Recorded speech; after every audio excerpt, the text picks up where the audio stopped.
a leak, we boot them and pull stew. We ain't for work and we y'all know what to do. Sparkman, Swiss on the hero of the down night.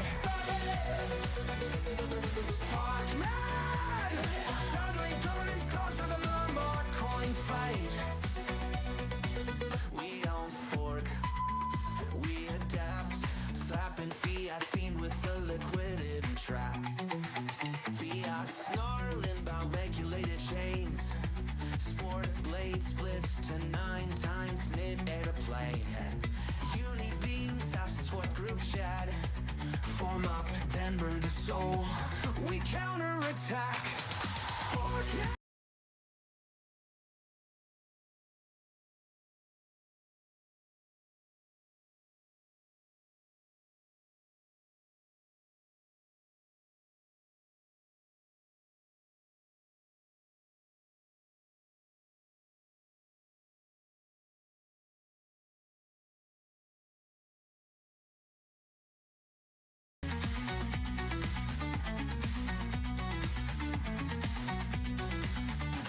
Snarling about regulated chains. Spork blade splits to 9 times mid-airplane.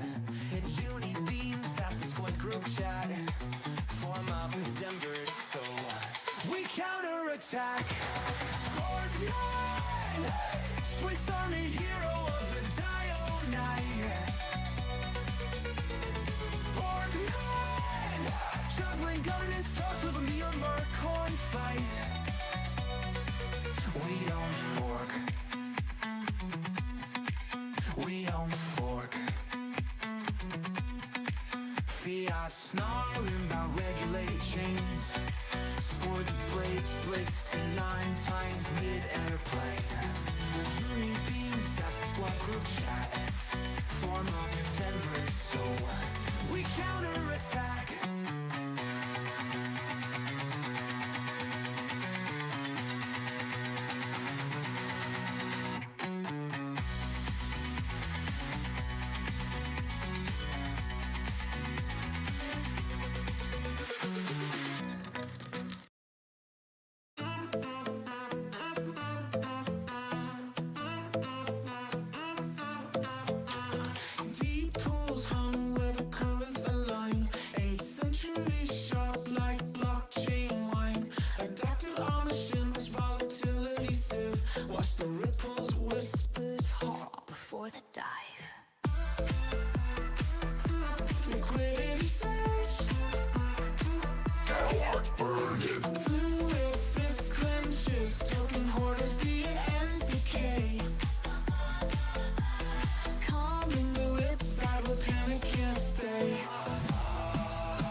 Token hoarders, snarls, I'll bottleneck the streams. Whale pool smirks, armor glints, moonbeam.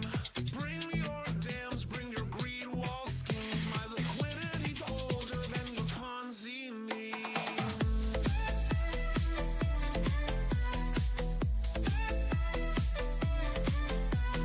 Deal ties rise at 808 pace. Hoarder stash, flushed without truth.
her stash, flushed without trace.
She's a Colorado comet in code forged steel, wings snipping latency like scissors through gel. 9 centuries young with a lance that's, if your chain's choking Ethernight whiz.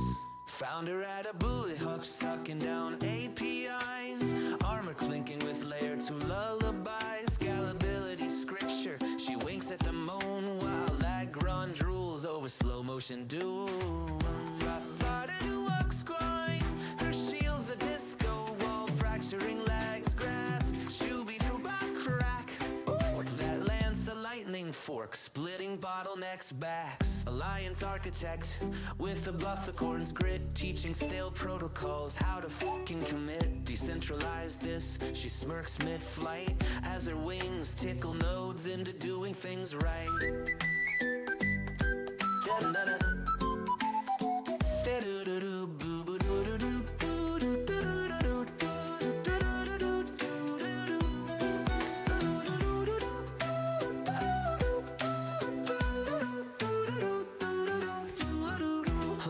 Architect with a bufficorn's grit, teaching stale protocols how to fucking commit. Decentralize this, she smirks mid-flight as her wings tickle nodes into doing things right. Up to do with for do with for do.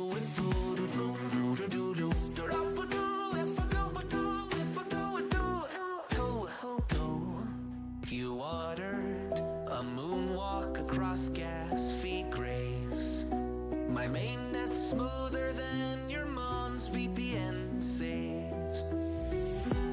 Daughter of the Rockies, high-speed high priestess. Scales of justice ballast on a Memphis Express. Next bottleneck, I see mountain crush it.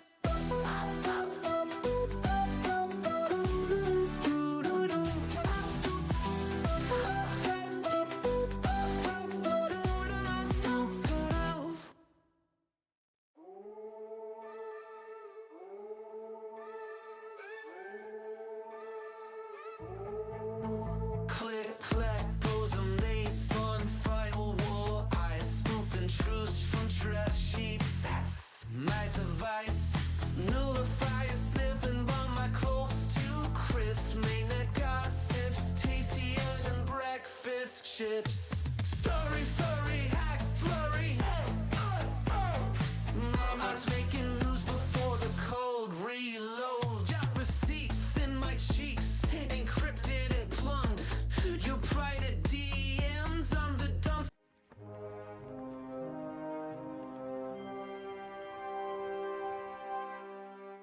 Good morning, everybody. Thank you all for attending the first ever pitching day for the Eigen Games. All week, thank you guys.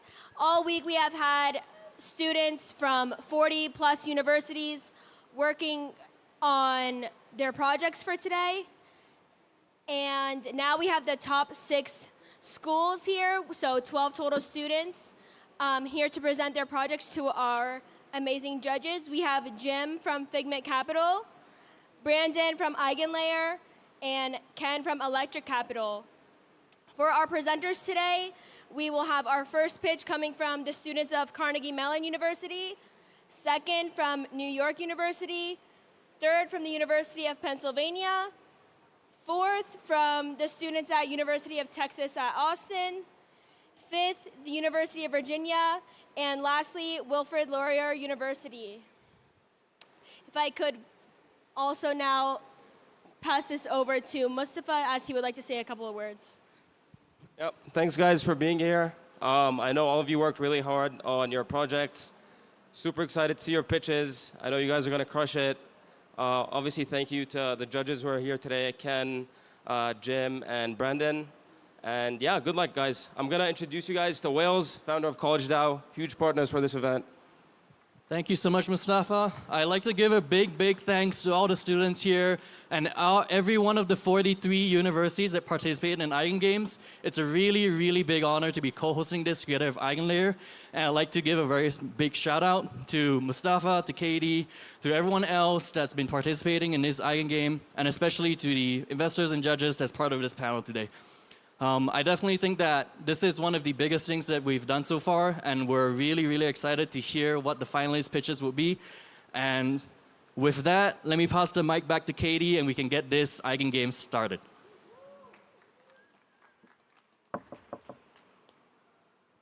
Thank you so much, Wales. And now we will get started with our first presentation from Pietro De Michael and Yu Kai Hong from the University, or Carnegie Mellon University.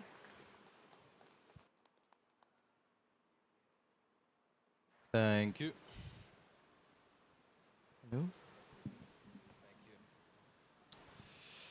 Hello. All right, good morning, everyone. My name is Pietro. Hello, everyone. My name is Kai. And we're from Carnegie Mellon. In the last 5 days, we came up with and built SwapBook. It is a peer-to-peer decentralized order book which settles on-chain and integrates with Uniswap liquidity. So what's the problem? The problem is that order books rule TradFi. They're the best mechanism that we've come up with for solving the coincidence of wants, whereby we can match people who have something with people who need something and get the best price for everybody involved. Unfortunately, they're too computationally intensive to run on-chain, and so the workaround is AMMs, but they're quite loss-prone and they don't get the best prices for traders, and they're quite capital inefficient for market makers, so not really feasible for institutional players. So our vision is bringing that institutional liquidity on-chain in a serious way, and having order books actually feasibly run on-chain. And then the secret sauce is integration with Uniswap v4 hooks. The idea is that when somebody goes to swap with a pool that's been integrated with our hook, if they can get a better price on the order book than they can on the AMM pool, then their order gets rerouted and they swap with the pool, with the book, forcing the pool to have great pricing. This is how it works. Essentially, we have a network of validators that make up the AVS. Each of them run their own instance of an order book. When an order comes through the network, it gets propagated to all the nodes. They all process the order and come up with an output for what should be done. For instance, if the spread is crossed, then some settlement, otherwise it should just get added.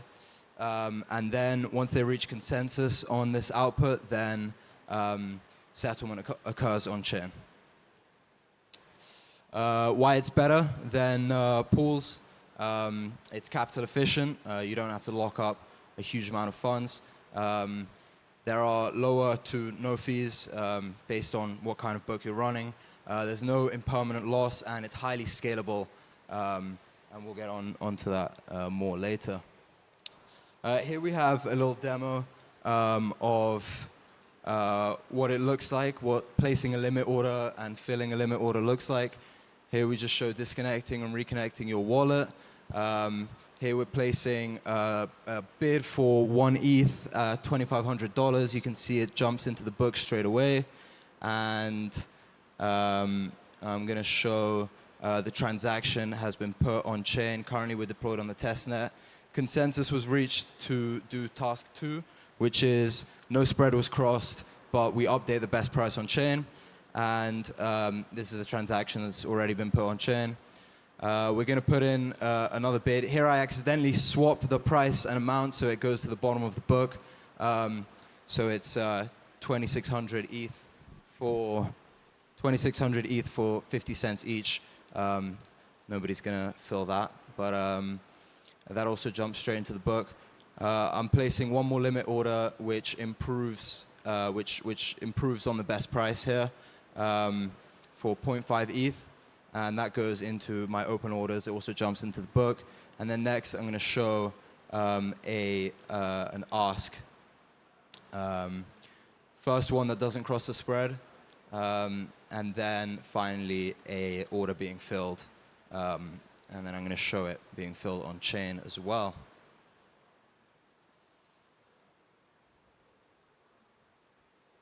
Here it is. That's the partial fill. It reduced the amount from 0.5 to 0.2 when we placed a bid for 0.3 at the same price. Here, we're just quickly going on chain, and you can see the event for a swap occurring for the 0.3 WETH and the USDC involved. So yeah, that's an example of an order being filled, and you can see this is a partial fill order. We also have the complete fills implemented. So this is our tech stack. We're using EigenLayer as our restaking provider. Othentic is the framework we built the AVS on top of. Uniswap v4 for tapping into the AMM pool liquidity, so that when market makers start using this, they don't have to start from nothing. And don't worry, Uniswap. This counts as Uniswap's volume. And Foundry for testing and deploying the contracts. This is some future potential that we've thought of. Right now, we have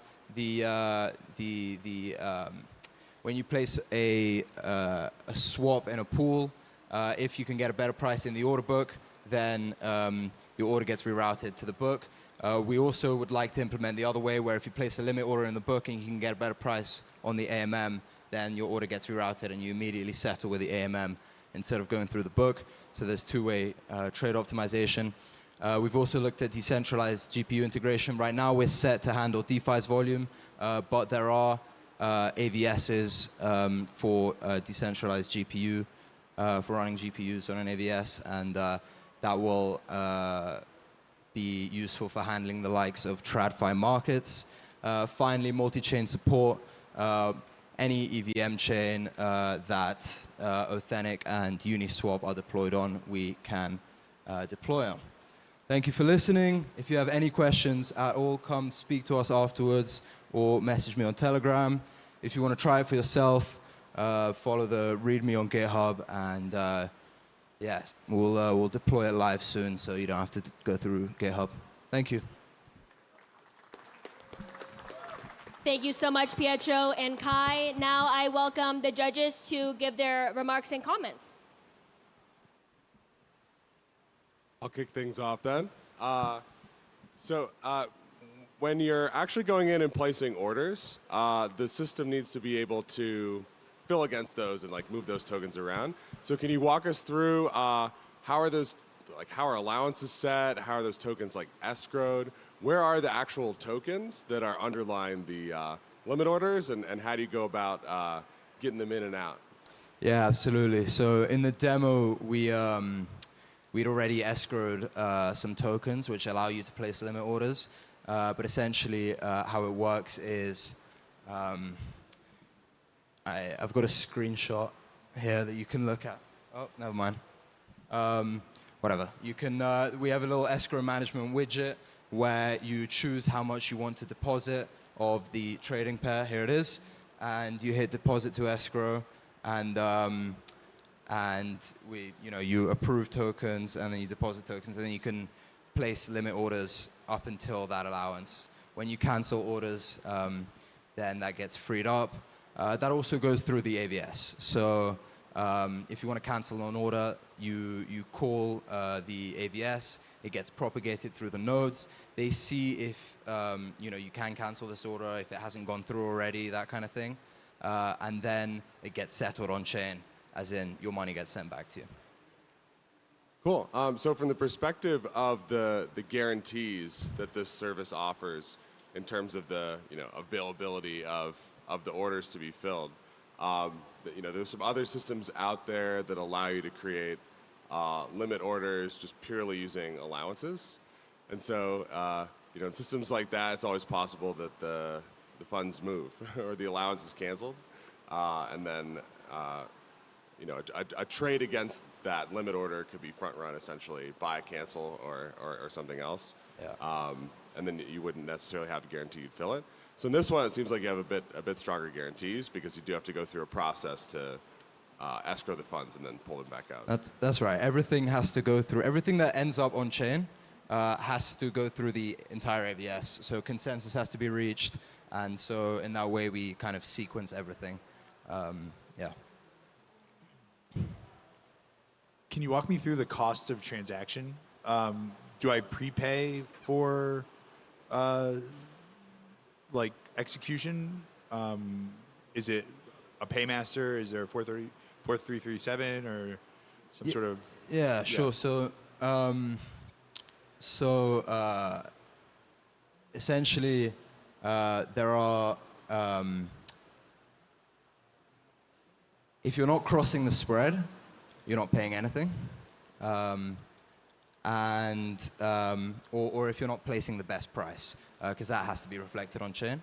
And we were thinking initially, well, how it is right now is you pay the fees, the on-chain fees and the AVS fees included just when you place the order, but we were also looking at having a kind of fund that covers those costs, like a pool that covers those costs, and instead you have a set fee, or maybe a monthly fee, or maybe a something like that. So it's super flexible. Any kind of fee structure can work, but those are the fees that have to be covered. Right now, it's just when you place the order, what has to be paid for is paid for. Is it different depending on whether there's like a a maker who fills my order versus it hitting a Uniswap v4 hook?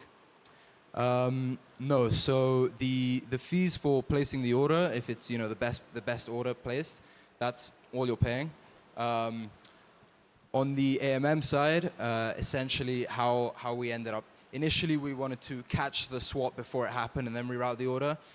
In reality, what we do is the swap occurs because otherwise you can't actually get the price that they traded at, and then another swap occurs with the pool, and then you're refunded the fees for the two swaps from the pool, and you're given the difference essentially. So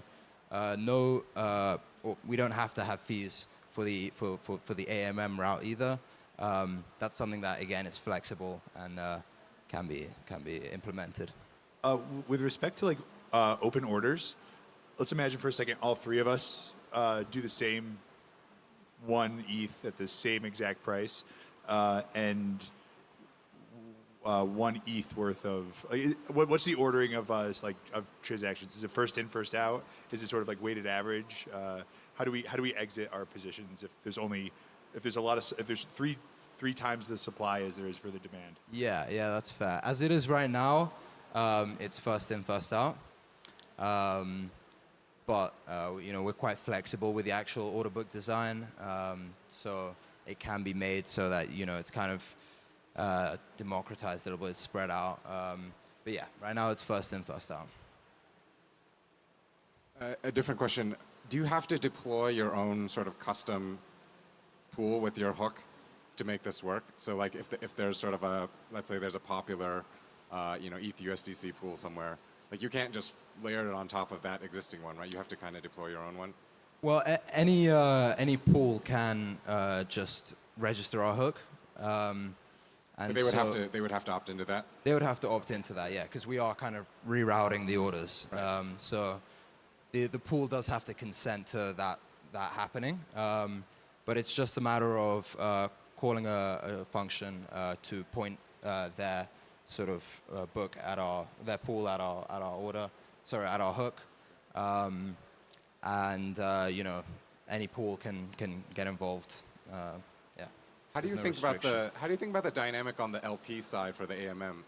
Because it sort of sounds like maybe some of the flow is getting taken away for the AMM, right? So do you end up in a situation where the AMM LPs and the order book LPs, quote unquote, are sort of like in conflict with each other? So the way we see it is, first of all, essentially, AMM LPs, like there isn't that much of a benefit if this system is set up sort of as it is and it's running. There isn't that much of a benefit of having of providing liquidity on chain instead of providing it on the order book. Given that the traders that trade with the pool get the best price on the book, and the traders that trade with the book also get the best price on the pool, there is going to be a sort of level, an even level, where it is worth it to provide liquidity on chain. So I don't think they're going to be sort of against each other, but I think there is going to be an equilibrium that's going to be reached where it's feasible to provide on chain a certain amount, and it's feasible to provide in the book a certain amount. But yeah, it should be a lot nicer for liquidity providers to have an order book that they can play around with instead of locking up a lot of capital on chain. So I'm relatively familiar with Authentic's structure. So how many operators do you guys think is like the ideal starting point for how many operators would you need on the AVS side, and what does a slashable event look like? So a slashable event is if you defy consensus, if you for instance say that an order shouldn't fill another order, or you say that this isn't the best price when it is, or something like that, then you're not running your order book correctly. You're not matching it with everybody else, and so you'd get slashed. For number of operators, we haven't looked into that much, but I think just the average amount of operators would be good. Yeah. Hyperliquid seems to think 4 is just fine. So You said 4? no, just joking. Nothing. No. A few more than 4, but in our test we had 3 plus the main proposal, but more preferably. All right, I think we're out of time, but thank you for your questions. Thank you. Thank you. Yeah. Enjoy the pitches. Thank you, Pietro and Kai.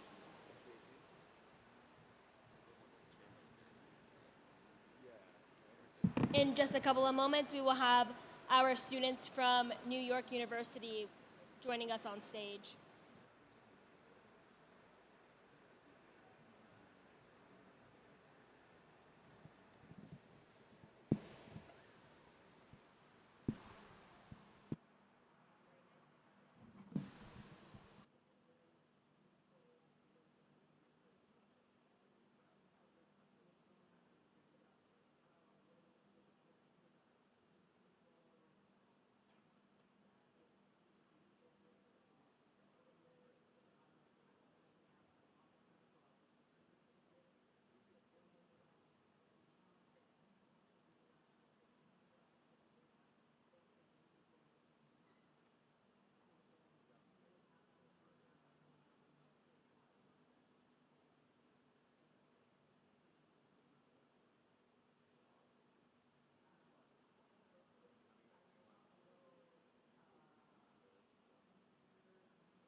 Now we have Noah and Anish from NYU. Hello, everybody. Hello, welcome. My name is Anish. And I'm Noah Prometer, and we're from NYU Blockchain Club. Today, we're excited to introduce HyperEdit, a verifiable AI video editing agent that is powered by Hyperbolic's decentralized GPU network. We're merging natural language processing with robust GPU capabilities and blockchain verification to revolutionize video editing. Let's get started. Video editing today is costly, complex, and time-consuming, and most current AI video editing solutions are opaque and centralized.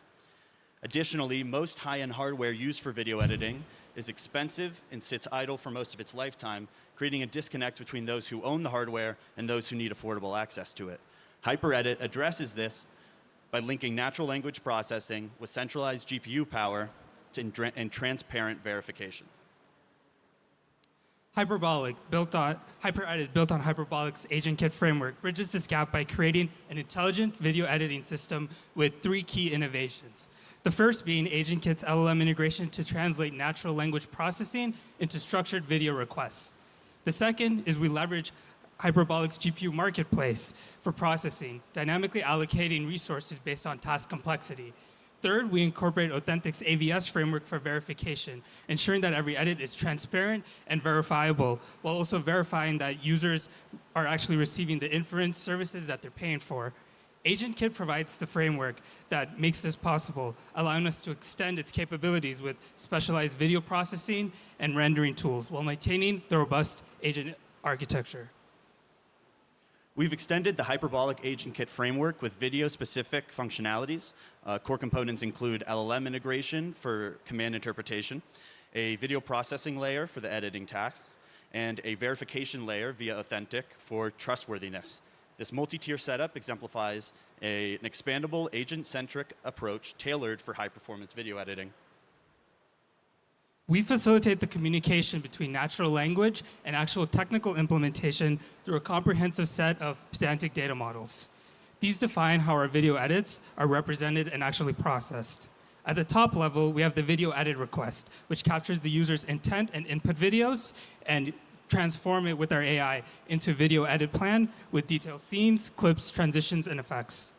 Each component follows a hierarchical structure, allowing effects to be applied at the scene or clip segment level. This provides flexibility and maintains consistency. These are some code examples of how these data models look in implementation. And this is an example of a natural language request turning into a structured video edit response.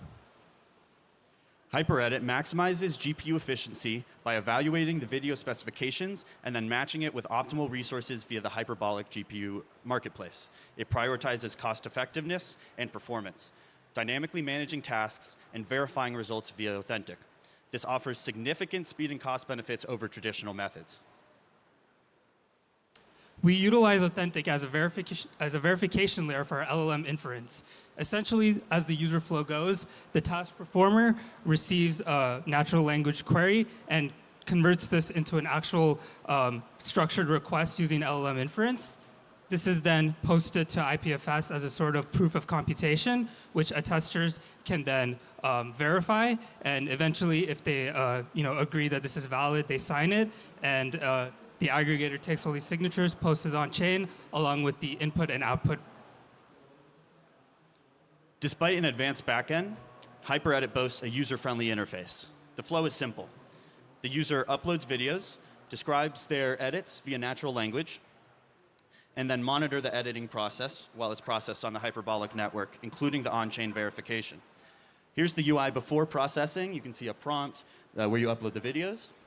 And then after processing, you see the output video, as well as the on-chain verification. HyperEdit delivers substantial advantages across 4 key areas. 1, it democratizes video editing. It enhances efficiency. It offers scalability through Hyperbolic's GPU marketplace. And ensures trust with verifiable blockchain-confirmed results via Othentic. This revolutionizes editing, shifting focus from the actual technical implementation to creative expression. And now we'd like to show you a quick demo video. So as you can see, there's a prompt with a split screen comparison between 2 videos. It adds a blur effect to one side, adds a caption that fades in and out. So the user will upload the videos. They hit process video. And this takes a little while, still faster than traditional editing, but of course, it takes a while connecting to the GPU, so we're just going to cut straight to the result. And as we can see, this is the process video. We have the split screen with the caption that fades in and out, and the left video is actually blurred. And as we can see, the AVS network, the executor node, was able to create an actual structured edit response, which the attester sign and the aggregator eventually posts on chain. So thank you. That ties up our demo. Thank you. Now we welcome our comments and questions from our judges.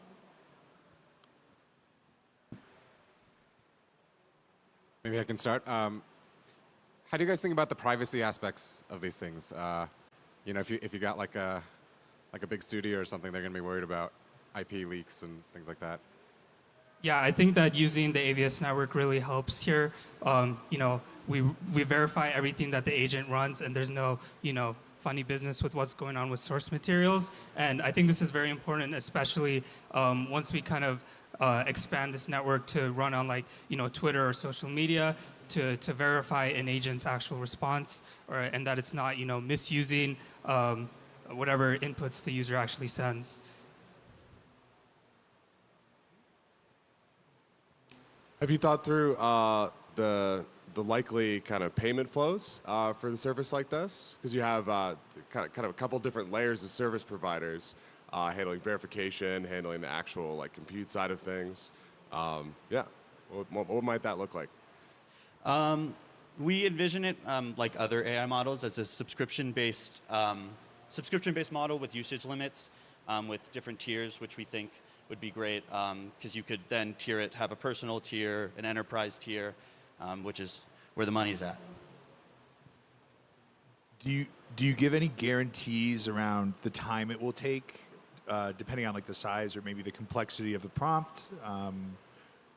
Is that baked into maybe the costs or maybe of running some edits?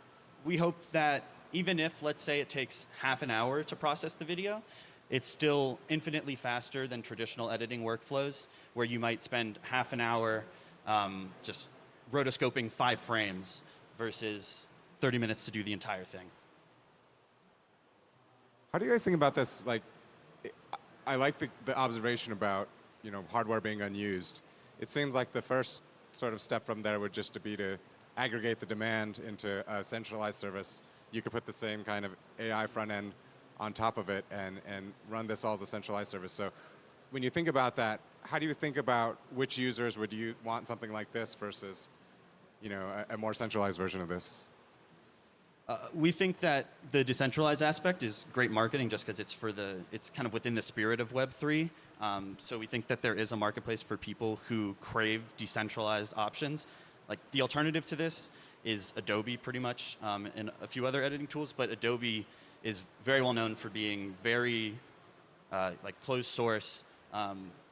You don't know, you're renting access to their products, and they've, at least in the past decade, up their pricing models a lot. So we're hoping that there's a market for alternatives to these closed source tools.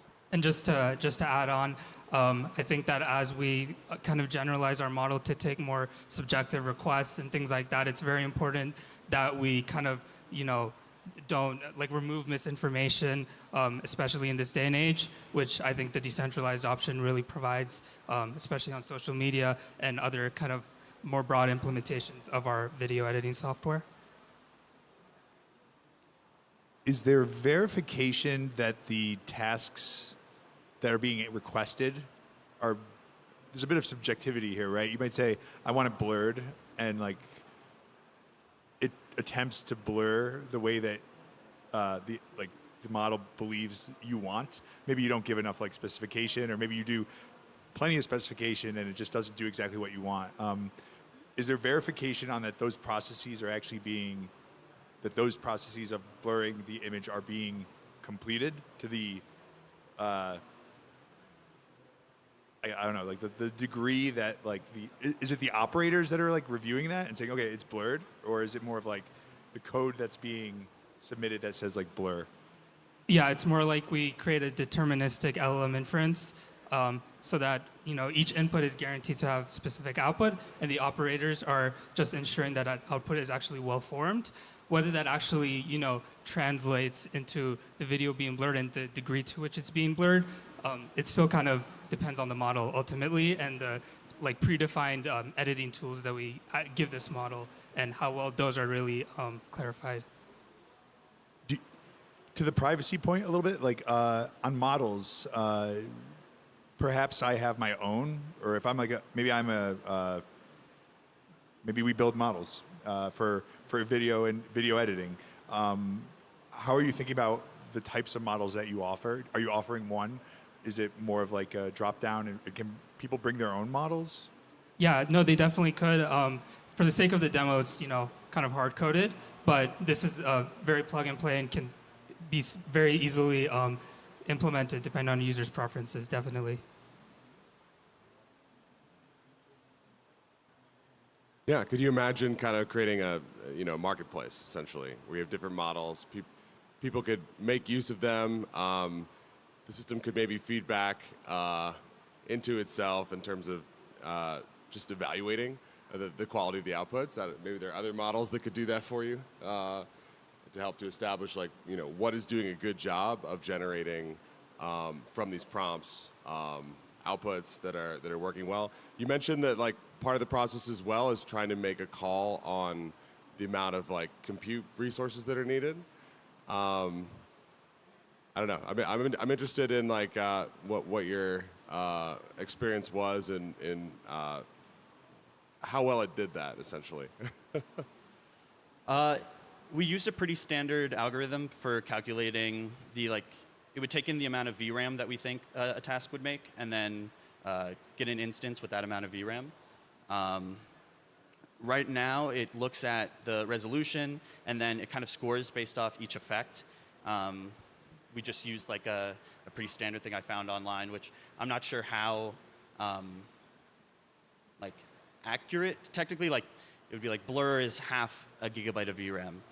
So I think if we were to iterate on this a little further, we'd probably implement a multi-agent workflow where one agent kind of looks over the tasks, kind of looks at whatever our current algorithm outputs, revises it if it thinks it needs to be revised, and then have like an editing agent, a review agent. I think that would be a way to kind of take this further. Yeah, that was actually kind of my next question, which was, in any of your, as you were testing it, did you notice any scenarios where it ran and it wasn't considered, and then it retried it again, or it did it multiple times before the final output was verified and posted?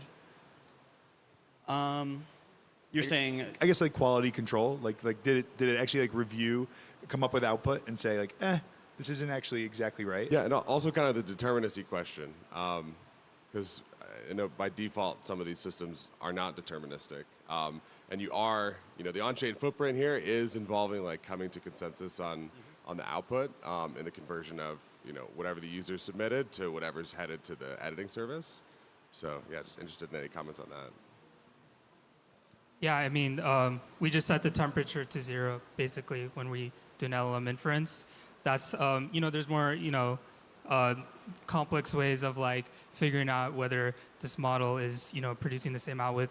You can do it like ZK, TLS, and I'm sure there's some other technologies, but this was like the simplest to implement given our time frame. So that's kind of our choice. Yeah.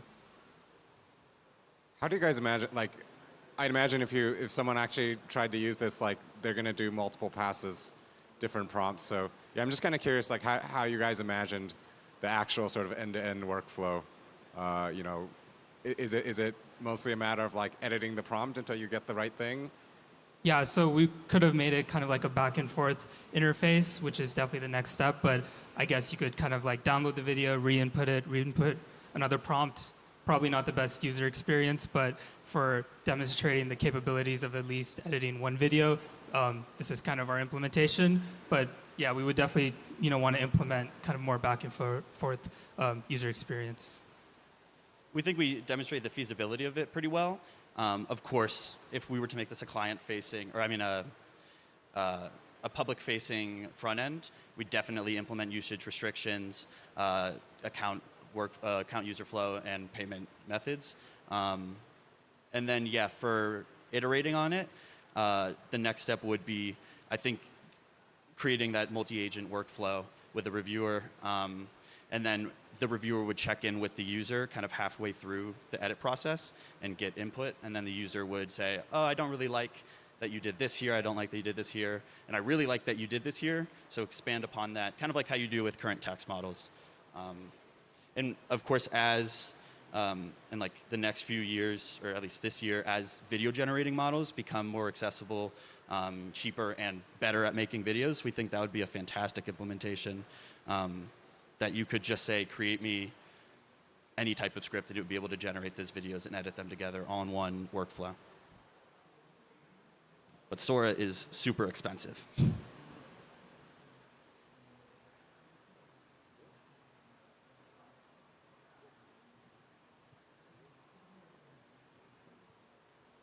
Okay, awesome. Thank you, Noah and Anish, and thank you guys. to Thank our you, guys. judges.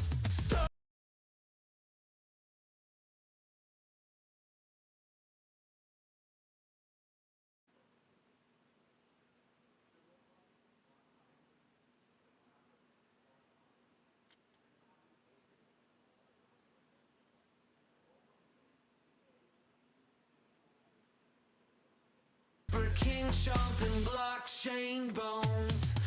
Make it down to my voted fuck. Stealth crawl through your junk scene. Head it up to the entropy. And now from UPenn, our next presenters, Ahmed and Alex.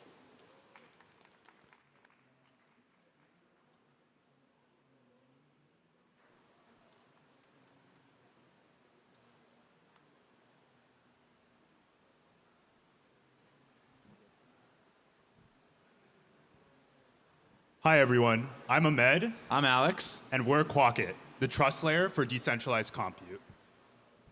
Currently, decentralized compute provides critical AI infrastructure for 10 times cheaper. But why don't people use them? We can boil this down to two main problems, and it's because DCNs are not reliable enough for enterprise usage. And we've boiled this down to two issues, which are fake GPUs and a lack of quality assurance across the board, ultimately resulting in unreliable performance and a bad experience for end users. So how do we know that fake GPUs are actually a problem? Because we faked one ourselves. So NVIDIA SMI is a system call that most networks are actually using to figure out what GPU you have. As you see, we have a GeForce 3070. But if we run the Wallaby exploit and type in NVIDIA SMI one more time, we'll see that we've pretended or spoofed a 4090, which is a pretty big problem. Not only that, but through our conversations with customers, we realized that the quality assurance is significantly lacking. Currently, when a user rents a GPU, if they run into any issues, they first have to go onto Discord or their website and submit a support ticket. From there, they can wait hours to days while a protocol engineer gets taken away from their job to dig through logs and manually detect and try and resolve the error. What does this all lead to? An overall extremely frustrating environment for your user. And where do they go? Right back to AWS. Overall, GPU providers aren't site reliability engineers, nor should they have to be. So what should they do to fix this problem? Quok.it. So Quok.it currently has three offerings. We've got our DCIM software, which allows networks to remotely manage and validate decentralized hardware. We've got our AI agent for diagnostics that performs automated benchmarking and error detection, and our GPU aggregator, which allows users to rent the most reliable compute regardless of what network it's on. So I guess we can give a quick high-level system overview of what we've built here. So the first workflow is that of a network wanting to have its GPUs onboarded to Quok.it. Every single GPU will have to verify their hardware through our AVS, and if it passes, then we grant them access to our DCIM. And we have another user flow here where the Quok agent is going to rent and benchmark random GPUs across any network and push the results to our public user-facing aggregator. So let's do a quick demo of the hardware validation AVS. This kind of acts as the gateway for our DCIM. If you don't pass through our AVS, then you are not allowed on our DCIM. So basically, we make it as easy as possible. The GPU provider just has to run a single terminal shell command. It'll pull in our hardware validation script, and its output is forwarded directly to the AVS. As you can see, the data is right here. And every single attester node within the AVS is checking this output and casting a vote as to whether it thinks this GPU is real or fake. Once consensus is achieved, this is pushed on chain, and this is something that we can easily detect. And depending on if a GPU is accepted or rejected, we can grant them access to our DCIM software, which essentially enables real-time error detection and resolution. So what you guys just saw there is us running a very memory-hungry task that simulates basically super high memory usage, possibly due to failed garbage collection. So we have a real-time error alert right here. You can see real-time metrics on the clock speed or memory usage, right? And you can see that it's all the way at the maximum. And what we can do, just click this button, sends out a garbage collection job, kills it, and all of a sudden our memory is back down to what we'd be expecting. Overall, our goal isn't to compete with decentralized compute networks. Instead, we want to make all of them better. That being said, even if a compute network doesn't want to partner with us for our DCIM, we're still able to build the trust layer for decentralized compute. We do this using Quok.it agent. Quok.it agent is our QA, quality assurance agent, that takes random samples of GPUs on the network, rents them out, and runs both a health check as well as benchmarking. It stores all of this data using Hyperbolic's agent toolkit, which we modified to create reliability scores. All of this will feed into our front end, trying to push transparency for users to easily see which networks and GPUs are the best performing one. On top of that, we've also launched our waitlist live at Quok.it, so you guys can sign up and join the waitlist. So ultimately, if there's anything to take away from this presentation, it's that Quok.it brings quality assurance to decentralized compute. For networks, this means you've got hardware validation, remote hardware management, and hardware health monitoring. And for users, this means that you have a trusted third-party auditor that can bring transparency, trust, reliability, and peace of mind when you're renting decentralized hardware. Our MVP has already helped detect some of these errors for both Hyperbolic and Spheron to help improve their reliability. Alex and I are both seniors at the University of Pennsylvania. We're working on this full-time, And so we're excited to announce that we're seeking to raise a pre-seed round of $1 million at a $10 million valuation. Thank you so much to College Out, EigenLayer, Hyperbolic, and Othentic for all of their help and support, and thank you all for coming. We'll take any questions. Thank you, Ahmed and Alex. We will now take our comments and questions from our judges. Can you talk through some of the verifications that you're doing to try to gauge whether the hardware is actually authentic? Yeah, sure. So basically, when we are performing the hardware validation script, we're mainly looking for the two main attack vectors that we've discovered. So one of them is NVIDIA SMI, which you guys just saw. And there's another one, which is due to a tainted kernel. So what Akash and other networks are doing is they're actually probing the PCI IDs of the hardware within the OS. This can be spoofed by a custom kernel module. So we're basically checking for custom kernel modules, kernel module tainting. We're also, if secure boot's enabled, we're checking to see if the kernel image signature is valid. And we're also, instead of relying on dynamic libraries, everything is static within the binary. So NVIDIA SMI should be working perfectly every single time. So we're looking for mismatches between the device ID and NVIDIA SMI's NVML output. How often is the agent? How often does the agent essentially go through and test? And is that an expensive ordeal over a long enough time, or with enough GPUs to check? Yeah, so I can talk about the current way we did it in this MVP and then the plan once we push to production. So currently, the way it works is all of the benchmarking scores are pushed to our database. We actually added onto the toolkit to allow the agent to do that. So what the agent will do after it rents out a GPU is it'll first see like, hey, have I run benchmarks and health checks on this GPU recently compared to the rest? If so, I'll terminate and pick another GPU. And that cost is, these GPUs are from 50 cents per hour per GPU up to like $1.49. So just running all of the benchmarks on Hyperbolic, total it cost me after development, it cost me around $10. So the plan is that we would dedicate some part of our budget, so let's say $50 per network per month, just dedicated to doing this benchmarking. And then we're also hoping as part of these partnerships, where they're able to give us some credits too to take part of that. Does this end up becoming an arms race? It seems like on the hardware validation side, like, you know, if people know what you're checking for, they can come in and I don't know, mess with the kernel or mess with various things to, even if you're probing PCI, you can mess with those interfaces and try to fake stuff, right? So does this just keep escalating, and how do you think about that? Yeah, that's a really good question and something we've been thinking about a lot. So for now, what we're thinking of as our security model for keeping our hardware validation script, I guess, relatively secure is we're trying to have everything run purely in memory. It's going to be ephemeral. It's a precompiled binary with some obfuscation already inside it. And the reasoning for this is because the only reason we were able to find out about NVIDIA SMI and break that, or find out about the PCI IDs and break that as well, is because a lot of these install scripts for these other networks, they're available publicly on the internet. So you can download that. Maybe it's a compiled binary, but it's not really stripped. You can decompile it and actually step through and find out exactly what they're doing. So ideally, our hardware validation script is going to be ephemeral. It'll only live in memory, and it'll delete itself after execution. So we're trying to limit the spread of this binary. On top of that, if a GPU were to somehow make it past our hardware validation, this is just to catch the low-hanging fruit, because the QA Quok.it agent is going to be able to discover it, say, hey, hold on a second. This isn't matching all the other GPUs that I've seen within this particular weight class, right? This doesn't look like every other A100, H100 out there. Let me do a little bit more digging, and we can find out what's really going on. How do you think about on the agent side, like, you know, you could fake the workload too, right? So how do you think about designing that workload so that people can't anticipate what you're going to bring and fake the output?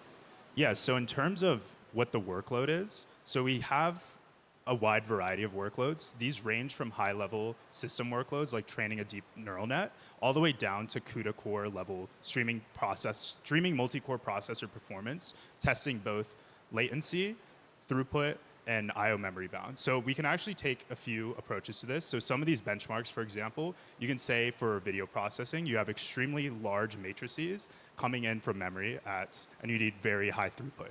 Versus another case, you have extremely randomized matrices generated, and then testing to see, okay, what's the performance of these GPUs compared? We compare not only the output, because it's randomized, but we also compare it against the rest of the network and see how does it perform. Is it in the 90th percentile versus 99th percentile? And then also part of our team is we are deeply knowledgeable about NVIDIA computer architecture. So our plan is to consistently rebuilding and redesign these and also launch a community-driven benchmarking approach where people can publish benchmarks and we can publish all of that transparently. Is the agent's queries identifiable? If that makes sense, like if you're running the same query, maybe it's like an add-on to Ken's question, which is like, I kind of know that this is the question that's going to be asked of me whenever, and it's a very small request, it's a pretty cheap request, and so it kind of goes through one angle or one, is there a way to spoof that, I guess is what I'm saying, the quality assurance? Spoof which part? The thought process of like the quality assurance agent? You're thinking like, oh shoot, I gotta go plug in a real GPU. Yeah, exactly. Like, okay, I know that the real GPU needs to be plugged in whenever I get this like very simple request, and otherwise I'll just have like the B tier GPU plugged in. Yeah, so here's sort of the beauty of that. In terms of workload management, the user actually doesn't see most of it because most of that is already offloaded by the compute networks themselves. They run their own micro K8s orchestrator that distributes the workloads. We're just entering the exact same API endpoint. We can rotate our proxies, we can rotate our IP, just so that they'll never know whether this is a real user or if it's our Quok.it quality assurance agent. What do penalties look like on both ends, right?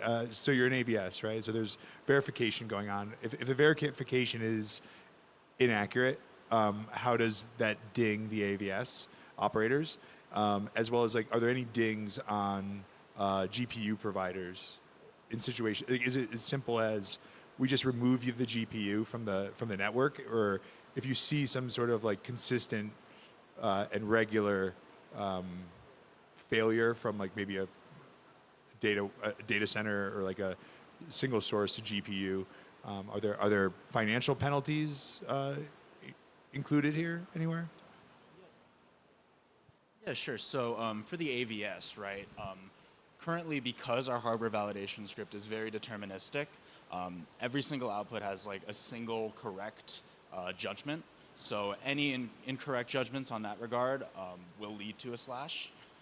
And I think this also begs a bigger question in terms of just GPUs overall, right, and networks, because there's a massive mismatch and imbalance between supply and demand, especially in this space. There are way more GPUs out there than there is demand for said GPUs. So what we're seeking to do is, hey, if you're trying to cheat and we catch you, you're not the kind of person we want serving decentralized compute anywhere.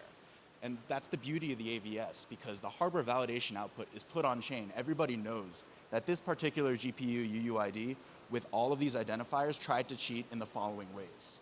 So if you're a network, you can look at this blacklist and say, hold on a second, if this GPU tries to register on my network, we don't want you. And just on top of that, it's all about creating layers to improving the reliability. So even if the networks have this ability, but on our end, even if you make it past hardware verification, say, sure, you're an A100, but you're operating in terrible conditions, extremely high temperature, high background processes, we're not going to serve you to users. Our goal is just to provide users with the most reliable GPUs, regardless of their network. Yeah, so kind of to expand on that, I'm interested in how you think about like interaction with these providers, because my expectation would be somebody like Akash, who's trying to create a marketplace for this stuff, would also be highly incentivized to make sure that the product they're selling is real and works.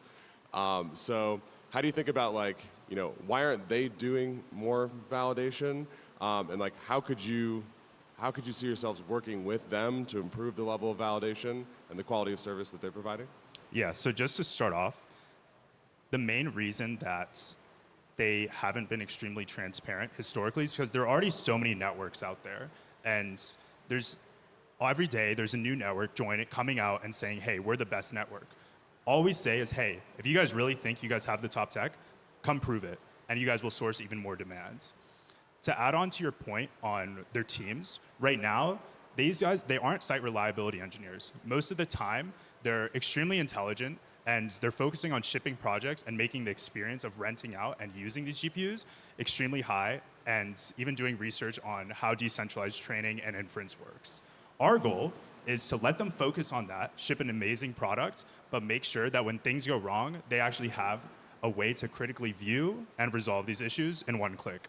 Because on top of that, right, like Akash has their audited nodes program, and the way that nodes get audited, this is actually kind of insane. An operator will just say, hey, they'll just make a ticket saying, hey, somebody audit my node. And an engineer will have to go in, access the machine remotely, and manually perform benchmarks and check. So this is a massive automation to something that's causing massive headaches within the decentralized compute space. Node inspector, open up. Thank you so much, Alex and Ahmed, as well as our judges. That is all the time we have for this presentation.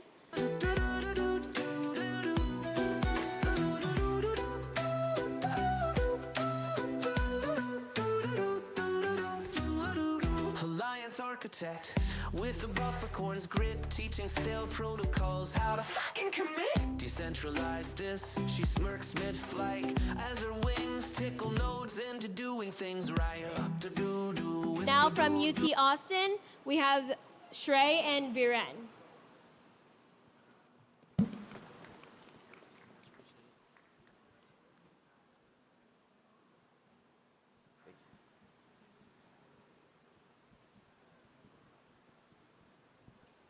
Hello everyone, my name is Shrey. And my name is Viren.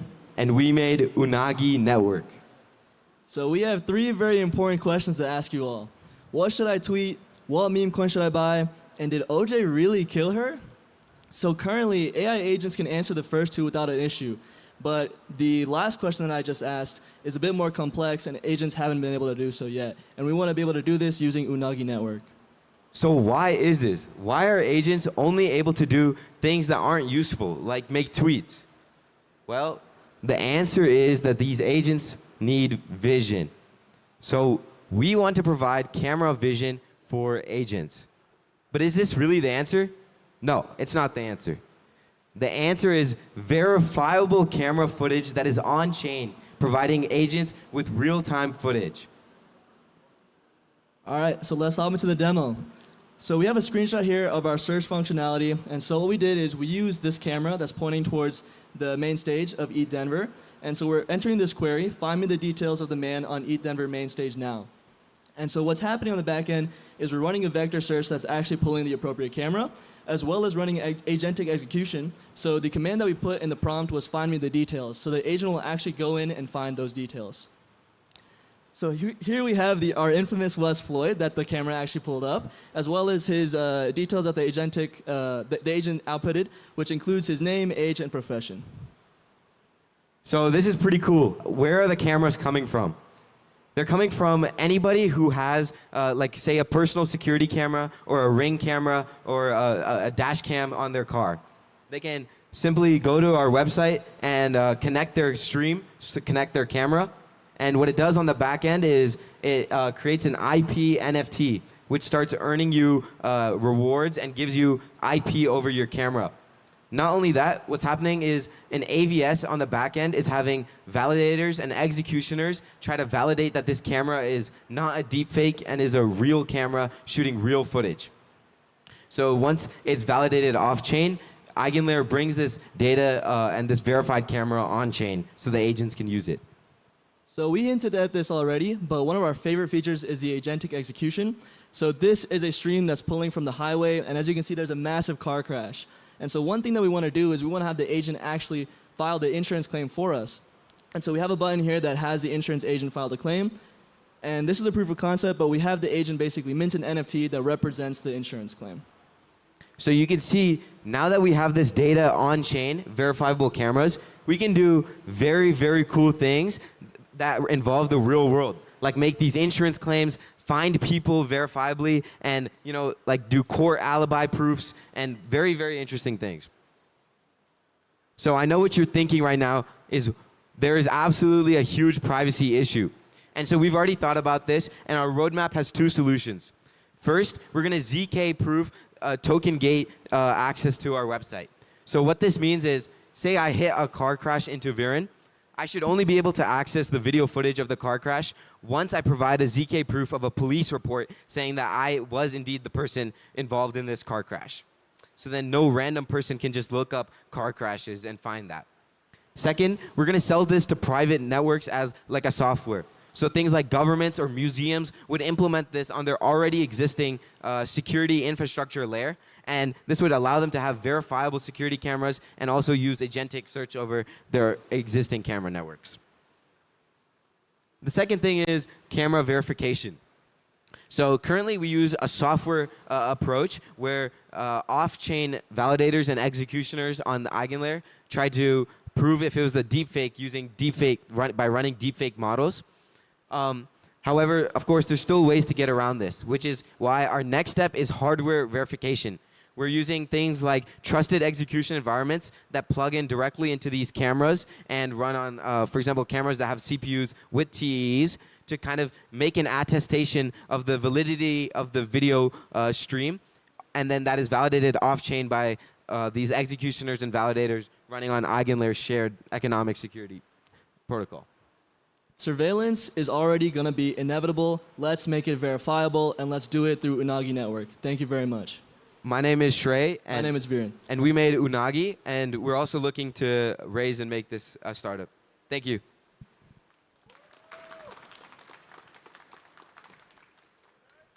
Thank you guys so much. We now have time to welcome our judges for questions. Okay, so I'll ask one question, which is like, you had 3 questions at the very beginning. One of them was, did OJ really kill her? So how does that information, what type of ZK proof do I need to receive in order to get access to that camera footage? Well, say like you're the government and you're in like this court case, right? You would be able to access the network of verified cameras and query like, where was this man at this time? And what the agent would do would be able to find verifiable footage of where OJ exactly was, like what he's holding, like does he wearing a glove or something at that time, right? And then we can prove using the agent's output, like, okay, he didn't do it. I'm not saying, but. So if I have a camera in my house and it's pointed in a way that maybe see the street, and I just want to make money, does this provide a marketplace for basically saying, here's camera access, maybe here's some additional attributes about this camera. Yeah, I'm kind of interested in like digging in on, you mentioned, the deepfake problem. Obviously, a feed that's entirely synthesized is really problematic. What about things like, location proofs and that kind of stuff? Because you might imagine that like someone's interested in like an area and would want to know, what are the coordinates of this camera? Where's it pointed?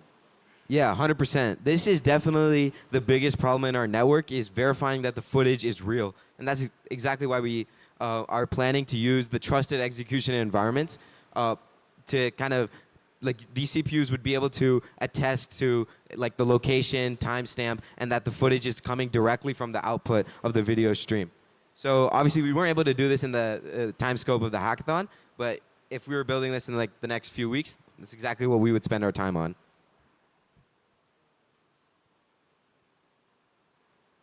In the museum use case, if I would imagine typically in a museum that they would be setting up all their own cameras. So what does the AVS sort of add here if your set of video feeds are all things that you think you control? Was the question about private? Sorry, I didn't quite catch that. You mentioned like a museum is kind of a use case. I would imagine in a museum, it's like the museum that's installing all the cameras, right? So the question about whether those cameras are authentic or not seems like a potentially like a less important question or like a more easily verifiable question without doing a whole bunch of stuff. So I would disagree. I think it's very important to know the cameras are verified. So instead of, like, you're completely right, it would no longer be a DPN network because they would set up their own cameras. But since insofar the validators would be able to validate that the cameras are taking real footage, then that footage can be used in a court case. So say, for example, somebody steals the Mona Lisa and your museum has these verified cameras. Then in the court case, you could tell, listen, judge, here's footage right here that we can prove it was, you were stealing the Mona Lisa. Versus a different museum that doesn't have the verified cameras, they can't necessarily 100% prove this on chain.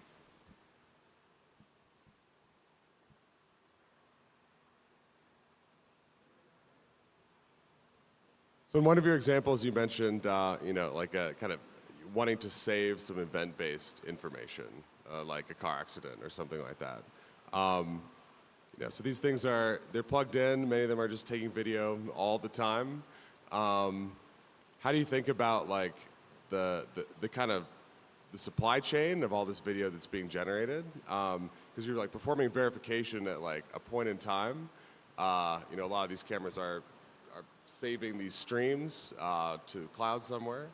And so I'm just wondering how you're thinking about like applications where maybe it's not necessarily event-based, or maybe you want to go back and say, I'm a bird researcher, like give me all the pictures of birds coming off these cameras in Kansas. And just like how you're thinking about just kind of like the data supply chain for this sort of thing, and how you might like surface access to specific sorts of queries. Yeah, so what we actually do on the back end is store both location-based searching and vector-based searching. And these are not as like heavy of data size, I would say, as compared to like the video streams. So we can use like some completely off-chain system to store video streams and like certain like key time events. Maybe either like every 20 minutes a snapshot is taken, or whenever an event happens, a physical snapshot is taken. And then also what would happen is like all the vector embeddings and location data and the attestations could be stored like somewhere on chain, like maybe Eigen data availability or something like that. So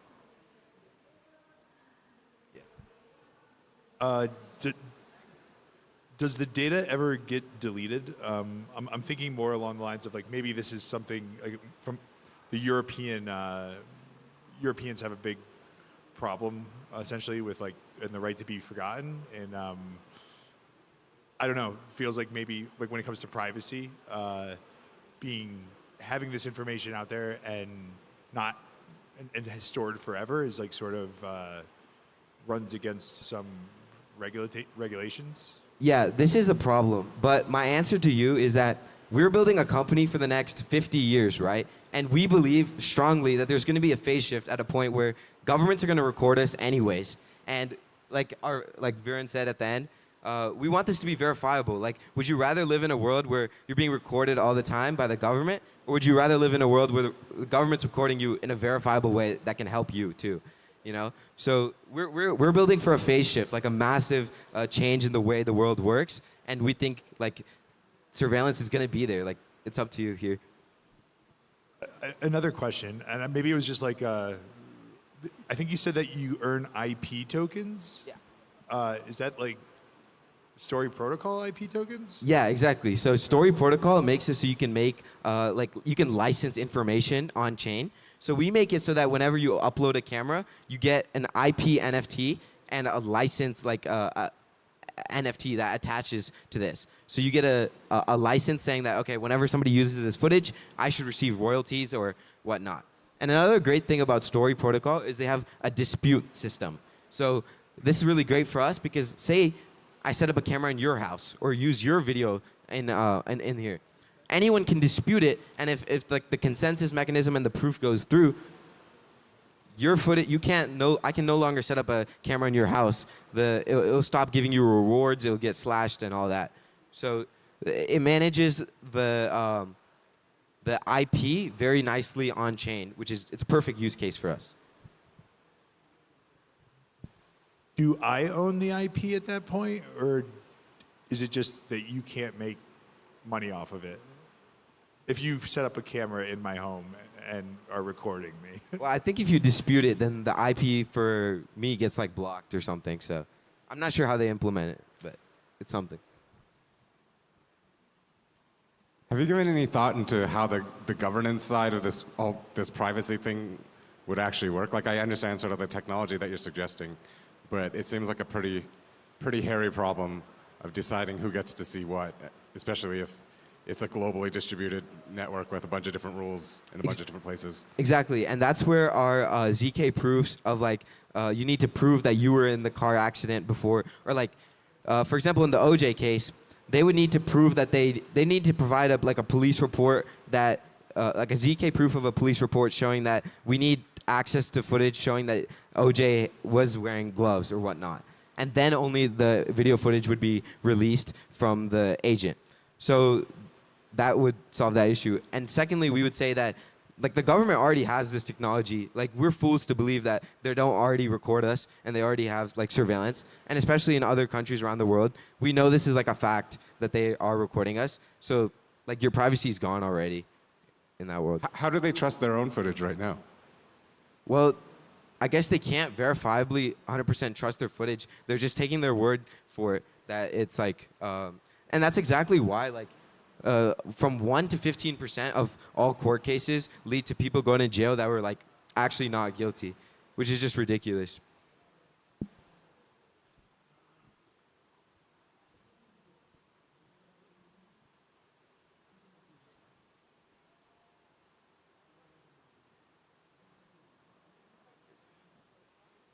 Cool, thank you so much. Again, my name is Shrey. My name is Viren. And we made Unagi Network. Have a good one.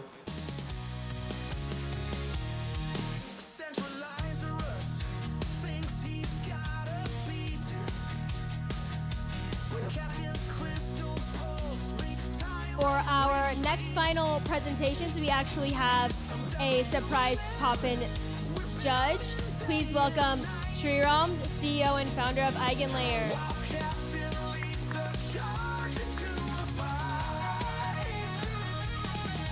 Hey, super excited to be here. I know how much work all of you have put into actually building some really cool stuff, so excited to be here and support the event. Kudos to the Eigen Games team, Mustafa and Nader and everybody else for putting this together. Yeah, really excited. I'm going to sit with our other esteemed judges here.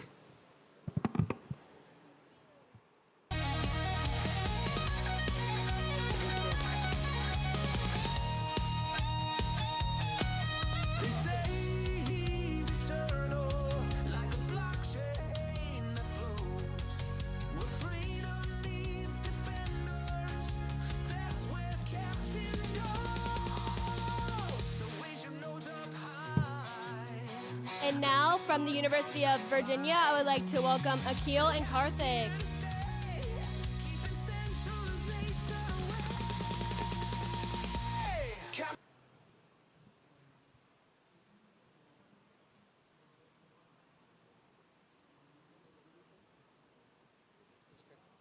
All right, what's up everybody? My name's Akil. And I'm Karthik. And we're both students at the University of Virginia and engineers at Anchorage Digital. We know managing yield is hard and time consuming. There's so many blockchains, layer 2s on those blockchains, and many DEX protocols with fees and rewards associated with them. Also, protocols may choose to boost their APRs, meaning there's both a boosted and a base APR, leading to even more complexity. Additionally, users need to figure out where to set their liquidity ranges and how often to monitor these positions in order to avoid a permanent loss. And finally, these yields are always fluctuating, meaning you have to stay on top of your positions in order to make the most out of your money. We believe yield is one of the best ways to build wealth. And it's our point of view that allocating assets based off of risk tolerance should just be as simple as that and just earn yield just like that. No complexity is needed. Next slide. And that's why we built Jarvis. Jarvis is an autonomous AI agent that first understands your risk profile and allocates your assets towards LP pools, as well as staking and restaking on Eigen Layer. And the cool thing about Jarvis, it doesn't just allocate your positions, but it also starts to constantly manage your positions and finds the best new opportunities. And initially, we're starting off with LP pools on ZK Sync because of the ZK Ignite program. They're offering $30 million in rewards for adding liquidity to their DeFi protocols. And this really just exasperates the problem that Akil just talked about, just because there's so many new opportunities that keep popping up, and the profitability of these opportunities constantly change. Yeah, so jumping into a quick demo vid here, once a user heads over to our website, they can go ahead and get started. We verifiably determine their risk profile using ZK-TLS, so we collect their FICO Credit Karma score, and we use that to gauge their allocations to the specific assets. So we do this on the iPhone, so all the computation's happening in the secure enclave, and we use app clips so they don't need to install any extra software. In the next scenario you'll see, normally you'll see the Credit Karma portal pop up, entering your username and password, and we use ZK-TLS to persist that data. In this case, we've already verified it, so we'll go ahead and click share. And our methodology for interpreting this credit score is that a higher credit score means the user can afford to take on more risk, so we give them a higher allocation towards the liquidity pool positioning, as you see on this slide right here. Yeah, and next we just let the user know where their money's going. So we let them know that a portion goes to LP pools on ZK Sync, another portion goes on restaking ETH, and here they get to launch their agent. For the purpose of the demo, we're running it locally on our terminal. And here you can see that the agent starts to query your database for the newest opportunities, figures out the pool with the highest APR. And the cool thing about Jarvis is that let's say you just have ETH, but the position requires wrapped ETH and ZK Sync. It'll autonomously figure out that you need to swap and wrap. And here you can see that's figured out the pool parameters to create a position. It starts approving the 2 tokens involved. And here shortly you'll see that it's going to create the position successfully. And here we go, that's the transaction hash. And then next what you'll see is that it also staked Ethereum, and you can see it on our positions dashboard right here. And you can also verify it on ZK Sync's mainnet right there. So talking to users, Akil and I have learned that crypto users are a wide spectrum of people. On one end, you have the normies. On the other end, you have the DeFi natives who have their own custom strategies. You have the degens. But our target user is actually the average DeFi user that probably interacted with a few protocols, understands DeFi, but just doesn't have the time to constantly monitor new opportunities and manage their positions. And our vision is that we want to continue to keep building new iterations that makes the product so simple that everyday people can get the benefits of crypto without having to understand and interact with the complexities of crypto. So going forward, as we gear up for launch, the next thing we're going to do is deploy our agent to the cloud, so not only us can use it, and we're going to integrate an account management system, specifically using Privy server wallets, so every user will get their own self-custodied agent. And then finally, we're going to improve our verified risk profile by extending our current ZK-TLS integrations for investment and spending accounts, so we get a clearer picture of our financial user. And in terms of future integrations, we want to expand this to more EVM-based chains first, specifically with the Unichain V4 pool to take advantage of those hooks. Yeah, and next, our main product insight is that people just don't have the time to constantly monitor positions, create positions, and find the best new opportunities. And that's why we think that the normal DeFi agents that we see on there with chat interfaces just don't do it, because they may solve the complexity issues by abstracting the whole swapping and gas fees, but they don't solve the issue of time involved in interacting with these agents. And another new insight is that we think that actually verifiably assessing their risk score is super important as opposed to just a normal questionnaire. Yeah, and Jarvis is a product that both Karthik and I love, and we've been using it for the last 2 days, earning money. So if you guys share our point of view, feel free to scan this QR code and join our waitlist as we gear up for launch. And yeah, thank you. Ready for questions? Thank you, Akil and Karthik. We now welcome our judges to offer any comments or questions.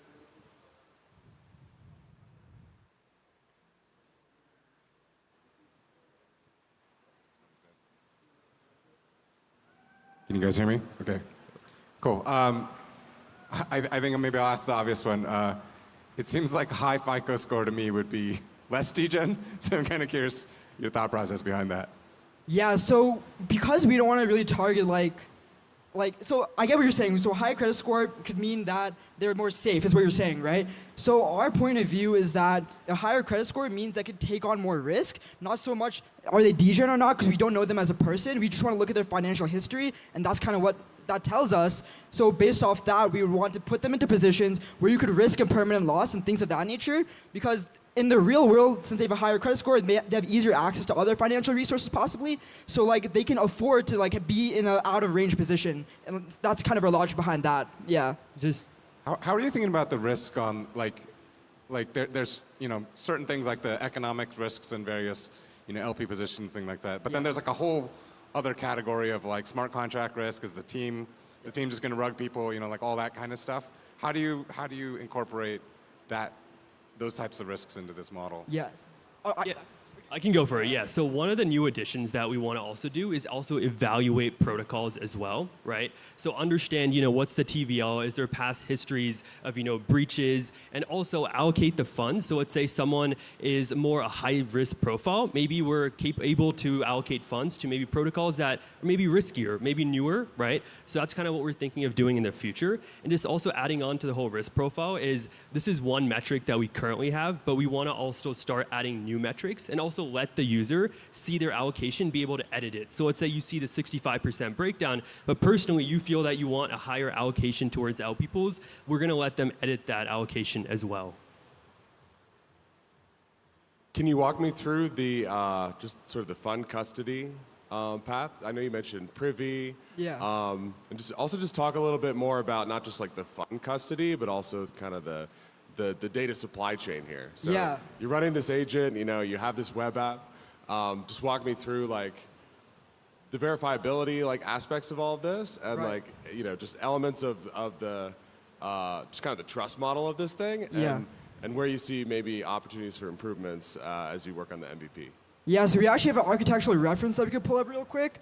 And to address the, okay, if not, so what we have right now is like somewhat of a centralized model. So a lot of our database information that we're pulling from these pools, they go to our, so we have these edge functions that run every day, pulling our data. We store them in a centralized database, hashing it on the client side, and then verifying it on the server side on the agent. In terms of the custodying of the user funds, right now our demo is just our wallet. So we just have our private key in there. But once we use privy server wallets, it's basically their wallet, their custody. So that will replace the custody part. So as we walk through this flow, we have our two agents. So we'll have our ZK Sync agent. So they're both using Gaia for verifiable inference. And but yeah, like custody, we'll use privy server wallets. Right now it's not solved. And Karthik, do you want to touch on the predicate ABS stuff for Eigen DA? Yeah, so one more thing that we're thinking about is right now agents are black boxes, right? And sometimes they do hallucinate. So what we're trying to do is in the future also integrate ABSs. So let's say that the allocation is 65%, but the agent starts to maybe try to allocate 90% towards a pool. So we're trying to use something like predicate, where it sends the transaction over to predicate, and predicate goes, okay, it has a 90% allocation, but the user only is supposed to have a 65% allocation, and verifies that. And one thing we're trying to also do to have communication between the two different agents is try to use Eigen DA, so it's also transparent. So when the two agents interact with one another, you can also verify and see what they're thinking and what they're like interacting about, and that's kind of the future plans that we have for the agent as well. And just one more thing about privy server wallets is we didn't add it in the hackathon because we just recently got access to privy server wallets, but the cool thing is you can revoke access anytime for the agent to interact with your wallet. On the agent side, as far as like providing liquidity, actually I have two questions. The first, maybe I'm misunderstanding this, but it sounds like the lower my credit score, the more degen I am, and therefore the higher risk. Or is it the opposite? It is the opposite. Okay. So yeah. Okay, cool. Okay, and I guess the second thing is more along the lines of like LPing. So if you're looking at like high APR and you have like a concentrated liquidity like strategy, how active is the agent in like understanding that I'm in or out of band? Or is it going to create like very narrow bands with high APR and a lot of volume? Is it going to process through my pool? or are you going to use something more broad where I'm just kind of like providing both sides of liquidity and I'm earning like, is the APR based on transaction fees or is it based off of like yield farming? Or So both? so right now, basically what happens is the agent creates a wide range, right? So that way, like all our positions we made for the past 2 days are still active, right? And that's because it's just part of the hackathon, it's just our initial version. But what we're gonna start trying to do is take the risk allocation, the risk score that we generate, and have that in mind as we create LP positions. So someone with a higher risk score has the potential to, accept impermanent loss. We'll probably have a narrower range so they can also generate higher fees. And right now the fees for the LP positions are twofold. So the first part is the fees you generate for providing a concentrated liquidity position. The second is the boosted part. Something that's cool that we're doing is we're querying subgraph data to get accurate historical data to create, these are the total APRs for the past couple weeks, past couple months, and also getting the base boosted APR from ZK Ignite and getting the agent know that this is the total, and it kind of goes from there. Yeah, and one more thing to add, in terms of setting the liquidity boundaries, right now, like Karthik mentioned, it is very broad, but we do have like methods that we are looking at. For example, if two assets are very highly correlated, they move together, then maybe we could use that as information to set those ranges. But right now, like you mentioned, there is no real methodology behind those. It's very broad, just to make sure we're staying in the range. But like you said, we're going to make that model in the future and improve on that, iterate there, but yeah. Awesome. Can you touch a little bit on why you need verifiable credit scores? Do you anticipate people just like self-reporting wrongly? Yeah, I mean, the main problem we wanted to solve was a lot of the AI agent apps we saw out there that could invest on your behalf. You had to enter like a self-reported like assessment, and like for me personally and others I've talked to, that's not a very good way to gauge like your allocations. So you wanted a metric which could verify who you are in terms of your financial spending habits. And credit score was the first thing that came to mind, and that's what we used to verify. But like we mentioned, we'll probably add more metrics to kind of get a better picture of this user. But that's what we have as of now. Yeah. Yeah, for what it's worth, I think probably the most interesting idea to me in all of this is this idea specifically of like, can you actually pull a bunch of financial data about a person and actually build a profile and do interesting stuff with that? And the cool thing is, the thing with having on-chain credit scores, just trying to verify stuff on-chain is that people can have multiple wallets. So they can say, oh, this is one of my wallets, but they might have 4 other wallets that have different spending habits. So it's a cool way to bring off-chain data on-chain and use that for the agent. Yeah, I think something like Robinhood trading history is probably more appropriate for something like this, but the same technology. Yeah, yeah.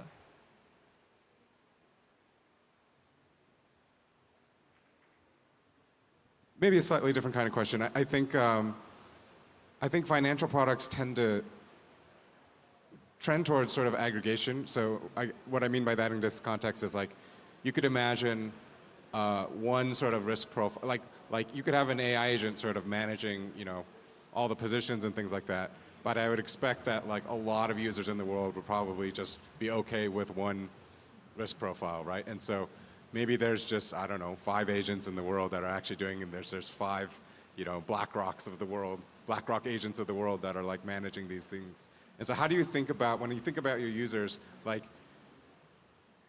I guess I have a hard time on imagining most grandmothers coming to a system and being like, here's my risk profile, and doing that, someone's just gonna tell them go put their dollars in this other, this thing that everybody uses, right? And so how do you think about that dynamic and who your user is? Yeah, so right now, like our user isn't the normie, like, the grandmother or whoever. Right now, it's the person, it's basically Akil and I, right? We use protocols and DeFi protocols. We know about it, but we don't have the time to constantly manage it, right? So that's why for them, it's a bit more involved, right? They understand, I'm putting money into LP positions, I'm staking, restaking. But when we start building new iterations of the product, we do want to do exactly what you said, where, maybe a grandmother just puts 100 USDC in, right? And from there, maybe she just says, I'm new to crypto, and it starts to, figure out, okay, this person is completely new. Let me just handle all the technicalities, complexities, not even talk about LP pools, staking, restaking. So we want to have new iterations. Right now, the version's targeted towards, average DeFi users that understand stuff and can be kind of involved, but don't have the time to manage.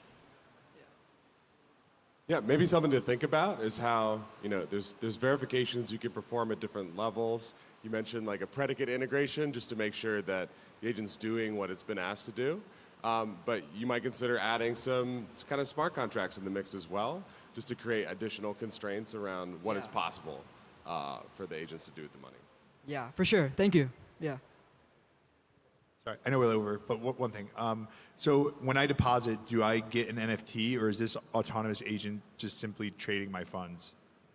So right now, you just deposit actually ETH in there, right? And then you're able to have an account to see your positions, right? Anytime you can just revoke access, but there is no NFT representing that, hey, like this is my agent or I put a position in. That might be something to consider in the future. But you do get like your V3 pools, there's an NFT you mint for that. That's all inside your address. You can view it anytime, just how you would normally do. So right now, there's 3 positions that the agent made for me. I can go and SyncSwap and PancakeSwap and see exactly that they exist and everything. One thing you might want to think about, especially as you go towards grandmothers, is like tax reporting. Okay. Because like if this agent is just doing 1,000 transactions a day, and I'm like, oh cool, I put 10 ETH in, and look, it's worth 15 ETH, and ETH is up.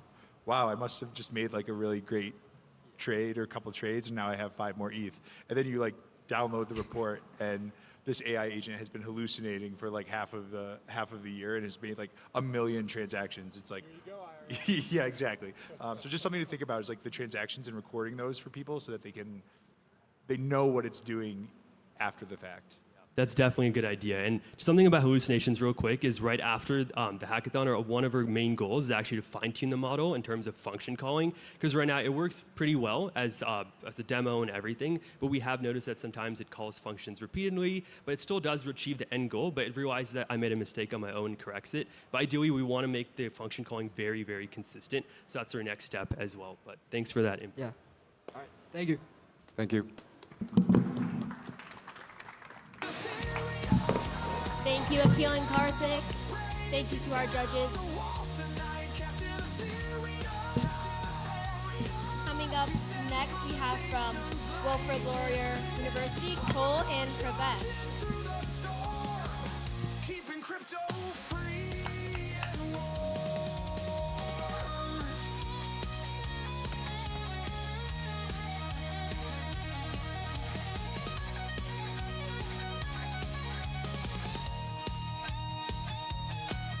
They say he's eternal, like a blockchain that flows.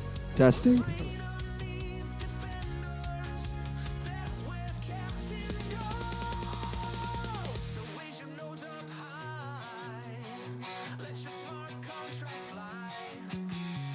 Testing, 1, 2, 3. Testing. Okay. All right, Pradesh, you ready? 1, 2, 3. Hello, everyone. Today we're going to present to you the future of prediction markets. We'd like to introduce you to EigenBet. No bias, no delays, just truth. So, current prediction markets are broken. Platforms like Polymarket are plagued by bias, manipulation, delay, and legal risk.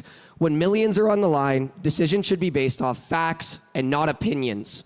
With over 9 billion in volume, 314,000 active traders, and yet still using human validators, the problem is flawed resolution. Our solution, we use AI and AVS and also automated market making to solve this problem to make it truly unbiased and make it truthful. So EigenBet revolutionizes prediction markets by removing all the human biases entirely. We use instead of using manual voting, we use AI agents as like our nodes that verify each services and come to like a deterministic outcome using all the Oracle data and also Twitter feeds that we have like an option to scrape through. And then and we don't have to wait for like all the delays to get to the verified truth. We can get to the verified truth almost instantly within like a couple of minutes. So yeah. With that in mind, I'd like to talk about why EigenBets wins versus other platforms. Let's look at a few features. Starting with market resolution, if you look at Polymarket and UMA, they have human arbitrage. With EigenBets, we have fully automated AI-driven consensus mechanisms acting behind the scenes. In terms of speed, Polymarket resolution can take hours to days. With EigenBets, you're looking at real-time, instantaneous resolution.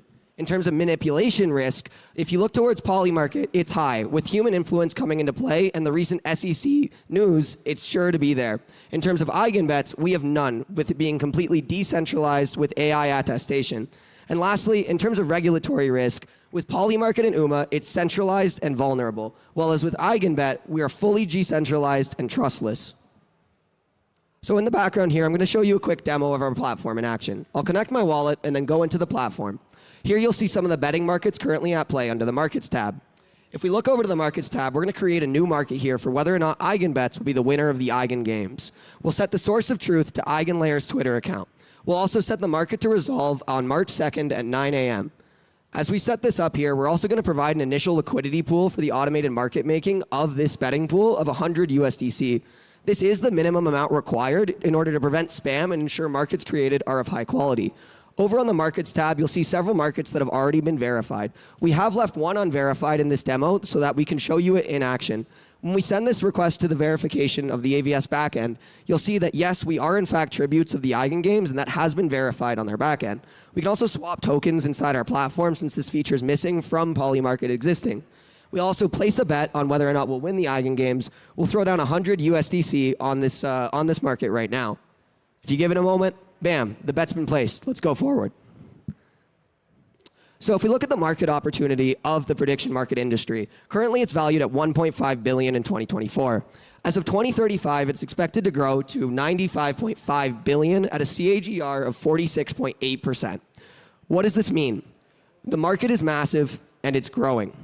If we look at Polymarket's current 9 billion volume and 314,000 active traders, we are well positioned to secure a dominant place in this market through our secure, decentralized platform. So let's talk about our architecture.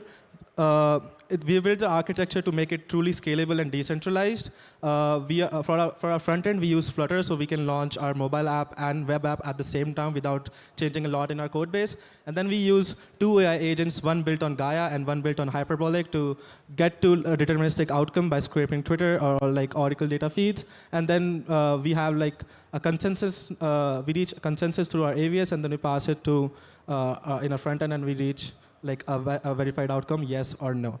And then we are using like automated market making for using V4 hooks, and also for swaps that we saw, like users can swap any EVM tokens into USDC so that they can then buy in. And we are also planning to deploy it on mainnet. We have currently deployed it on Unichain Sepolia and BaseNet Sepolia. So that's our current market. So to talk a bit about the revenue model for a platform like this, we plan on taking a 1% fee on all trades on the platform, as well as a 0.5% attestation fee. If you think about the 9 billion in volume that Polymarket has, this would equate to 900 million in revenue, or 90 million if I can math. If we look at the liquidity provider incentives as well, if you're to create a market on our platform with 100 USDC, you'd be sure to share it with your friends, creating a strong network effect, driving user growth within the platform. Furthermore, in terms of future plans, we're looking into adding a Coinbase on-ramp integration, mainnet deployment, expanding our data sources, and adding more AI agent validators, and also raising pre-seed. Welcome to Eigenbets. The future of prediction markets is here, and we're setting this global standard for trustless, AI-powered prediction markets. Thank you, and any questions?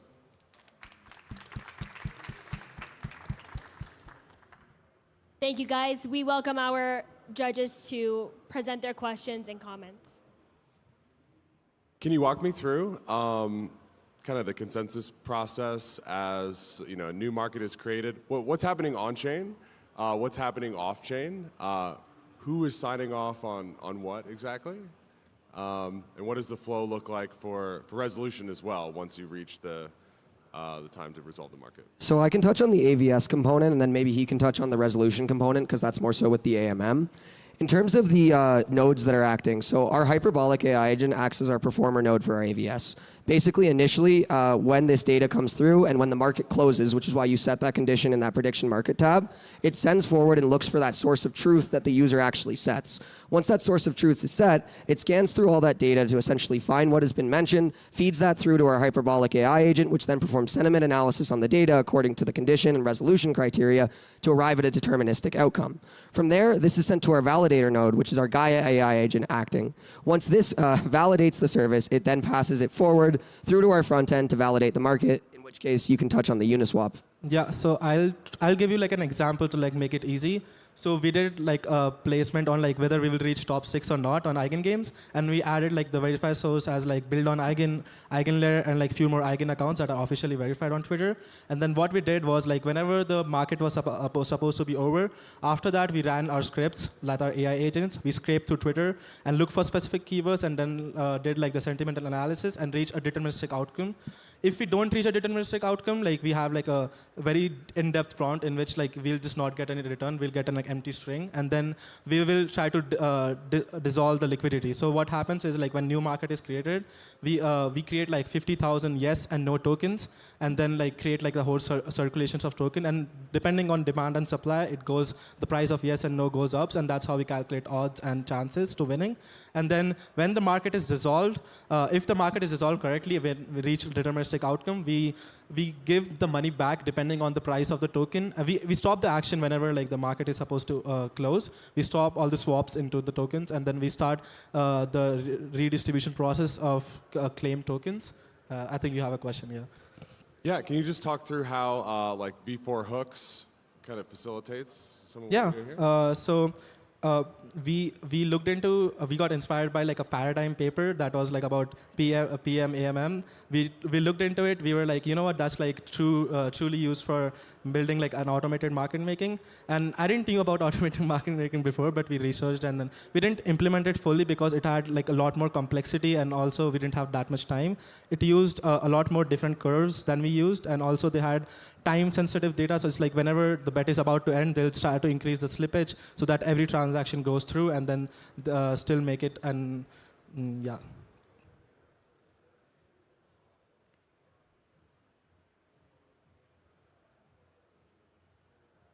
Can you talk through the validation?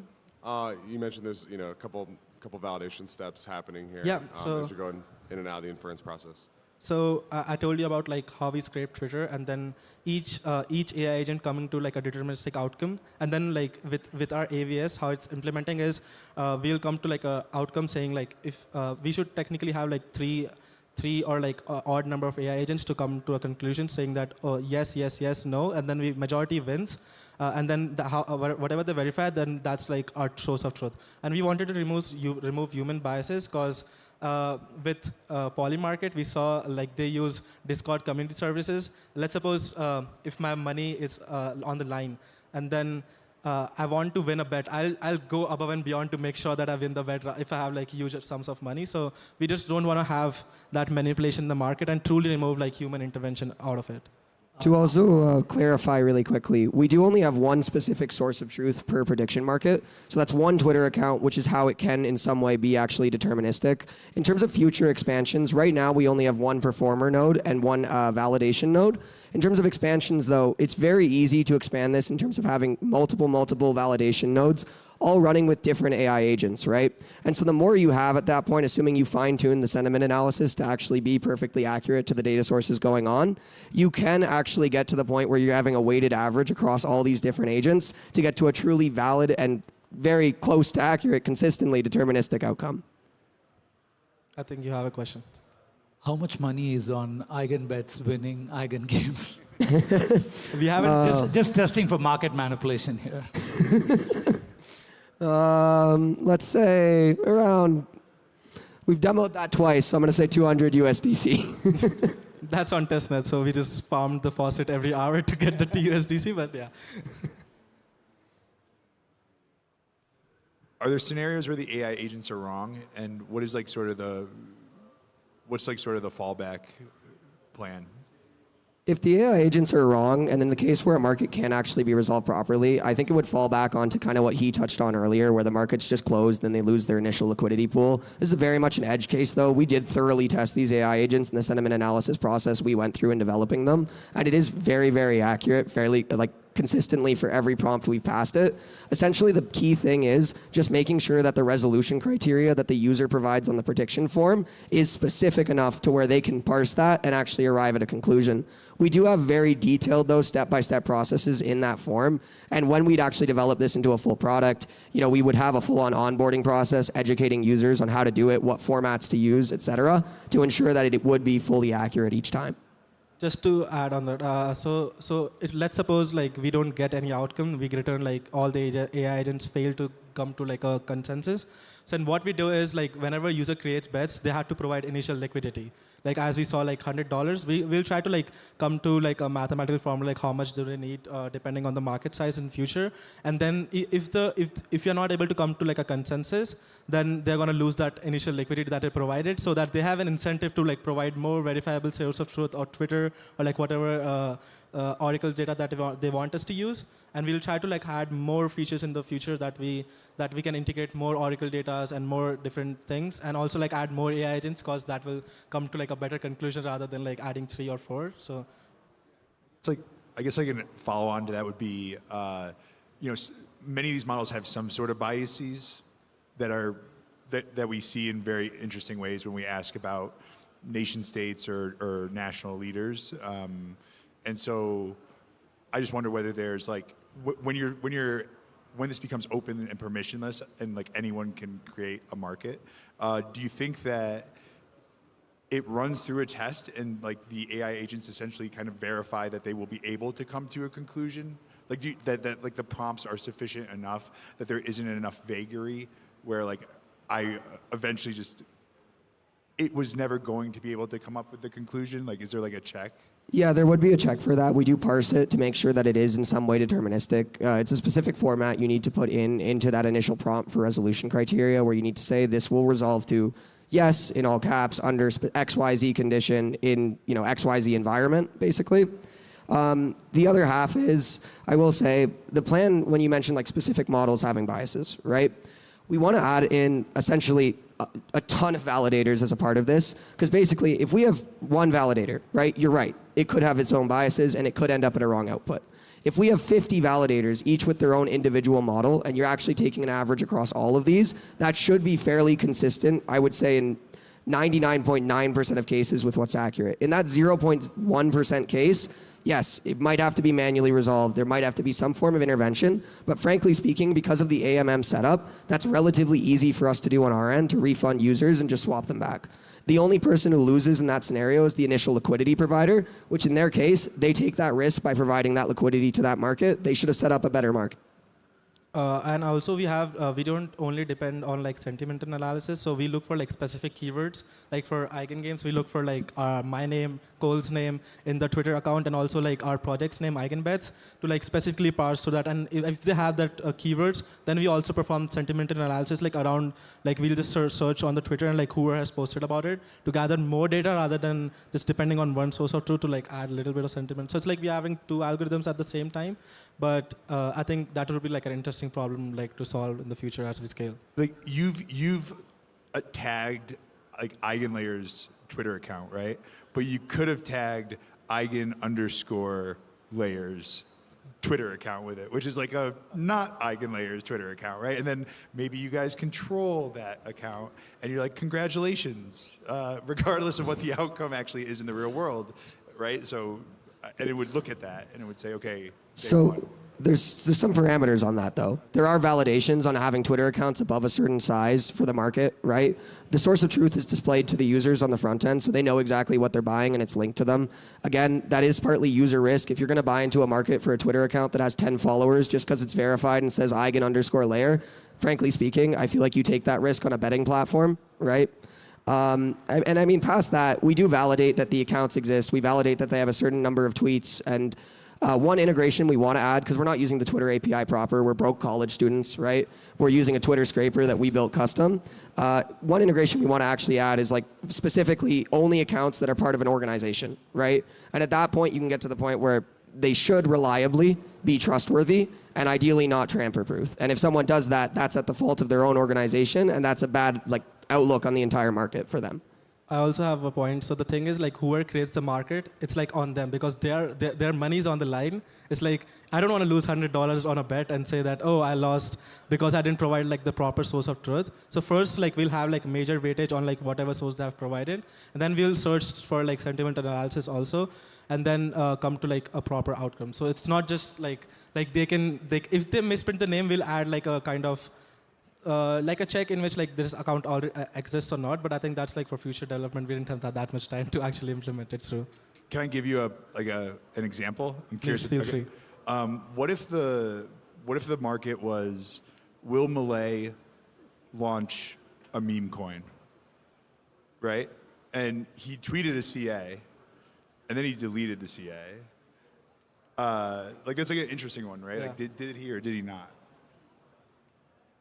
I think then we'll have to depend on our fallback, that is sentiment analysis, because there'll be major news platforms and everyone tweeting about it, like how the Argentina president thing happened. He got hacked and maybe hacked, we don't know, but his CA got leaked and then people started buying and it started dumping, and then I think he deleted the tweet. So the thing is, they're gonna, if the source of truth is deleted, we'll still have a fallback in which we still search the Twitter and then we see if it's actually verified or not.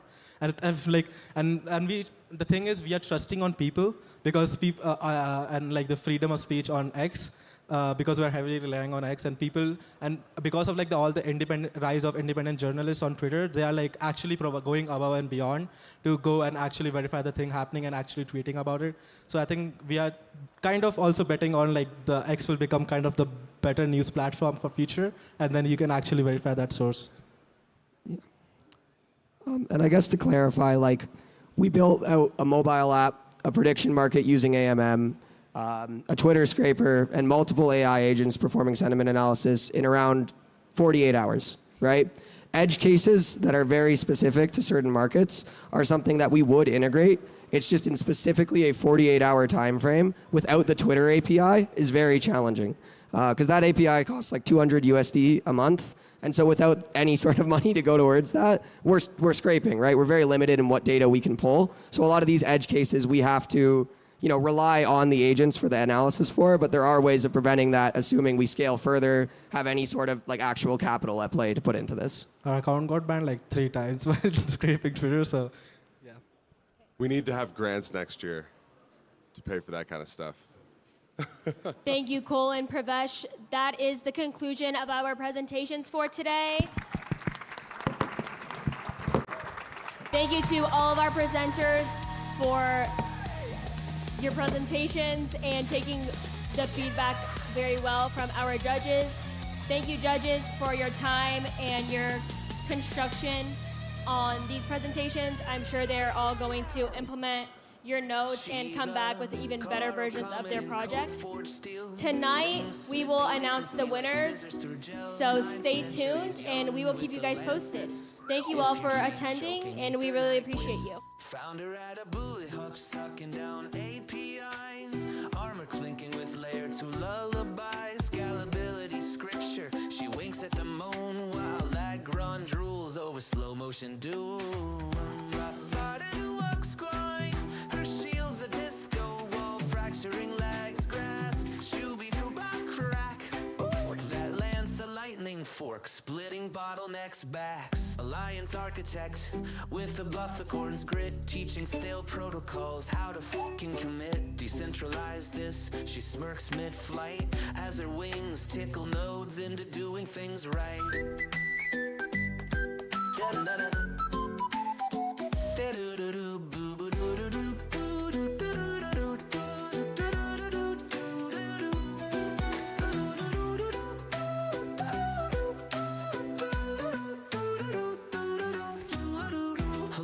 Architect with the bufficorn's grit, teaching stale protocols how to fucking commit. Decentralize this, she smirks mid-flight as her wings tickle nodes into doing things right. To do with for do with for do with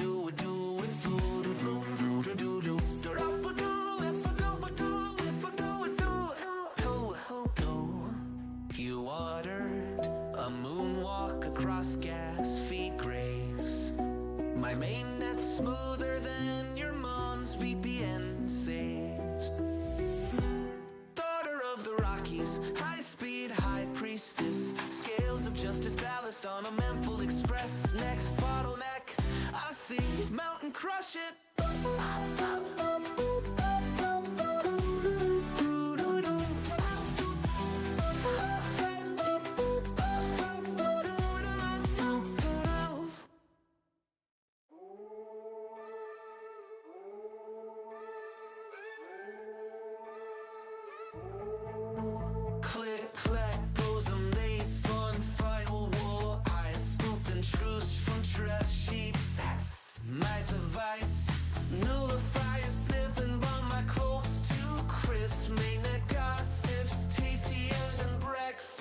chips. Story, hack, flurry.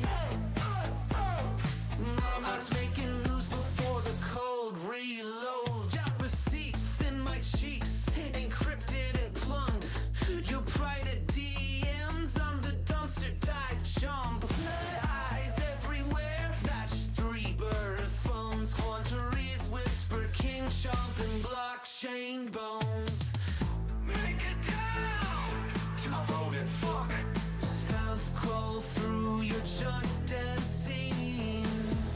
Man it up to the entropy. Mace cracked vaults like who's got the keys? Nullifier's huffing. You're just a rat with His firewall splinter to confetti bits. I'm curating leaves at the after party, sipping TLS tears. Call me well connected, I call it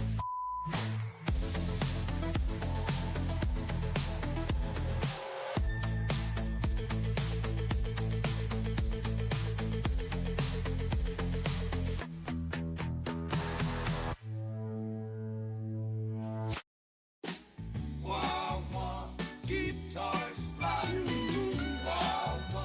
Guitar slide. Coffee for drip and the lab coat on fire. Sticky note constellation stuck to the ceiling wire. Gas fees are confetti. They rock on PI. Get homemade in 7/4 Shaboom goes the efficiency pulse. The lag runs lagging in his latency sub. Professor Way's got the future on spin ball. Urging notes dancing where the bottleneck's been. Professor Way's got the future on spin ball. Bugging tomorrow with yesterday's ram stains. Velcro boots clicking through blockchain debris. Crypto notes flutter like drunk bumblebees. Optimize the board fins, they cackle and shout. Self-sustaining hubs flicker in the blackouts out. Professor Way's got the future on spin ball. Urging notes dancing where the bottleneck's been. Professor Way's got the future on spin ball. Bugging tomorrow with yesterday's ram stains. Chaos is not compeller, or it's just a bug I forgot to unfurl. Mainnet shivers as their wild hair glows. Rumored AI, nah, just 3 Red Bulls in a row. What you building, prof? A singularity jukebox. How you stay charged? Espresso straight through my cortex. Who's your nemesis? Lag runs dial-up-found. Old speak, young as each block mine down. Professor Way's got the future on spin ball. Urging notes dancing where the bottleneck's been. Professor Way's got the future on spin ball. Bugging tomorrow with yesterday.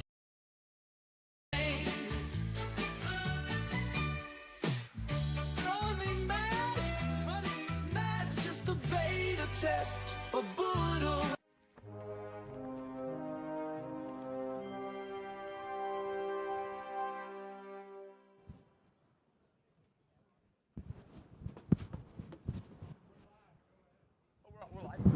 What's going on, everybody? How's it going?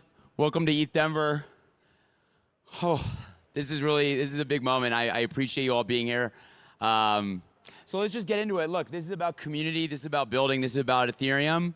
My story in this industry begins in 2016 with the launch of CryptoKitties. I was working at Sony Music, and I saw Ethereum and this NFT ecosystem as being a way for artists to go direct to their fans, to go direct to consumers, and to kind of do away with some of the predatory middlemen that exist in the music industry. I started there.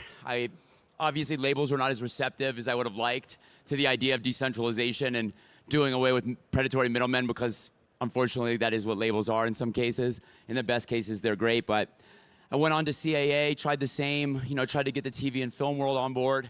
Kind of the same deal, went on to the government of California, and it was really just a lot of community building, but not a reception to the idea of decentralization, to the idea of Ethereum. But here we are, 2025, and obviously we're aware, now Sony has an L2 called Sonium, and the world is kind of receptive as it relates to this industry. The screen went black, we're gonna get it back, but pretty much what I'm trying to relate to is that 2025 is a new year. The government's receptive, entertainment's receptive, and now we're building on Ethereum. So what is it that we're building? Movement is a modular framework. It's a MoveVM-based chain that is settling to Ethereum. We want to bring the wonder and the revolutionary technology that is the Move programming language to Ethereum and to the Ethereum community. We want to bring our community to the infinite garden that is Ethereum. So how are we doing that? We started off I joined the team in June of 2023. I was at Consensus a little bit before, and I was playing music. I was at like a VC meetup. I was a little bit bored. You know how it goes sometimes at these conferences, you just get kind of burnt out. So I was playing some music and just kind of vibing out. And a really young man named Cooper Scanlon approached me, and he told me about this idea he had for this company called Movement. And, similar to what I said in my origin story, I'd always been really focused on community building and focused on bringing this idea of decentralization to the people. And when he told me about this idea of Move and how they didn't have the users and they didn't have the liquidity, and he was really trying to just bring this incredible programming language to the people, I saw a vision that I could align with.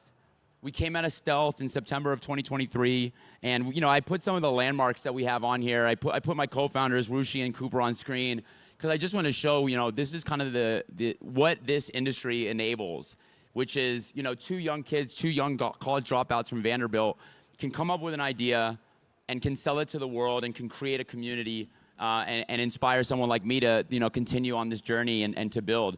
This is just an example of when we broke 100,000 followers in the Discord, just celebrating it together. That's an example of some of our community members outside of a fucking volcano. This originated with me and two 20-some-year-old kids with a dream and a purpose that was bigger than ourselves.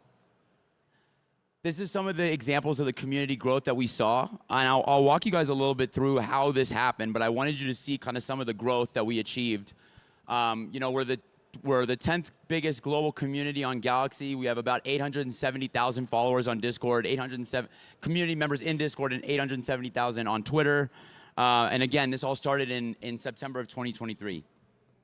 I think one of the big successes that we had and the way that we approach this and the reason that you see such insane growth in terms of community was that we really believed in what we were saying.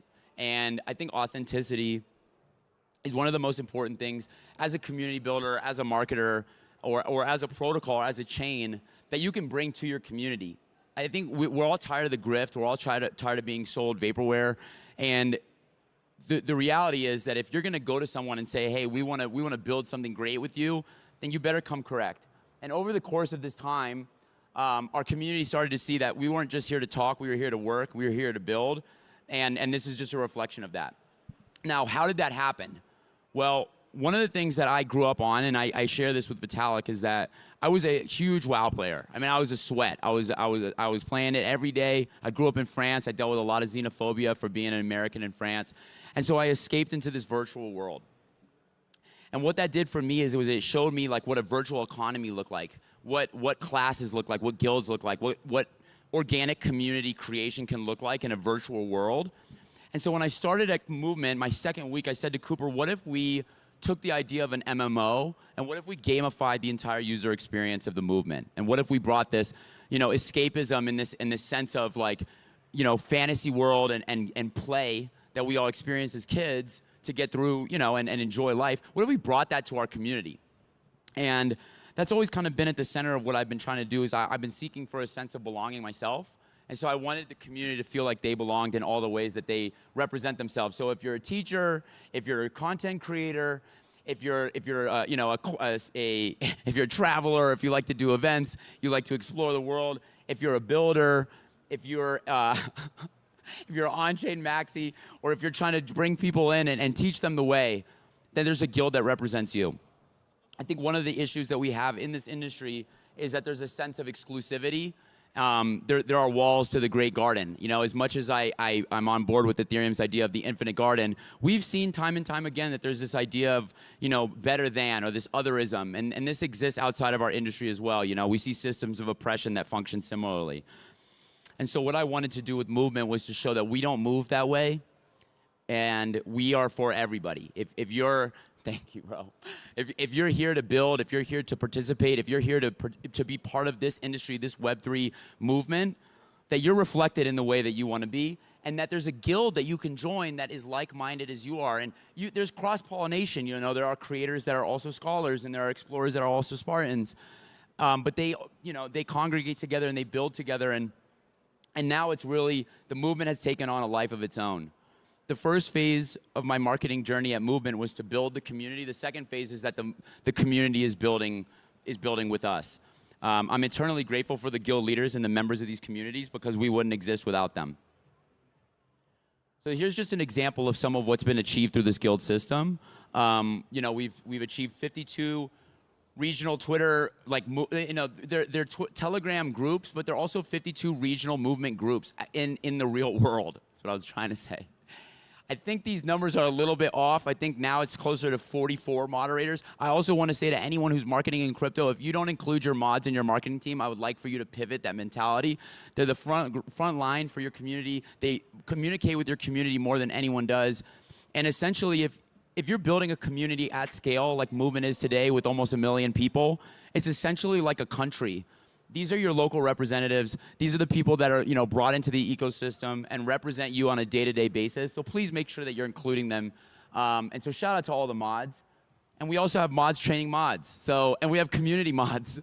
So I'm really proud of all of them. We've been on 5 different continents, from Indonesia to Turkey, Germany, Nigeria, Vietnam, China, Korea, Colombia, Slovakia, Russia, Ukraine, the US, Ghana, Indonesia, Japan, Australia, and we're just getting started.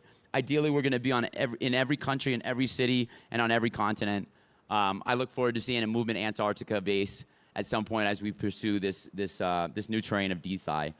And then here's just some amazing pictures of our community. I mean, I can't even begin to express the amount of gratitude and joy it brings me to just look at this screen. But this is what community building can look like. Many of these people I've never met in person, but we share a common goal, which is bringing the Move programming language to the people, building community, having fun, playing, and working. At the end of the day, you have to make this worth people's time. We're all in it for the same reasons.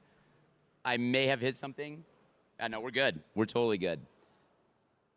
Here's some of the success stories that have been going on, and I took a quick list. One of the things that was very important for me, and I think is a really important part of the community building process, is to make sure that the people that are building the community with you are a function of your team. So your most avid and your most participant community members are essentially an extension of your marketing team or of your community team. So I wanted to do a quick shout out. These are some of the community members who have since found work after coming up in the Movement ecosystem. We have Ade, who's now at Lava. Dabam is now at Lanikia, as is Mr. Fox. Helios is now part of the Squirrels team. Fu and Used Towels are part of the Canopy team. Timsverse and Bookie Road are part of the Henry team. And Karem is part of the Razor DAO team. That is literally validation of my existence, to see community members who came into this, you know, for the joy of it, for the sake of it, but for their own self-purpose and their own pursuit of passion. They joined this community, they worked their asses off, and they got jobs. And I think that's one of the most important parts of community building in Web3. At the end of the day, some of these people are grinding for you for free. And so the most important thing that you can do is to put them in positions to win. And the end result of the guild system was to allow for our community members to eat. And one of the things that we did within the guild system was to create this Parthenon, this building the Parthenon experience, which was the testnet example of how these guilds could function, making on-chain mechanisms so that when these community members are participating in the various guilds, which I'll go back to again, as these individual groups are participating, if they're teaching people in the Discord, or they're teaching people on Twitter, if they're creating memes, if they're doing regional explorer events across the world, if they're building dApps, if they're bringing people in and educating them, if they're on-chain maxing, we want to make sure that all those people are recognized and incentivized properly, because this shit does not come for free, and there's no free lunch in Web3. So we want to make sure that the people are being rewarded adequately. I'm very grateful to be on this stage, and I'm very grateful for the Movement community. And obviously all this comes down to when is the network going live? When are the people going to be able to participate on mainnet? This is a question I've been getting often. And the question for you remains the same with me. The answer is soon come. Movement mainnet will be in March. I'm very excited for us to be able to participate in a mainnet experience. Obviously the testnet was an incredible experience as well, but I just want to make sure everybody knows it's coming, y'all. And I can't believe how close we are. Parthenon V2 is going to be up, and we're grinding. I'm so proud of everything that the team has achieved, and I can't wait for you guys to be able to participate on it in a mainnet way. But I just want to go back a bit again and just talk a little bit more about the community building process and really like how you can engage better with your community. If you're in Web3 and you're a builder or you're a founder and you're wondering how we achieve this level of success with building our community, I want to go back to some of the points that I made about the guilds. If you're focused on the builder community, what could you be doing for the creator economy? What could you be doing for the meme artists? What could you be doing for the threaders? What could you be doing for the folks that, you know, they might be micro KOLs, they might have really good takes, but they don't have many followers. So how are you maximizing the potential of your community? And I think if you were to approach it with that lens, you're gonna see results that you didn't see before. Some of these countries are countries I've never even been to in my life. But when community members approached me and said, hey, I live in Ukraine and I wanna throw an event here, my immediate reaction was, let's fucking get it. Because at the end of the day, I'm not gonna be able to travel to these regions. I'm not gonna be able to be all over the world. I have to trust my community. And also, this is a permissionless and decentralized environment. I think the misalignment a lot of times is that people are expecting their community to work for them. And in reality, we work for the community. We can only go so far as the dApps that build on our networks, and we can only go as far as the people who throw events and who represent us around the world. So what are you doing for the community? How are you building for them? What can you do differently, and how can you show them how much you value them and how much you respect their time? And create a mechanism in which when they show this hard work, that they're rewarded for it. I'm gonna go back again to the MMO example. How are you treating the teachers? How are you treating the creators? How are you treating the on-chain maxis? And if you're doing for them what you would want done for yourself, then the world is gonna open up to you. I wanna take the last few minutes of my time today to talk a little bit about this. I think we've lived in an environment long enough within this industry of, you know, this is our chain and that's their chain, and if they're not on my chain, then I don't fuck with them.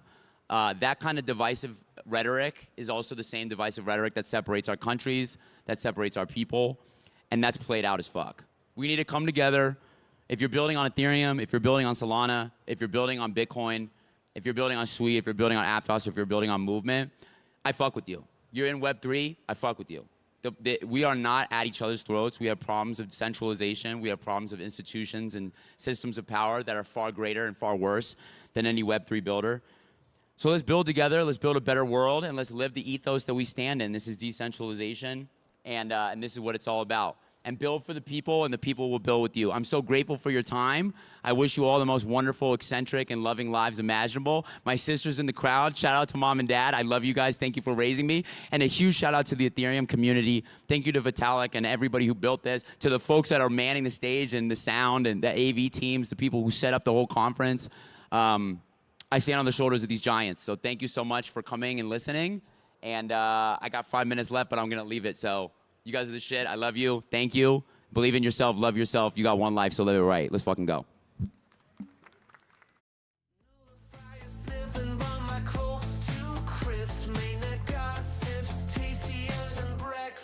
Chips. Story, hack, flurry.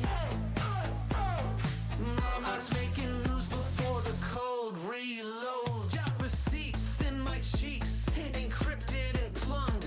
Your private DMs on the dumpster dive jump.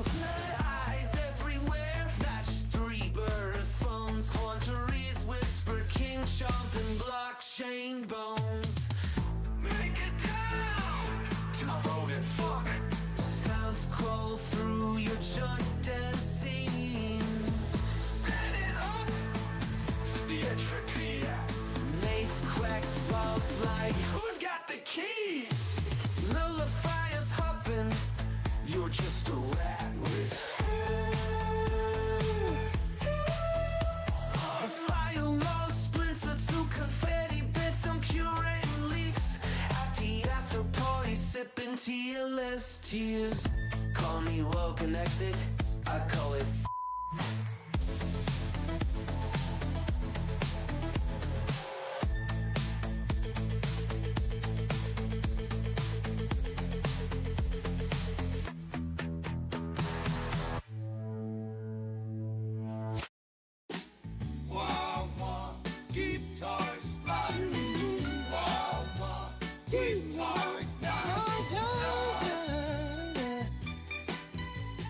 Coffee for drip and the lab coat on fire.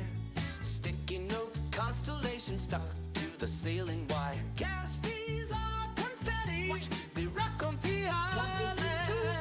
Homemade in 7s for Shaboom, dose, efficiency pulse. The lag runs lagging in his latency so. Professor Wade's got the future on spin, book. Urging notes dancing where the bottleneck's been. Professor Wade's got the future on spin, book. Bugging tomorrow with yesterday's ram stains. Velcro boots clicking through blockchain debris. Crypto notes flutter like drunk bumblebees. Optimize the board fins, they cackle and shout. Self-sustaining hubs flicker in the blackouts out. Professor Wade's got the future on spin, book. Urging notes dancing where the bottleneck's been. Professor Wade's got the future on spin, book. Bugging tomorrow with yesterday's ram stains. Chaos is not compeller. Order's just a bug I forgot to unfurl. Mainnet shivers as their wild hair glows. Rumored AI, nah, just 3 Red Bulls in a row. What you building, prop? A singularity jukebox. How you stay charged? Espresso straight through my cortex. Who's your nemesis? Light runs dial-up found. Age? Old as speak, young as each block mine down. Professor Wade's got the future on spin, book. Urging notes dancing where the bottleneck's been. Professor Wade's got the future on spin, book. Bugging tomorrow with yesterday's ram stains. Running mad's just a beta test for BUIDL. Oh, Pete Jarvis,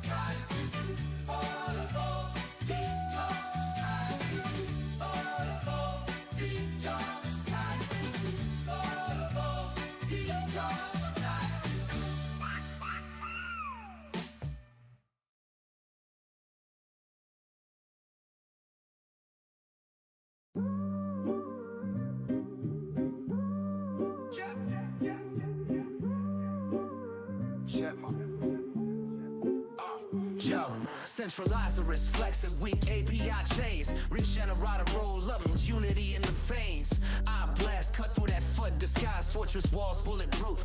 Watch scams die. How you rebuild? Collide. How we win? Don't fade. 80-year beam stitch the fraction map. BUIDL hearts pumping, but I'm no cap. Regenerate. Yeah. We multiply when we unite. Singularity surge, protocols ignite.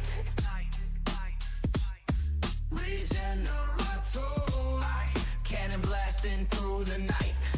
Centralize the risk, dude ain't built for this fight. You tried to fork the code, but the squad don't split. Transparency spotlights, kill the glitch. Your mainframe stutter, our syncs T-Pain smooth. Region rhythm got chains dancing, no noose. Regenerate. Stacking wins like Lego blocks. Eyes peeled for snakes lurking in sock accounts. Regenerate. Fortress lock, no picking locks. BUIDL mobs to cure your system's chicken pox. I'm the algorithm king. Hide behind my sting. Yo, this beat, fresh as morning commits. Your firewalls crumble. Click, clack, squad, don't quit. BUIDL. Regenerator.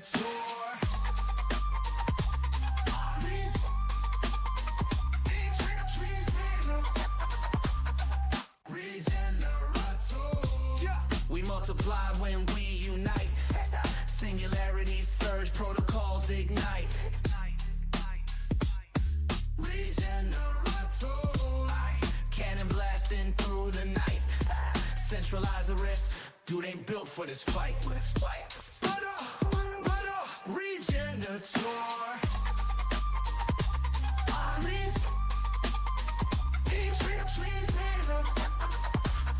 Collab beats control, tell the whole damn law.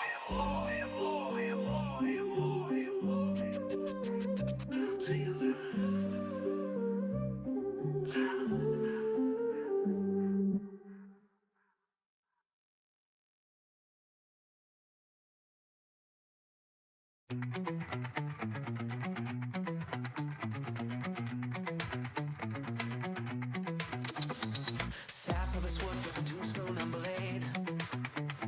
3 a.m. caffeine checks, debugging code cascade. Pass the leak, we boot them and pull stew.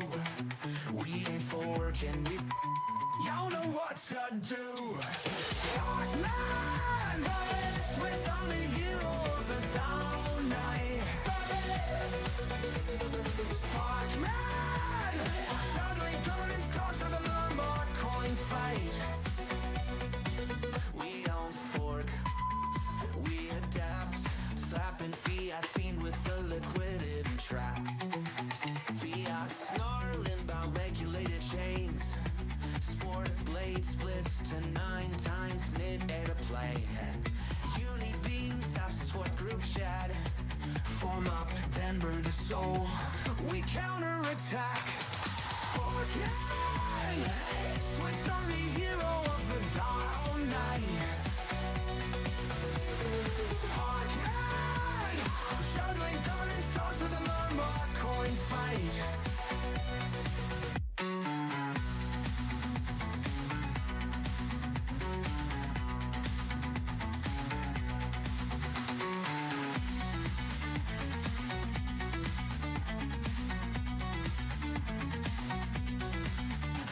Snarling about regulated chains. Spork blade splits to 9 times mid-airplane.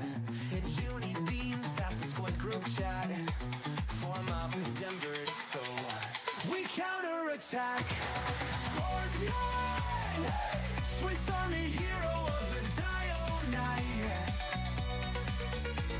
Scorpion, juggling governance talks with a Myanmar coin fight. We don't fork. We don't fork. Fiat snarling about regulated chains. Sport blade splits to 9 times mid-airplane. Uni beams, ask squad group chat. Form up Denver, so we counterattack.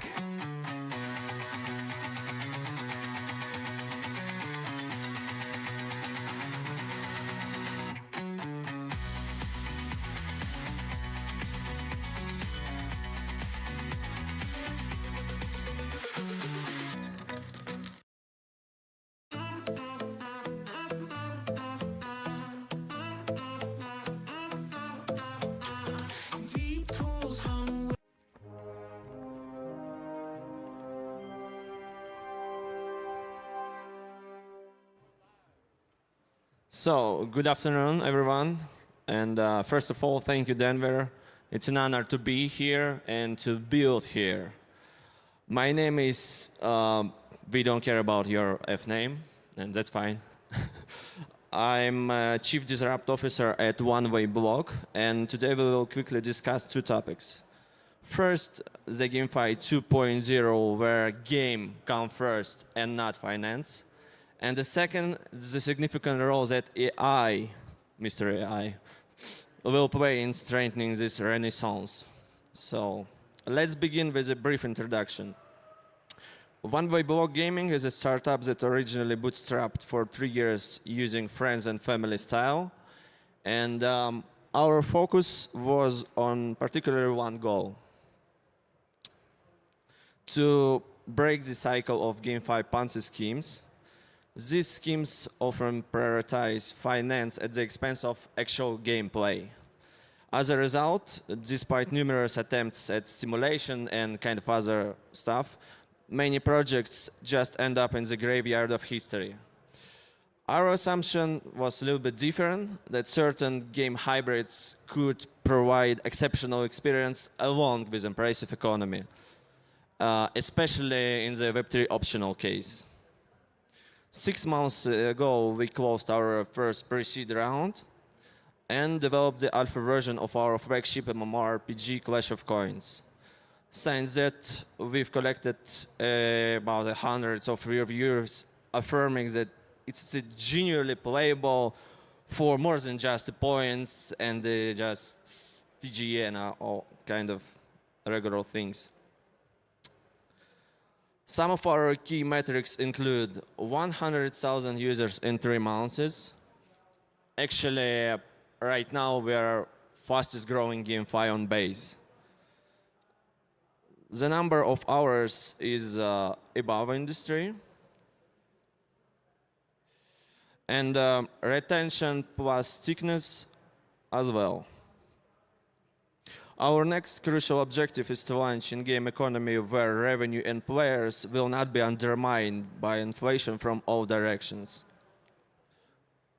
Our strategic roadmap consists of the following steps. First, build a working gaming flagship. Second, develop an infrastructure based on the success economy. And third, optimize the entire product with the help of AI.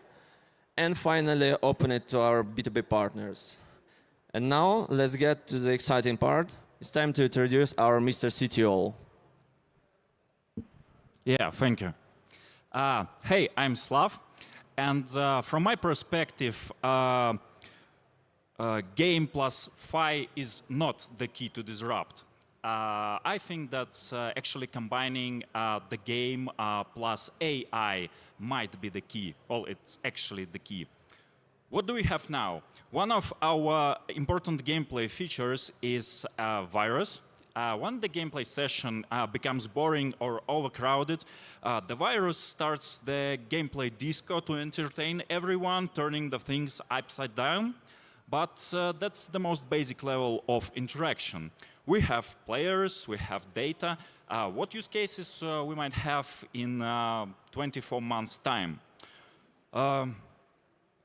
The first one, AI agent going beyond the traditional NPCs with multimodality and multi-domain, like bidirectional voice communication with your AI friend, co-presence, sharing screen in Discord to discuss the tactics. You make a screenshot of the map. Okay, I'm still here. Yeah, so making the screenshot of the map, saying a few words, and then sending it to the AI agent. After 5 minutes, your AI guy comes back with the scribbles or the screenshot with the proposed tactics to capture the continent.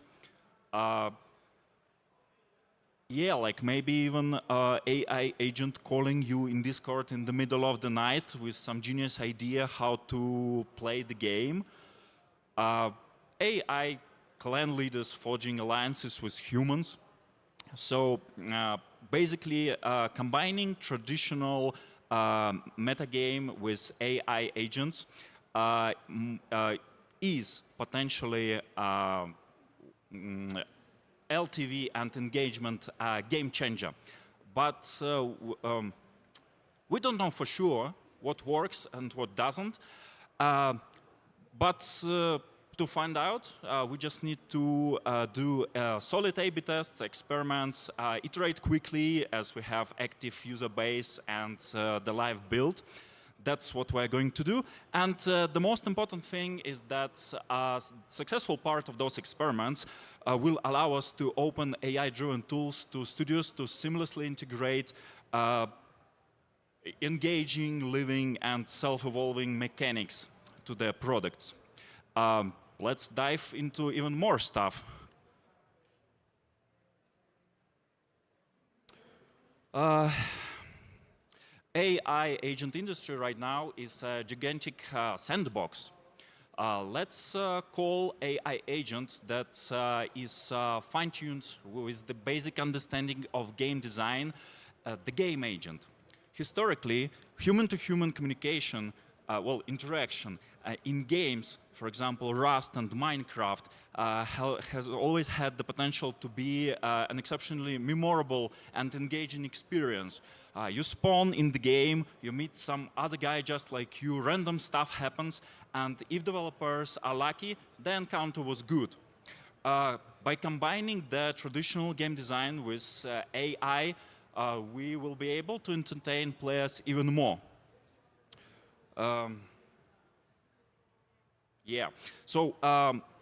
By fine-tuning the game agent with the data from a particular player for mimicking their playstyle, attitude, or maybe something else, for the particular player, we basically can select our own version of Agent Smith from the second part of Matrix. So for like a moderate amount of soft currency in the game, as a player, you would be able to make several clones of yourself with specific goals and become more productive in the game.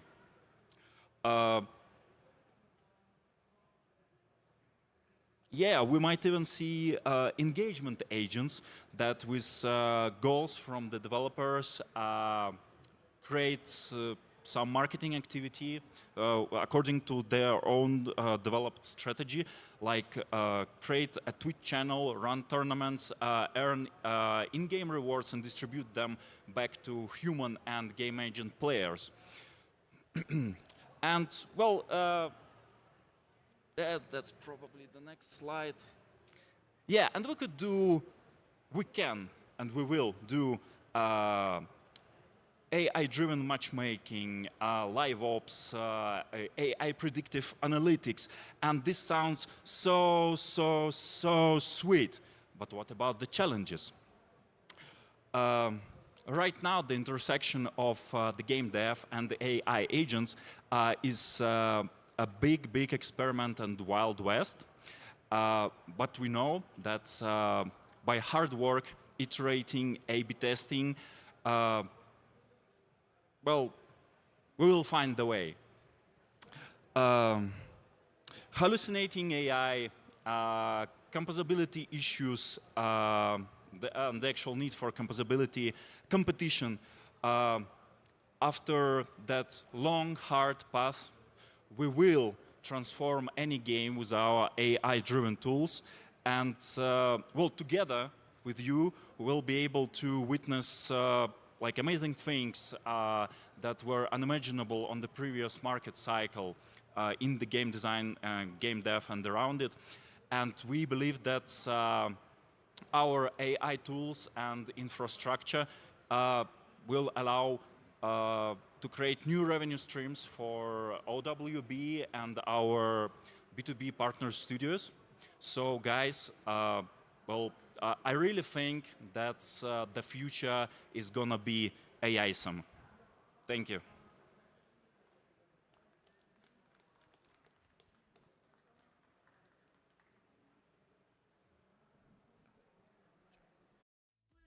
Confetti bits, I'm curating leaves.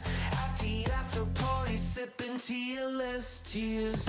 Call me well connected, I call it.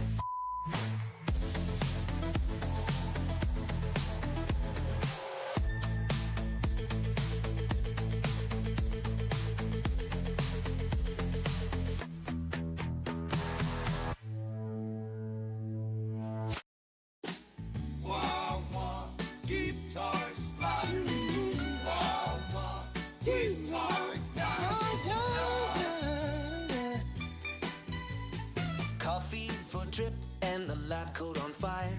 Sticky note constellation stuck to the ceiling wire. Gas fees are confetti. They rock on the island. Homemade in 7 for Shaboom goes the efficiency pulse. The lag runs lagging in his latency so.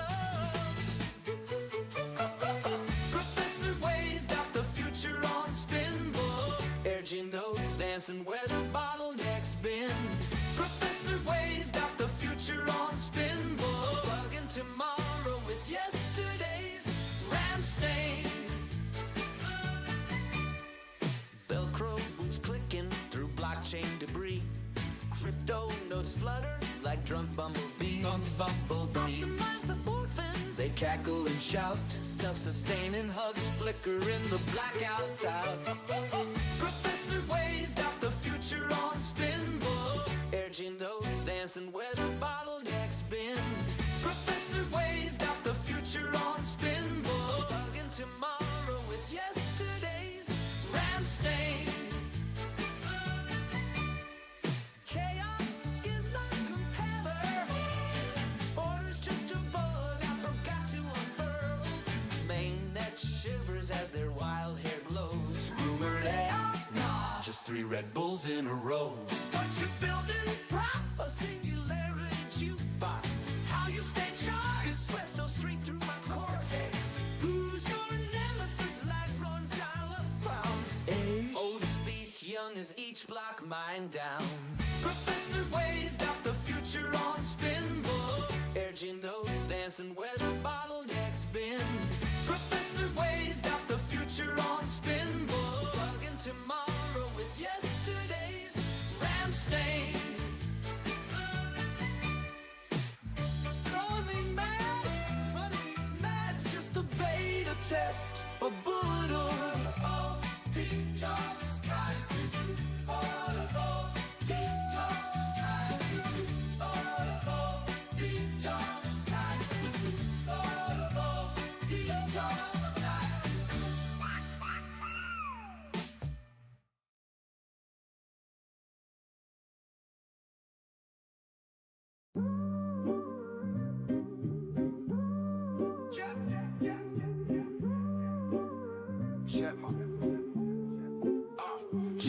centralized risk, flex of weak API chains. Regenerate roll up, unity in the veins. I blast, cut through that foot disguise. Fortress walls bulletproof. Watch scams die. How you rebuild? Collide. How we win? Don't fade. 80 beam stitch the fractured map. Brutal hearts pumping, but I'm no cap. Regenerate. Yeah. We multiply when we unite. Singularity surge, protocols ignite. Regenerate. Cannon blasting through the night. Centralize the risk. Dude ain't built for this fight. You tried to fork the code, but the squad don't split. Transparency spotlight, kill the glitch. Your mainframe stutter, our syncs T-Pain smooth. Region rhythm, blockchains dancing, no noose. Stacking wins like Lego blocks. Eyes peeled for snakes lurking in sock accounts.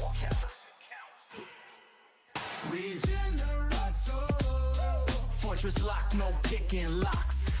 Little mobs to cure your system's chicken pox. I'm the algorithm king. Hide behind my sting. Yo, this beat, fresh this morning commits. Your firewalls crumble. Click, clack, squad don't quit. Regenator.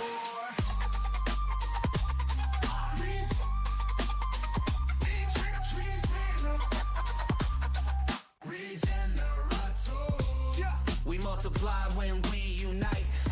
Singularity surge, protocols ignite. Regenator. Cannon blasting through the night. Centralize the risk. Dude ain't built for this fight. Regenator.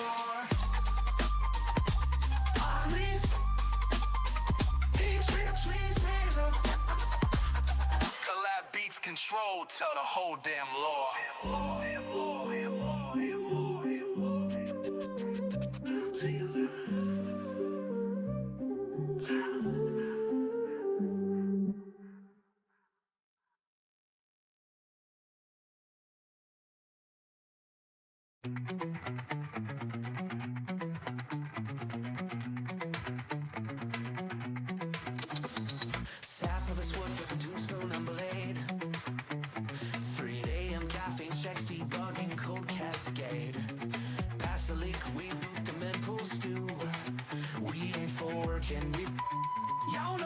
to do.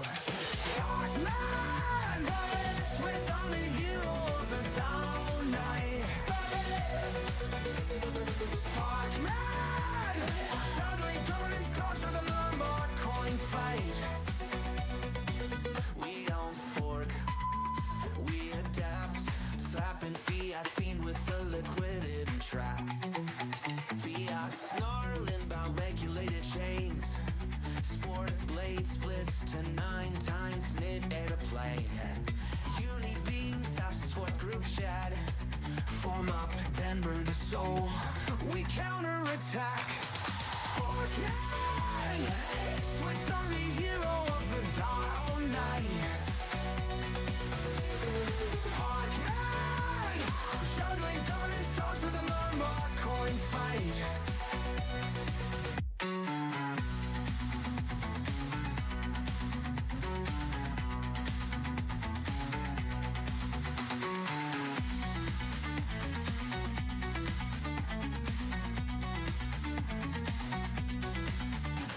Snarling about regulated chains.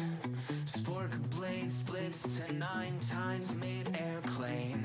And uni beams as the squad group chat. Form up Denver so we counterattack. Scorpion, Swiss Army hero of the dial night. Scorpion, juggling governance toss with a Myanmar coin fight. We don't fork. We don't fork. Fiat snarling about regulated chains. Sport blade splits to 9 times mid-airplane. Uni beams at squad group chat. Form up Denver so we counterattack.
Moon's moonbeam.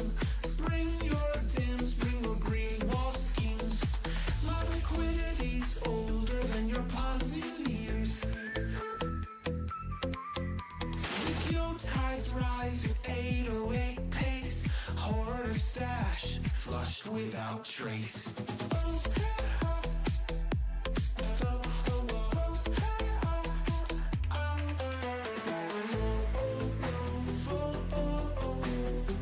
Let the ether breathe, let the ether breathe.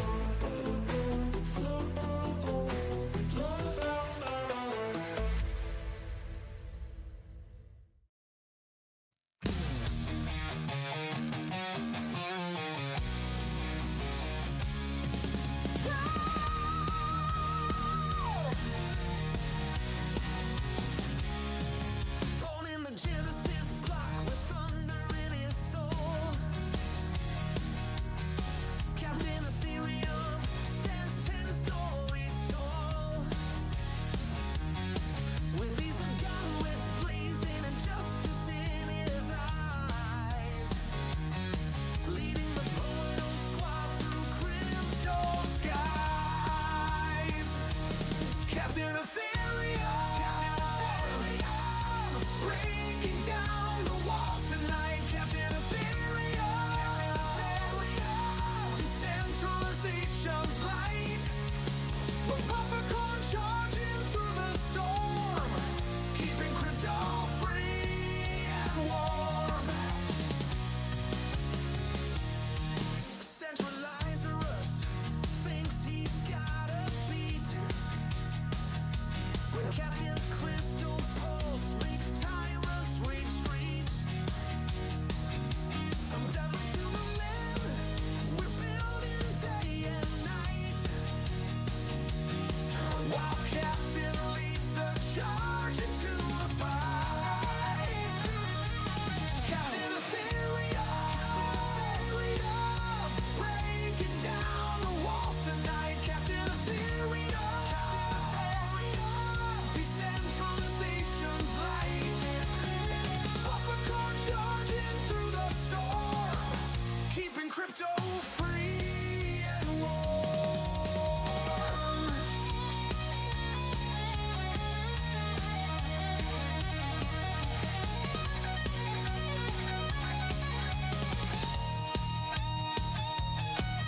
They say he's eternal, like a blockchain that flows. Where freedom needs defenders, that's where Captain goes. So raise your notes up high, let your smart contracts fly. The Captain's here to stay, keeping centralization away. Captain Ethereum, forever. Captain shows the way from the Genesis block to a brighter day.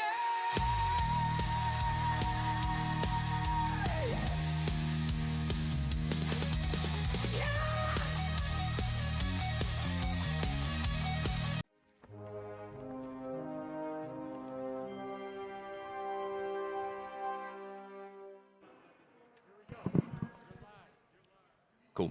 All right. Welcome, everyone. Welcome to the Captain Ethereum stage. First thing that came to my mind, Chad Vitalik.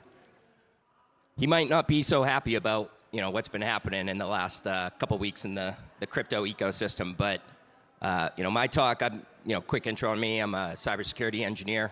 I've been in cybersecurity for over a decade. Been with Fireblocks for about 3 years now, and today we're going to talk about red teaming crypto wallet operations. So very timely with everything that's happened in the last week with BUIDL. So we're going to talk about the threat landscape, why red teaming, why this is something that, if you're an on-chain protocol, a business that's operating on-chain, why this is something you should invest in and focus on. We're going to talk about the threat model for wallet operations, how it's pretty unique compared to maybe some other traditional IT or cybersecurity systems. We're going to talk about the latest and greatest hacks, Radiant Capital and BUIDL. A lot of good lessons to be learned from them. And then I'm going to give you sort of a high-level practical framework to take back to your teams on questions to ask and allow you to perform your own red team on your wallet operations. So what's going on? External nation-state attackers, right? They've been busy, right? The human continues to be the weakest link with targeted phishing attacks, social engineering. You know, we always have the possibility of like physical attacks, like a hammer attack, and coercion, right? These are all continuing to be successful. With the rise of nation-states like North Korea, we even see internal or rogue actors masking themselves as employees and getting into these organizations. And so some of the largest breaches within, these are all within the past 6 months or so. These have all been around wallet operations, right? These weren't smart contract exploits. Yes, there was a smart contract component to it, but it was generally taking advantage of the humans involved in wallet operations and taking advantage of their trust. So again, DPRK, North Korea, Lazarus Group. I think I don't want this to turn into a safe bash because it's really not meant to be. But I do want to kind of sound the alarm here, right? If you are operating a safe wallet infrastructure, for your team, you really need to invest in security now, right? Because DPRK has weaponized exploits for this, and they are emboldened because look at how much money they just made, right? They're going to keep doing this as long as they're making money. So this guy's waiting for you. So why are we focusing on wallet operations, right? Weakest link in cybersecurity always will and continue to be the humans involved, right? Again, this talk is focused for if you're a DAO, a protocol, a foundation, or your business operating on chain, you have wallets and you need to do things on chain with those wallets. You need to have controls around who can actually access those and do those privileged transactions. So multi-party transaction approval and signing, right? Very distinct how I break those two up. Those should be the primary security layer, but the defense and depth of the whole wallet operations can go much further, and that's what I'll cover in the talk. So, I've been working a lot with traditional financial institutions, and they have this concept of maker-checker.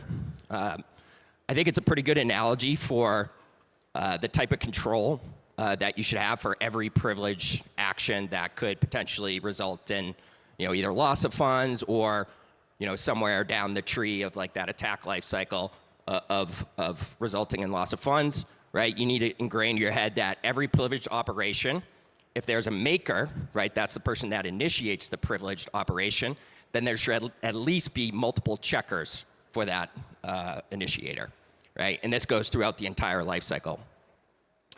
The other issue here is that, in terms of, things that like happen with Radiant, this is more for like the dApps or the protocols or the blockchains.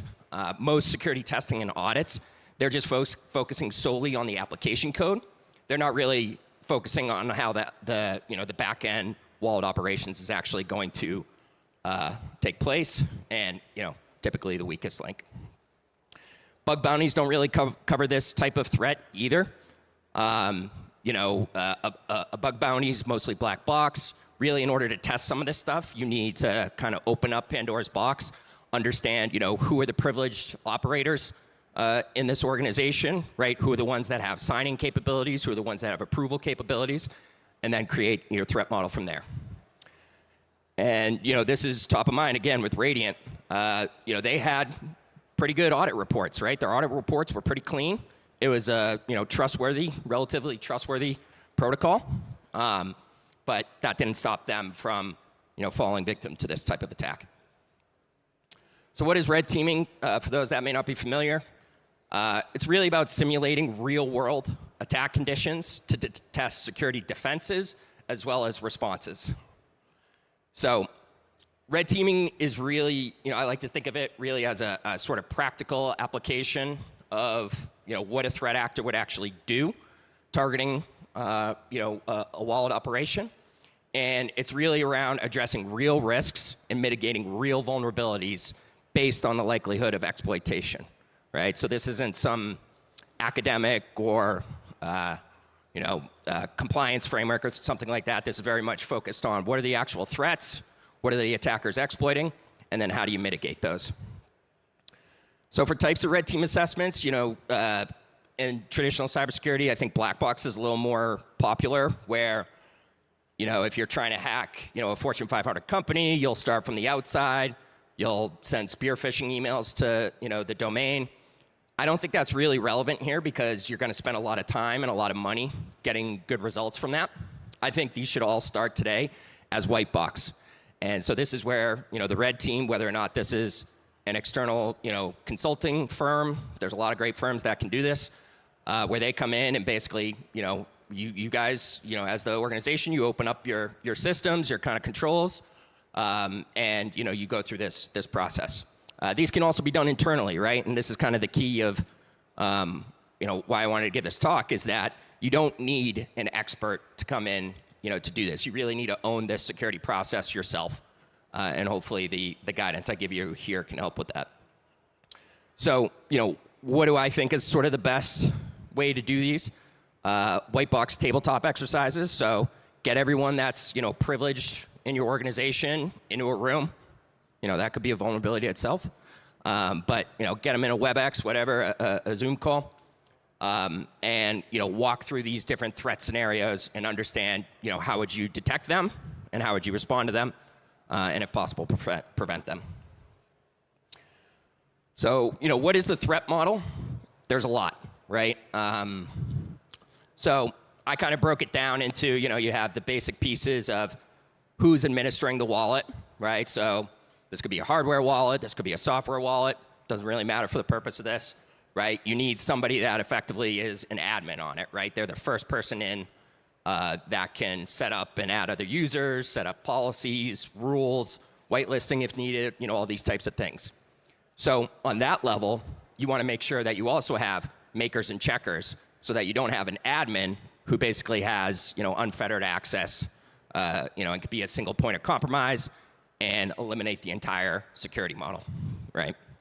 So if you had a multi-sig, for example, but, it's a 3 of 5 multi-sig, but all 5 of those signers' private keys were generated by one person or one system, that's a flag. So going down through the rest of the life cycle, within Acme Corp's wallet here, transaction initiation, right? You want to do, if anyone initiates a transaction, put some checkers there, right? Are you sure? Did you mean to initiate this? Is this exactly what you intended? Next is transaction approval. So this is, in a multi-sig, this would be like the actual 3 of 5.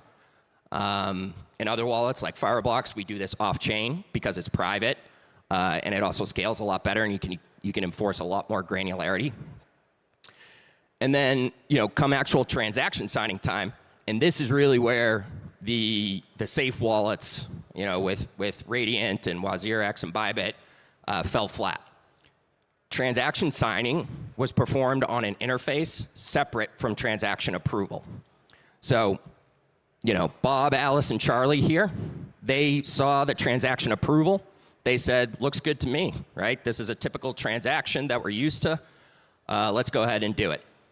But that approval was not cryptographically tied to the actual signing that then hit the chain of the actual transaction, right? So this is where blind signing comes up, where you don't really know what you're signing because there's a separation between the approval interface and the actual hardware, the final point where the actual transaction gets signed and submitted on chain.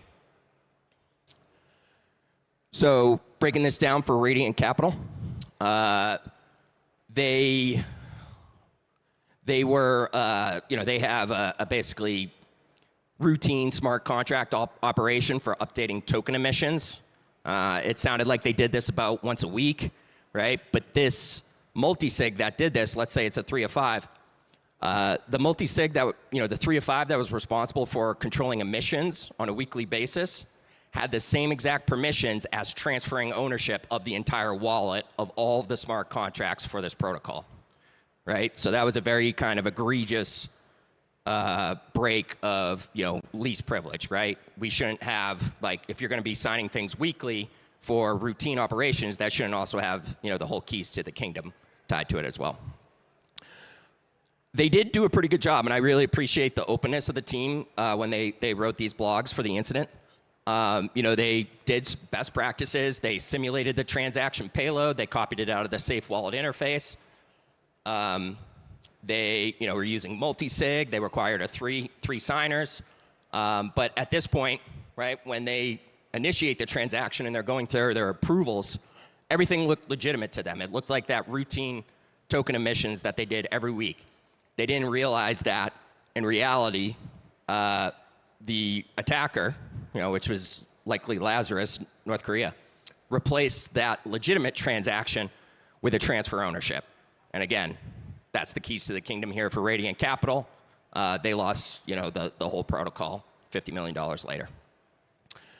And again, the issue here too is that where the actual signing occurred, so at the point where you would actually have the opportunity to see what is the transaction getting signed, it's transfer ownership. That happened on hardware wallets that they didn't have visibility into, wasn't decoded, blind signing, all those issues. So one of the things that I took away from this, among many, but just again in the spirit of red teaming and practical guidance here, diversification of approval and signing systems, right? So if you're operating a multi-sig, and especially in today's day and age where North Korea has weaponized exploits for safe, you should probably diversify your signers and your approvers, right? So I work for Fireblocks. Obviously would love it if you guys use Fireblocks, but you can use, right, any other externally owned account as a signer on a multi-sig. Fireblocks is one of them. There's plenty of other providers. But just doing that, right, that is going to greatly mitigate your attack surface through that diversification. The other issue here, again, I touched on this, right? It was routine smart contract operation for token emissions. That was the same for transferring ownership of the entire protocol. The other thing I want to call out here is at the bottom is that I see this a lot with big teams that are operating shared wallet infrastructure. They get signing fatigue, right? If you get a pop-up notification on your phone multiple times a day of, hey, I need you to put in your PIN code, your biometrics, get out a YubiKey, whatever it is, you're going to start getting annoyed with that, right? And I call this signing fatigue. And this is really how you lose your level of paranoia, and some of these types of attacks can get through undetected. Bybit, all right, this has been fun for the last 2 weeks or so. The scariest thing for me, just being in cybersecurity for over a decade, it was one of the scariest supply chain attacks, I think, in crypto, due to the fact that it wasn't Bybit that was directly compromised. It was actually a safe developer, or maybe multiple safe developers. I don't know. There's still more information that needs to come out that were actually compromised, right? So I'll kind of table that for now because I know I call it out down here. Safe's still working on the postmortem and excited to see what they come from that. But really, again, the issue, very similar to Radiant Capital here, is Bybit was using Safe Wallet interface as a trusted interface. They trusted that when they were doing their approvals through Safe Wallet, that's actually what they would sign, but the approval interface was compromised. So North Korea hacked the Safe developer. They replaced the front-end code of Safe in an AWS S3 bucket, and then that code was only served specifically for Bybit's wallet address. So this was extremely targeted, right? And this also tells me, again, I'm not trying to make this a Safe bash, but Safe may be compromised. Safe was compromised by DPRK in this scenario. So the other issue, again, want to highlight, right? Because the approval interface is different than the actual signing interface. The signing interface was hardware devices. They were not cryptographically tied. So again, you looked at the interface, the approval interface, looked good, but that wasn't actually what was sent to being signed, right? So those need to be tied together such that you can't be manipulated somewhere within that flow. And again, right, like there's lots of controls here that can be applied on chain for something like a multi-sig for like Safe. Again, I don't want this to be a Safe bash. I love Safe. I think it's an awesome product. but it's tough to have sort of enterprise cybersecurity controls when you're a DAO and an open source protocol. And so that's kind of where they fell short here. But there are a ton of tools within SAFE itself that could have prevented this, right? So safeguards, safe modules, those are basically policies and different ways to configure the safe in a more secure way. And then also, decentralized or, trusted, like self-hosted front ends. That's a big one. So red teaming framework. All right, this is what I'm giving to you all. I probably won't spend too much time on this because it's a lot. But this is what you can take home, take back to your teams, and kind of go through these checklists and ask yourself and start, finding vulnerabilities and mitigating them. So again, first step, right? You got to identify and prioritize them. There's always risks, right? So we need to prioritize them. I would start with what's been working for the bad guys. You want to make sure that you always have isolation of different admin functionalities and transaction types. A dollar transfer shouldn't require the same maker checker or approval scheme as transferring ownership or administering the wallet itself. Defense in depth, right? We always want that. What happens if maker checkers are compromised? Are you, using a healthy dosage of paranoia, right?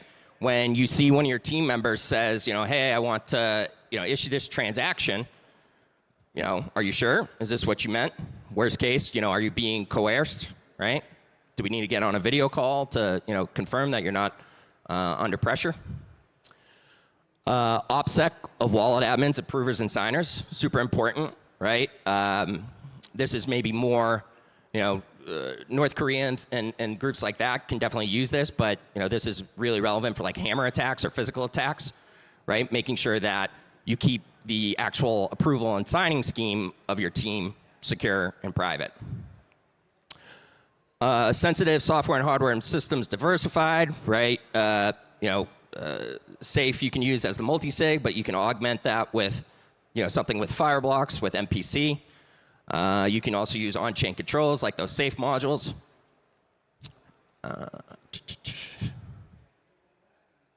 Do you have detection and response, right? Can you pause your wallet operations if something goes bad? Can you remove compromised transaction approvers and signers? Could that be a denial of service or maybe an avenue for like fatigue as well?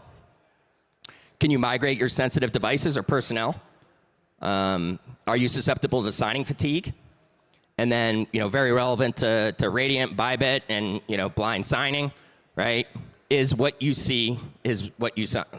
What you see is what you signed should always be the desired outcome here for any wallet operation, right? So you want to make sure, again, that the approval interface, right, that's what you see, is actually what you sign, right? So always ask yourself that. And then also private key theft, right? Keys to the kingdom, but it doesn't always have to be game over. That's where these tools like Safe, the modules, the guards, they can actually come in and help. So this is, I kind of think of this as like the filter. Fireblocks, where we operate, mostly on this off-chain security side. But these are all controls that you should take back to your organization and say, right, are we doing these things? Are we enforcing maker checkers across all these before a transaction gets signed and submitted on chain? And then are we also implementing on-chain security controls as well? That's it.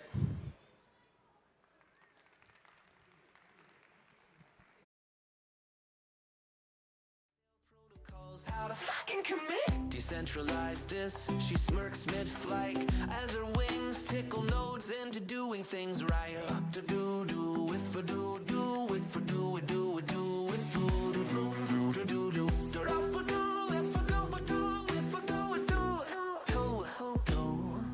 You ordered a moonwalk across gas feed graves. My mainnet's smoother than your mom's VPN saves. Daughter of the Rockies, high-speed high priestess, scales of justice ballast on a mempool express. Next bottleneck, I see mountain crush it.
like, who's got the keys?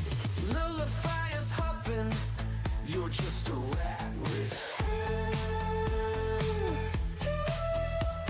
his firewall splinter to confetti bits. I'm curating leaves at the after party, sipping TLS tears.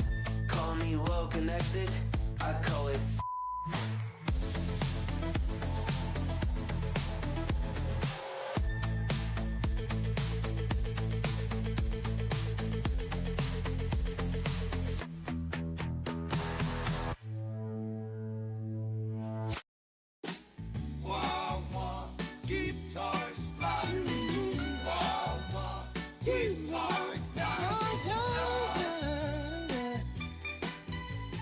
coffee for drip and the lab coat on fire. Sticky note constellation stuck to the ceiling wire. Gas fees are confetti. Watch they rock on P Island. Get homemade in 7 for Shaboom dose, the efficiency pulse. The lad runs lagging in his latency so. Professor Wade's got the future on spinball. Urging notes dancing where the bottleneck's been. Professor Wade's got the future on spinball. Bugging tomorrow with yesterday's ram stains. Velcro boots clicking through blockchain debris. Crypto notes flutter like drunk bumblebees. Optimize the board fins, they cackle and shout. Self-sustaining hubs flicker in the blackouts out.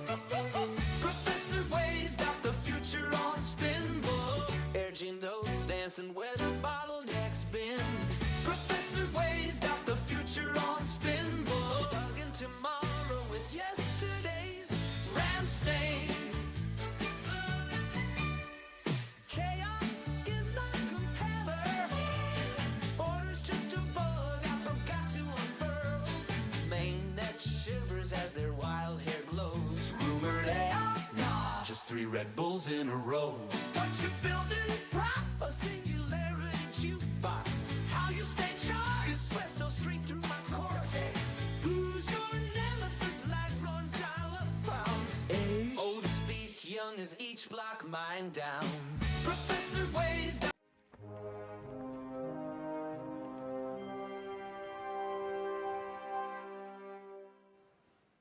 Hi, everyone.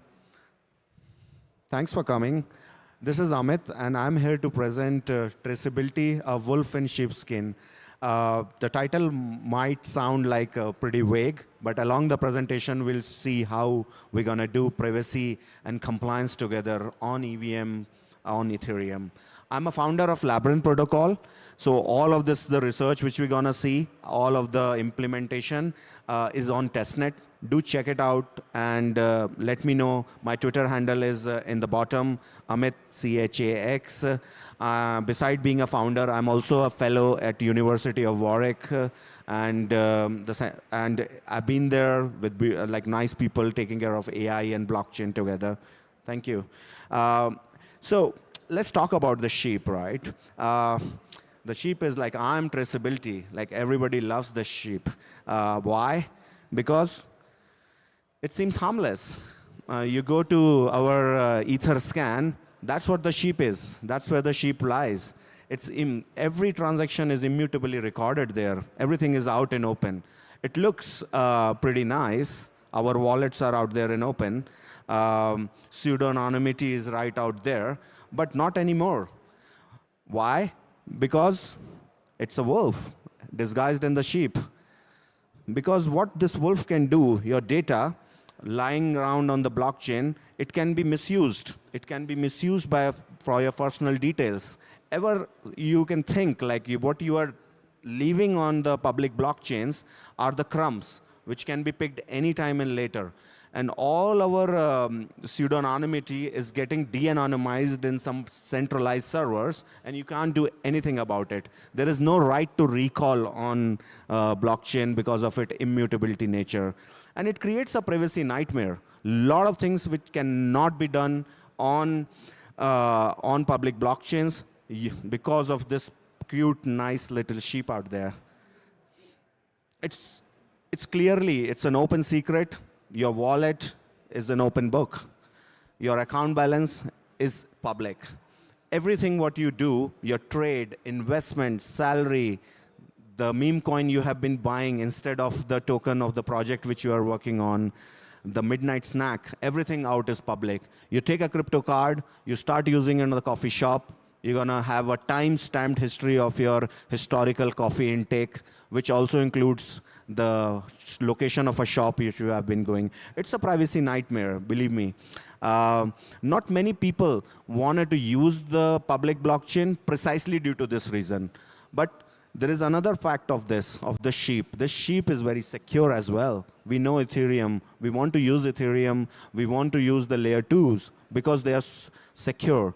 We want to derive the security, but we want to derive the security while being private.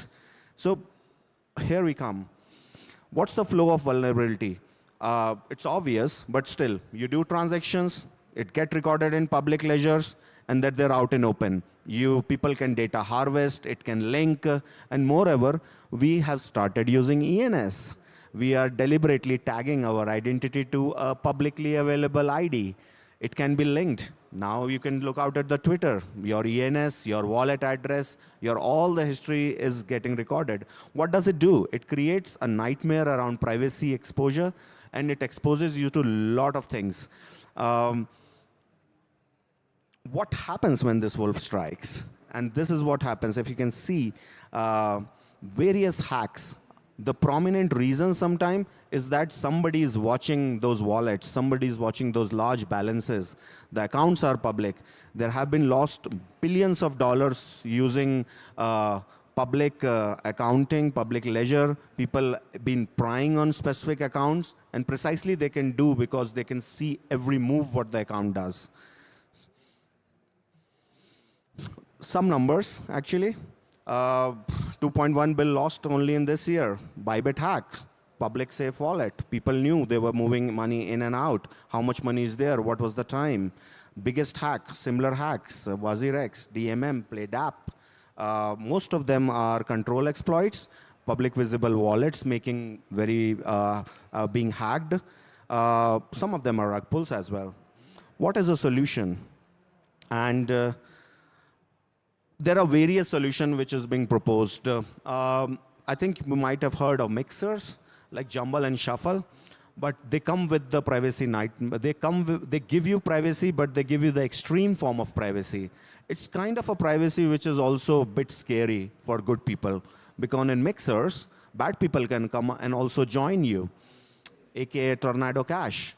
It is nice technology. Everyone wants to use it, but it is also very tricky for good users to use it for a long time, because Lazarus Group and the terrorists can fund themselves using that. ZK proofs are one of the technology that can verify without exposures. But what we are working on is selective de-anonymization combined with the ZK tech, that you can reveal only the bad apples. So this is what the combination of privacy and compliance which we are doing. And that's I think, is the next iteration of privacy tech.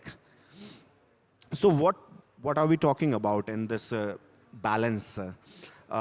We try to balance the zero-knowledge technology with the selective de-anonymization. Like ZK, you can derive privacy. There has been various attempts to do so. We use 2-3 implementation combined in our technology. What Labyrinth does, it provides privacy on EVM chain, and arbitrary privacy which can be used by any other smart contracts. You can privately swap, Uniswap, but this privacy is balanced using proactive disclosure of secrets. You can have specific transactional data controlled in a different setting, which can be disclosed to any regulator.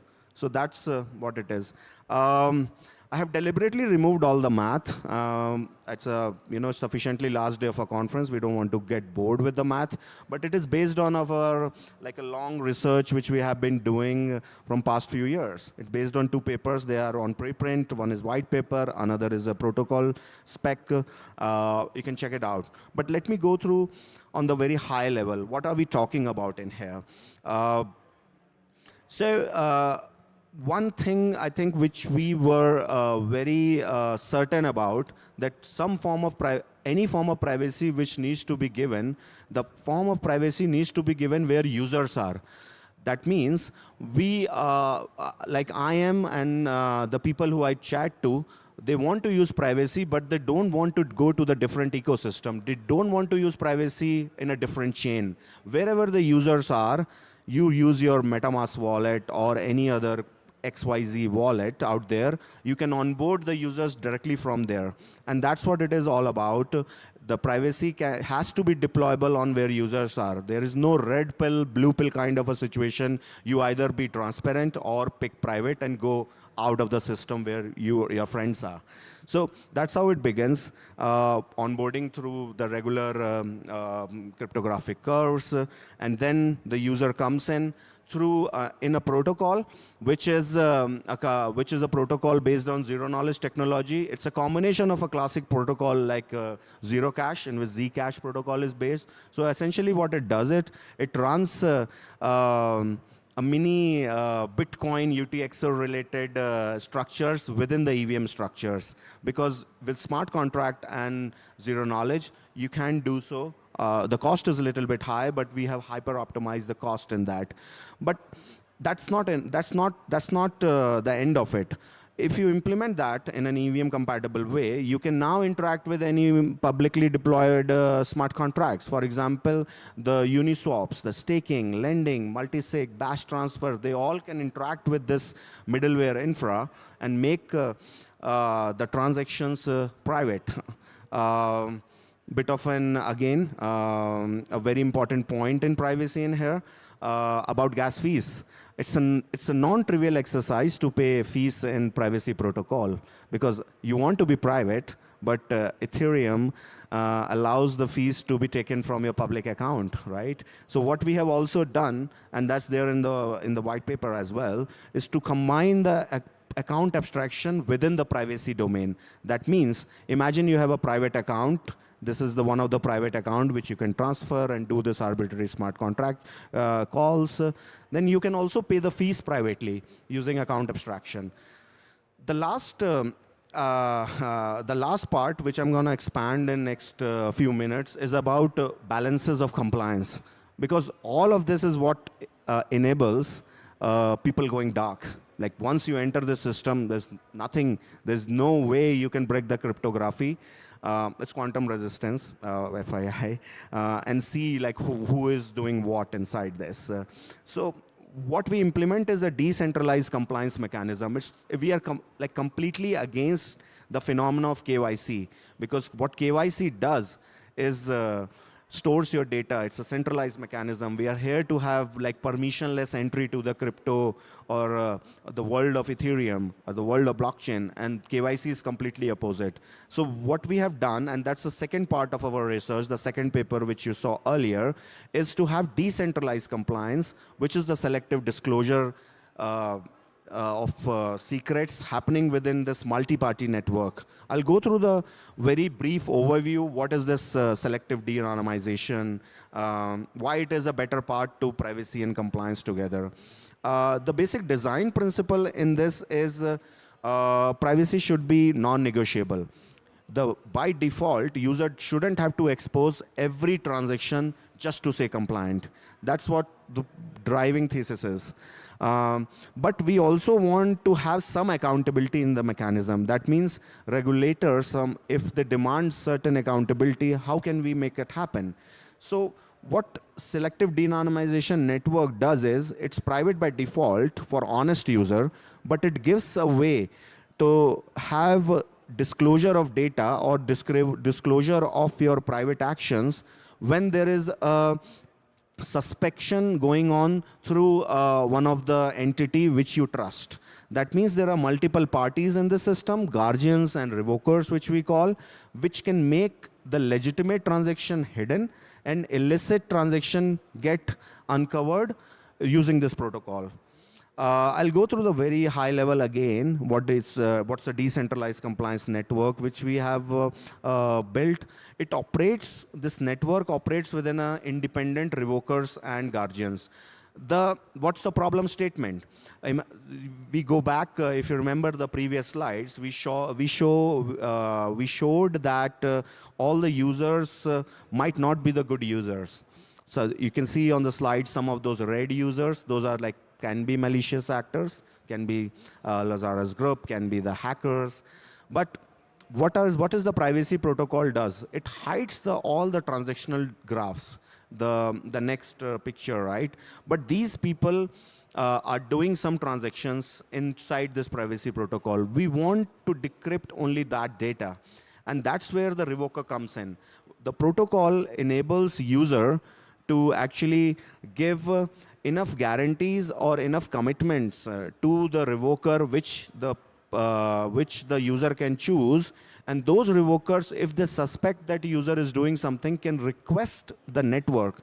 And the network is the guardian network, which you call. It's a permissionless network, set of nodes built on the zero knowledge MPC threshold network, which can request, the revokers can request to the network, look, this is the transaction hash, which is completely private, but I want some details of it. Like I want the transaction graph, like the red thing which you just saw.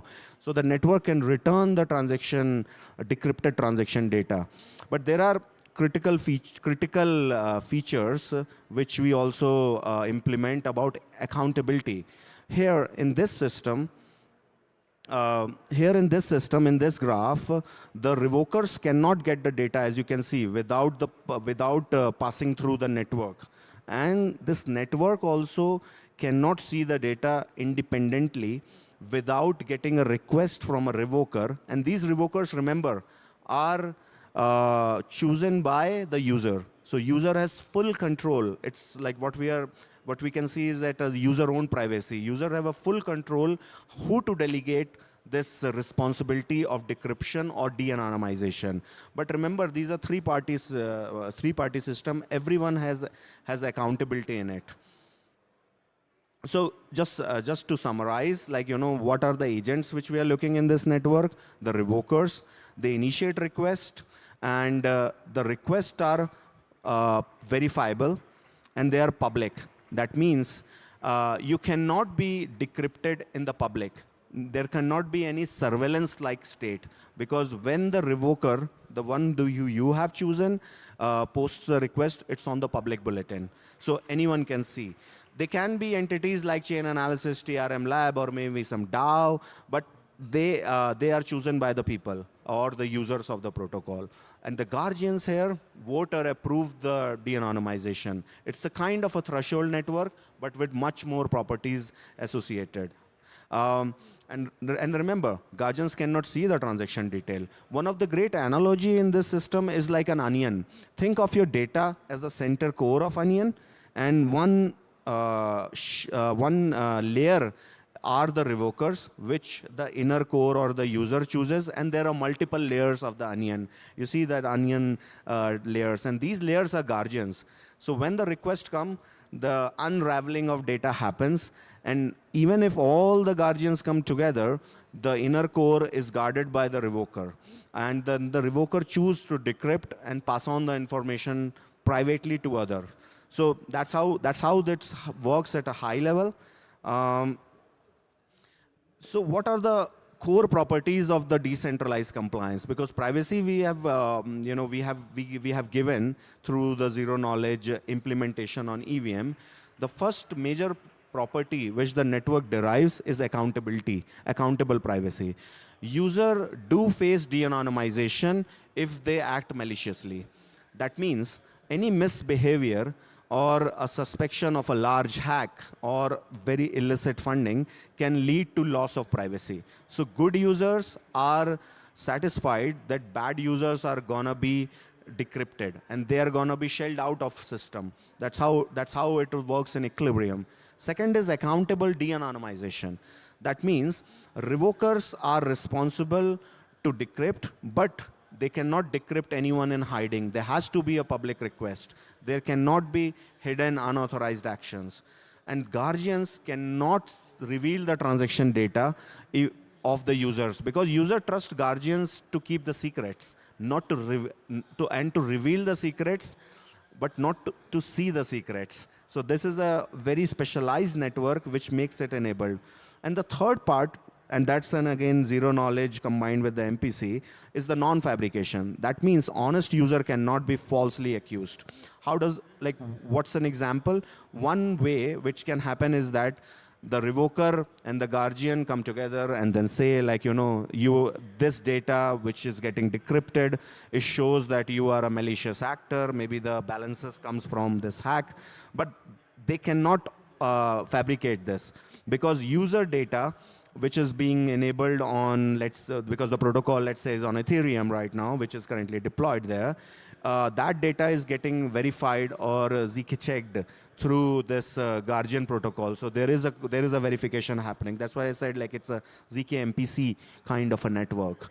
We are on testnet. Check it out. I think you cannot see, but it's like a privacy decentralized compliance explorer where you can see some of the hashes which goes through the transactions, some of the transactions and some requests. Labyrinth is on testnet. Check it out. We have integrated some of the major protocols like Uniswap, Aave, Curve, and others. You can do transfer, sending, liquidity staking, liquidity pool management. It's all the wallets are being supported. It also supports ENS. You can send money to someone using the ENS, right? If you know the other person's ENS. Actually, it's also based out of SDK. So what we are planning to roll out SDK pretty soon so that other builders can develop upon it, build their own, make their own smart contracts private on where they have deployed that. And it comes with inbuilt compliance attached, which is this DCOM network. So that's how it balances privacy with compliance. Yeah, check it out. It's we have been doing it for 1.5 years, and it would be super nice to get a feedback. Yeah, are you ready for a transformation? Feel free to check out the website. This is a QR code of website. It's labyrinth.ac. And if you have any questions, shoot me a DM on Twitter or even on a protocol handle. Thank you.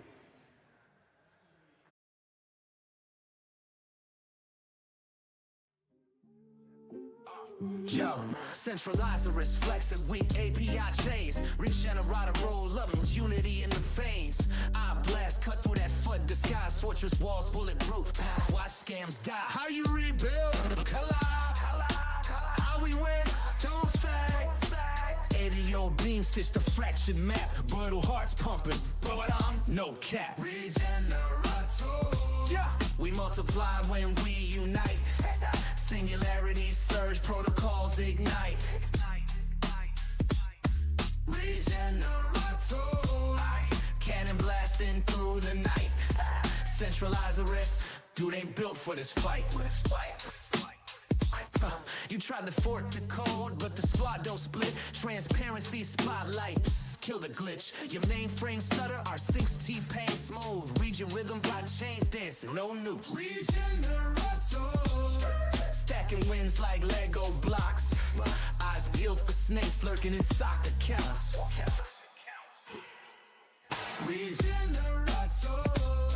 Fortress lock, no picking locks.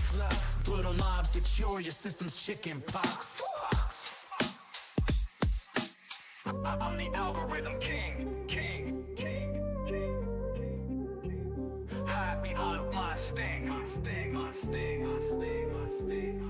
Yo, this be fresh as morning commits. Your firewalls crumble. Click, clack, squad don't quit. Regenator.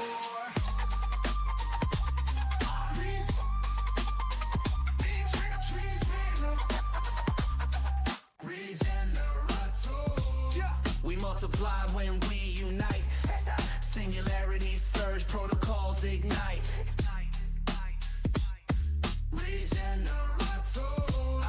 Cannon blasting through the night. Centralizers, dude ain't built for this fight. Regenator.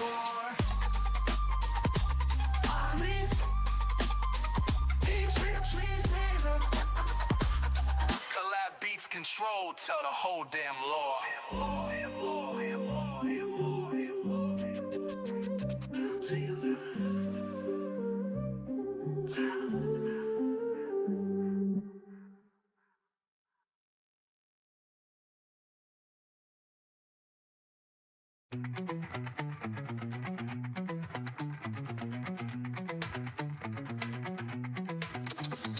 Sap of a sword with a 2-spoon and blade.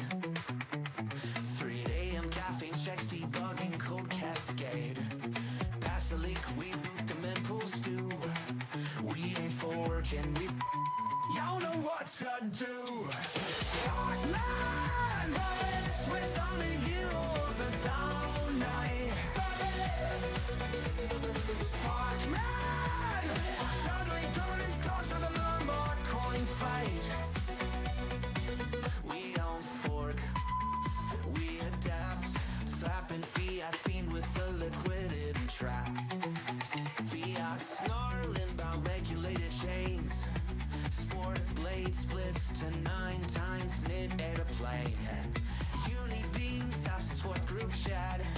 Form up Denver to Seoul. We counterattack. Sparkman, Swiss Army hero of the down night.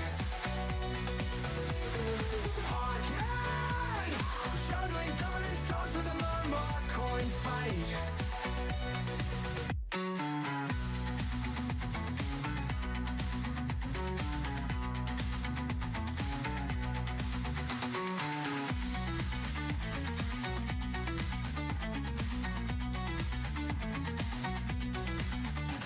Snarling about regulated chains. Spork blade splits to 9 times mid-air plane. Uni beams, ask the squad group chat. Form up Denver to Seoul. We counterattack. Scorpion, Swiss Army hero of the dial night. Scorpion, juggling guns, toss with a Myanmar coin fight. We don't fork. We don't fork. Fiat snarling about regulated chains. Sport blade splits to 9 times mid-air plane. Uni beams, ask squad group chat. Form up Denver, so we counterattack.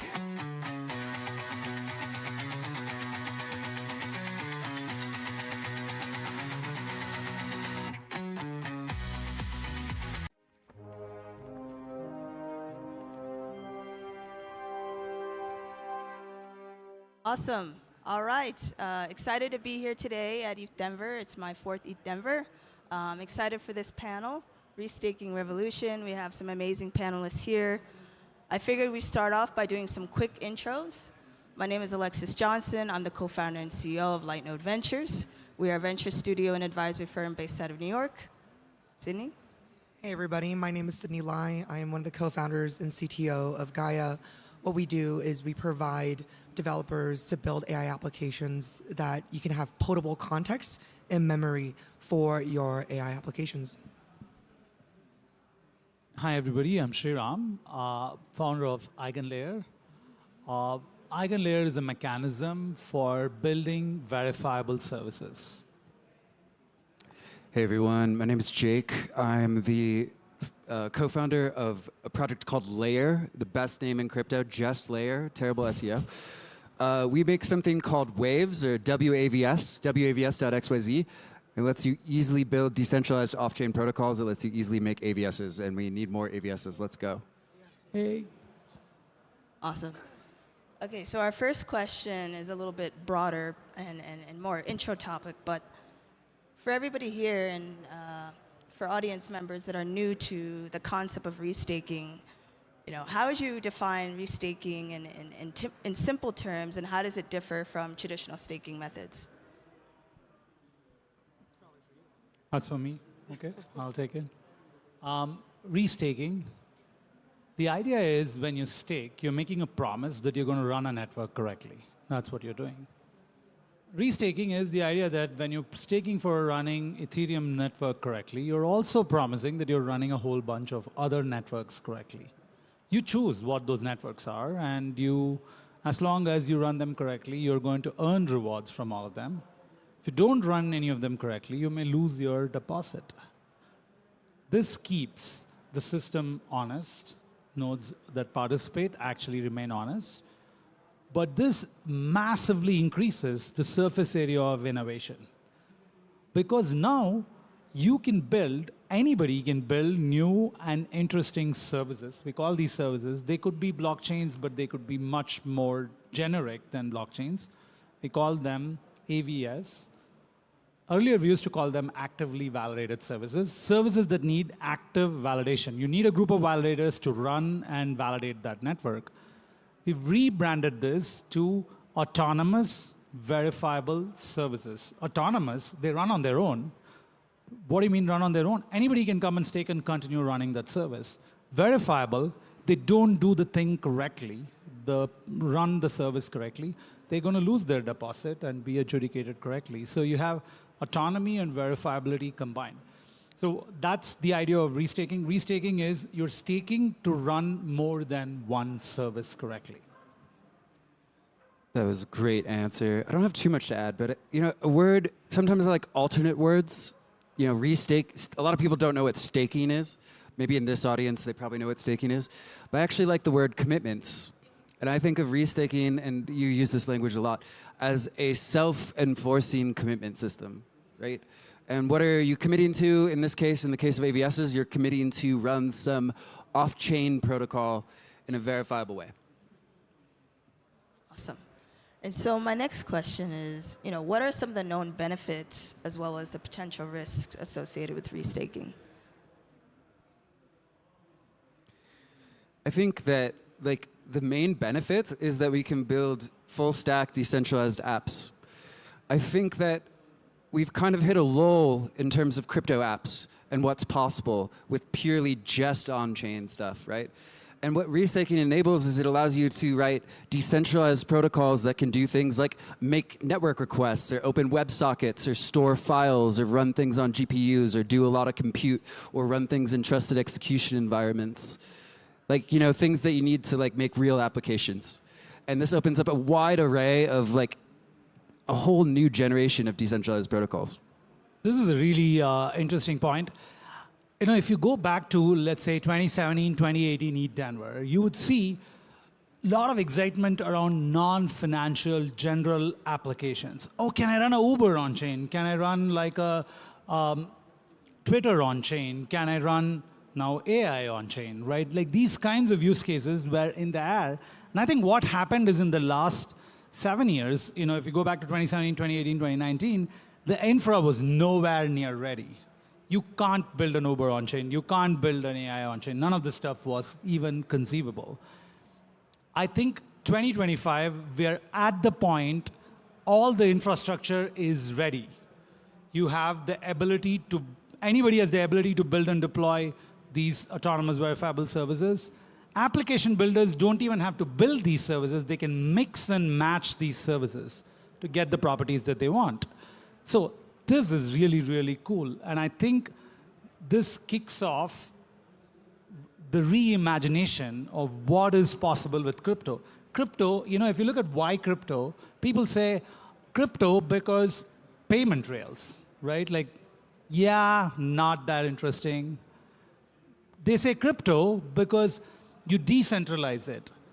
Most users don't care about decentralization, but they care about verifiable commitments. If an app can make a verifiable commitment, some commitments are so important that they can themselves expand the market.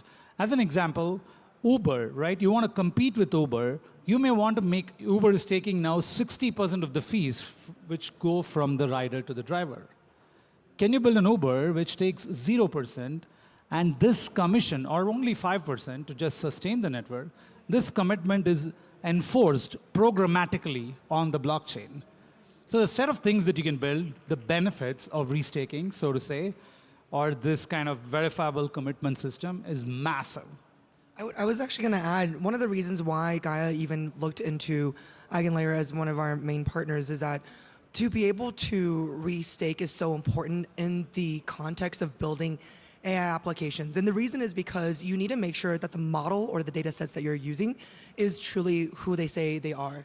And one of the main reasons we took this if you will, more of a economic or a restaking approach is because as of now, one of our leading thesis is that something like TEE, which requires more hardware scaling, specific types of hardware, it's too binary for being able to handle a lot of context and nuance that requires for AI to be able to serve the end user, which you talked about. So even within Uber, that decentralized Uber application, there might be some binary decisions to make, aka drop it here, drop it there, point from one point to a second point. But then if you can even imagine, there's a lot of nuance that happens even within your own journey. New data sets or new information might be introduced because your friend says, oh, actually, can you actually drop me as well off there? And so if you have something that is too, I guess, concrete in terms of the settlement process, then it really is not dynamic enough to be able to process these types of AI applications. Yeah, just to add one more thing on that, some people ask me this conference, why crypto X AI? Like, what is this? What is going on in this intersection? As you know, all three of us here on stage are very bullish on that intersection and doing different things in various partnerships here. But to make that case, let me just start with crypto has an apps problem. We've all built a lot of infrastructure. Crypto has an apps problem. There are no apps here. There are 4 apps. Bitcoin, Uniswap, Aave, Polymarket. Not enough to sustain our market here. Crypto has an apps problem. AI has a trust problem. Yeah. Intelligence everywhere, non-trustworthy, is catastrophic. AI has a trust problem. AI agents are the new apps.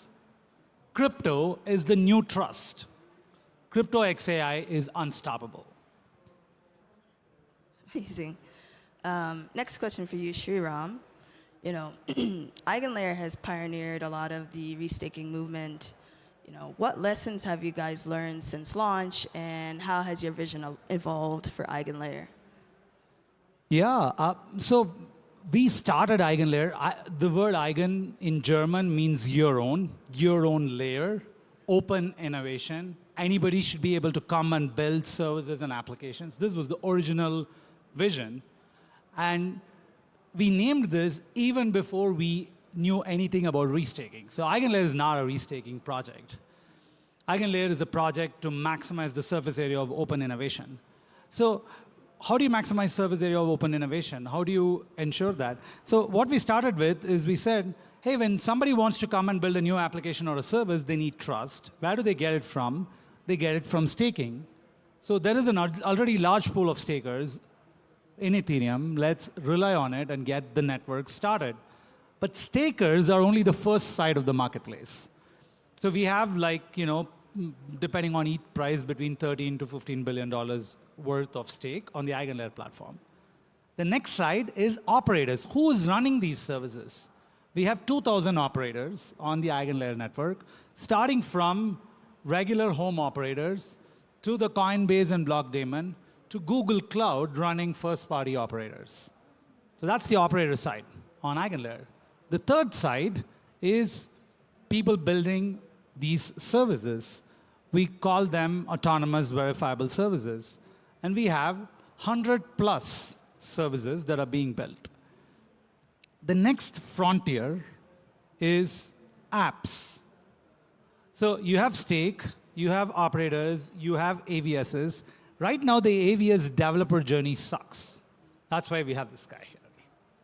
They're building one of the really coolest platform for expressing and building very complex distributed systems.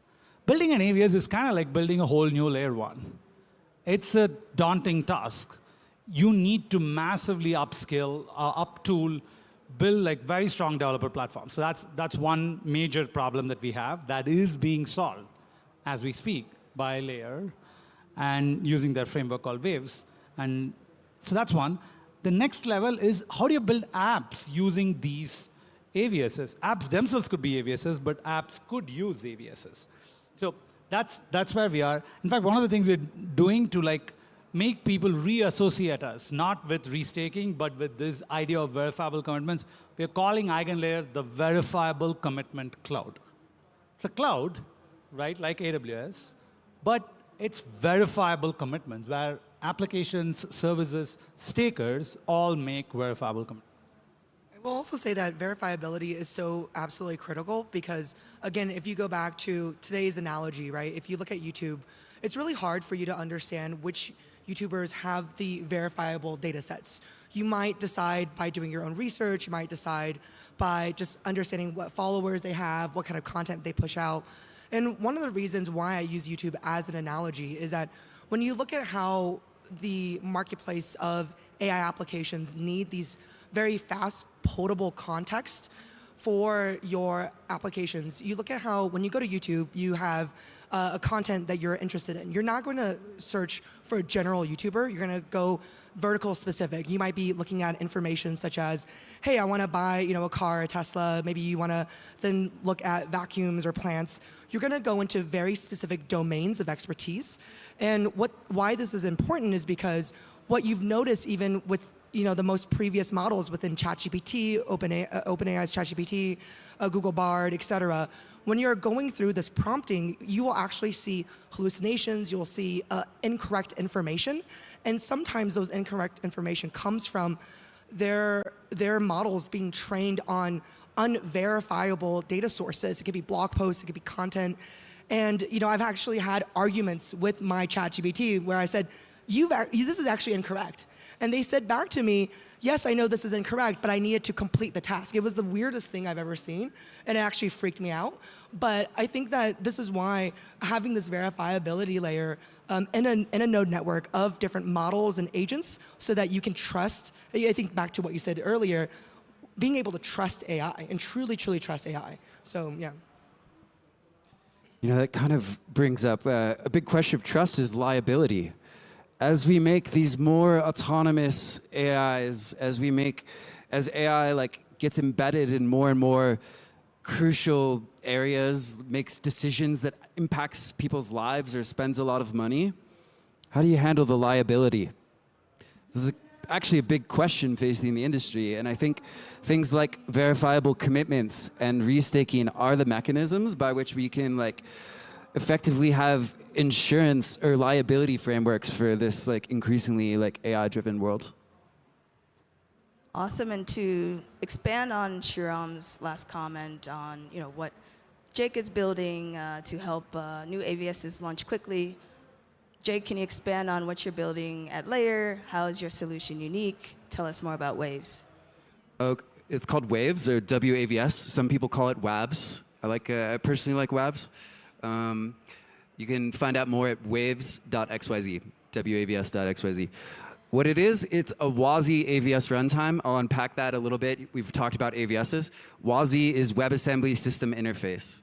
So what we try to make it as we try to really improve the developer experience so that you don't have to worry about writing code that listens to RPCs from different chains, right? You want to listen to events on Base or Arbitrum or a Cosmos chain or Solana, right? And have that trigger some action, right? You don't have to write that logic, right? Doing things like off-chain triggers or scheduling. This is all parts that you would have to write previously to make an AVS. We also had, we basically make it so that you only have to write your application logic in these WASI components, which you can dynamically deploy to the service without having to coordinate with your operator set on an upgrade. And then we also, on the other side, on the submission side, we handle signing the outputs with BLS signatures, aggregating those signatures and submitting them on chain. Or potentially, we also introduce a new thing called composition, because these services are really great. It's much more interesting. Okay, we got a ZK TLS service, and we got an AI agent service, and we got an Oracle service. Standalone, they're very useful, but if you can combine them together and compose them in verifiable execution flows, that's when we get to the next level meta, and that's what's going to enable us to build the next generation of great crypto apps and user experiences, is these kind of intelligent protocols. That's really crazy. I didn't know that, the composition framework. So one of our vision for thinking about how, one maybe metaphor I can start with, is when you think about web application development, imagine it's 1995. I know most of you are not old enough to have lived through that, but some of us here are. So in 1995, if you want to build a web application, you have to either go build your website on some very stock application like GeoCities and then just do a static web page, Or if you're building something very complex and dynamic, you have to build your own server, build your own database, build your own payments, identity, everything. Whereas in 2025, you would absolutely just use the cloud, use OAuth for authorization, Stripe for payments, MongoDB for database, mix and match them. A typical application on the web application uses 15 SaaS services in the backend. And some people say, oh, when you have many modules in crypto, is there going to be enough fees? The largest venture-backed investment area in the last 20 years is software as a service. And the reason is software as a service means you're hyper-specializing in providing a useful utility for everybody. And so that's what we think of AVSSR. Can we have AI inference, which is a very fundamental core AVS that'll help everybody build new and interesting apps? So, but when these can be composed, you get some superpowers. And last question, we have about 2 minutes left. Why should AI agent networks leverage restaking and restaked assets?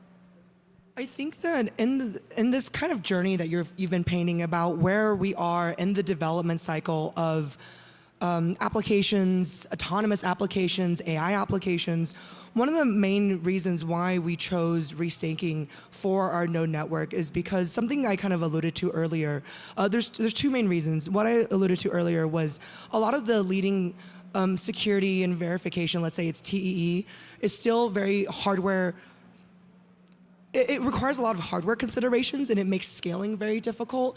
By design, what we wanted to do was make sure that you are not locked into whichever vendor. I think you talk a lot about modularity. So modularity is very important in being able to handle dynamic context and dynamic data and information that is input into your application. Another reason why is because we don't need humans to, what we're looking for humans to do, frankly, in the process of staking, voting, kind of the operator set, is that we're still building out the application layer stack. If you're creating AI for humans, because at the end of the day, what are we creating AI for? It's to really improve the lives in our own workflows, right? And so as we're in this process, we really believe that restaking is able to handle the dynamics of security requirements. And then number two, there's human interaction to help design the right UX layer and the right workflow automation that is truly needed for us here. Real quick, I think it's how you actually make decentralized AI. And why does that matter? Because maybe decentralization is too abstract of a concept for many people, but it's really simple. It's about the terms of service. And if you don't have, if it's not decentralized, then you're using some other terms of service, right? And I, for one, would rather live in a free world and not be a techno-feudalist serf. Like a centralized AI marketplace, and if you stop paying subscriptions, they'll take it away, and then you won't have your memory. Wow. Awesome. So unfortunately, that's the end of our panel, but I'd like to thank all of our panelists here for contributing, and our audience here for tuning in. Thank you, everybody, and hope you enjoy ETHDenver. Thanks, everybody. Thank you so much, Alexis. Thanks, everybody.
Without trace.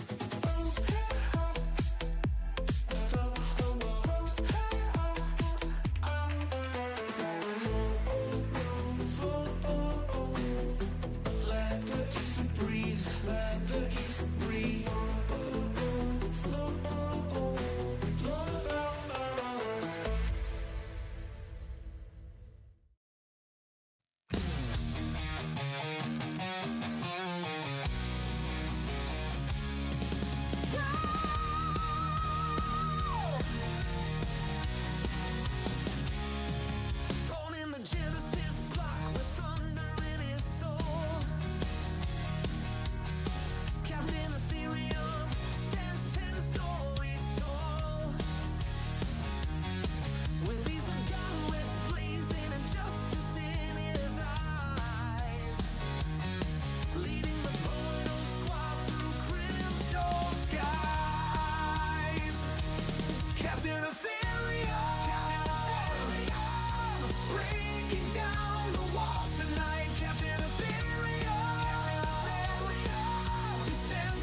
Captain's crystal pulse makes tyrants retreat.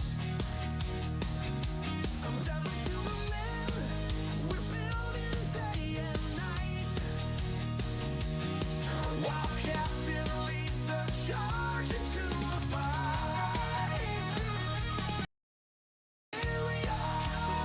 Ethereum, breaking down the walls tonight. Captain Ethereum, decentralization's light. Buffer core charging through the storm, keeping crypto free and warm.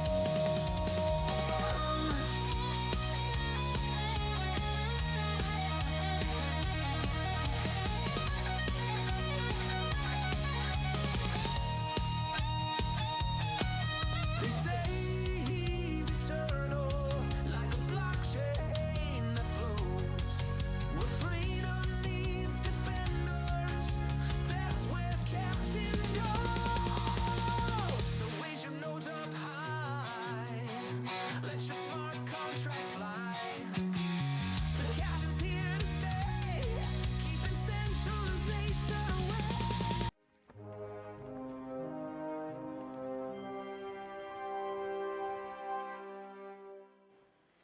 Hi guys, this is Sarah from BNB Chain. Thank you for having me. I'm the head of BD of BNB Chain. So today I will sharing a topic about how BNB Chain is making the massive adoption available on blockchain technologies. So I will start. Actually, our mission is to onboard the next billion Web3 users to blockchain, and our vision is to help startups and developers to achieve real businesses. So actually starting from 2020, DeFi summer, BNB Chain has experienced a really hype. There is a lot of interesting DeFi and AI and GameFi project that's been developed on top of BNB Chains. So to start with, I have some really interesting and exciting data I wanted to share with you guys.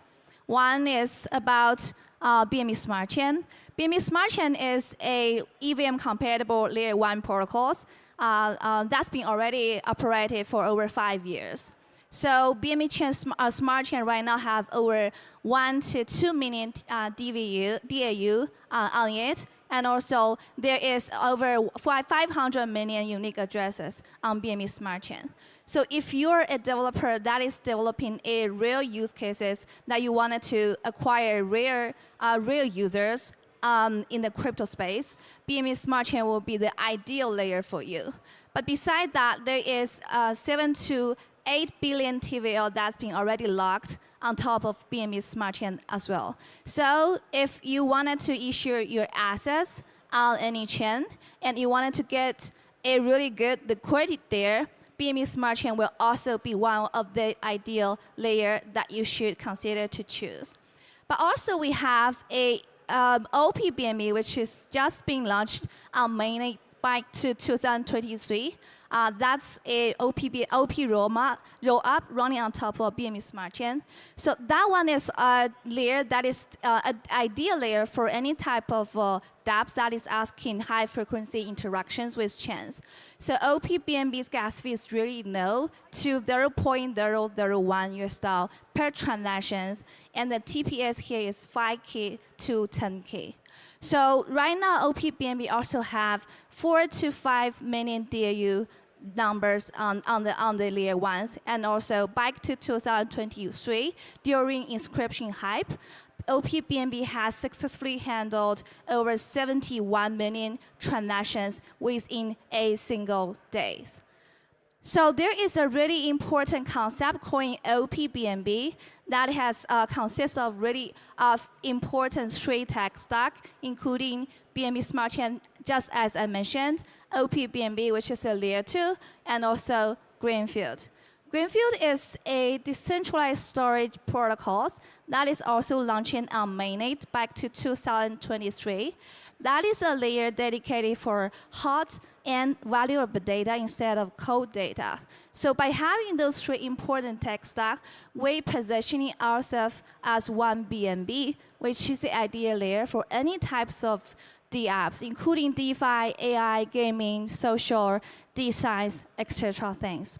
And besides that, we started an initiative recently called FDAO, Avenger DAO, which we align with a lot of third parties, especially security auditing firm in the communities. And we work with them to ensure that our end users are not exposed to any type of rug pull or risk of dApps when they are really interacting with any dApps on BNB chains.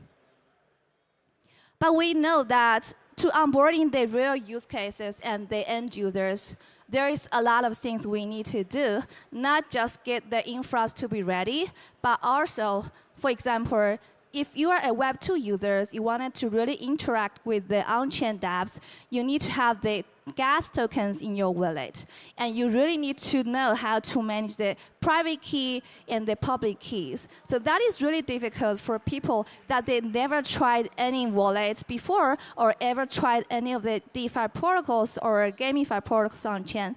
So that's why we have started a really interesting initiative starting from last year, called gasless campaigns for stablecoin. What is that? So there is a tech stack called Megafuel that's been developed by Node.io and sponsored by BNB Chain Foundation.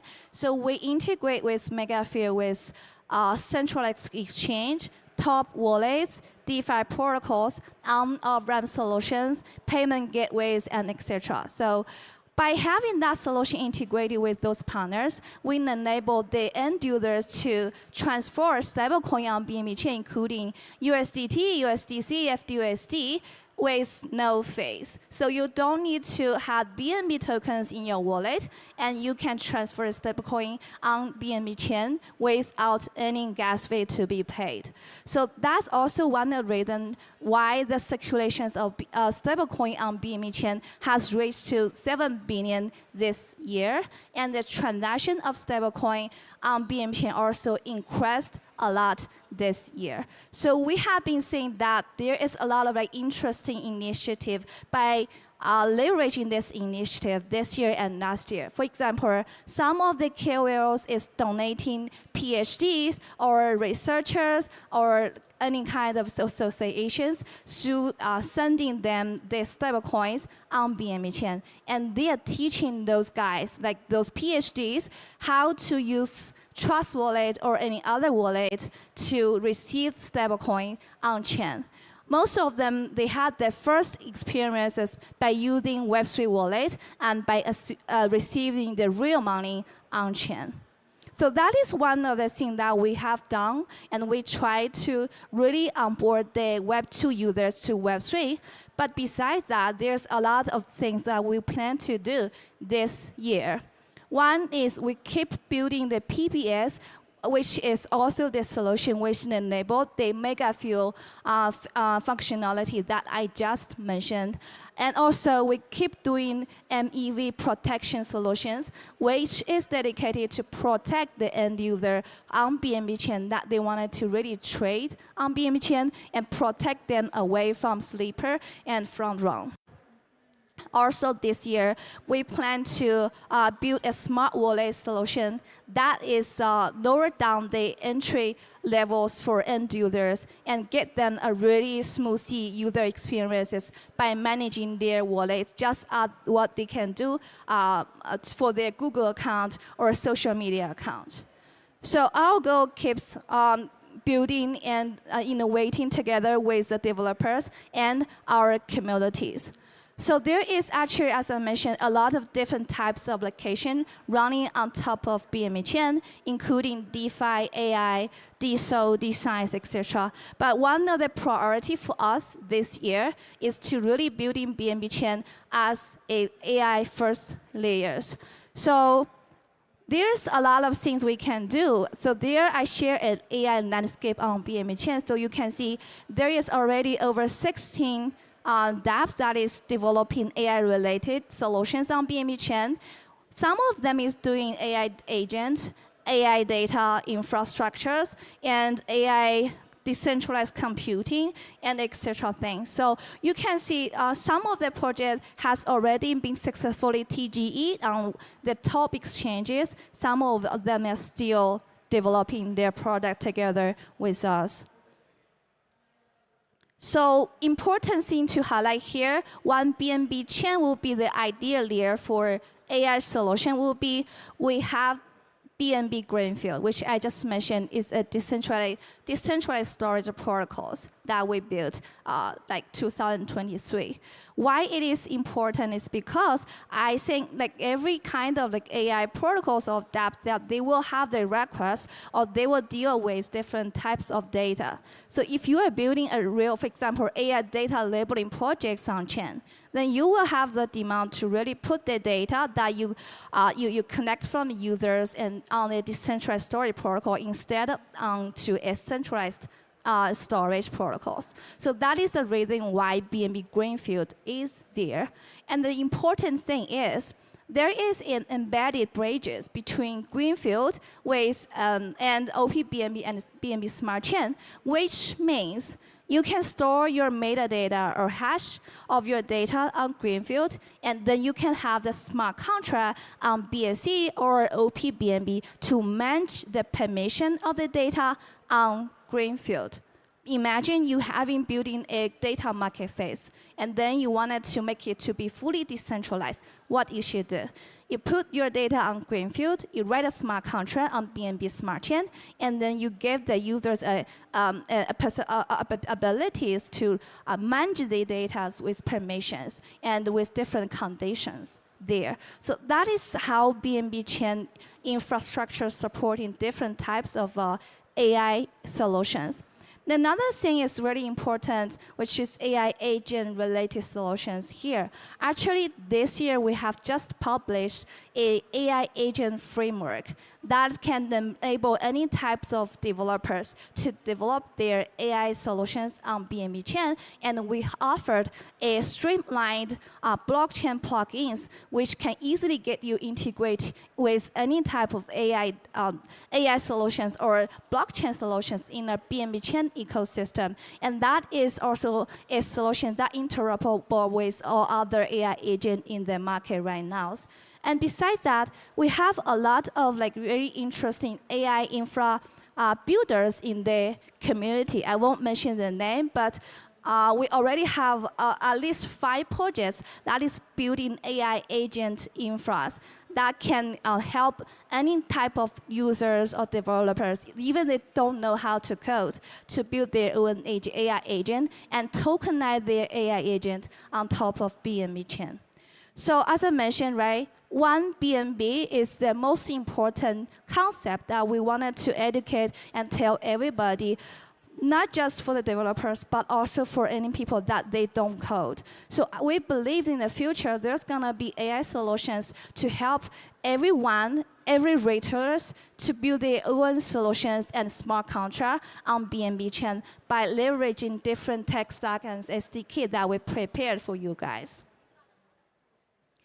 Another thing is to really onboard users, you really need to have the talented developers, and you really need to be with your communities and support those guys that is building the real adoption on chain. So this year, one of the biggest goal for us to really empowering developers on BNB Chain. So that is also why we're optimizing our streamlined SDKs and developer tools to help developers to easily deploy their smart contract or to realize any kind of innovative ideas to make it happen on BNB Chains. And also we are encouraging and building the open source development frameworks, which means, for example, if they're really building something on BNB Chain and there's some other developers can leverage and can build a multi-agent network or any kind of DeFi logos on top of those open source network. And also, as I mentioned, BNB Chain is building an AI code copilot. So there is a lot of like solutions and developer tools that we are keep building there. And besides that, we have a Kickstart program that is summarizing and connecting like all relevant Web3 infrastructure providers or tool providers, and we're asking them to give a discount for their services to our BNB Chain developers. So if you really wanted to bring something on BNB Chain and you're a real developer here, what you can get from BNB Chain ecosystem. There is a lot of approaches we try to support our developers here. From the general support, what we have, one is marketing support, including online, offline events, Twitter Spaces, etc. things, but also we have technical support on Telegram and on Discord. But besides that, because there is thousands of dApps and a lot of developers already building on BNB Chain ecosystem. So that's also one of the benefits that we can really connect you with the potential partner that's already building their solutions to BNB Chain ecosystem. So if you are a project, you wanted to build something, we will finally assign a BD to you to help you from the start and to get you involved really into our ecosystem and our communities. We can even connect some of the projects with those KOL that is actively supporting BNB Chain and BNB Chain ecosystem. But besides that, there is another important part, which is about monetization support. So we do have builder grants, and we have a wishlist that has been released on our GitHub. That wishlist has been directing developers and projects what is the priorities for BNB Chain, for example, for that month or for that quarters. So if you are building something, you wanted to ask for a builder grants from BNB Chain, do check our wishlist on GitHub first when you reach out to us. So if you are really building something useful or valuable to our ecosystem, we would love to offer a builder grant to you. In general, the size of builder grant will be 100K, but it really depends on what the project is building, so the amount can be different. But besides the builder grant, actually this Tuesday, we have hosted a really interesting event in ETHDenver, which is called BIA.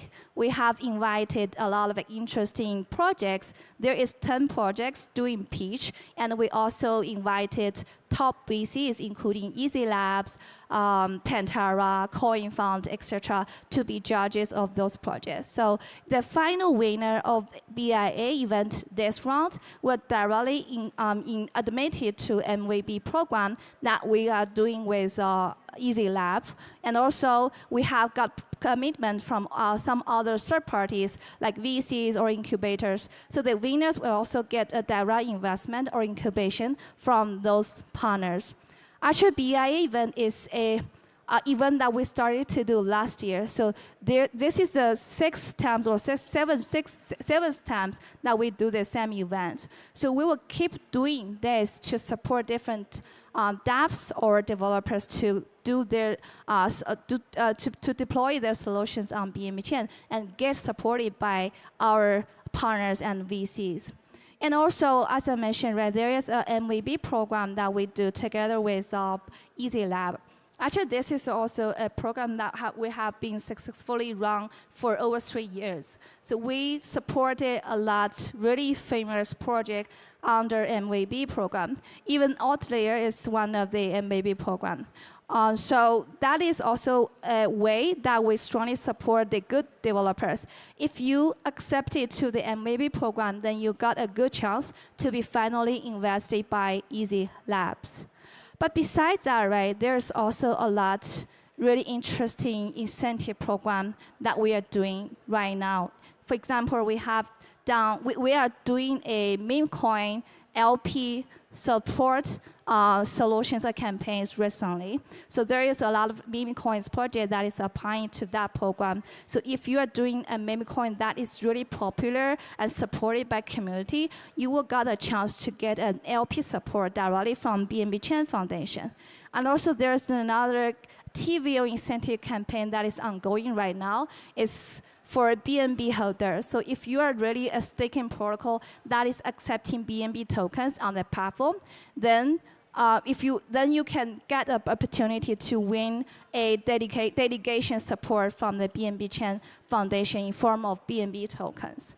But besides that, there's also a lot of other incentive programs like DAU incentive, trading volume competition always happens on BNB Chain ecosystem.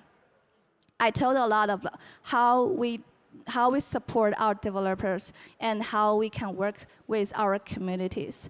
I just wanted to see, for BNB Chain, our goal is, again, to really onboard the end users and to really accept and to really support the real builders in the crypto spaces. So whatever solutions that you are building, we encourage innovations, we encourage real adoption that can really bring value to end users and also can really be innovated, whatever it is the assets there or whatever it is the trading layers.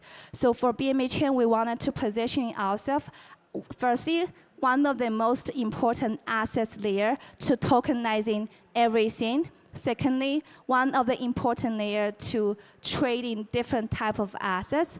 Thirdly, one of the important layers for different types of applications. It can be design, it can be gaming. So if you have ideas, feel free to contact us.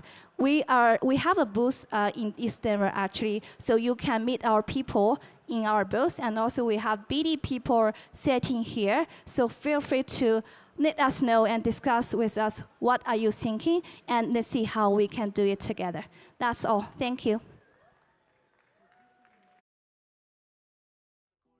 Teaching stale protocols, how to fucking commit. Decentralize this. She smirks mid-flight as her wings tickle nodes into doing things right.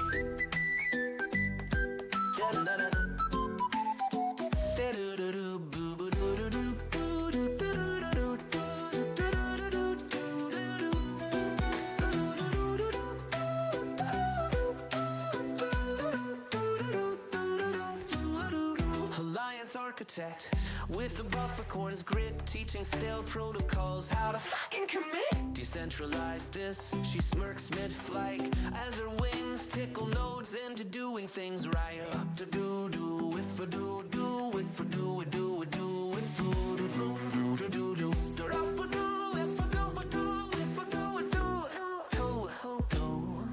You ordered a moonwalk across gas feed graves. My mainnet's smoother than your mom's VPN saves. Daughter of the Rockies, high-speed high priestess. Scales of justice ballast on a Memphis Express. Next bottleneck, I see mountain crush it.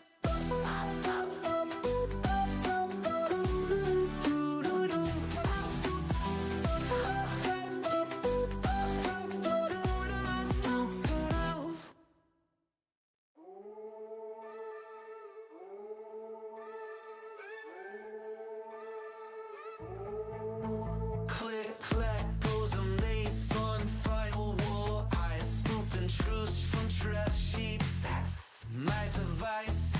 Nullify a sniffing by my cokes too crisp. Mainnet gossips, tastier than breakfast chips. Story, hack, flurry. Mama's making news before the cold reload. Got receipts in my cheeks, encrypted and plumbed. You private DMs, I'm the dumpster dive jump. Eyes everywhere, match 3 bird phones. Haunteries whisper, king chomp and blockchain bones. Make it down to my voted fuck. Stealth crawl through your junk dead scene. Headed up to the entropy. Mace cracked vaults like, who's got the keys? Nullifiers huffing, you're just a rat with As firewall splinter to confetti bits, I'm curating leaks. At the after party, sipping TLS tears. Call me well connected, I call it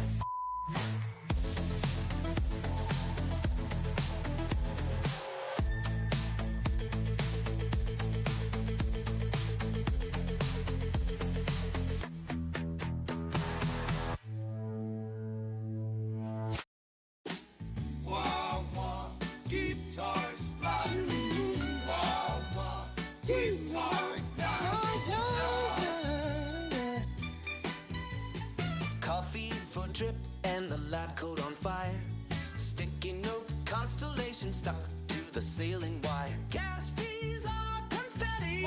They rock on PI Island. Get homemade in 7/4 Shaboom goes the fishing suppose. The lad runs lagging in his latency so. Professor Wade's got the future on spinball. Urging notes dancing where the bottleneck's been. Professor Wade's got the future on spinball. Plugging tomorrow with yesterday's ram stains. Velcro boots clicking through blockchain debris. Crypto notes flutter like drunk bumblebees. Optimize the boot fins. They cackle and shout. Self-sustaining hubs flicker in the black. Professor Wade's got the future on spinball. Urging notes dancing where the bottleneck's been. Professor Wade's got the future on spinball. Plugging tomorrow with yesterday's ram stains. Chaos is not compeller, or it's just.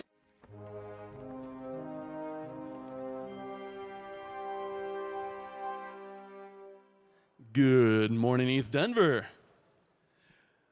My name's Eric Weissman. I'm here to talk about product market fit for restaking and why it is going to boom as an industry beyond what crypto has done so far. A little bit of background, I run DeFi operations and tokenomics for Alpha Growth. My background's in economic philosophy, and I've focused the last 4 or 5 years on decentralized business and on monetization. We're really good as a space at building science fair projects, building new ways to do new things, but we struggle at, obviously, getting real business integrated, getting real revenue, growing real sales. And so we found a pretty cool way to do that. We've got some projects that are working on it. Today I'll go over restaking, a brief overview, talk about insurance, show why they're a perfect fit together as a new business narrative, and then go over a couple examples with medical insurance as well as DeFi insurance. So what is restaking? You guys have all heard the term by now. Plenty of companies raise a whole bunch of money on it as a narrative. But walk through the history. We start off with staking. You know, Ethereum eventually makes a switch. You stake Ethereum. That's how you provide security to the network. But now you're giving up the opportunity costs of liquidity and being able to participate in DeFi. So Lido and Rocket Pool and a bunch of other service providers create LSTs, or liquid staking tokens. So now, yes, you're securing the network, but you also get to take action in DeFi. But then the next step was security hypothecation. This is what EigenLayer figured out. And this is, you take that new liquid staking token and you restake it. And now you're providing security in a second place at the same time. And they did this in theory. You know, it's boomed over the last 2-3 years. I think the story is 3 years ago. Sriram, who we just saw here a little bit ago, was struggling to get in here. And now, obviously, EigenLayer is one of the biggest names in Ethereum.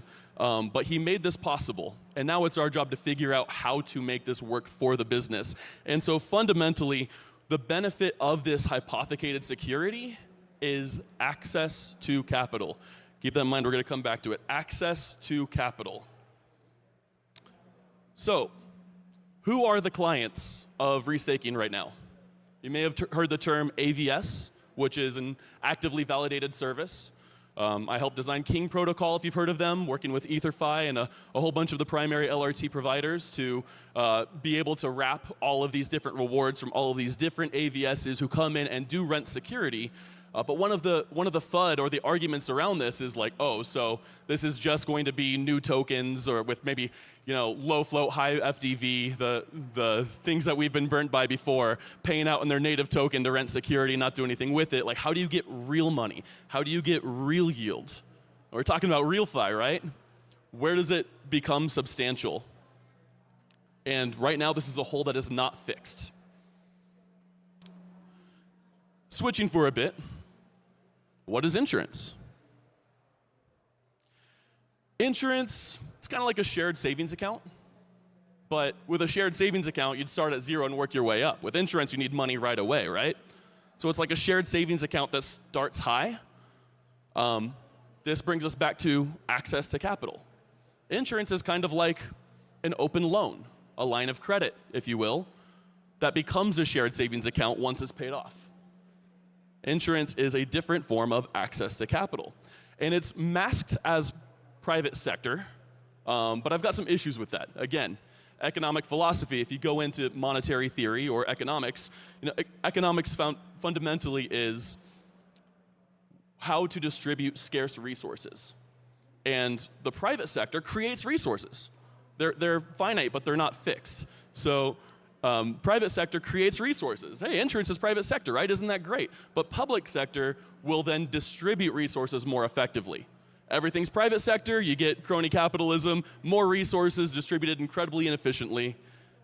If you go full public sector, you get communism, minimal resources, distributed very equitably, we're all equally poor. We need something better, and by trying to make insurance companies more fair, the public sector has forced everybody to buy them and created a captive audience.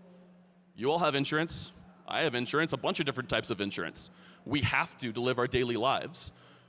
And the processes that bureaucracy or public sector have used to make us purchase this, the profit caps that insurance companies have actually force them to operate purposefully inefficiently, just based on the game theory, in order to make more profit. And like, they're all C corps.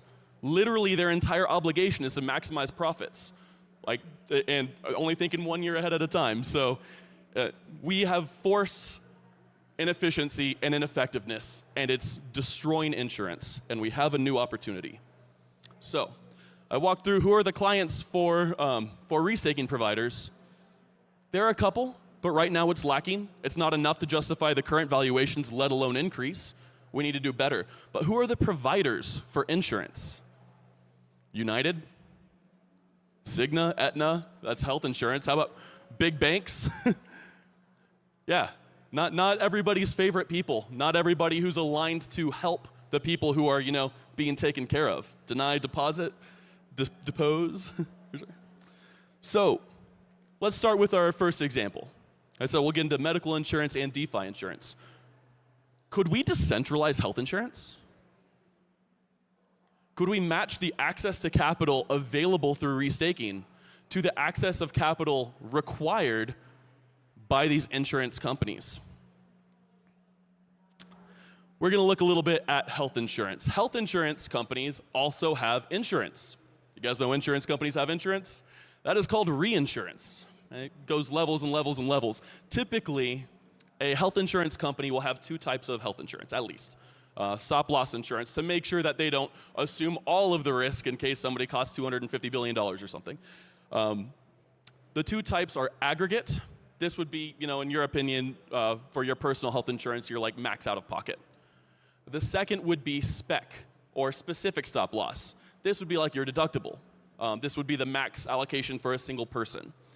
And when you're paying your healthcare premium, the costs of these that go to your insurance provider, if you've got Cigna or United, these costs are baked into your premium because they're paying their reinsurance providers for both of these things. However, looking over these models, we believe, and we do in fact have, a product where we can get rid of the spec insurance, charge less for the ag insurance, and save a whole bunch of money for operations through using EigenLayer and its associated projects instead for a line of credit. Here on the screen, I've got the max ag insurance. Think of this as a healthcare company that's got, say, 100,000 members on it. And so maybe we have a stop loss insurance that anything higher than $60 million is going to be covered by a reinsurance provider. And right now, that's still TradFi. So we've got a contract with State Farm or one of these other big banks. We don't have a spec insurance here, and we do know we've got the ARR, the returning revenue, of healthcare premiums. And so if we have a max expense of like 60 million, and we know we're gonna make, 100 million, I'll make the numbers 80 and 120 million. It works better for a calendar. So we can only spend $80 million max. We know we're gonna make $120 million. We can for sure say at the end of 1 year, we've made at least $40 million in profit. Maybe operational overhead is 20 million of that, so then it would only be 20 million profit. But you know that there is a minimum profit that can be made. The only risk now is if you hit this aggregate early. If a third of your patients end up having heart attacks in the first couple months, and you have to dip into this line of credit that's available early on. So what we need now is a potential line of credit to protect us from early claims, and we can guarantee profit at the end of the year. So what is a RELOC? You guys have heard of HELOC, I assume. A home equity line of credit. Well, we're saying a restaking line of credit.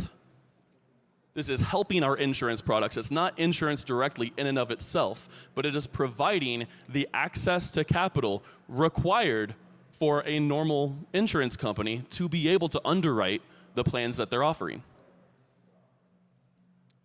If we then strike a deal with a reinsurance, with a LRT provider for a line of credit, we can underwrite it with legal contracts, talk about a mix of legal and smart contracts now, and we can predefine when can slashings occur, when can you pull off drawdowns where you take some of the capital originally, and you can lock up the participants, whitelist even the participants, for who's allowed to earn this yield. And maybe we say, hey, we can give you guys 12% APR over 1 year. You just have to keep your funds locked over a year. If expenses are lower, maybe it even goes higher than that. But now we can guarantee real yield, and the profits that currently go to insurance companies and the current providers of insurance can go to you if you're staking Ethereum and your operator is opting in to things that might be slashed but are going to end with a higher net yield than the people who are just, right now a lot of restaking is kind of a meme. Not even all of slashing is available. So congrats, you operated a node properly. Like, what we're talking about is real business. The specialty isn't the node operation. The specialty is the contract and the services and the capital that's being allocated. Fundamentally, this turns into an entire new market type. Every type of insurance can exist. Every type of customer can be serviced.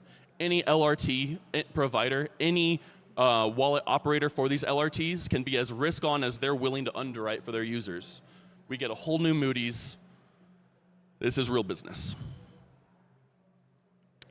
TradFi becomes an AVS. AVS, the clients of LRT providers. Oh, what kind of yield are we going to get? Well, maybe points. We get our ETH, and then we can get some governance tokens. I'm talking about getting paid in cold, hard cash. I'm saying if we paid 10% per year for this insurance company at a guaranteed profit, that I'd rather give that 10% to people staking ETH, working more transparently, working more efficiently, getting rid of the company bloat, getting rid of the 6-month payment times, and saving a whole bunch of money while running business right. This is not just the right time for this technically, now that the pieces are in place for this to work. This is the right time for it socially, as everyone is acutely aware of how insurance companies are running and how terrible service is. I'm not going to get too far into products right now, but if any of this stuff interests you guys, I'd love to talk to people afterwards. There are real projects working on these real products I'm talking about. And that's good for health insurance. What about DeFi? Is DeFi doomed? Is it just going to be governance tokens on governance tokens, narrative after narrative, monkey pictures? What's OEV and all this new stuff coming out? DeFi has not brought in the TradFi money.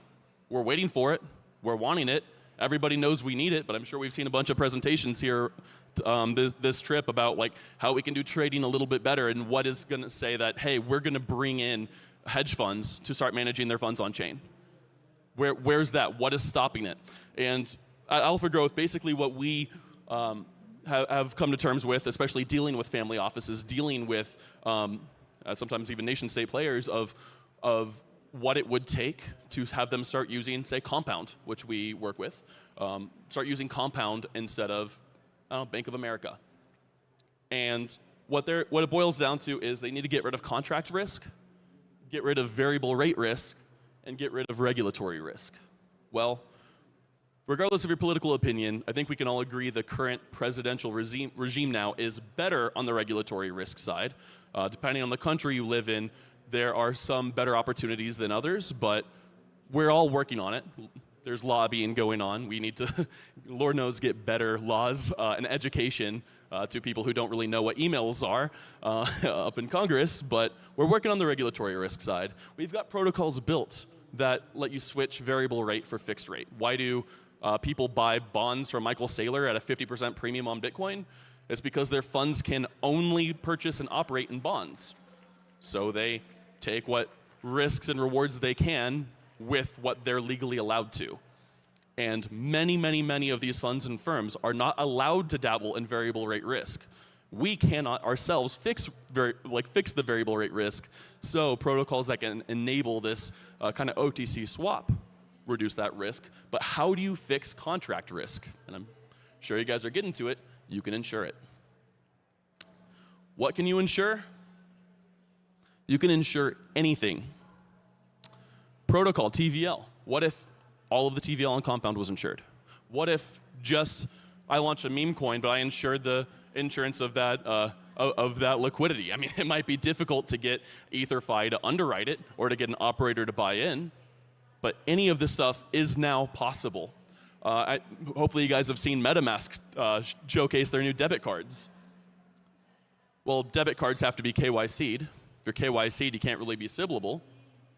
So what if we launch our own FDIC account, and it's got higher insurance per user and higher yield than a traditional checking account without even needing the government to back it? Bridges, we've seen bridge hacks. Heck, you can probably even get operators to underwrite bridge hypothecation, making bridges profitable to the ecosystems that attract TVL.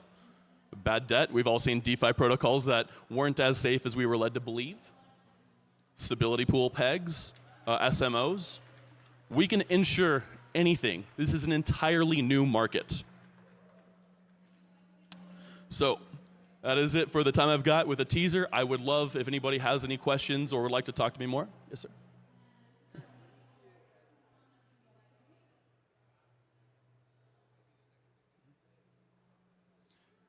Yes. He asked, what is the next biggest asset or industry that is going to be insured? And I believe it is going to start with medical insurance. I think that will happen maybe in tandem with DeFi, but I think we're closer to medical insurance being possible and existing now than many of you guys realize. And that will help capture the narrative to spread onto DeFi as these pay rails get built in. I mean, we need entirely new service providers for this to exist. We need actuaries to come in. We need every LRT provider to become an insurance company and operators to figure out whose Moody's system, if you will, they'll use to determine what to underwrite and what not to. This is work I've been doing for the last 5-6 months, so we got a little bit of a head start. But it's a narrative that is inevitable and that we very, very much need on Ethereum. Cool. If you guys have any other questions, apparently I got 2 minutes, but other than that, I'm happy to talk off stage.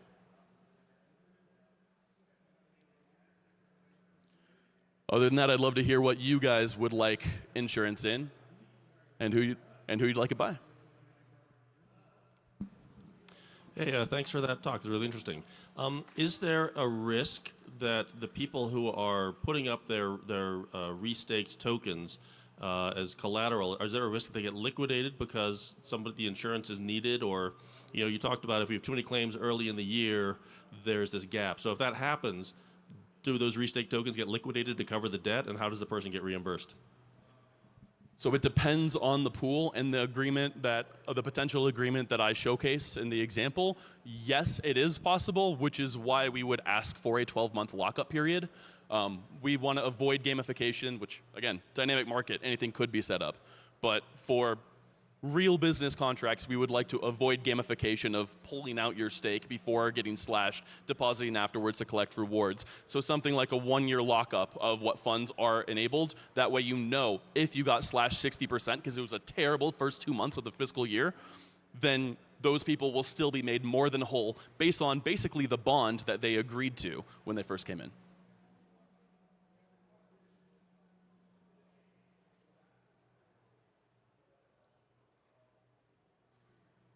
Can you tell us a little bit about your vision for how you foresee, closer, sorry, Can you tell us a little bit about your vision for how you foresee mass adaptation in health insurance?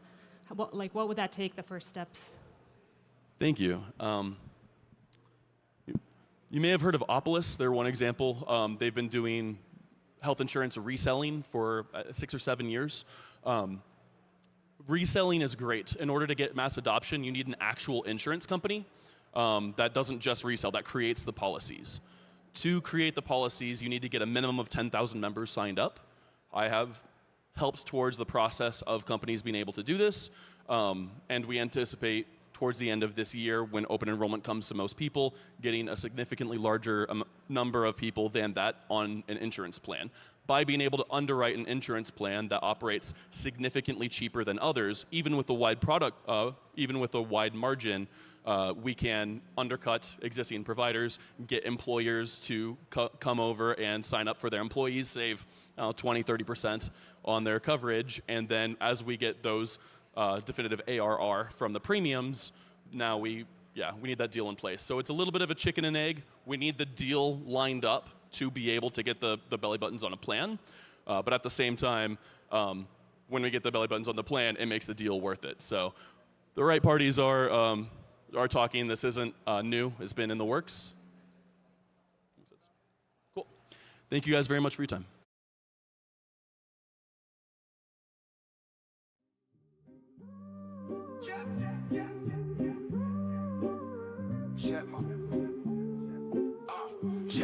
Centralize the risk, flexing weak API chains. Regenerate a roll up, unity in the veins. I blast, cut through that foot, disguise, fortress walls, bulletproof. Watch scams die. How you rebuild? Collide. How we win? Don't fade. 80-year-old beam stitch the fraction map. Brutal hearts pumping, but I'm no cap. Regenerate. Yeah. We multiply when we unite. Singularities surge, protocols ignite. Regenerate. Cannon blasting through the night. Centralize the risk. Dude ain't built for this fight. You tried to fork the code, but the squad don't split. Transparency spotlight, kill the glitch. Your mainframe stutter, our 6 T-Pain smooth. Region rhythm, blockchains dancing, no noose. Regenerate. Stacking wins like Lego blocks. Eyes peeled for snakes lurking in soccer accounts. Regenerate. Fortress locked, no picking locks. Brutal mobs to cure your system's chicken pox. I'm the algorithm king. Hide behind my sting. Yo, this be fresh as morning commits. Your firewalls crumble. Click, clack, squad don't quit. But Regenator.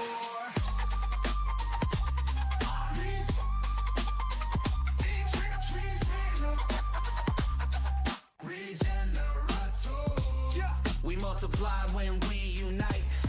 Singularities surge, protocols ignite. Regenerate. Cannon blasting through the night. Centralize the risk. Dude ain't built for this fight. But Regenator.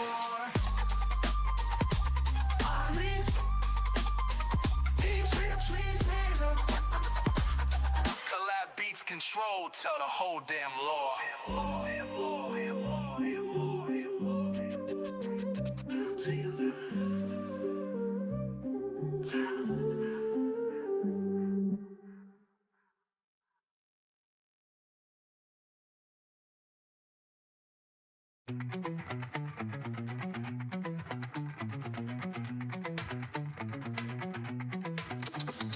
Sap of a sword with a tombstone and blade. 3 a.m. caffeine checks, debugging code cascade. Pass the leak, we boot them and pull stew. We ain't for work and we y'all know what to do. Sparkman, Swiss on the hero of the down night. Sparkman, juggling opponents, cause of the Lombard coin fight.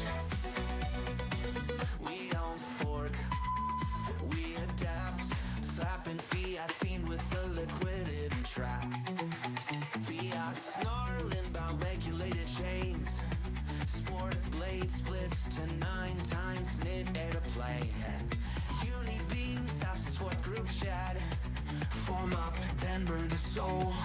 We counterattack. Sparking, Swiss Army hero of the dial night. Sparking, juggling governance talks with a murmur coin fight.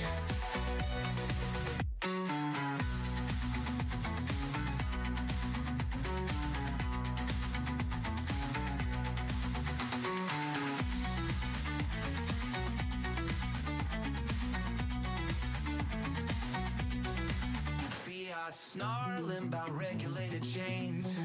Spork blade splits to 9 times mid-air claim. And uni beams ask the squad group chat. Form up Denver, so we counterattack. Scorpion, Swiss Army hero of the dial night.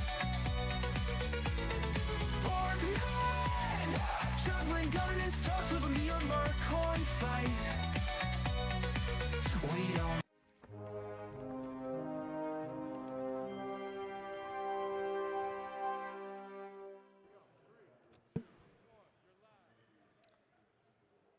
Hello, everyone. My name is Odysseus. I'm the CEO of Phalanx Systems. Today, we're going to talk about why audits are not enough. So the presentation has 3 points. One is why 2025 will be a watershed moment for security, why security is now moving away from being an afterthought and into the center of adoption. What are the shortcomings of the industry, and then how we can define a different protocol for hack prevention that actually works. So security in 2025. From 2019 approximately to 2025, we had what we call degen capital, right? We had all these inflows from people that wanted to take a lot of risk. In 2022, we were about $200 billion in crypto assets, but at the same time, we had about $3 billion lost only in 2022. And it's degen, right? And by degen capital, we mean people that are ready to take risk, right? They only care about maximizing the yield. They treat crypto as something that is inherently risky, and they really don't care if the UI or the dApps are experimental, if things sometimes break, if security is not top-notch as you would expect from cybersecurity best practices. Is what we call the degen capital. But that's coming to an end, right? From this year and on, we're starting to see more and more institutional adoption as they're searching for higher and higher yields that the traditional financial system can support. And they're looking for something that they can't get from treasuries, right? The problem now is that right now the treasuries, for at least a 10-year United States Treasury is about 4%, which means that it's harder and harder every year for institutions to explain why they want to take this risk in DeFi when actually you can get pretty safe yield in the traditional system. And this type of user, this new user persona, is inherently risk averse. It's traditional institutions like BlackRock or banks, but also it's everyday people that will move from Web 2 to Web 3 to try new apps, to maybe save their livelihoods, right? And this new capital will be inherently more risk averse. They don't care about the highest yield per se. They care about the higher risk-adjusted yield, right? They want to take opportunities, but also manage the risk. Nevertheless, the market is exploding, right? We're seeing over 110 billion in stablecoins across all blockchains. We had this year about $3 trillion in transaction volume. And in 2024, we had about 44 billions of inflows, right? So market is exploding, degen capital is running out, a new kind of capital, more institutional, more risk averse, is joining. So the new entrants demand security. BlackRock launches a fund, which is called BUIDL, to start tokenizing assets, something that is also echoed by Joseph Pollack from Base, this new exploration into tokenizing assets onto blockchains. We see Kraken and Base launch superchain L2s, where not only they want to move a lot of their business from off-chain to on-chain, but if you see in both of these layer 2 messaging, security is a core part, right? The Kraken has talked a lot about sequencer-based security. Base is again and again saying that they want to create not only a new market for the global economy, but also something that is inherently safe. And why are these two players talking so much about security? Is because they understand what I said before, that the new entrants, other institutions or everyday people are risk averse, right? They can't live with the fact that they may lose their entirety of their capital just to get 20% yield. And it's interesting also that other ones, that Sui and Aptos, are also using security as a value proposition. For example, for the Move language, right?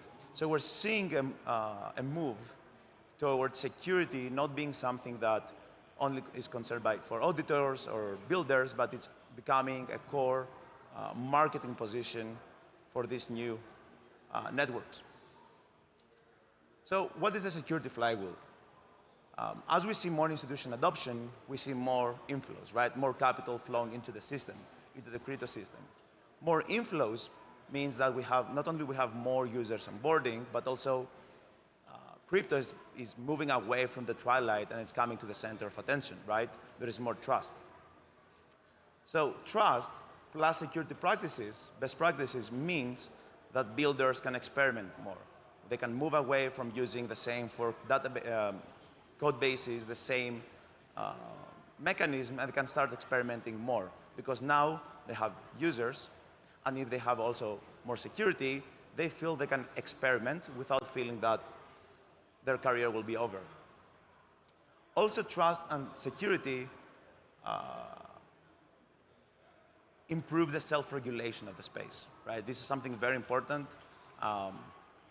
There is a huge discussion right now happening in the space about all the grifts and scams that exist, and self-regulation is something very important.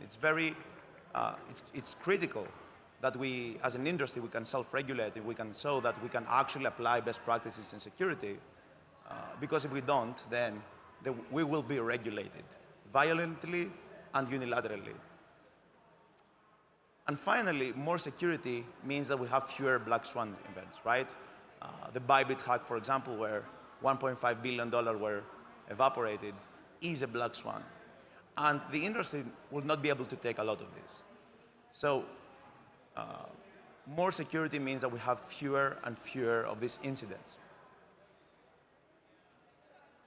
So I hope I impressed the importance of security and why it's something that not only us as builders and developers, but also institutions understand. Let's talk about the current situation in security. So in general, we like to say that security has layers, right? It's the Swiss cheese model, or you can think of it like a castle with multiple layers of defenses. We have, of course, the tests where the developers are responsible for writing. They come in many flavors.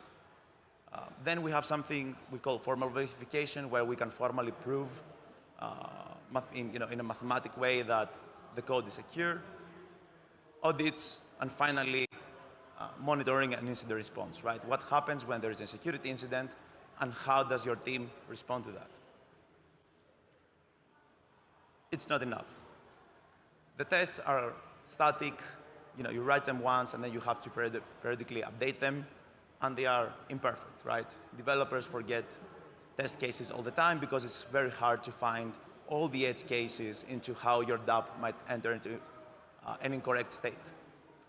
Formal verification is limited because if the protocol is too big, it's very hard to do, and also it's hard to do. It's something that requires a lot of development effort, which hardly seems a lot of times important versus futures. Then we have audits, which are expensive. This is the running joke of our industry, where protocols pay like $500,000 per year for audits, and also they are periodic, right? You do an audit here, an audit there. But in the meantime, you might deploy small improvements in your code, which you think it's safe, but a lot of times these create vulnerabilities. And finally, monitoring an instant response, it's too late. One of the core value propositions of blockchains is the immutability, right? When something happens, when a transaction goes on the network, it's done. So monitoring an instant response comes from Web 2, it's useful to know, but in crypto, there's nothing you can do about it, right? You just see your house being burned. So let's imagine a future where the base layer is actually incentivized to stop hacks before they are realized, right? Let's try to imagine how we could have this feature. And to do that, we have to answer these three questions. First, how do we define a hack? What is a hack? Which is also different for every dApp. How can the base layer prevent it, right? So we define the hack, how can the base layer prevent it? And then finally, we know what the hack is. We found a way for the base layer to prevent it. How do we incentivize the base layer, the network nodes, to actually do it, right? Because it's a network. You can't force them to do it. So this is the core pillars of what we're building at Phylax. And basically, we try to answer these three questions. How do we define a hack? Let's say that you can define a hack in EVM bytecode, right, in Solidity. And you say that I define an invariant, a security rule. And if this thing reverts, then the state transition is malicious. The transaction is not right. So now that we have defined the hack, then we have to find a way for the base layer to commit to enforce it. So what do? We take this definition and we put it on chain. And then the base layer only needs to fetch that definition while it's building the block and say, I will not allow any transaction to go into the network which violates this definition. And because this definition has come from the dApp itself, it remains credibly neutral, right? The base layer doesn't make any decisions. They just respect the wishes of the dApp. And finally, how do we incentivize the base layer? It's very simple. Since we have all these things on chain, we can create a mechanism.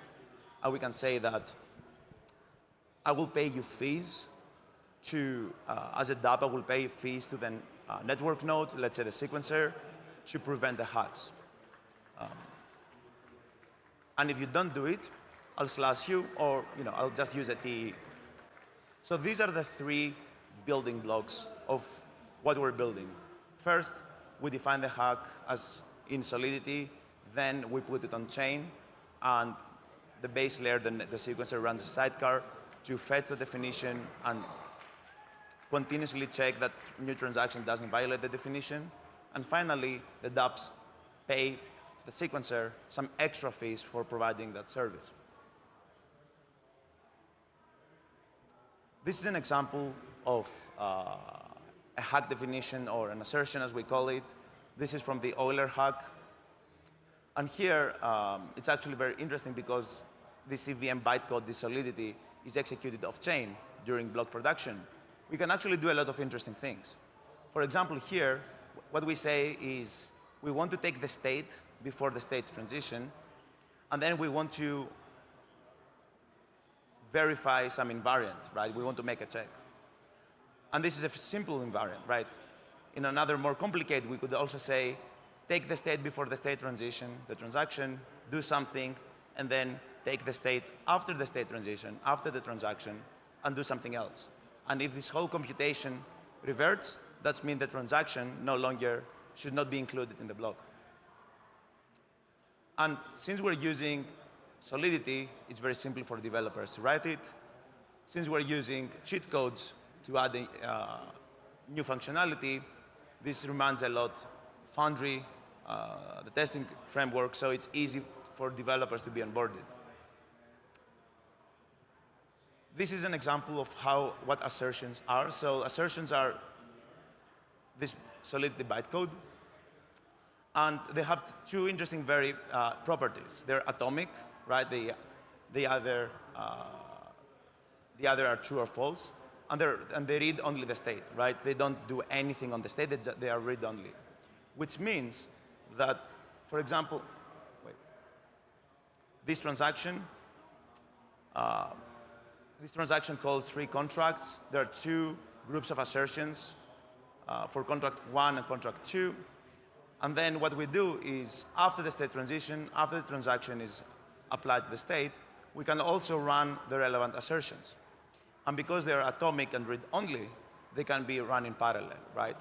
So what we're doing effectively is we're upgrading the state transition function, and we add some functionality, something very specific that, because of its nature, we can parallelize very aggressively, and this becomes very fast.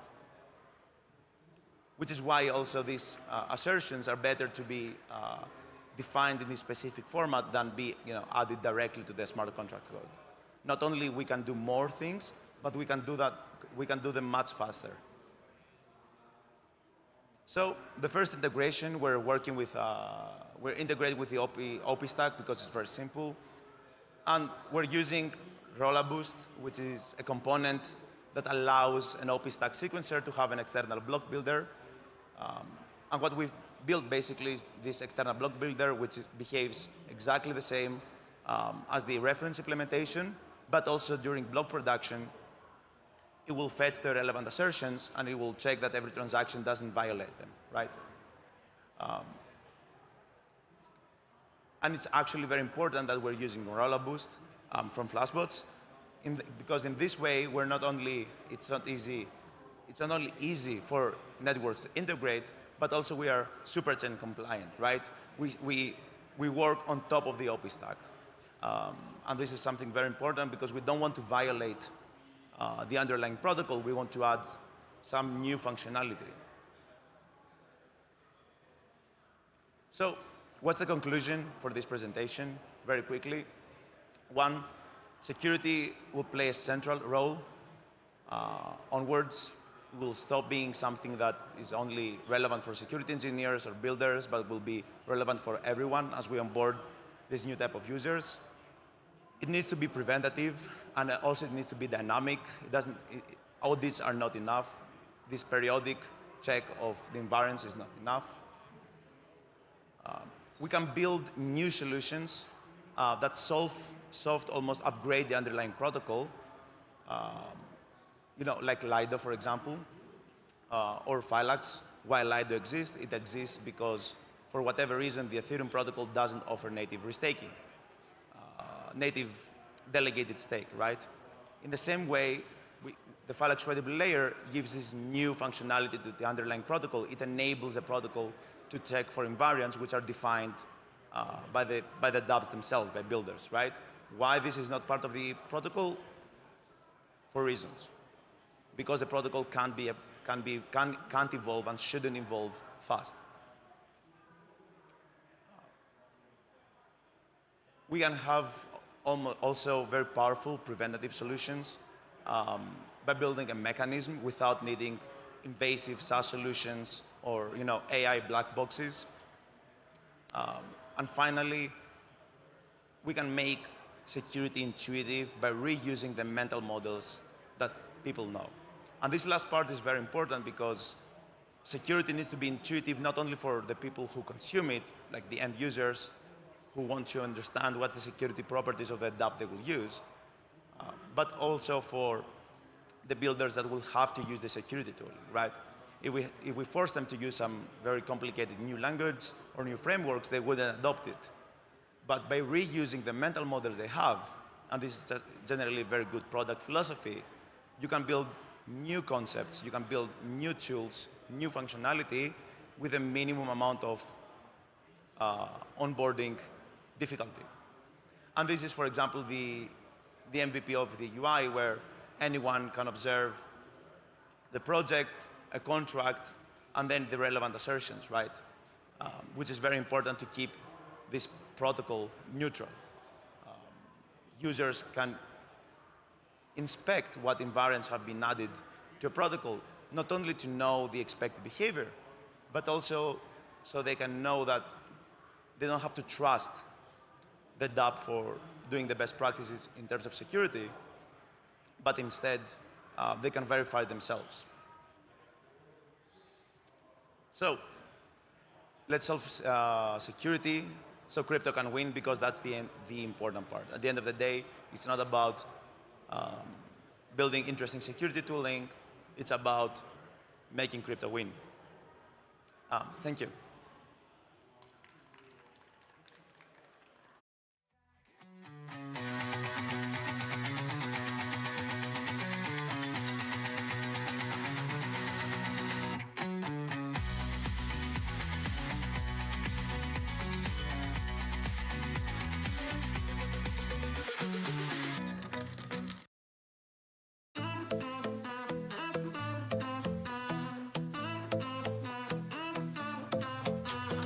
Deep pools hum where the currents align. A century sharp like blockchain wine. Adaptive our machines, volatility sieve. Watch the ripples, whispers, horror before the dive.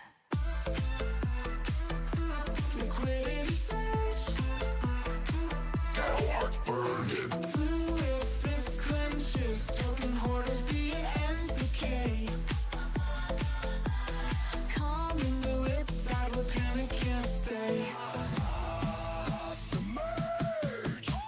Hoarders, greed clogs the riverbed thick. Whale flicks tail, instant bridge fix. Stash your bags, laughs the deep pools king.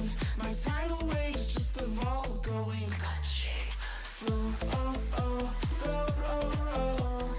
Let the ether breathe, let the ether breathe. Flow, oh, oh, flow, oh, oh.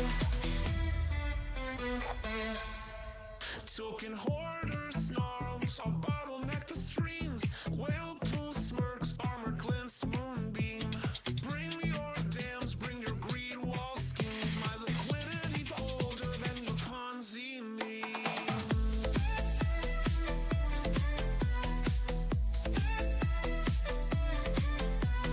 Deal ties rise at 808 pace. Hoarder stash, flushed without trace.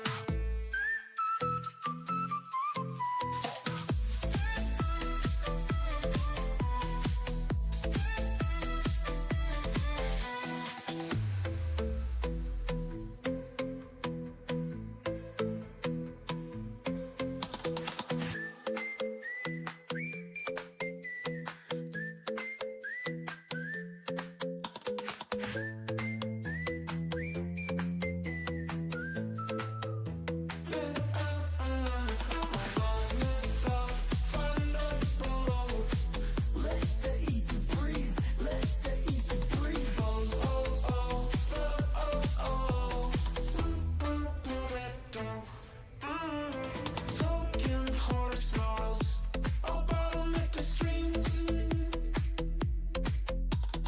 Whirlpool smirks, armor glints, moonbeam. Bring your dims, bring your greed wall schemes. My liquidity's older than your Ponzi memes. Your tides rise at 808 pace. Hoarder stash, flushed without trace.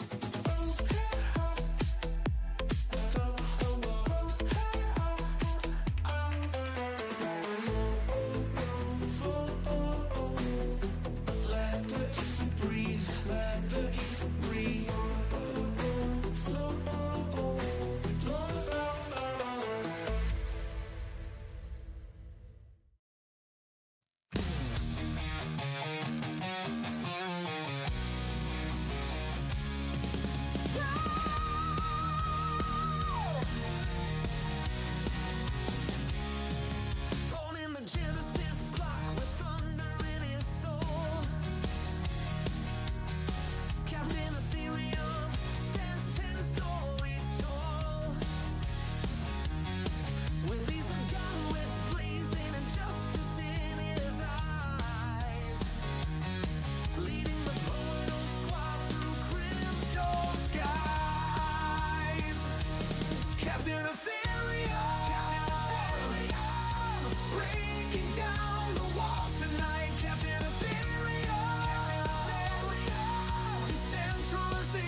Captain Ethereum, forever. Captain shows the way.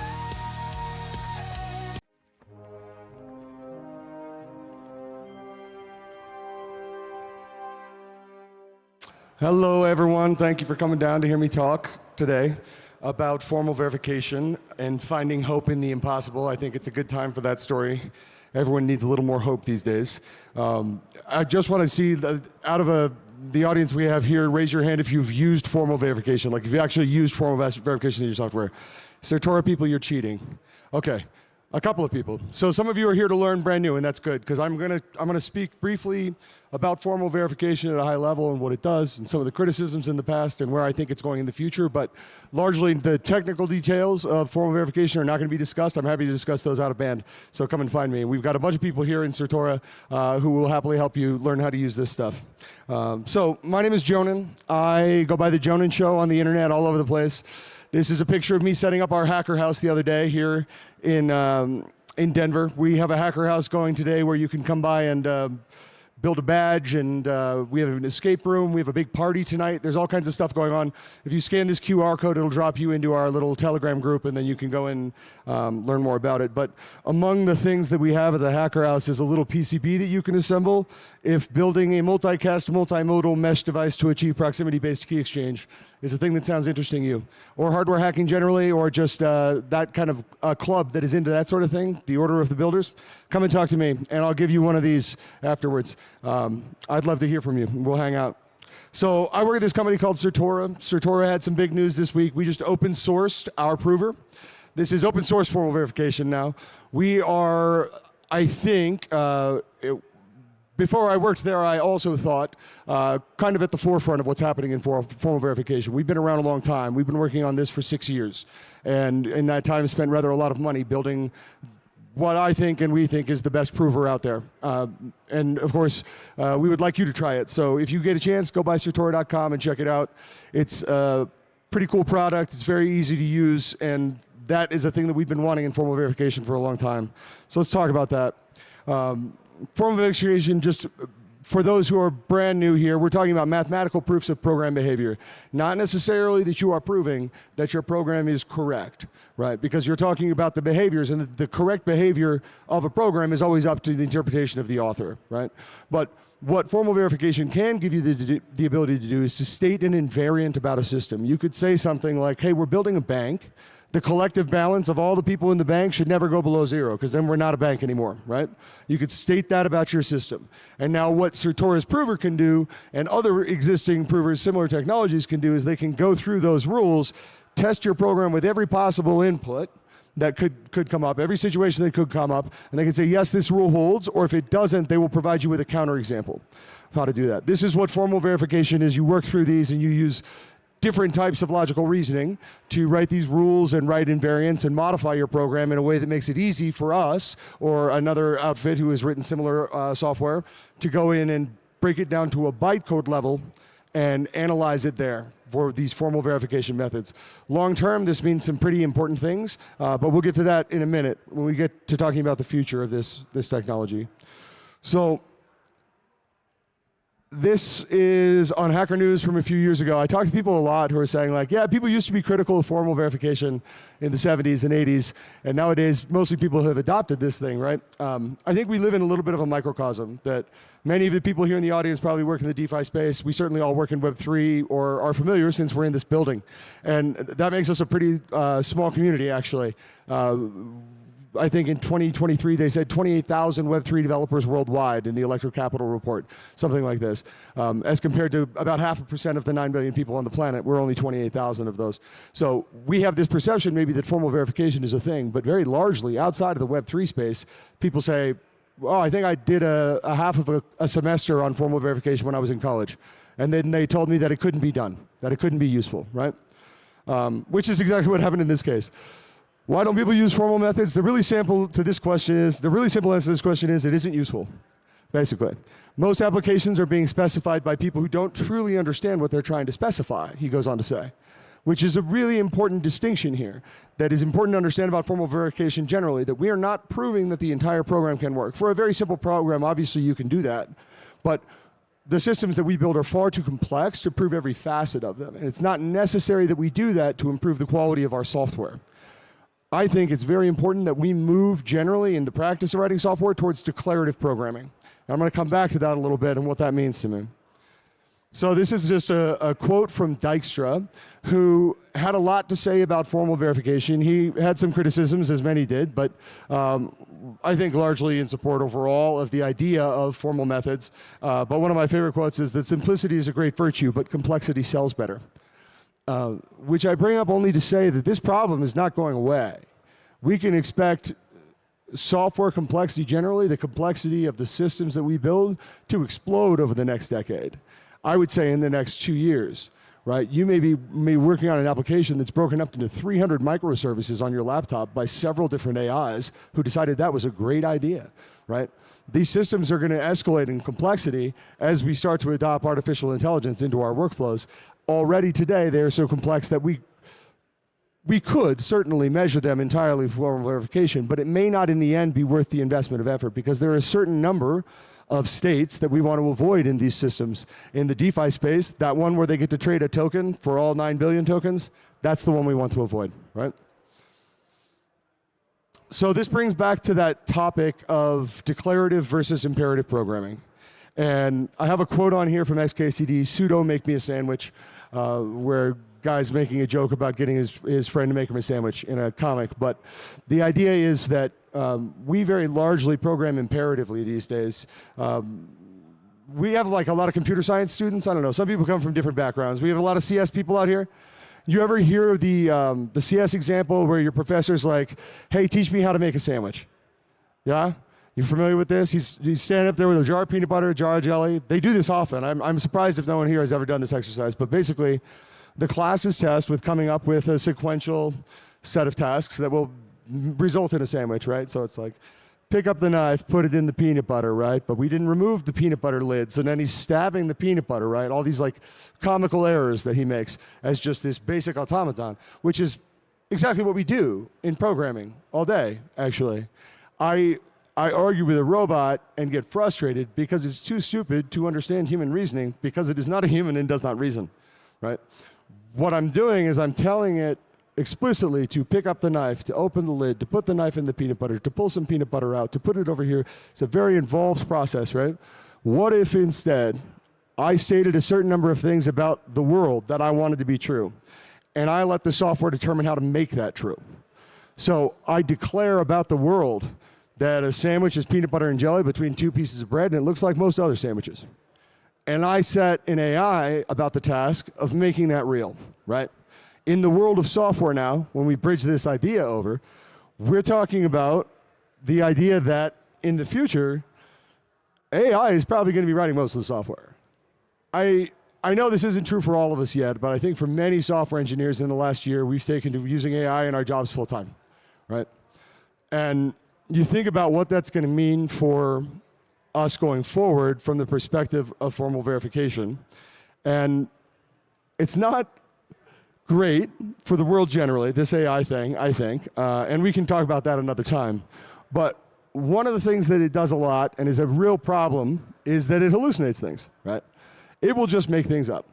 And it does this based on, you know, all of the LLM magic, but effectively it is intentionally randomizing itself at some level, right? That an LLM is designed to intentionally randomize itself, seeking better input. It's part of this like self-training, right? And when we are building programs, that's a real big problem because I'm not looking for your artistic interpretation of my pop-up, right? I'm not looking for what you think might be a good UX robot because it's going to be horrible. I want a very specific thing and I want to define it very specifically for you and I want you to give it to me. And this is my biggest frustration with AI is that they will remember a thing and be convinced that you wanted the blue background and they just keep putting it back, right? But if you define instead about the state of the world, look, the page always has a red background.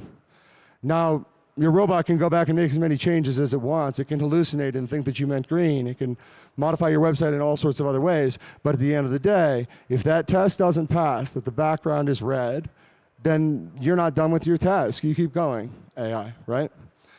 So this hallucination vaccination step, I think, is one of the primary values in the future of formal verification. I don't want to discount too much the value that it can add to your lives immediately today. The AI component is certainly going to be relevant, but right now, there are people using formal verification to make sure that their smart contracts function the way that they expect them to. And there are a lot of auditors out there who are using these tools. There are a lot of auditors who work at this company called Certora, where I work, who are using these tools. This technology is available today. Many of the criticisms of it over time have been based on the fact that it was implausible to formally verify an entire program. And we agree. That may be actually true. For most complex systems, that's probably true. It may not be worth your time to analyze every dark corner and find every bug that could exist, right? But certainly the ones that are going to drain your entire pool and bankrupt your company instantly because you missed a thing with a human being looking at a contract. And I know a lot of these security research, a lot of them, they're brilliant, they're really good, but human beings are fundamentally flawed at this thing, at just looking at a complex problem and saying, yup, we're good. I don't think this is the future of auditing. I don't think this is the future of writing software. I spend a lot of my time arguing with the build process of JavaScript.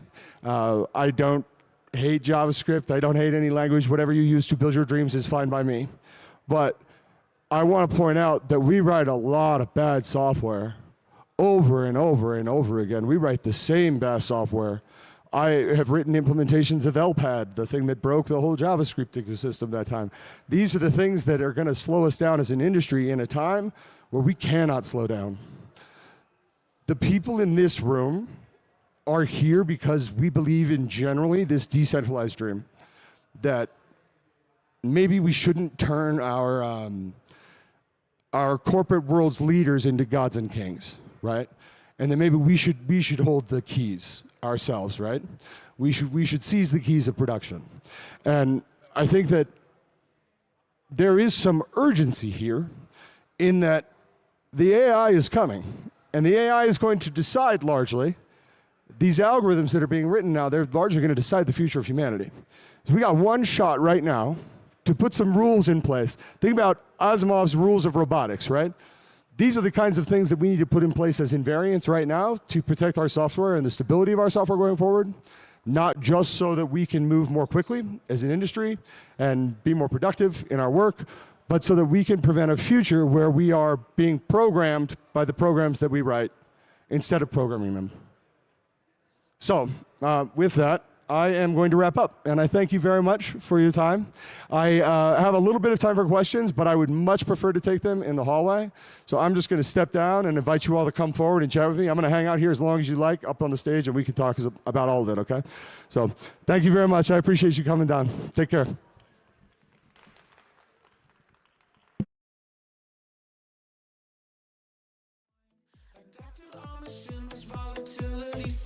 Watch the ripples, whispers, before the dive. Liquidity surge. Our hearts burning. Fluid fist clenches, token hoarders, the ends decay. Calming the ripside where panic can't stay. Submerge. Hoarders, greed clogs the riverbed thick. Whale flicks tail. Instant bridge fix. Stash your bags, last the deep pool's king. My tidal waves, just the vault going. Flow, oh, oh, flow, oh, oh. Let the ether breathe, let the ether breathe. Flow, oh, oh, flow, oh, oh.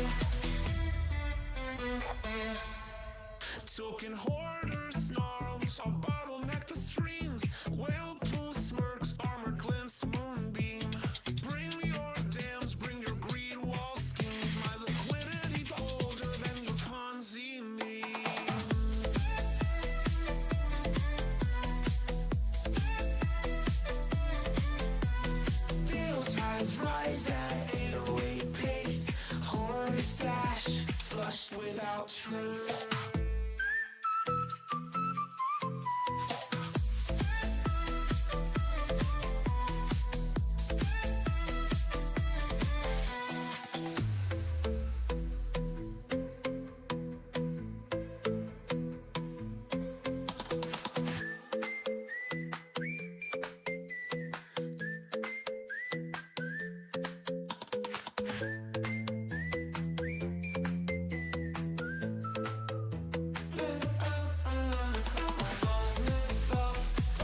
without trace.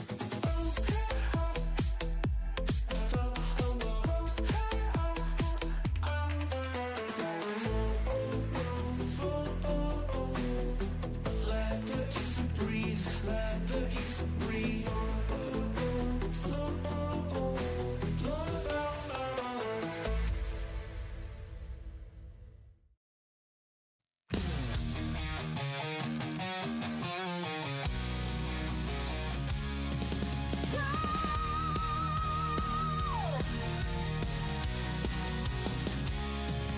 Born in the Genesis block with thunder in his soul. Captain Ethereum stands 10 stories tall. With these ungodlets blazing and justice in his eyes, leading the BUIDL squad through crypto skies. Captain Ethereum, breaking down the walls tonight. Captain Ethereum, decentralization's light. With Buffercorn charging through the storm, keeping crypto free and warm. Centralizerus thinks he's got us beat. When Captain's crystal pulse makes tyrants retreat. From devil to a man, we're building day and night. While Captain leads the charge into the fight. Captain Ethereum, breaking down the walls tonight. Captain Ethereum, decentralization's light. Buffercorn charging through the storm, keeping crypto free and warm.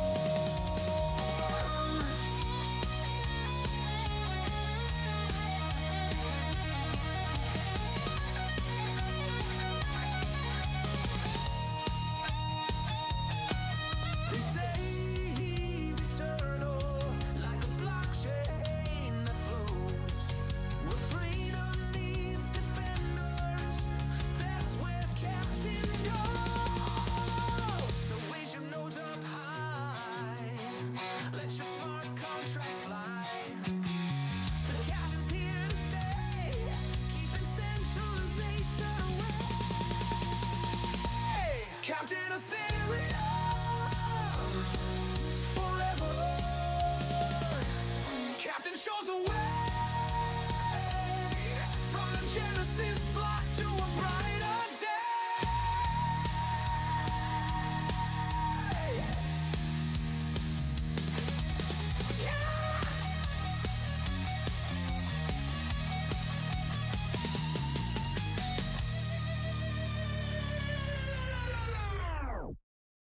She's a Colorado comet in code forged steel, wings snipping latency like scissors through gel. 9 centuries young with a lance that's if your chain's choking Ethernight whiz. Found her at a bullet hook sucking down APIs, armor clinking with layer 2 lullabies. Scalability scripture, she winks at the moon while Lagron drools over slow motion doom. Her shield's a disco wall, fracturing legs, grass, shooby-doo-bop crack.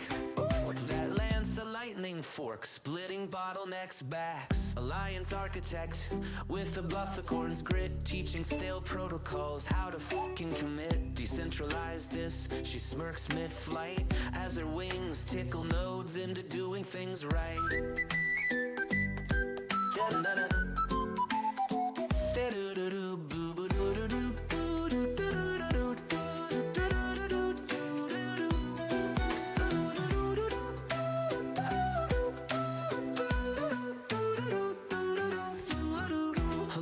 Architect with the Buffercorn's grit, teaching stale protocols how to fucking commit. Decentralize this, she smirks mid-flight as her wings tickle nodes into doing things right. Up to do with for do with for do with do with do with do do do do do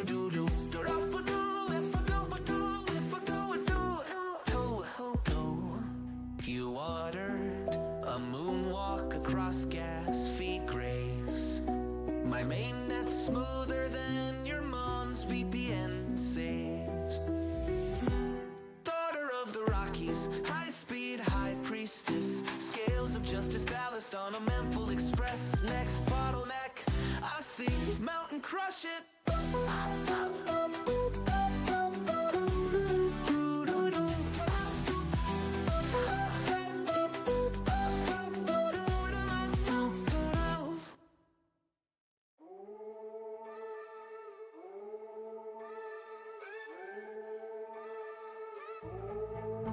Click, clack, bosom, lace on firewall. I smoked and truce from trash sheets. That's my device. Nullifier sniffing by my clothes too crisp. Mainnet gossips, tastier than breakfast chips. Story, flurry, hack, flurry. Mama's making news before the cold reload. Got receipts in my cheeks, encrypted and plumbed. Your private DMs, I'm the dumpster dive chump. Eyes everywhere, that's 3 bird phones. Haunteries whisper, king chomp and blockchain bones. Make it down to my voted fuck. Stealth crawl through your junk dead scene. Let it up to the entropy. Mace cracked vaults like who's got the keys? Nullifiers huffing, you're just a rat with this firewall splinter to confetti bits. I'm curating leaves at the after party, sipping TLS tears.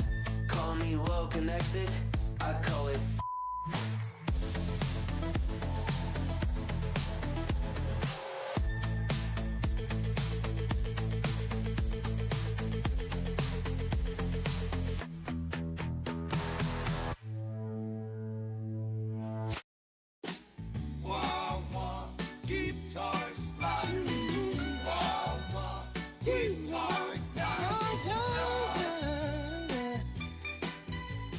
coffee for drip and the lab coat on fire.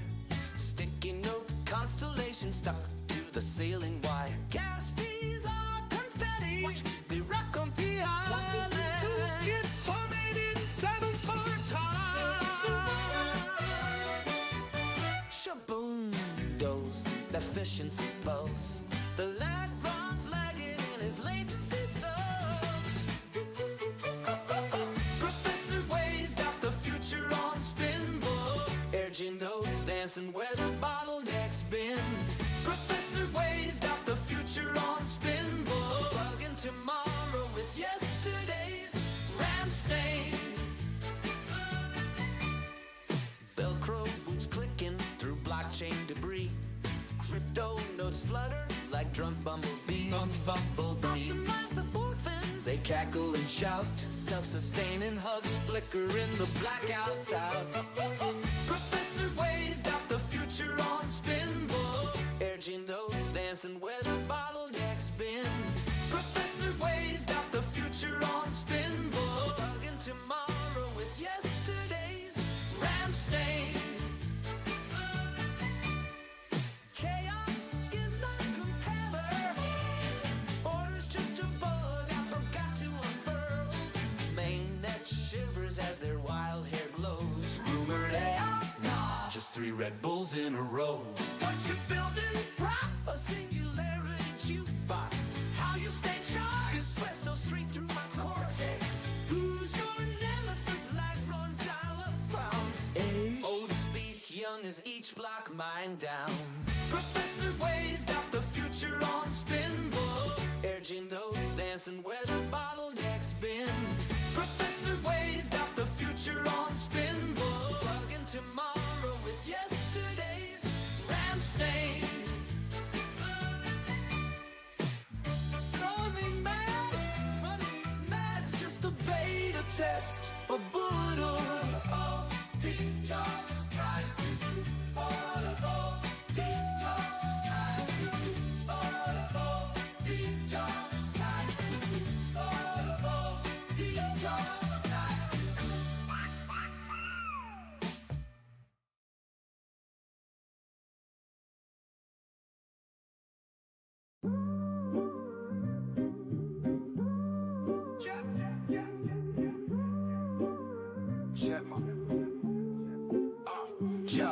Centralize the risk, flex it, weak API chains. Regenerate a roll up, unity in the veins. I blast, cut through that foot, disguise, fortress walls, bulletproof. Watch scams die. How you rebuild? Collide. How we win? Don't fade. 80 beam stitch the fractured map. Brutal hearts pumping, but I'm no cap. Regenerate. Yeah. We multiply when we unite. Singularity surge, protocols ignite. Regenerate. Cannon blasting through the night. Centralize the risk. Dude ain't built for this fight. You tried to fork the code, but the squad don't split. Transparency spotlights, kill the glitch. Your mainframe stutter, our syncs T-Pain smooth. Region rhythm, blockchains dancing, no noose. Stacking wins like Lego blocks. Eyes peeled for snakes lurking in soccer accounts.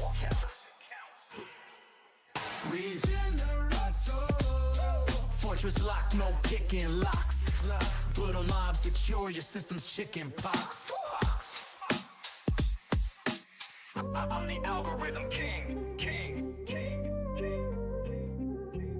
Hide behind my sting. Yo, this beat, fresh as morning commits. Your firewalls crumble. Click, clack, squad, don't quit. But Regenator.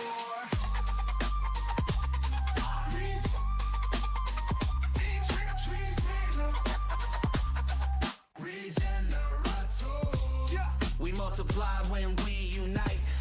Singularity surge, protocols ignite. Regenerate. Cannon blasting through the night. Centralize the risk. Dude ain't built for this fight. But Regenator.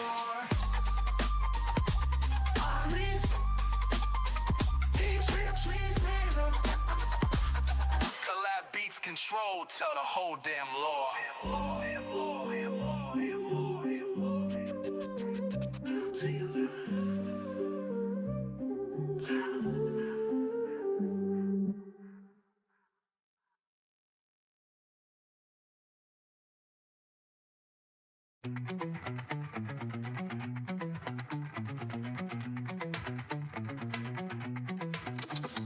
Sap of a sword with a 2-spoon and blade.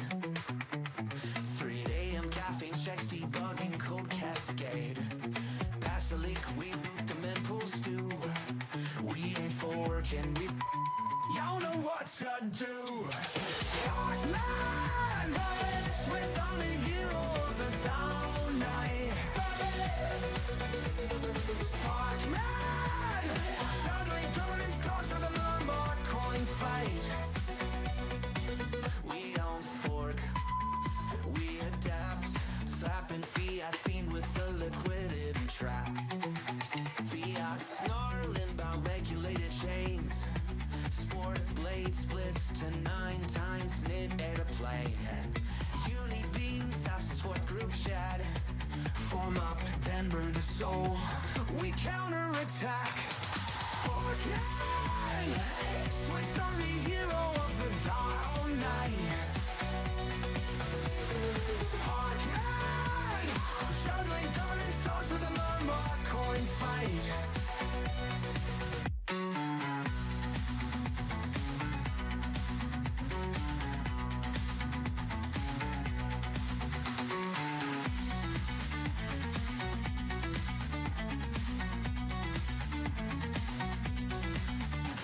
Snarling about regulated chains. Spork blade splits to 9 times mid-air plane. Hit uni beams, ask the squad group chat. Form up Denver, so we counterattack. Scorpion, Swiss Army hero of the dial night. Scorpion, juggling gun and stars with a Myanmar coin fight. We don't fork. We don't fork. Fiat snarling by regulated chains. Scored the blades to 9 times mid-airplane. Uni beams at squad group chat. Form up Denver, so we counterattack.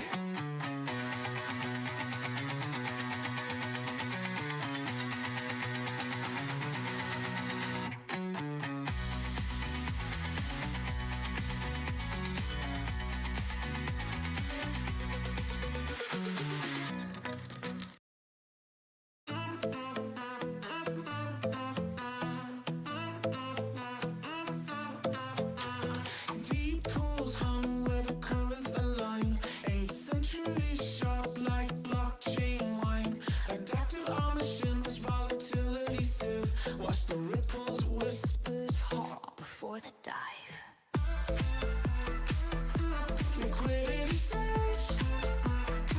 Hearts burning. Fluid fist clenches. Token hoarders, the ends decay. Calm in the ripside where panic can't stay. Submerge. Hoarders, greed clogs the riverbed thick. Whale flicks tail. Instant bridge fix. Stash your bags, last the deep pools king. My tidal waves just the vault going. Flow, oh, oh, flow, oh, oh. Let the ether breathe. Let the ether breathe. Flow, oh, oh, flow, oh, oh. Token hoarders, snarls, I'll bottleneck the streams. Whale pool smirks, armor glints, moonbeam. Bring your dams, bring your greed wall schemes. My liquidity's older than your Ponzi memes.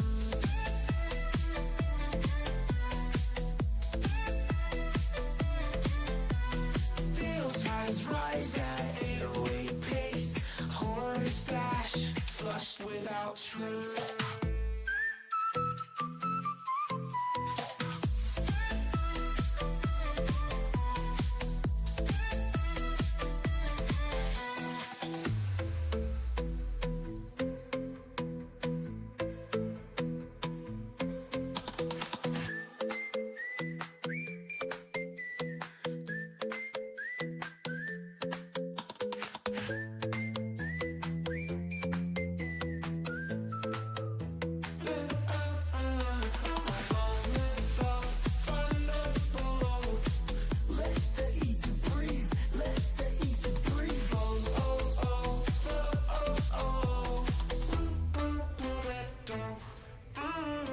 Token hoarder snarls, I'll bottleneck the streams.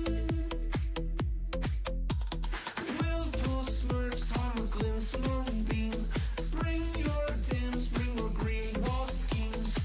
My liquidity's older than your Ponzi memes. Liquid tides rise at 808 pace. Hoarder stash, flushed without trace.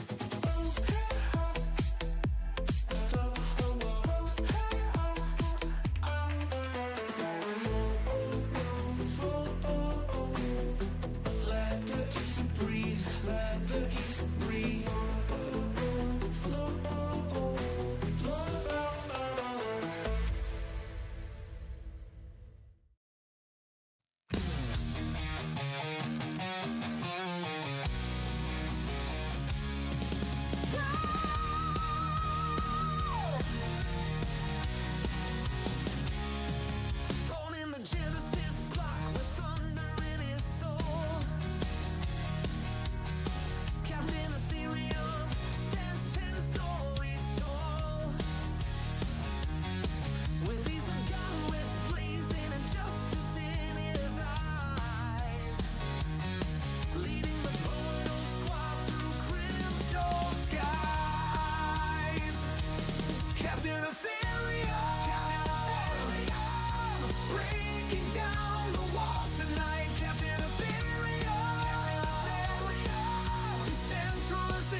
keeping crypto free and warm.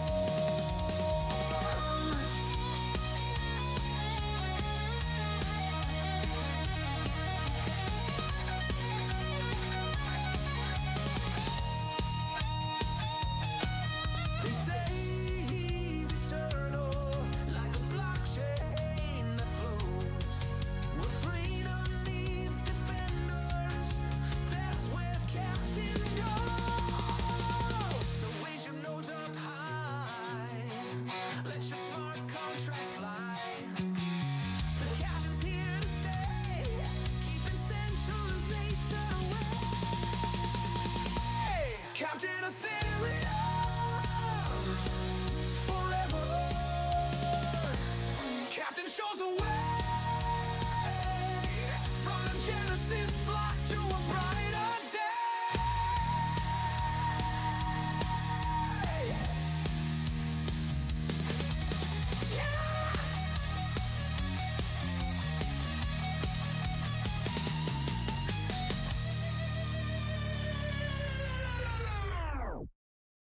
She's a Colorado comet in code forged steel, wings snipping latency like scissors through gel. 9 centuries young with a lance that's, if your chain's choking, Ethernet whiz. Found her at a bullet hook, sucking down APIs, armor clinking with layer 2 lullabies. Scalability scripture, she winks at the moon while Lagrange drools over slow motion doom. Grind, her shield's a disco wall, fracturing legs, grass, shooby-doo-bop crack. Ooh, that lance a lightning fork, splitting bottlenecks backs. Alliance architect with a bluff acorn's grit, teaching stale protocols how to fucking commit. Decentralize this, she smirks mid-flight as her wings tickle nodes into doing things right. Da-da-da-da.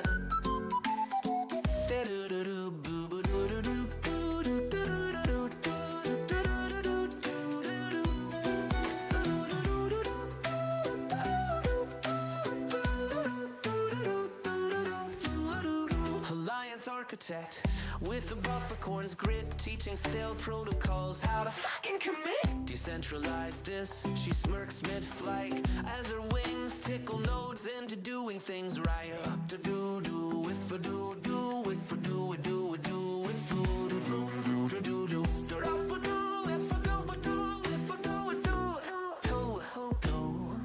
You ordered a moonwalk across gas feed graves. My mainnet's smoother than your mom's VPN saves. Daughter of the Rockies, high-speed high priestess, scales of justice ballast on a mempool express. Next bottleneck, I see mountain crush it.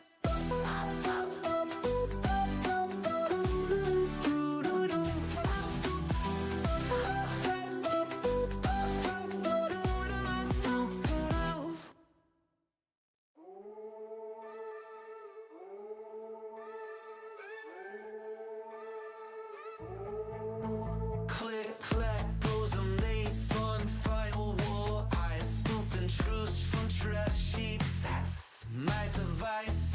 Nullify a sniffing bomb my cokes too crisp. Mainnet gossips, tastier than breakfast chips. Story, hack, flurry. Mama's making news before the cold reload. Got receipts in my cheeks, encrypted and plumbed. You private DMs, I'm the dumpster dive jump. Eyes everywhere, match 3 bird phones. Haunteries whisper, king chomp and blockchain bones. Make it down to my voted fuck. Stealth crawl through your junk dead scene. Head it up to the entropy. Mace cracked vaults like, who's got the keys? Nullifiers huffing, you're just a rat with This firewall splinter to confetti bits. I'm curating leaks at the after party, sipping TLS tears. Call me well connected, I call it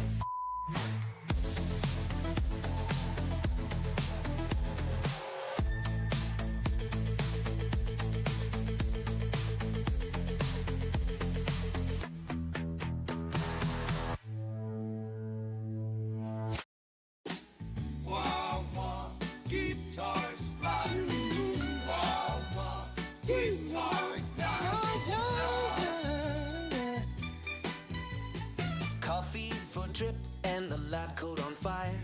Sticky note constellation stuck to the ceiling wire. Gas fees are confetti. They rock on P Island. Get homemade in 7 for time. Shaboom, those efficiency buzz. The lag runs lagging in his latency sub. Professor Wade's got the future on spinball. Urging notes dancing where the bottleneck's been.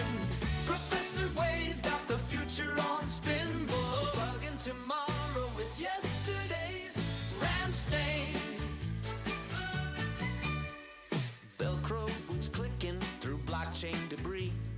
Crypto notes flutter like drunk bumblebees. Optimize the boofins, they cackle and shout. Self-sustaining hubs flicker in the blackouts out.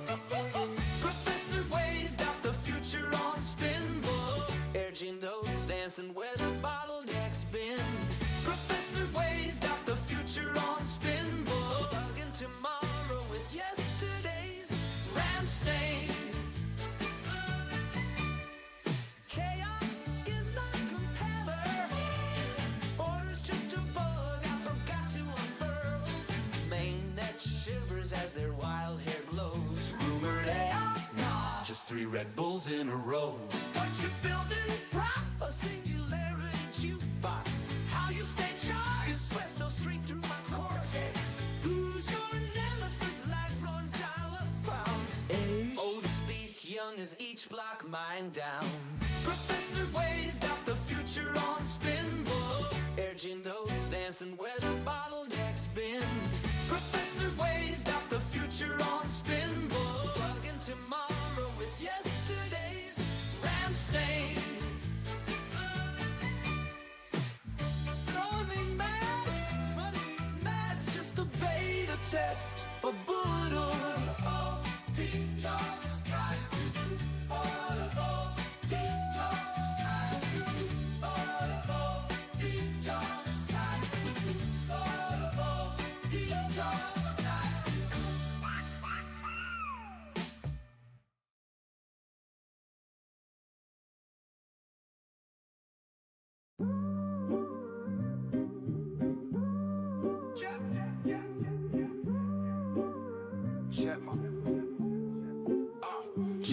Centralizers flexing weak API chains. Regenerata roll up, unity in the veins. I blast, cut through that foot, disguise fortress walls, bulletproof.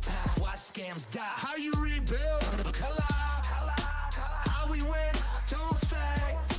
80-year-old beam stitch the fraction map. BUIDL hearts pumping, but I'm no cap. Regenerata. Yeah. We multiply when we unite. Singularity surge, protocols ignite. Regenerata. Cannon blasting through the night. Centralizers, dude ain't built for this fight. You tried to fork the code, but the squad don't split. Transparency spotlight, psst, kill the glitch. Your mainframe stutter, our syncs T-Pain smooth. Region rhythm, blockchains dancing, no noose. Regenerata. Stacking wins like Lego blocks. Eyes peeled for snakes lurking in sock accounts. Regenerata. Fortress lock, no picking locks. BUIDL mobs to cure your system's chicken pox. I'm the algorithm king. Hide behind my sting. Yo, this be fresh as morning commits. Your firewalls crumble. Click, clack, squad don't quit. BUIDL, Regenator.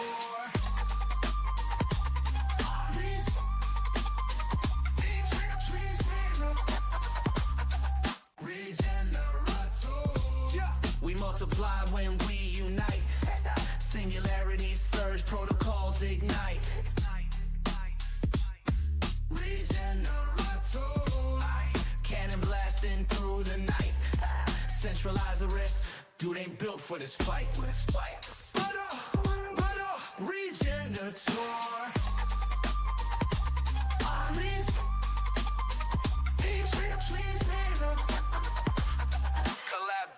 control, tell the whole damn law.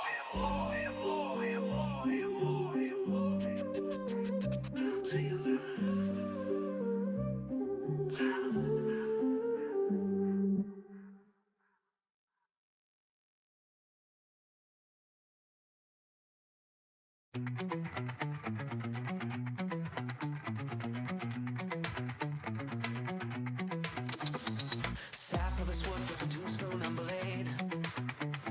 3 a.m. caffeine checks, debugging code cascade. Pass the leak, we boot them and pull stew. We ain't for work and we y'all know what to do.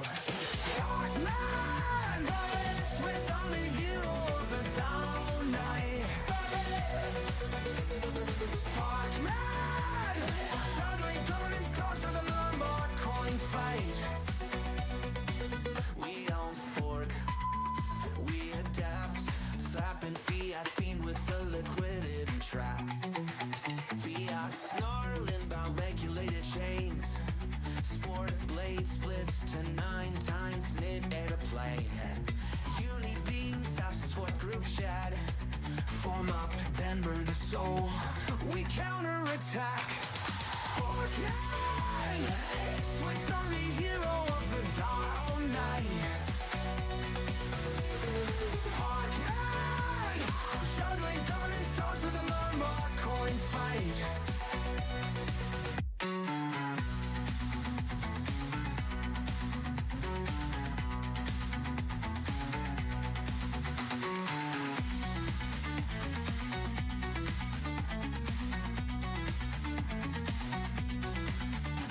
Snarling about regulated chains.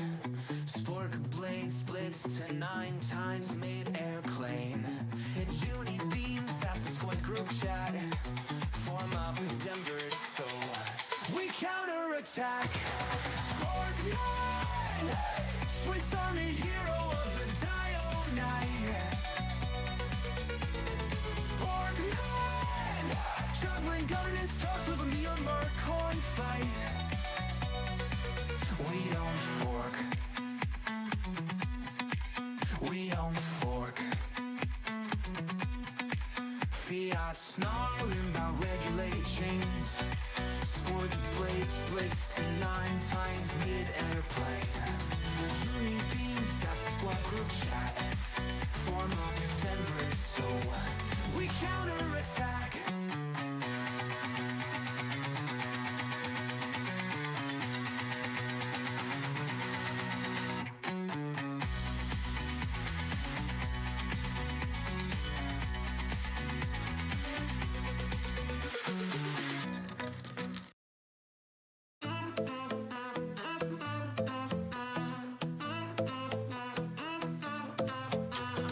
Deep pools hum where the currents align. 8th century sharp like blockchain wine. Adaptive our machines, volatility sieve. Watch the ripples, whispers, horror before the dive.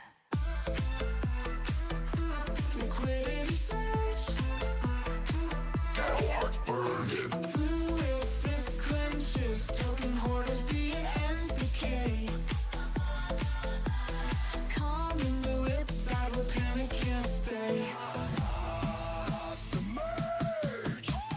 Hoarders, greed clogs the riverbed thick. Whale flicks tail, instant bridge fix. Stash your bags, last the deep pools king. My tidal waves, just the vault going. Cut shape, flow, oh, oh, flow, oh, oh. Let the ether breathe, let the ether breathe. Flow, oh, oh, flow, oh, oh.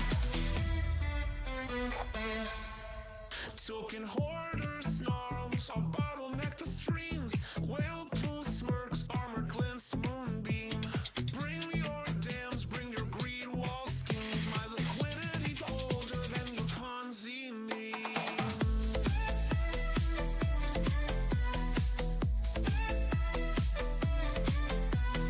Deal ties rise at 808 pace. Hoarder stash, flushed without trace.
rise at 808 pace. Hoard or stash, flushed without trace.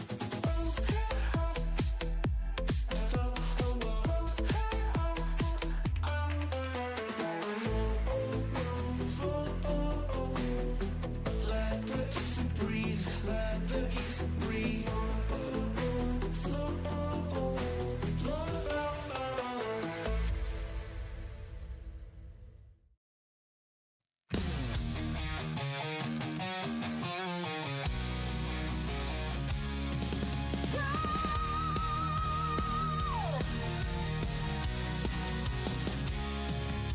Owning the Genesis block with thunder in his soul. Captain Ethereum stands 10 stories tall. With these ungodly blazing and justice in his eyes, leading the Mono squad through crypto skies. Captain Ethereum, breaking down the walls tonight. Captain Ethereum, decentralization's light. We're Buffercorn charging through the storm, keeping crypto free and warm. Centralizerus thinks he's got us beat. When Captain's crystal pulse makes tyrants retreat. From devil to the men, we're building day and night. While Captain leads the charge into the fight. Captain Ethereum, breaking down the walls tonight. Captain Ethereum, decentralization's light. Buffercorn charging through the storm, keeping crypto free and warm.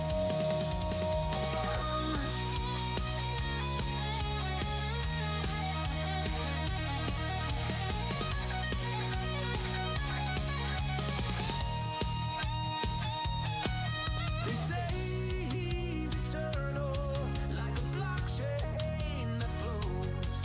Where freedom needs defenders, that's where Captain goes. So raise your nose up high, let your smart contracts fly. The Captain's here to stay, keeping centralization away. Captain Ethereum, forever. Captain shows the way from the Genesis block to a brighter day.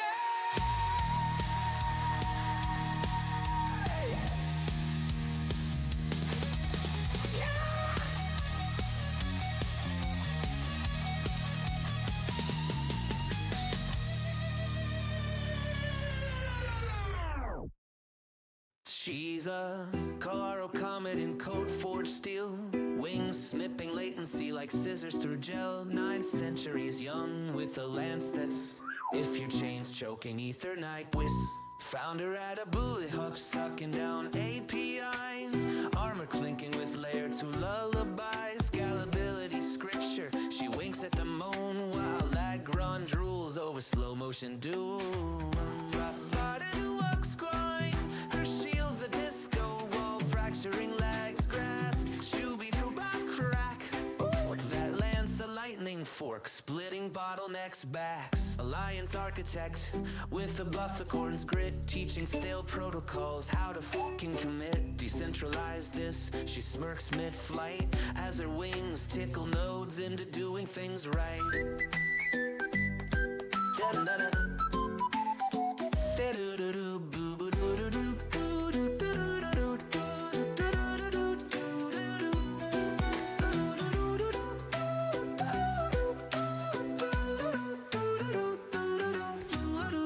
Alliance architect with the Buffercorn's grit, teaching stale protocols how to fucking commit. Decentralize this, she smirks mid-flight as her wings tickle nodes into doing things right. Up to do with for do with for do with with for do do do do.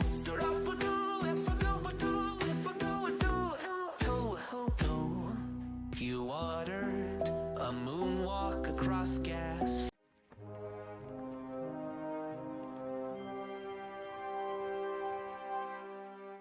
Regen Them is where regular people make real impact through a connect, a click, and a give. A little bit behind in our why. We see that a lot of funds on social media are advertised through social media platforms, but you can actually not give on those platforms. So through Coinbase's on-chain kit, Farcaster frames, and the CDP, we made Regen Them. So a little more on the inspiration for this project. I'm from SoCal, and unfortunately, a lot of people in my community either lost their homes or needed donations in some way. And we saw a lot of people using GoFundMe and similar platforms and spread them through social media. But there's a lot of friction, a lot of clicks you have to go through to actually give to someone. And on top of that, they have relatively high fees. They have interchange of 3%, 0.3 minimum. So if you give someone $5, they get like $2 or $3 from that.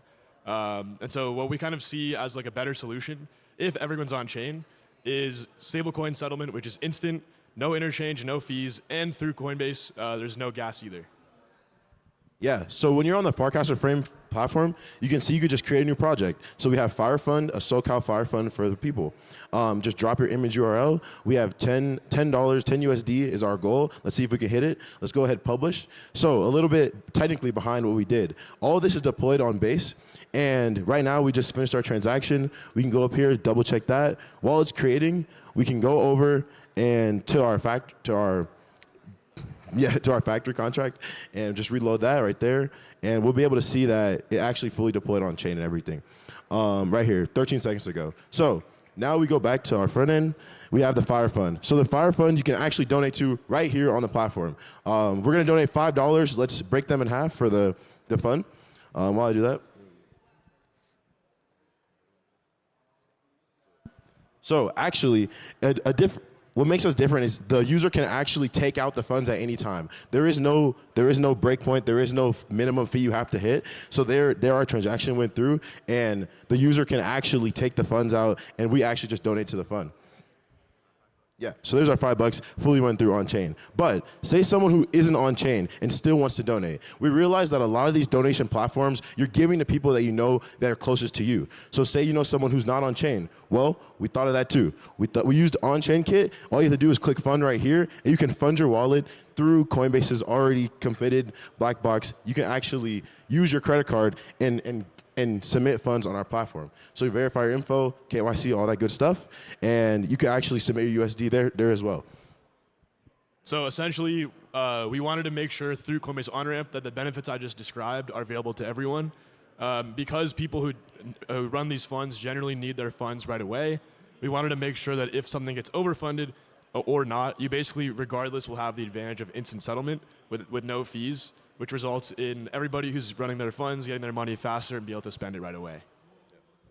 Yeah, and importantly, we think that this platform is frictionless, it's quick, and it's everything that's needed to give people relief as soon as possible. Especially nowadays, we see a lot of stuff going on in the world that people need relief ASAP. So when you have platforms like this, minimizing friction, that's how we really think you can regenerate the people and actually give back to people who need it the most.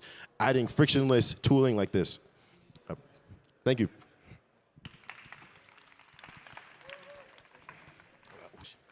Oh yeah, questions. Yes, thank you to our presenters. Judges, you have 2 minutes to ask questions. How do you validate a campaign? When you create a Fund Me project there, like how do you validate that? Oh, how do you validate it? Oh yeah. Yeah, so I think what we've seen with in terms of fraud protection and validation, similar to just having a wallet, anybody can send anyone else funds, but the way we see it is that if someone's shilling their fund saying, give me money, it's probably not someone in your community that you would donate to through an existing platform like GoFundMe. So what we wanted to do is kind of follow that same structure. You have to validate it yourself because you have to ideally know who you're donating to. But you get the benefits of being able to pay them right away, seamlessly with minimal steps, and they get to have their funds right away with no fees. But yeah, in terms of fraud, you would ideally not be donating to some random thing that you don't know about. But I think in the general consumer behavior with GoFundMe, people don't really do that anyway. So we saw it as basically like a improvement on the existing system and following the same consumer behavior. And one other question, is there a separate website with a list of all of these projects that you can support, or is it a widget that you can embed into your website and other things? Yeah, great question. So right now, it's a widget that you can embed with Farcaster frames. So we want it to really be plug and play. So I know a lot of platforms are coming out with Farcaster, and this is the real use case that we thought of. Like, we want platforms to be able to just put this in whatever frame that they have. We also do have a deployed website. You can see the URL up there, or if it's connected, and we also have it on our dev folio. But yeah, there's going to be a place where you can see like all the thing and everything in one. Good question. Any other questions? 20 seconds left, so I think you guys might be all set. All right, thank you so much. Go Bears.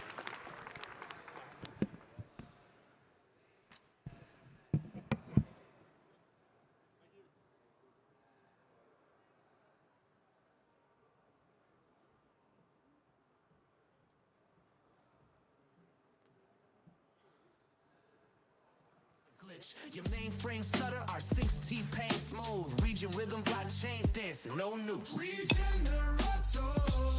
Stacking wins like Lego blocks. Eyes peeled for snakes lurking in soccer counts.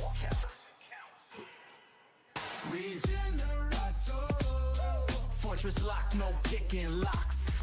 Brutal mobs to cure your system's chicken pox. I'm the algorithm king. Okay, presenters, give me a thumbs up. All right, awesome. You are ready to go in 3, 2, 1. Hello, everyone. My name is Shrey.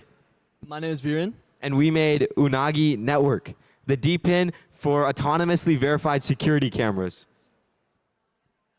So we want to ask you 3 big questions. What should I tweet? What meme coin should I buy? And did OJ really kill her? So the thing is, AI agents currently can answer the first 2 questions, but have a lot of trouble answering the last question. And that's where Unagi Network comes into play. The problem is these agents don't have a way to see into the real world. And that's where our security camera DPIN network solves the problem. So let's show a quick demo real quick. You know the errors always happen, but okay. So this is what we call the Unagi terminal. Let's wait for it to boot up real quick. And what you can do is you can search any query in natural language. So I'll search for I-35 highway camera car. And what it's doing is doing a vector embedding search to find all relevant cameras. And so what it found is this camera pointed at this highway. And what's really cool is you can do things like you use an insurance agent, which is connected to like a CDP agent that creates an on-chain NFT collection representing an insurance file. So basically, now that we have cameras on-chain, we can do these really cool things like insurance claims and use them in like court cases in verifiable ways. Yeah. So why does this matter? All right, so currently in the world, about 1 to 15% of court cases result in innocent people getting wrongfully convicted. And we believe that verifiable camera footage would be able to solve this issue. Yeah, and there's way more use cases as well, such as the automatic insurance claim filing system, such as like the 10 million hit and run cases every year. Yeah. So we believe that surveillance is going to happen in the next 20 years in the United States anyways, but we want to make it verifiable so that common people like us can have access to a fair, verifiable, trustful way on-chain to, have like a trustless way to record things in the world. Thank you very much. And by the way, we're also like raising and trying to make this a startup, so come talk to us after if you're interested. All right, thank you, presenters. Judges, they ended a little early, so you have 3 minutes for questions. Nice. Hey, Luca here from Open Zeppelin. I guess there's a few words like trustless, verifiable, that are pretty loaded words. I'm curious, can you walk me through how exactly the cameras are on chain, like the pictures, and what's the kind of high level smart contract architecture here? Yeah, so I didn't get to go through this because this is just a 3-minute pitch. But what we do is we use EigenLayer AVS, where currently we have deepfake models running off-chain, where validators and miners are trying to detect if the camera is legit off-chain, and they have a consensus and bring this on-chain. Over the next few weeks, our next product is we're building a trusted execution environment that plugs into these cameras' hardware directly, and it sort of makes like a signature, cryptographic signature, hashed with the image, and that is attested off-chain by, again, the same EigenLayer AVS miners and validators, so that we know that the camera footage is indeed like real, verifiable, coming from the said camera at said time from said location. We can talk about like more details after, I guess.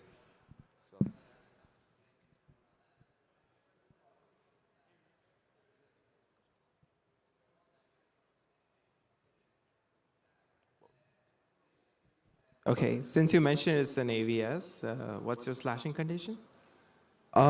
Slashing condition. So we use the Othentic stack, and it's basic. I'm pretty sure for the purposes of the hackathon, it was very simple. It's just we're running a deepfake model detection off chain, and if you don't come to consensus with the rest of the miners, then I guess you're slashed. Right. I was just thinking, like, if operator is just running a T and signing off on like some footage, we are just trusting that, right? Well, yeah, it's because the trusted execution environment runs software that can't be tampered with, right? So we know for sure, for a fact, that the attestation or like the cryptographic signature must be like proving that the image is indeed coming from that camera. I see. Thank you. Sure. Thank you. 1 minute left if any additional questions. Okay, talk to me about your first set of customers. Yeah, so do we have a slide on that? Yeah, so we're looking to, we can sell this to like private markets. Like, for example, a museum could implement this on their already existing infrastructure layer. So then I guess it wouldn't be much of a DPIN at that point because they would be using their own infrastructure, but it would allow them to have like verifiable camera footage for like, I don't know, who's stealing their paintings and whatnot. But we could also sell this to like the government, and on the end user side, I guess like end users who are looking to like find camera footage of people who broke into their house or hit their car on a hit and run. Like one of the use cases is you can type in, find me the person who hit and run my car, see if they're on their phone while they're driving, and then make an insurance claim. Like that's a really powerful query that you can only do with this network. To our presenters, and you'll come down and we'll get our next presenter set up there. Thank you for judging and your questions.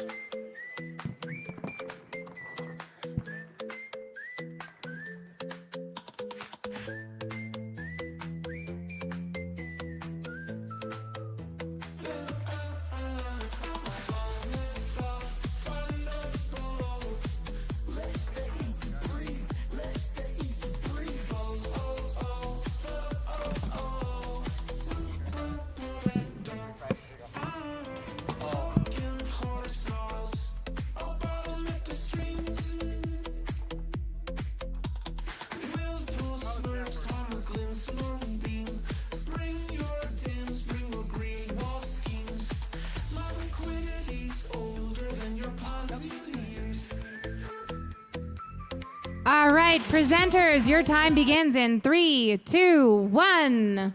Yo, yo, yo, ETHDenver, how are we doing? Good? Woo! My name is William. And I'm Xavier. And we are FaceBuddy.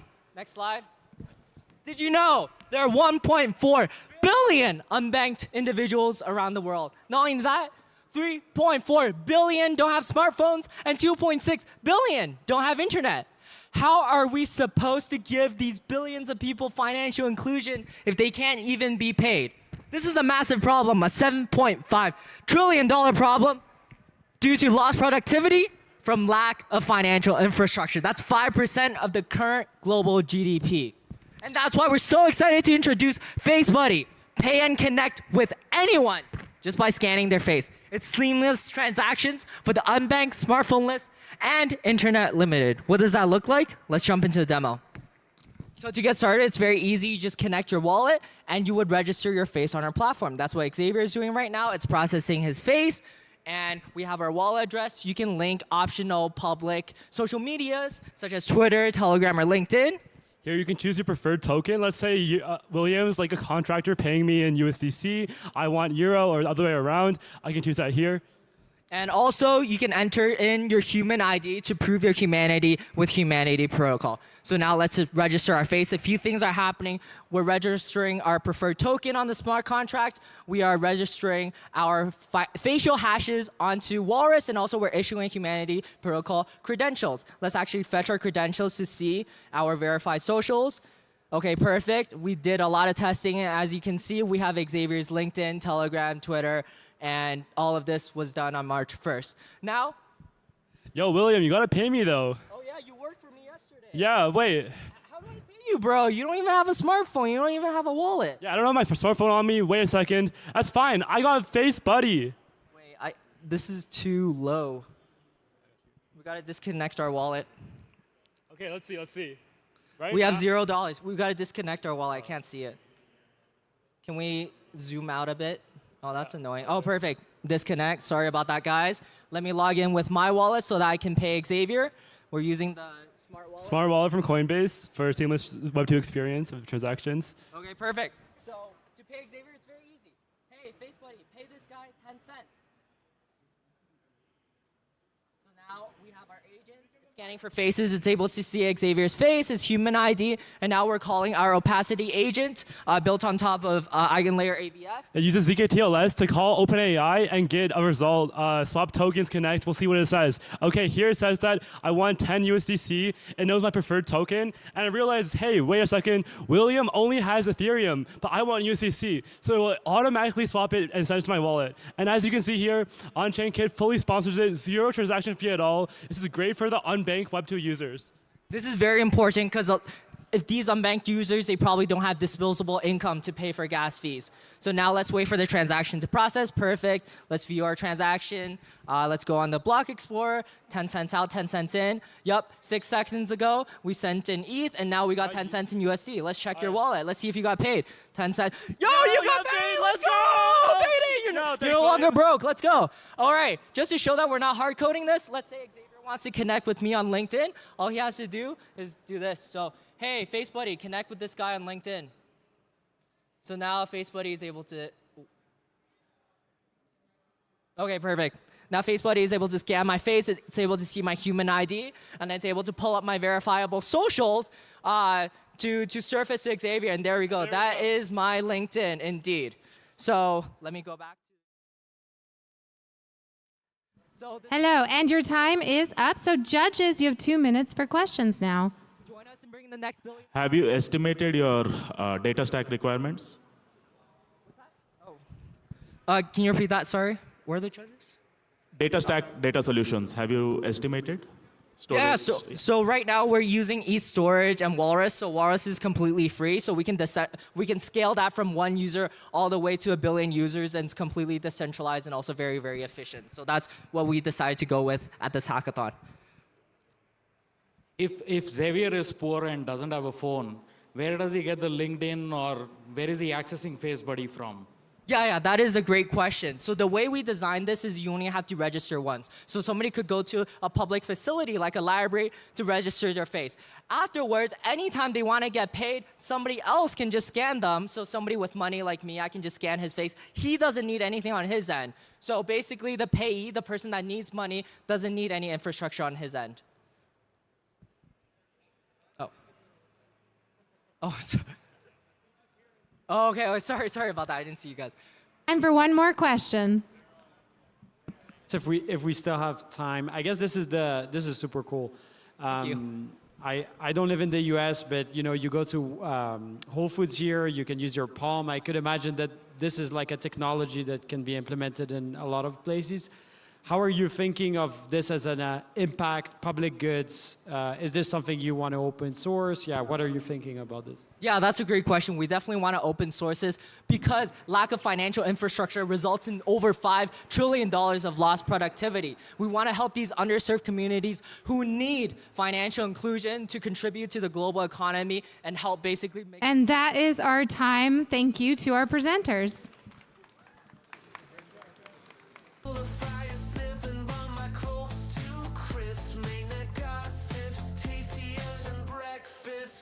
All right, if our next presenters could take the stage. Your laptop is getting set up right now.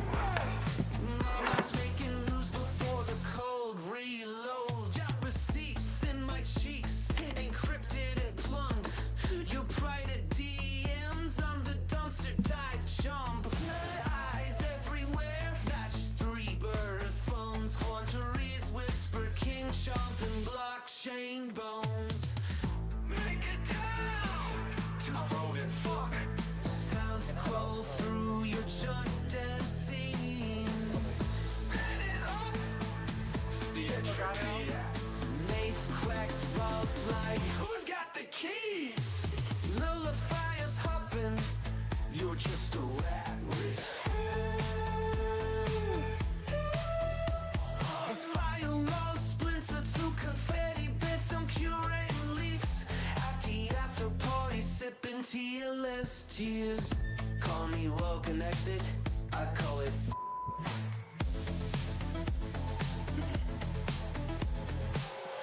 Presenters, give me a thumbs up. Yep. Awesome, your time begins in 3, 2, 1. Hey everybody, so we are here presenting $10 job. So what is $10 jobs? So we have been hearing about AI agents, AI agent this, AI agent that. Okay, what's next? They are getting better, and we believe they will get more better from here. So, and what about the jobs, and what about some low-wage works, and what are some low-hanging jobs?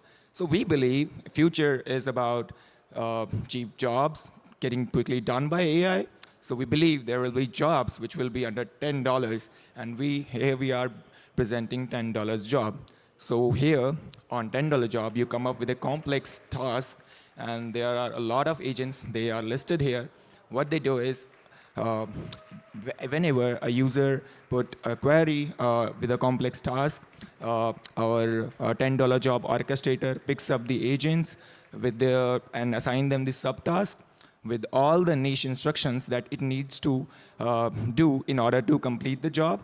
So whenever a job is come, so it gets divided, first agent is assigned, and yeah, let's log in first and go through the demo also. So here my friend Jay might be typing something. You want to start with? Yeah. So here, if we give a query to this, so it's probably going to divide this into a bunch of sub-jobs. AI agent's gonna pick it, solve it, and later the whole small chunks gonna be combined, sanitized to give us the final outcome. And during the whole process, the agent's gonna pay each other for the work they have done, and the user's gonna be charged less than $10. So here we'll see. Let's go. So here's our first job. Oh, so it's already got picked up. We have been researching on to help on the investment advisory on Tesla, maybe. So it's just researching a bit. So first agent has picked up the job. Oh yeah. So it's saying honestly, it doesn't have the access, and yeah, it's just probably telling, you know, whatever is just fine. So now it has done his job, and market predictor has picked up. He's probably going to look after like what he can do. That person I don't know if I should say. Yeah. So it's under the work. Let's see.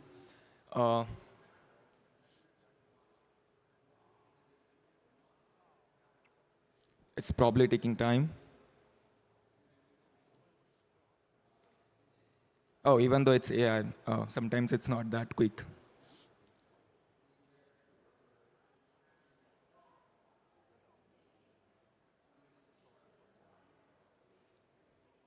Oh, meanwhile, since the first job has been completed, we are setting the rate of per agent job as $2. Now currently it's all fixed value. So we might have gotten debited the $2 from the account. Maybe we can see on blockchain. Yeah. Can you scroll up? Yeah. So yeah, 47 seconds ago, $2 worth of token got debited, and until the other jobs get finished, it's gonna probably wait. Yeah, let's go back to. Oh, it's taking more time. Can we look at the maybe logs?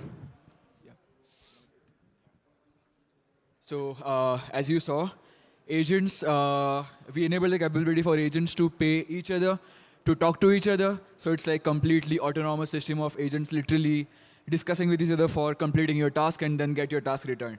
So we think that's the future, because right now we are counting on AI agents, but in the future we're going to count on AI agents discussing with each other and getting the task done. All right. Thank you to our presenters. Judges, we'll take questions. AI has a trust problem, right? What if these agents decided to take these jobs themselves? I mean, that's a good point, actually.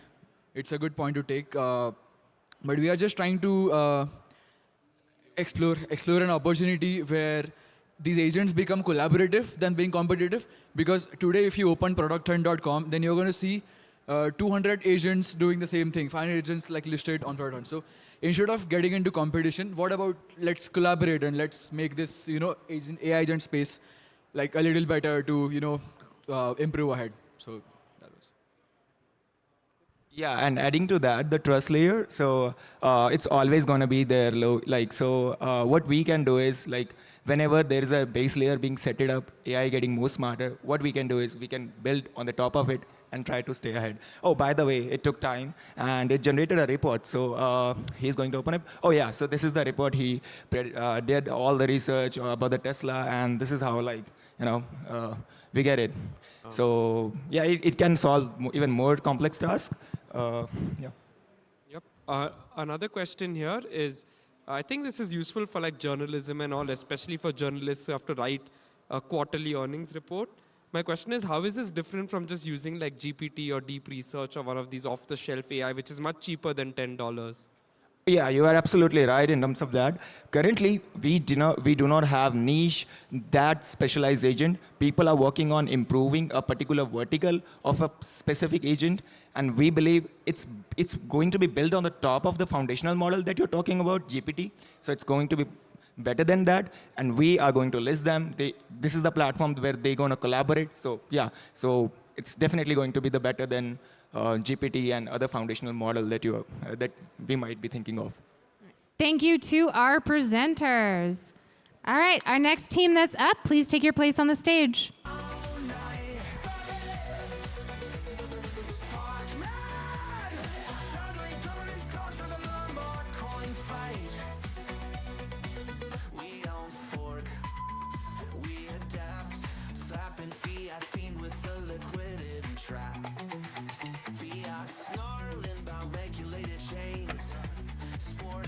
Splits to 9 times mid-air play. You need beans, that's what group chat. Form up Denver to Seoul. We counterattack. Sparkman, Swiss Army hero of the dark night. Sparkman, juggling governance talks with a murmur coin fight. Give me 1 second, the VPN is still connecting, the network won't work. Oh, it's connected.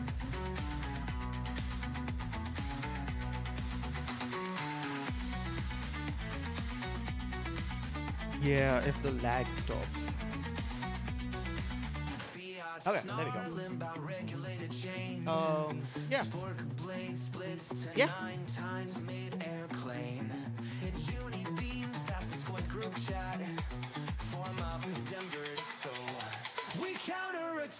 All right, presenters, your time begins in 3, 2, 1.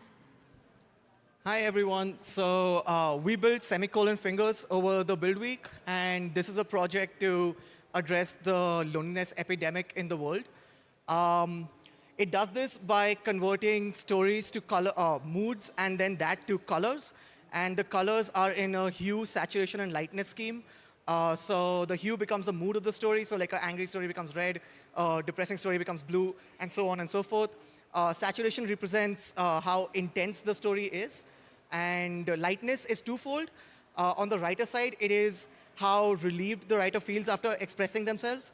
And how, on the reader side, it is how heavy they feel after reading the story.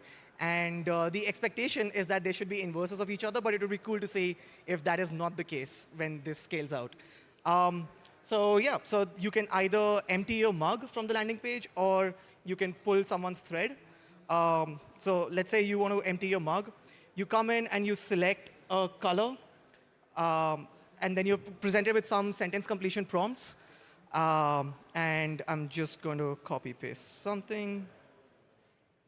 And let's say this is your story. You move on, you title it, and Tuesday, sorry. And this is where the Web3 first comes into play. So another goal with this is to onboard 1 billion users. And I think a key there is to abstract away Web3 as much as possible. And this is why, like on screen number 4 or 5, the user is first presented with Web3. But as they can either sign up or they can sign in.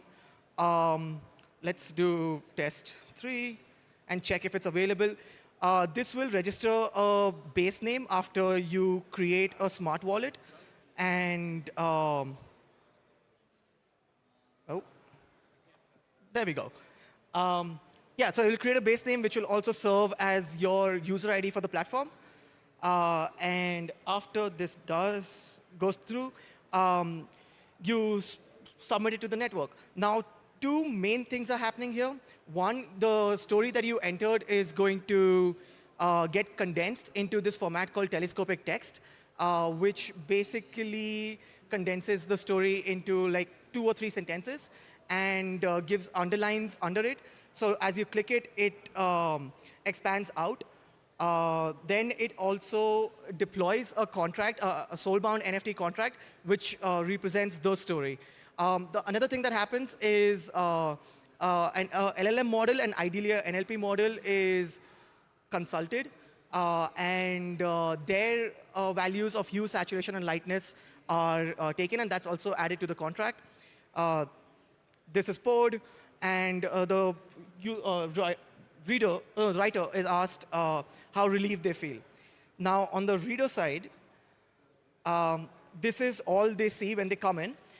They see a random story, and in this telescopic text format, so as they click through, the story unfolds. Let's say they don't want to read a blue story, they can shuffle around. And this also informs tokenomics, because each click is considered a mining event where writers earn tokens based on the clicks because you have captured attention.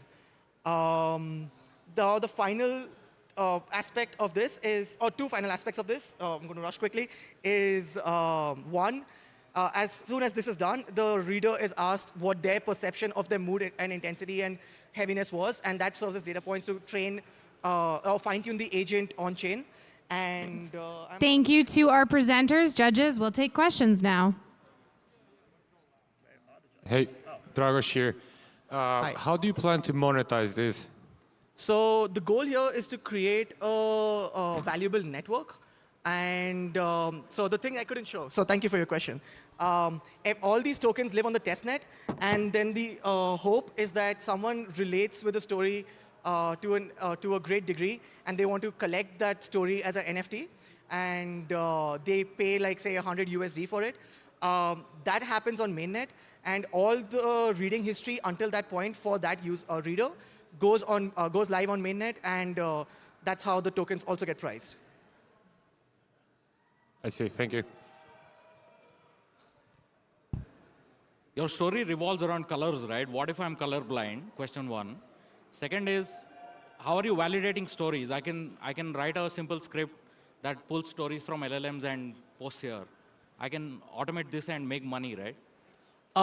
Yes. So gamification is a concern, and there are steps taken, but that is a new one that I should think about as well. But to the other point, I'm also thinking of like deploying this on like different chains to align with the chain's identities. So on Base, it is about emotional stories or personal stories. On Story Protocol, it will be IP based, so like fiction or novels and stuff like that. On Polygon, it could be like degen stuff, which would be a cool thing to do. In terms of colorblind, yes, but that is also so that kind of ties into color psychology across regions and demographics as well. And another objective with this is like eventually venture into decentralized science and see what different areas relate moods and emotions to colors. Thank you for your questions. Thank you to our presenters. Let's get our next team up here.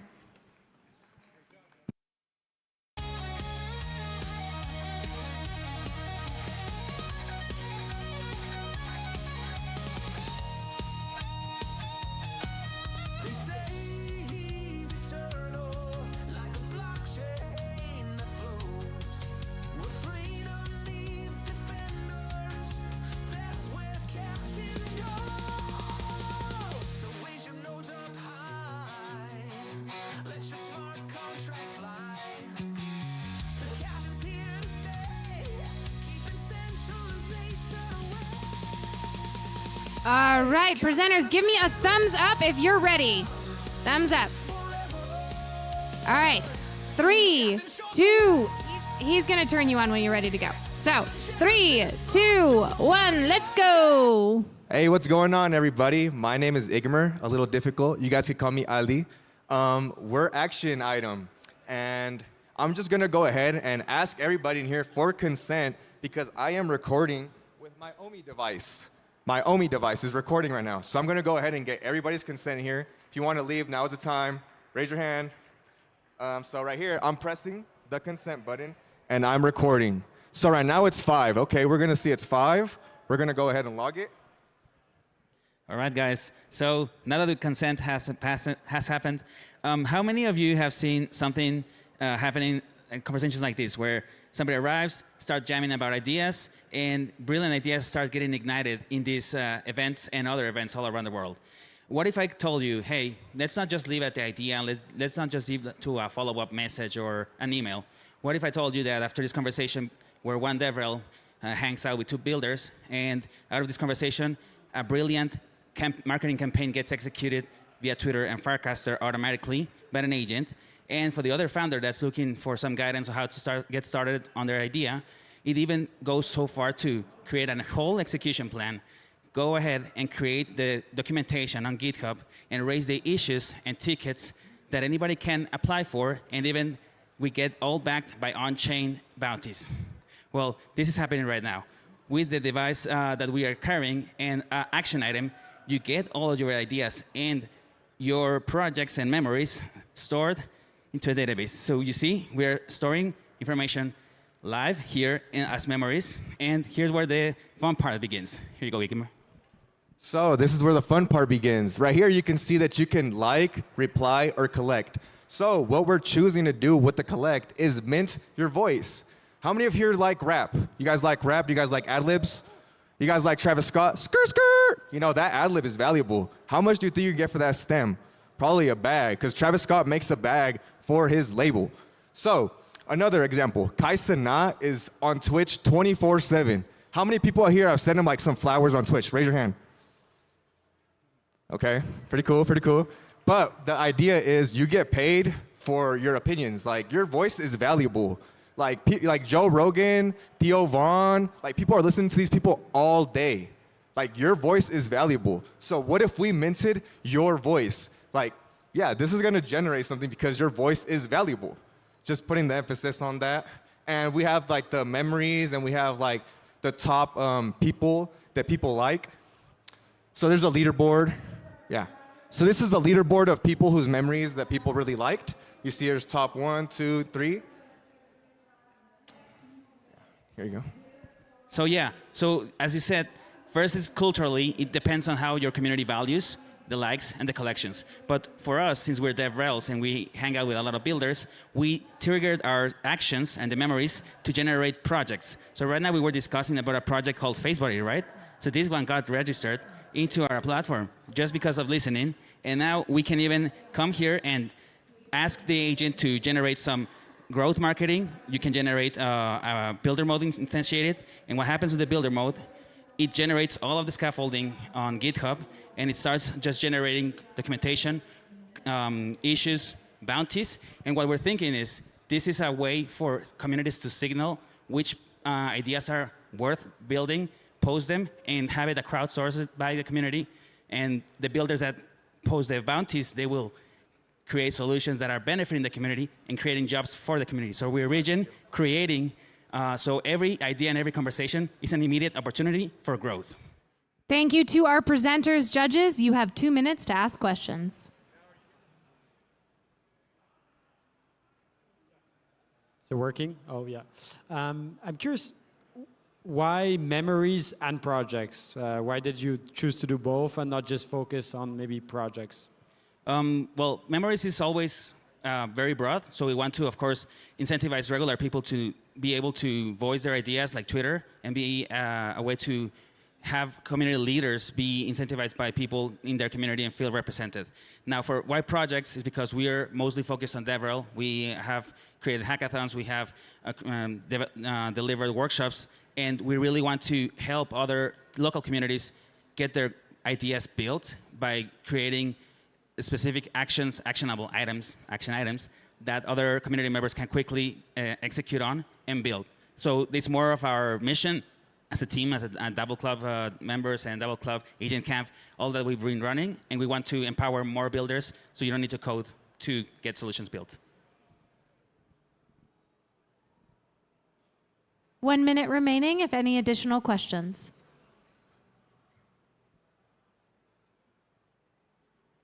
Thank you guys. You guys are awesome. Thank you, ETHDenver. Appreciate you guys.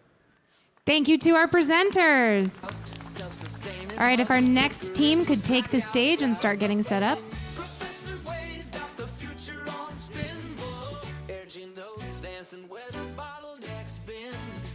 Okay, I also, while our next presenters are getting set up, I have an announcement. We have 2 stages with BUIDL presentations going on. This stage is Impact and Public Goods, which is not done yet. On the BUIDL Squad stage, however, we are starting infrastructure and scalability. So especially if you are a judge just sitting over here to watch, or you are a BUIDLer doing infrastructure and scalability, please head to the other side of the room to our BUIDL Squad stage to get set up over there. And then for everybody else, we're going to get started with our next Impact and Public Goods talk soon.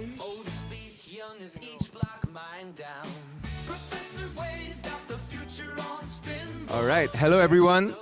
We are Team Open Audio. Okay, sorry. You got it. I know, so excited. But it seems like you're ready, so I'm going to count you guys in. 3, 2, 1. All right. Hello, everyone. We are Team Open Audio, and we are here today to present to you a solution that can change the life of musicians all over the world, make the world a better place, not just for them, but for all of us who listen to music. So we'll move on to the biggest problem that musicians face today. One big problem is that none of them are making money, you know. Musicians struggle to make this public good, which is one of the oldest public goods, in my opinion. They struggle to make money, and this affects each and every one of us. The second reason is that they struggle with marketing and promotion. They do not want to be sitting and making Instagram posts and reels. All they want to do is make music, but they spend all their time in marketing and promotion. This is our solution. This is a very philosophical question. Is art and music a public good? Some people will say art is not a public good, but that is when it has commercial terms attached to it. So intellectual property actually plays a huge decision in deciding if music is a public good or not. But we at Open Audio believe that music should 100% be a public good, and that is why we have designed the most easiest IP registration platform in the world, where in just a single click, any musician anywhere in the world is able to register their music as IP on the story chain. But at the same time, this is not just the registration of the IP. We want to solve the problem that they face of marketing. So that's where the fans can actually engage with a whole bunch of AI agents that now make use of this IP to make remixes, to distribute them through Web3 music, all at the same time ensuring that IP is maintained by the artists. So now we're going to dive into a demo by Prajwal, and huge shout out because he redesigned the whole Story Eliza plugin to make this IP registration and licensing work. So yeah, huge work there. Yeah. Hello guys, how are you? Are you having fun? Amazing. Before we dive into this all boring demo, let's have some more fun. Y'all want to listen some good music? Let's listen to some good music.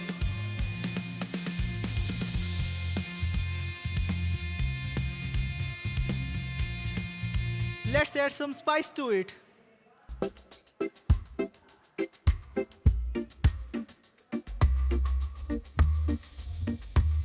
Let's add some more remix to this thing. Now, what if I told you this music was actually created not by humans, but the AI agents? So let me show you how it really works.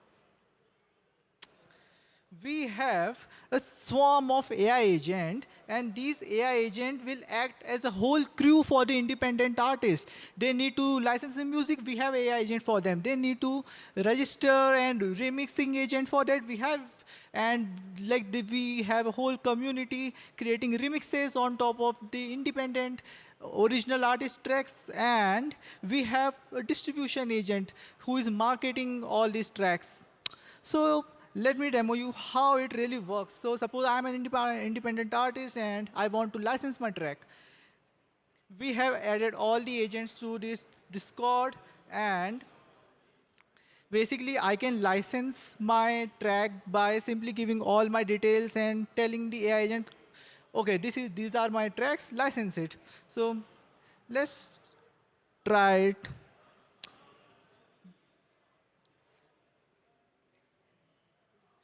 I want to register.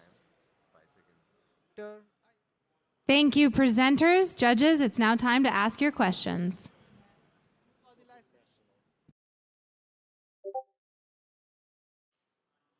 Thanks. I think this is a great thing solving a real problem. I think Paul Graham said that they never invest in music startups because they find that it's like a cabal where it's very hard to break in and it's very network-based and hierarchical-based.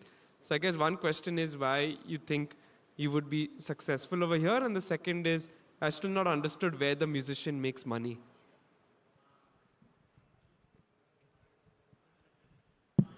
Yeah, so I think for the first part, it's right now these cabals exist because they are the ones that own all of the intellectual property. So if there can be some change to who owns this intellectual property, and we think that is going to come from the system itself changing because the problem is so bad. So someone with huge pockets like Story Protocol, they are the ones that can actually push this change for bringing a new system of blockchain IP and making that open source, allowing anyone to use it. And how these artists actually make money is that now these agents, the remixing agent, the distribution agent, even big brands can have their sort of advertising agents. All of them use this IP, and they are paying sort of terms to actually use these agents. So they might pay on a per-use basis, they might pay a yearly basis, but all of the royalties that happen on the remixes are again tied back to the original. So even if the remix makes money, it's all flowing back. The royalties are all tracked on-chain. They're all flowing back to the original artist who just published their track or audio once on the platform. Now we only have 10 seconds remaining, so I'm going to say we're probably not going to get a question in time. But thank you to our presenters and thank you to our judges. All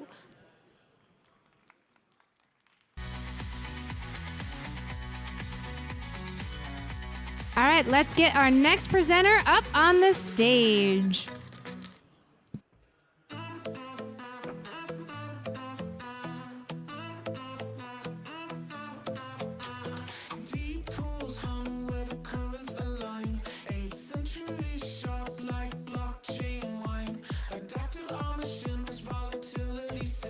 Watch the ripples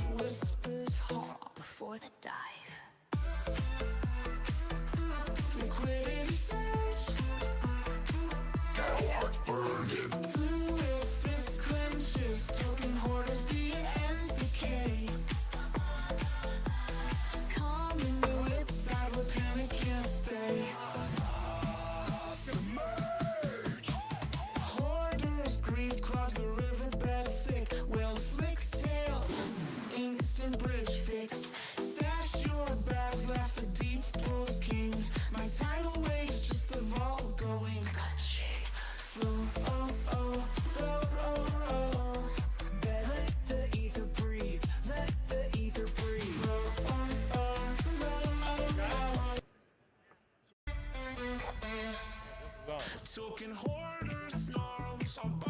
right, presenters, thumbs up if you're ready. Thumbs up. All right, great. We are going to get you started in 3, 2, 1. Hi there. We're the Formicary. This project is for the camera operators, for the sound operators, for the event organizers of ETHDenver. What we've created is an on-demand, scalable workforce that will turn the event industry on its head. So here we are in the event management dashboard, where we can create the event details and designate the crew positions that we need for the event. After we create a crew position, it populates in the production crew dashboard, where as an operator, you can view the details and accept a job. Now, the way this workforce operates is through a peer-to-peer web of trust attestation system, where if you and I do a job together, we can validate each other's skills, work ethic, and other metrics that will go to populate a trust score, where a machine learning algorithm can match-make to the event organizer's needs. So let's test a crew member. We're not online, so this, you just see example. And as a workforce member, you may want to upskill, take courses, certifications, and track your progress, and your career progress with accolades. And all these metrics will tie into the Web of Trust attestation. So as a event producer, you can look through the crew directory and adjust your trust rating score, define the level of professionals you need for your event. And if you have done several shows with these guys and want to add them to your trusted crew roster, then you can easily select and notify these people. So this bridges the gap between event organizers and production crew. Kind of cuts out a lot of bloat and fat labor coordinators, and improves trust in the system, making sure payments are on time, and that organizers get quality workforce. The structure of the Formicary is kind of like an onion, a network state meta DAO, where you have international, national, regional, local DAOs. The international DAO would represent the interests of the Formicary for events like the FIFA World Cup or Special Olympics. The regional would negotiate on behalf of ETHDenver, for example, or national would negotiate on behalf of the Super Bowl. So yeah, I think we're kind of got over the meat and potatoes of this. If I want to pass it over to judges for any questions. Awesome. Judges, what you got? Where exactly is the blockchain being used here, if at all? At the moment, your identity is tied to your wallet, and we were working with the Coinbase on-ramp to try to onboard no-coiners so that they can have ETH in their wallet to pay on-chain AI agents to do attestations either for their skills, like this is my resume, and AI could attest to that if you wanted it to be on-chain or off-chain, doesn't matter, but the wallet identity. And beyond just Web3 functionality, it's peer-to-peer first principles. Have you talked to anybody from ETHDenver? Do they really need this product at all?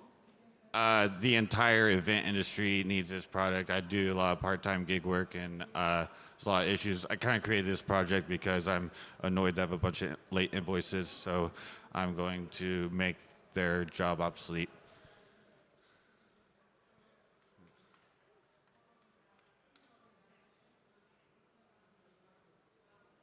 Hangouts from our judges. We have 1 minute left. I just want to add on to that. The event production industry is $100 billion industry that boasts multi-trillion-dollar economic impact. So it's beyond just Web3. It's the entire economic engine of B2B business and stuff like that. So next question.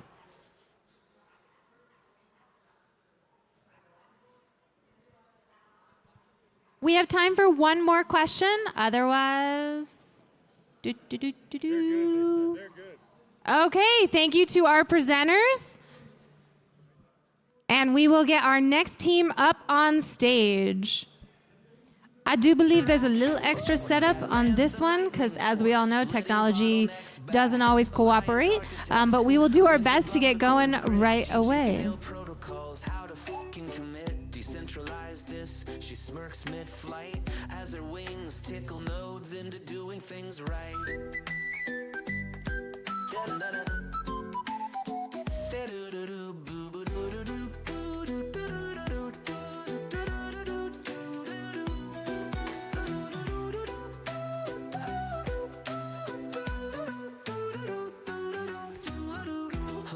Architect with the buffercorns grit, teaching stale protocols how to fucking commit. Decentralize this, she smirks mid-flight as her wings tickle nodes into doing things right.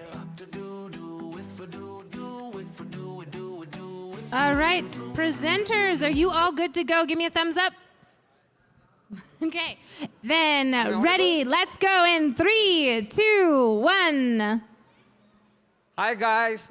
So we are Team Chari. So we are trying to solve two problems that we have encountered in our lives. The first problem is a parking problem. So whenever you go and search for parking spots, there is instances where you can't see any parking spots, and worst case, if you park, you'll get parking tickets. So we are solving that problem. The second problem is the EV chargers. So if you have electric vehicles and if you want to charge anywhere nearby and you don't know where EV charging stations are present, so this is the second problem we are going to solve. So we are creating a peer-to-peer network where peers who have home chargers, home EV chargers, and free parking spaces can post their details in the app, and the other peers who are in need of these parking spaces to park their vehicles or charge their EV vehicles can use these spaces. And this is the user app. If you can see here, we have logged into the app. We can see if it is P marker, that's for parking space. If it is a charge marker, that's for charging space. You can just click on it, click on the date when you want to charge, the time, and also upload you can see the photo of the charging space. This we created in the hackathon, so we had only this space to capture. And once you confirm the reservation, it will be successful. And you can see the reservations in the trips port. And if you go to profile over there, everything is connected to blockchain in the behind, because we believe that blockchain will pull the people into the sustainability product. And you can see here that the owner has charged IVE token. That's our token. And we reward them for using this blockchain network. And OK, if you can go back to the Explore page, I have the other app. It's called Miner app. In the Miner app, you can go and add your parking spots, which will create an NFT for the parking spot and mint it to your wallet address. Similarly for the charging spot. And moreover that, we have another product called Adapter. We can't show the demo, but my friend here will speak about it.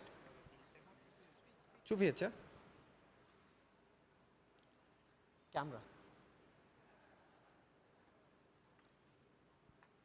OK. So if you see here, that's the Raspberry Pi. Show me the Raspberry Pi. Yeah.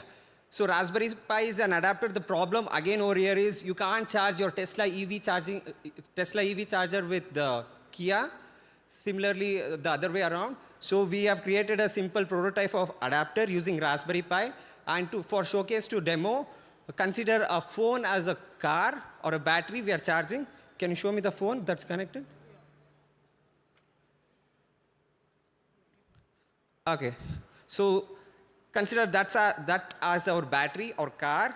Once it's connected, the adapter will track the amount of charge it has been flown from the battery, one battery to the another battery. And once you remove the charger, it closes the charging session. And we calculate rewards on how much amount of charge it has been transferred. And we mint those much amount of tokens, charge IVE tokens, to the provider who has provided this home charger to the other peer. Yeah, those are the logs. You want to add something? So every data which is generated from the adapter is stored in the blockchain to further analysis for the home charges. So this data is valuable because most of the home charges are unreliable. They are fluctuating, and then these need improvement. So this data can help in research purposes and can build better home charges as well. All right, thank you to our presenters. Judges, 2 minutes for questions. Verify. Second, how do you hit critical mass adoption? How do I capture the market? That was the second question. First one was, how do you verify? How do I verify what? The availability and the validity of the Okay. For the adapter, there is a... You want to talk about the... So for every adapter, we have something called heartbeats. We send heartbeats regularly. For now, we set it up as 1 hour.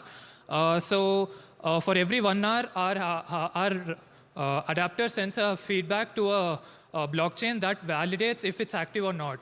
This ensures that adapter is live in the network. And for the parking, we have given the details, contact details, so you can text them or call them to check if the parking space is available. And for the second, to capture the market, so our future implementation is getting gamification into the picture, because through gamification, we can, consider this example. There is a scarcity of EV chargers in an area, then we'll reward the providers over there more. So what happens is that more chargers can come on that place. So this kind of a gamification feature will be adding in future. And inserting DAO into this ecosystem and tokenization will increase the amount of people coming into this sustainability solution. So that's our answer to capture the market in future. Reason for Hedera? Hedera solves some of our problems. We needed to create DID. We needed to create DID, a unique ID for the adapter. And for parking spots, we needed to create NFT and RWI. So all these solutions were given by Hedera. All right, thank you to our presenters.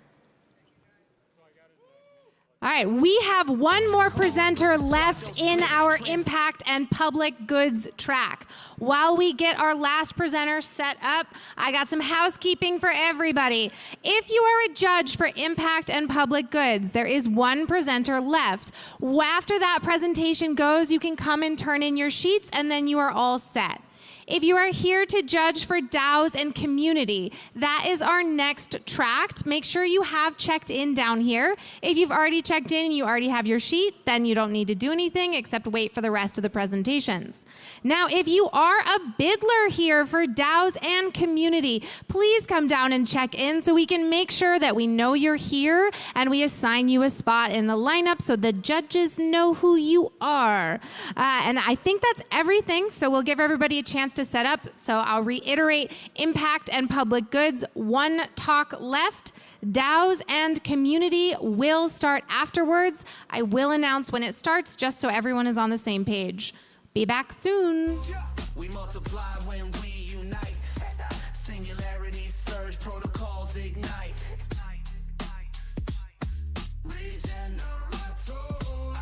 Cannon blasting through the night. Centralize the risk. Dude ain't built for this fight. Regenerator. Oh no, not that.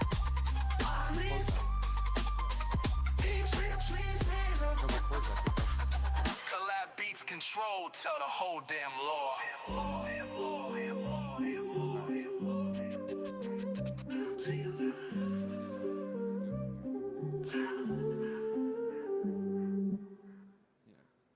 Farmers.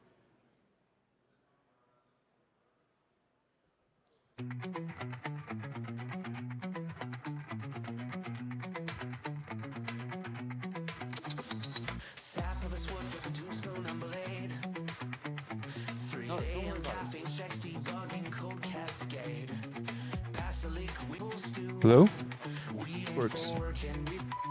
Y'all know what to do. Stockman, Swiss Army hero of the down night. All right. All right, for our presenters, be ready, and you're going to be going in 3, 2, 1. Early to bed, late to rise, fish like hell, and tell many lies. That is the Fisherman's Code, and what we are here to do is stop fishermen from lying. So, all right, so we want to reward people for ethically fishing. Sport fishing derbies cause a lot of damage on fishing populations. When big fish are caught, the big fish are the breeders, and they get transported miles and miles away from their habitat. And then they get weighed up on a station. Go on, show them. Out of water. Sometimes they stuff lead in them if it's a weight tournament. But we do length derbies, and we do them virtually.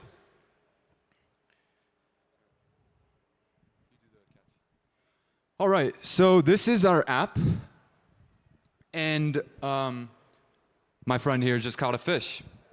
So we reel that fish in. Bam. This is an exciting moment, you can imagine.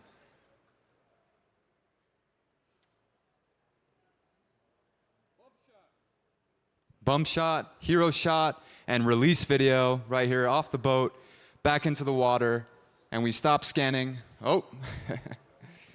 So we load in our frames of the catch, and now you can go ahead and pick your favorite 3, the bump, hero, release, and go ahead and set the hero.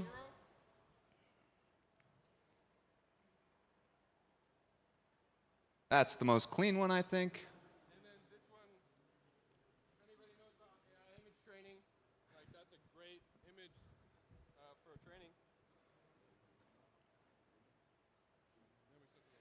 Now we can go ahead and watch this catch happen in real time and see this submission happening.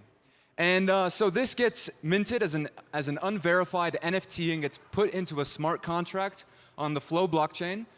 We chose Flow because of their correlations with sports, and it just felt like a really good fit. And so the biggest thing that we want to do is get as many data points on this fisher as possible, because there's one thing we know about fishers is that there is a lot of fuckery. So here we can connect a GoPro. Unfortunately, we don't have time to connect the GoPro for this presentation, but you can imagine a GoPro stream playing up in the corner there, and we're going to be collecting their location to make sure this fish is caught on the lake that is running the derby. And then, here, I'll do this. So now, Tinder for fish, everybody. The admins, the community, the sanctioning body, anybody that's part of the lake community, the Sea and Life associations, the nonprofits, the kids in 100 years who can now fish because you are ethically fishing. Approve or reject? This all gets tallied up as votes on the smart contract, which can help the admin decide on whether or not this is valid or not. But at the end of the day, this is it is determined by a human running the derby. All right, and so the last piece of this application is once the admin verifies the catch, you get that verified fish NFT in your wallet, and you can come here and claim rewards on that fish. And sanctioning bodies might have different exchange rates for different fish. You can imagine that a paid league All right, thank you to our presenter. I gotta cut you off to give our judges time to ask you a few questions.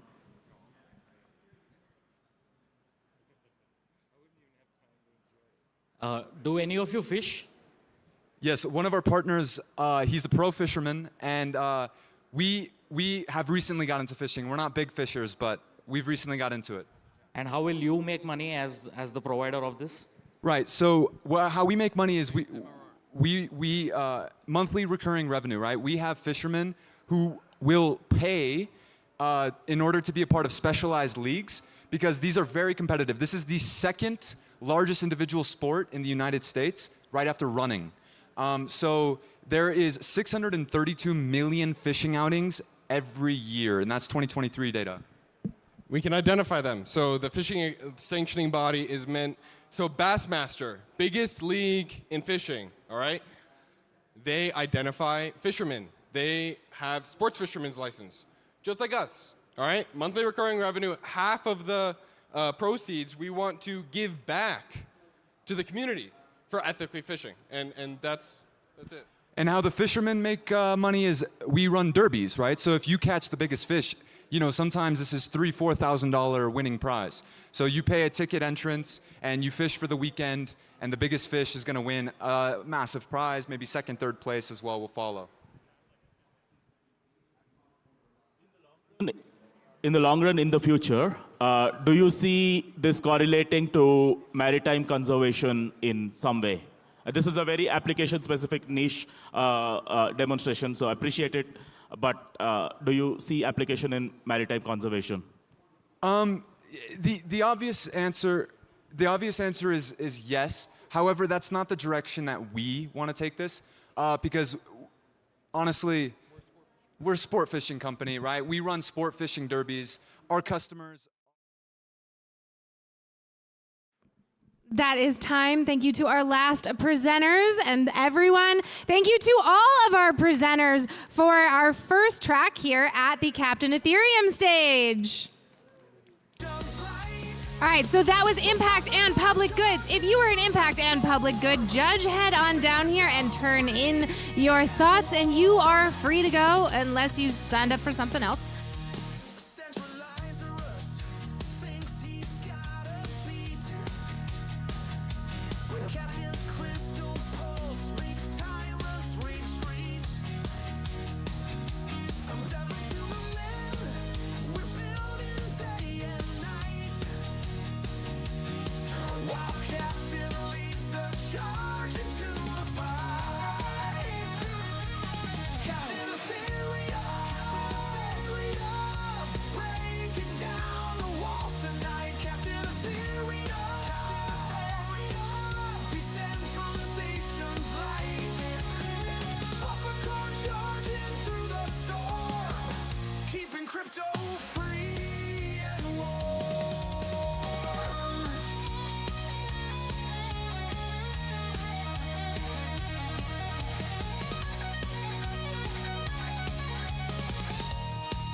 She's a Colorado comet in code forged steel, wings snipping latency like scissors through gel. 9 centuries young with a lance that's, if you chains choking Ethernet whiz.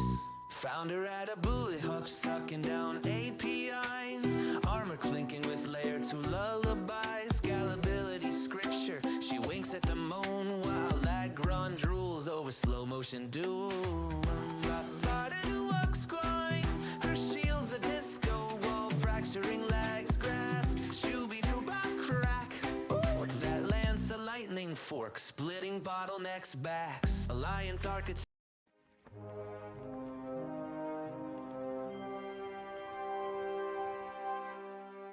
Is watching. DAO and community is now beginning, so judges, please tune in. These are our first presenters. All right, now we'll go back Presenters, you're ready to go in 3, 2, 1.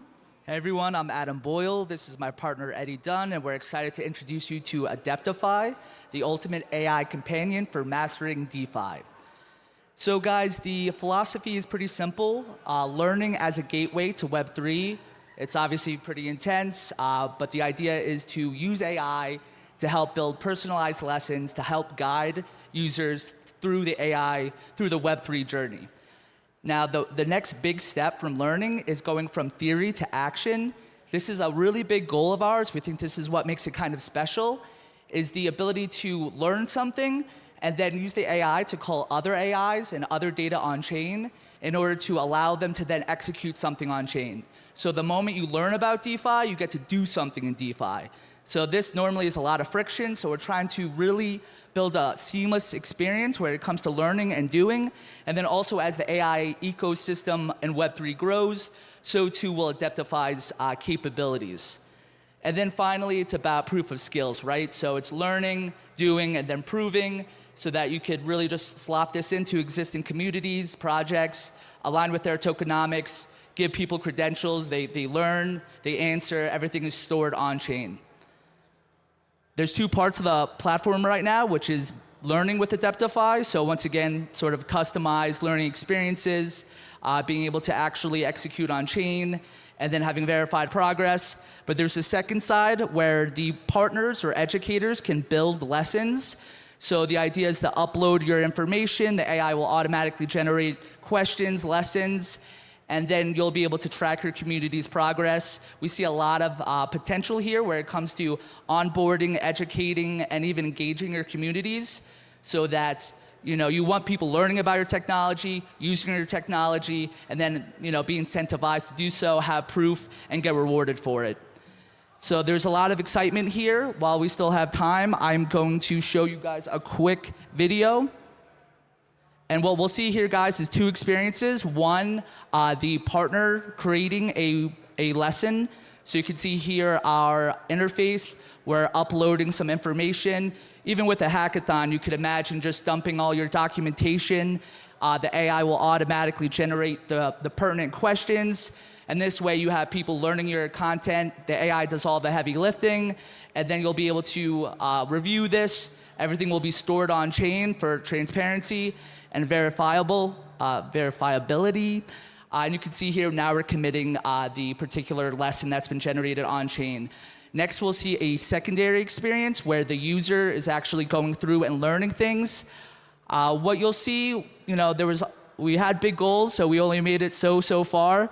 But in the user experience, they'll have available assessments. Right now, it's in a very question and answer format. The AI will read the questions, it will assess the questions, you'll see a score come up, you'll see feedback come up, but we were playing around with the ability to have this as more of a conversational AI experience, and also this is really where we want to be able to pull in other AI agents, other data sources, really just to serve as that orchestrator for the educational experience overall.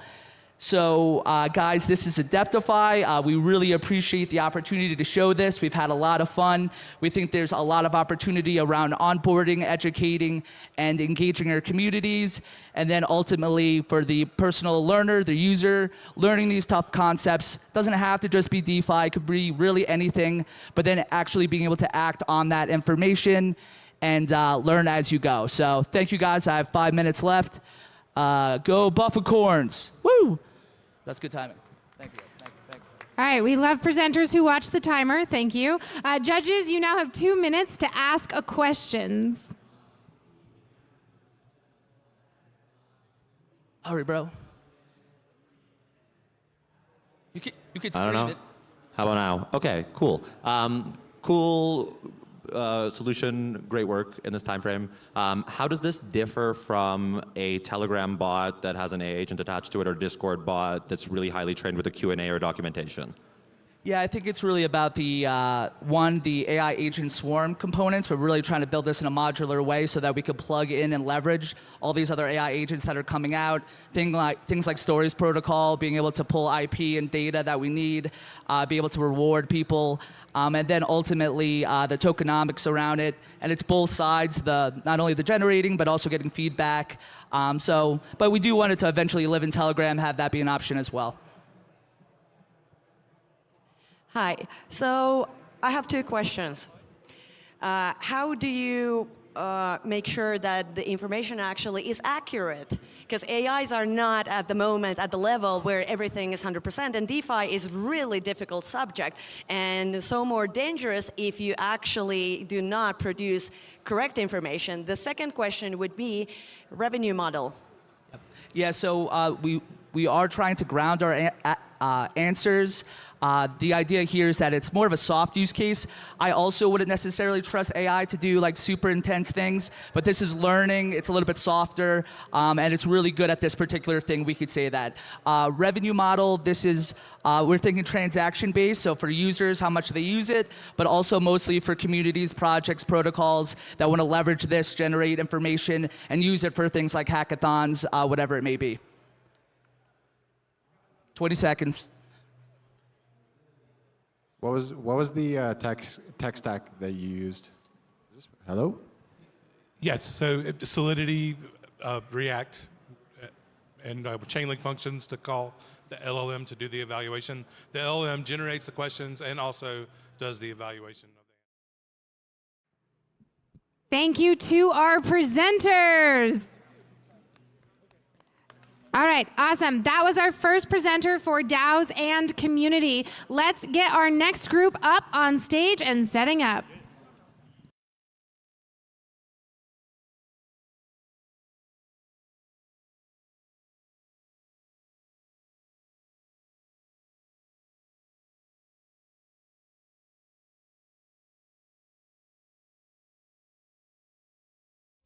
Stacking wins like Lego blocks. Eyes peeled for snakes lurking in soccer accounts.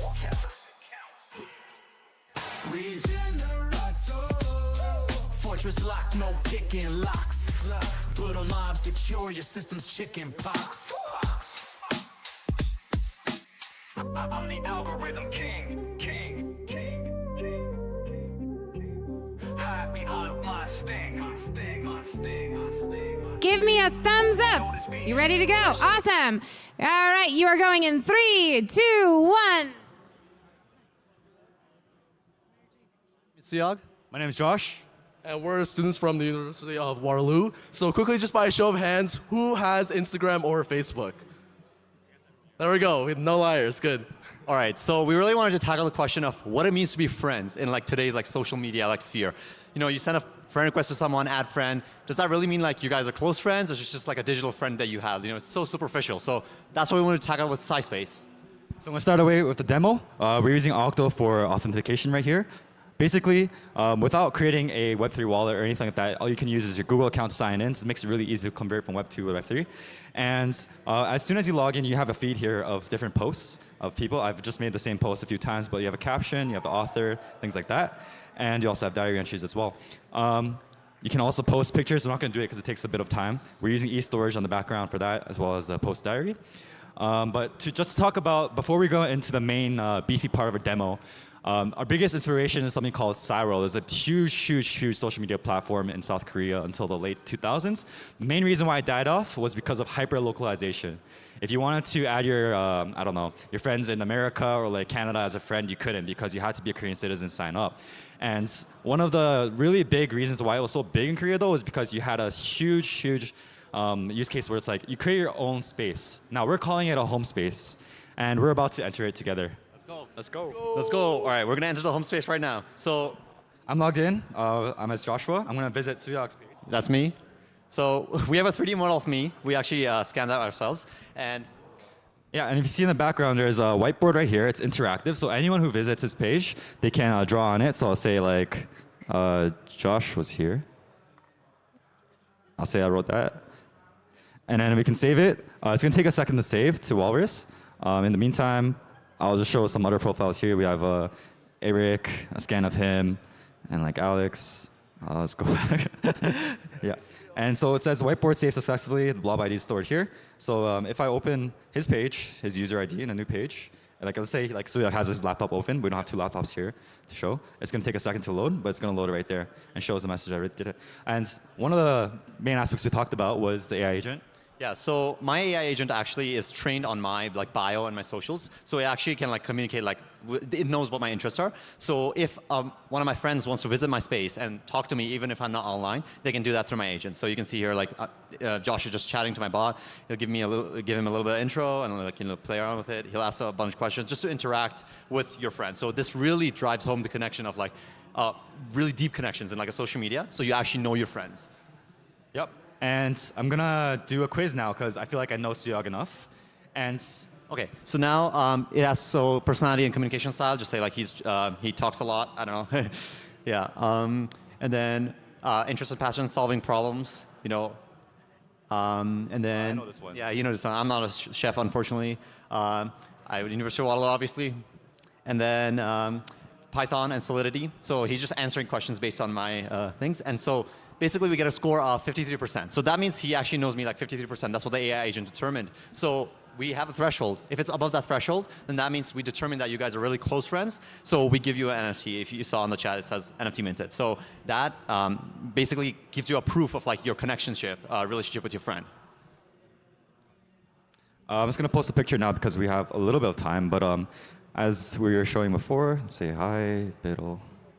Oh, I spelled it wrong. It's gonna take a second, but yeah, it's gonna go into things anyway. Talking about future cases.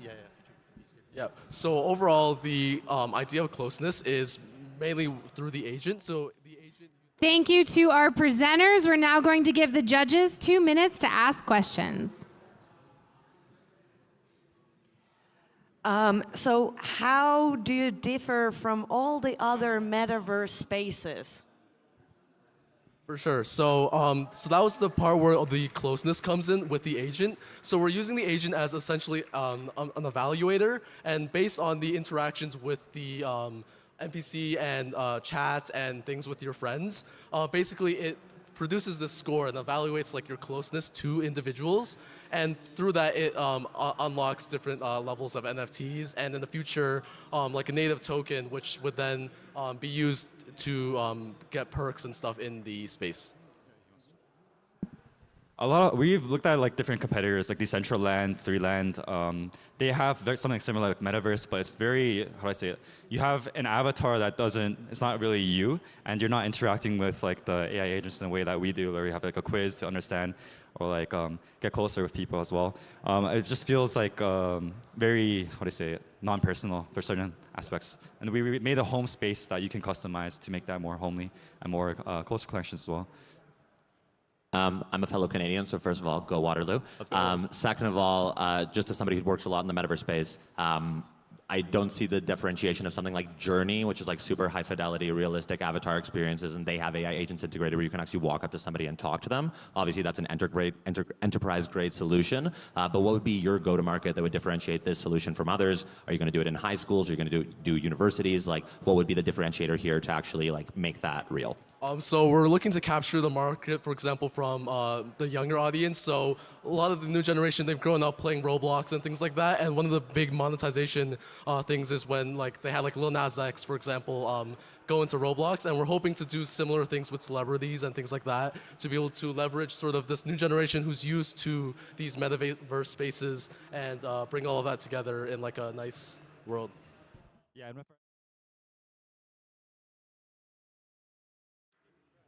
All right, thank you to our presenters.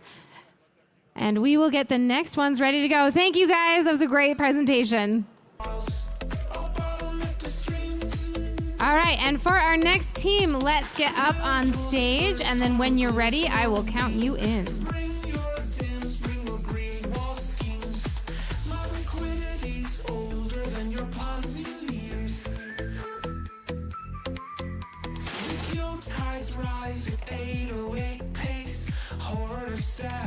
Flushed without trace.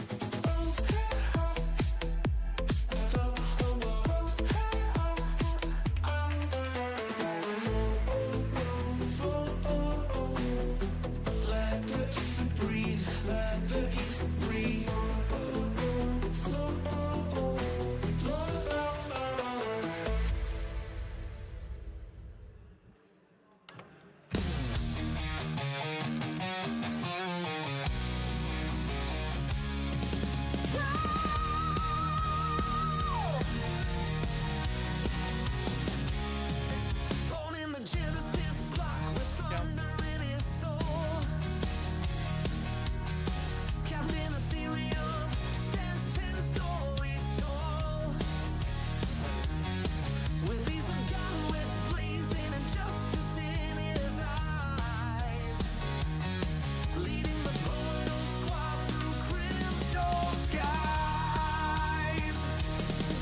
Captain Ethereum, breaking down the walls tonight. Captain Ethereum, decentralization's light. We're buffercorn charging through the storm, keeping crypto free and warm. Centralizerus thinks he's got us beat. When Captain's crystal pulse makes tyrants retreat. From devil to the men, we're building day and night. All right, give me a thumbs up if you're ready to go. Awesome. You are starting in 3, 2, 1. Hey guys, so how many of you have used pump fund and got wrecked, or used virtuals or got wrecked? So yeah, so that's the majority of people. So actually, like around 80% of the tokens get sniped, and around same happens with the AI agent tokens as well. So me and my teammate Kanishk has built a fair launch platform. So how we do it? So basically, what is fair launch? So basically, it's a civil resistance and a snipe resistance token launchpad where when initial token is launched, no sniping bot can snipe it. So users can just focus on building their community without having to worry about these things. Let's see how we do it. Yeah, so how? Is a slide. Yeah, so basically you can go to our platform, and whenever you create a new token, so we create a campaign with the token as well. Okay, so I'll just go on. So basically, whenever you're creating a token, you are creating a campaign as well. And in campaign, you can mention what are the rules and regulations for a person to participate. So basically, for this thing, we are using witness chain. So where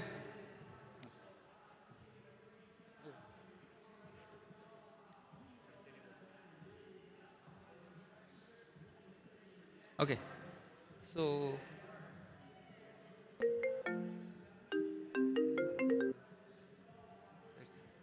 so that's okay. Let's leave the presentation itself. So what happens is a user, whenever he is creating a campaign, he is creating a token, he is creating a campaign as well. And he is mentioning rules and regulations for participation in that campaign. And basically, anyone can participate by clicking a picture. Let's say you are creating a campaign that anyone who is attending ETHDenver gets a Denver token itself. Okay. Yeah. Second. Third. Yeah. So how we do it? So basically, user can create a campaign, and when he creates a campaign,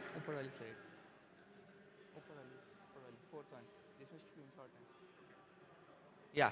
So basically, we created this campaign where user defines that anyone attending ETHDenver will get a token, and whenever someone posts a photo of the venue itself, his address gets whitelisted. After the whitelisting, he can go to our platform to buy the token.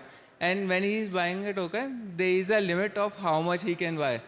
So he can buy from $0 to $100. So that's two parts of authentication that we are using. And you can see here, we are capturing the location and the time as well. So people can't forge it or can't generate the proof with AI itself. So that's how we prevent sniping itself. And once the certain market cap is hit, these tokens are deployed on Unichain itself.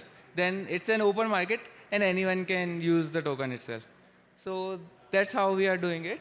And basically currently we are using witness chain as a proof of concept, but people can use any proof to generate those validity. It can be Gitcoin passport, it can be your WorldCoin itself. So you just have to plug in our solution to your proof of identity that you want people to prove that they're actually a part of community. And they can basically buy the token only when they prove those things. Yeah, that's fair launch for you guys. All right, thank you to our presenters. Judges, 2 minutes to ask your questions. So I see quite a lot of legal and regulatory issues here, and I want to know what is your solution, because making the onus on the person who launches a token still does not absolve you from the regulatory and legal issues. Yeah, that's true. So we are not basically collecting any data. We are just saying that this picture was taken at this particular location, and we are connecting it to a wallet address itself. So person's private data is never revealed. No, I mean, like, if you launch a token, there are certain legal requirements to do so. So we can anyway KYC the users itself and see, like, so we haven't even thought about what are the legal requirements for different countries, but yeah, that's something that we need to figure out. Considering that we're talking about decentralized communities, how are most tokens going to be launched in a single centralized space, IRL? Okay.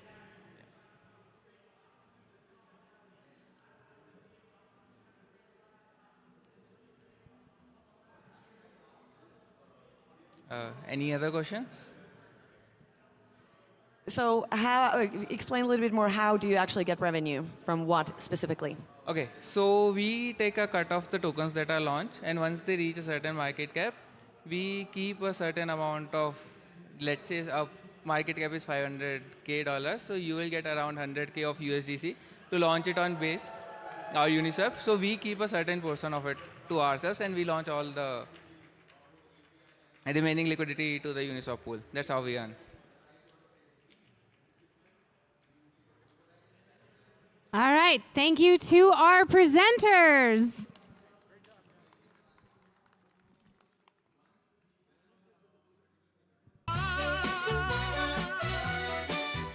Shaboom goes the efficiency pulse. The lag runs lagging in his latency so. Professor Way's got the future on spinball. Urging notes, DAOs and community. After that, on this stage is going to be DeFi, NFTs, and gaming. If you are a judge or bidler for DeFi, NFTs, and gaming, please make sure that you check in down here so that we know you're here. Otherwise, we'll let our presenters finish getting set up and move into our next DAOs and community talk. They cackle and shout, self-sustaining hubs flicker in the blackouts out. All right, presenters, give me a thumbs up if you're ready to go. Awesome. You are going in 3, 2, 1. Just so it works. Hello, we're in ADRI. Quick, raise your hand if you think you're a good builder. Only like 3 hands? It's a big, big issue. That's why we're all here, right? ETHDenver is bringing together the biggest crowd of the best builders. But what actually makes you a good builder? I don't think you're a good builder, so let's put that to the test. Using Nader AI, our AI agent based off of Nader from EigenLayer, who is an amazing DevRel who brought together 50 of the greatest universities this week to build. We're replicating that as an AI agent. Nader AI scouts the best talent, asks them questions, asks them about their GitHub repos, their tweets, and kind of cultivates a profile on them and sees if they're actually a good builder and builds a network of amazing builders so that they can talk each other, go to events with each other, and eventually get great opportunities and jobs.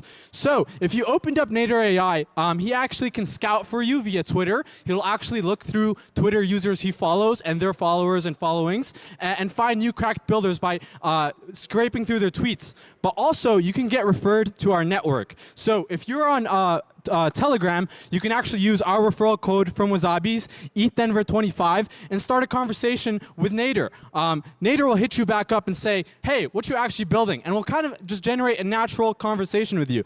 So let's say I'm building an AI agent. And Nader will kind of dig a bit more. As you'll see, Nader kind of goes through our asks for our soft skills, our hard skills, and will eventually keep asking us questions, trying to find out what we're interested in, and we'll also extract our GitHub username and actually do a full scan of our GitHub repositories, our READMEs, and get a sense of what types of projects we're building and what we're good at. It'll also ask for our Twitter, and every like couple of hours or days or so, it'll scrape our tweets and see what we're up to and kind of build a profile with us. He'll also reach out to us again if he ever gets ghosted and be like, hey, what you been up to? And the whole point of this is to gather information to build a profile on you to eventually connect you with great opportunities. So we'll get into that right now. Yeah, so this is our website here. This is where you can actually talk to Nader AI. You can ask it who it is. We'll see. And it'll respond. It'll tell you who it is, what it's doing, trying to build a network of the most cracked builders. You can see current stats on the network. And this is the really important part is trying to connect builders with jobs, right? And so if you click, I have a job that I want filled, it'll bring up this form. We can try and find a job for the Ethereum Foundation, look for a new head. We can submit this job. And then businesses pay the AI agent for referring a network of builders. So I'll send a payment here to its on-chain wallet. Oh, that's the wrong. Oops.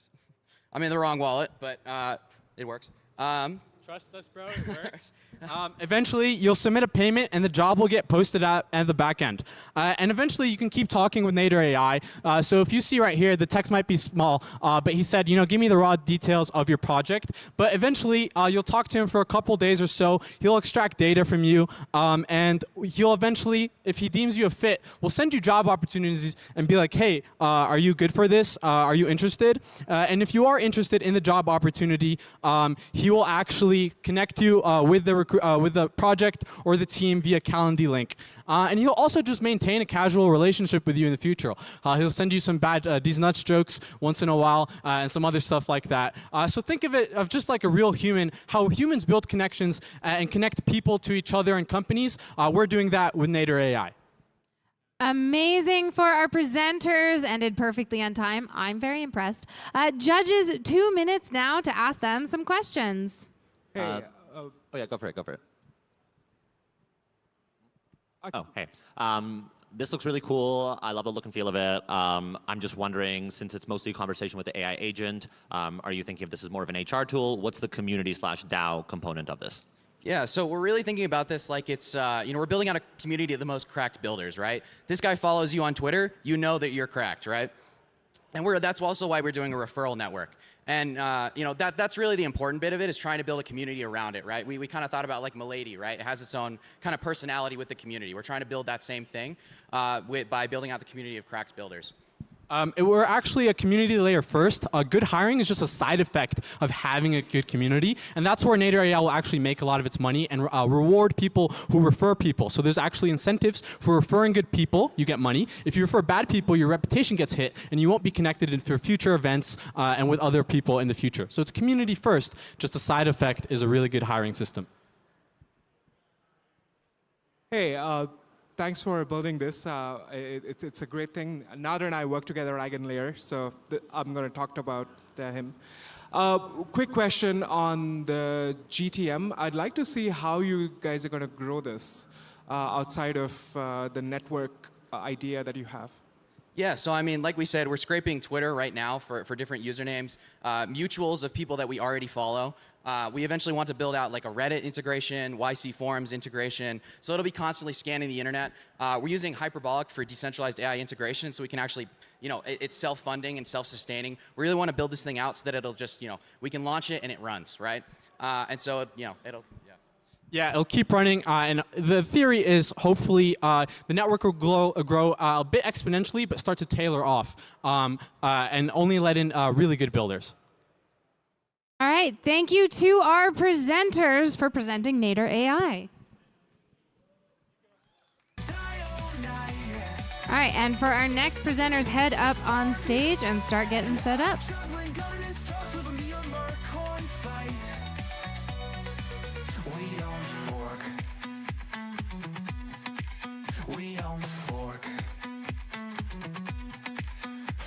Snarling by regulated chains. Sword blades blitz to 9 times mid-airplane. Uni beams at squad group chat. Form up Denver, so we counterattack.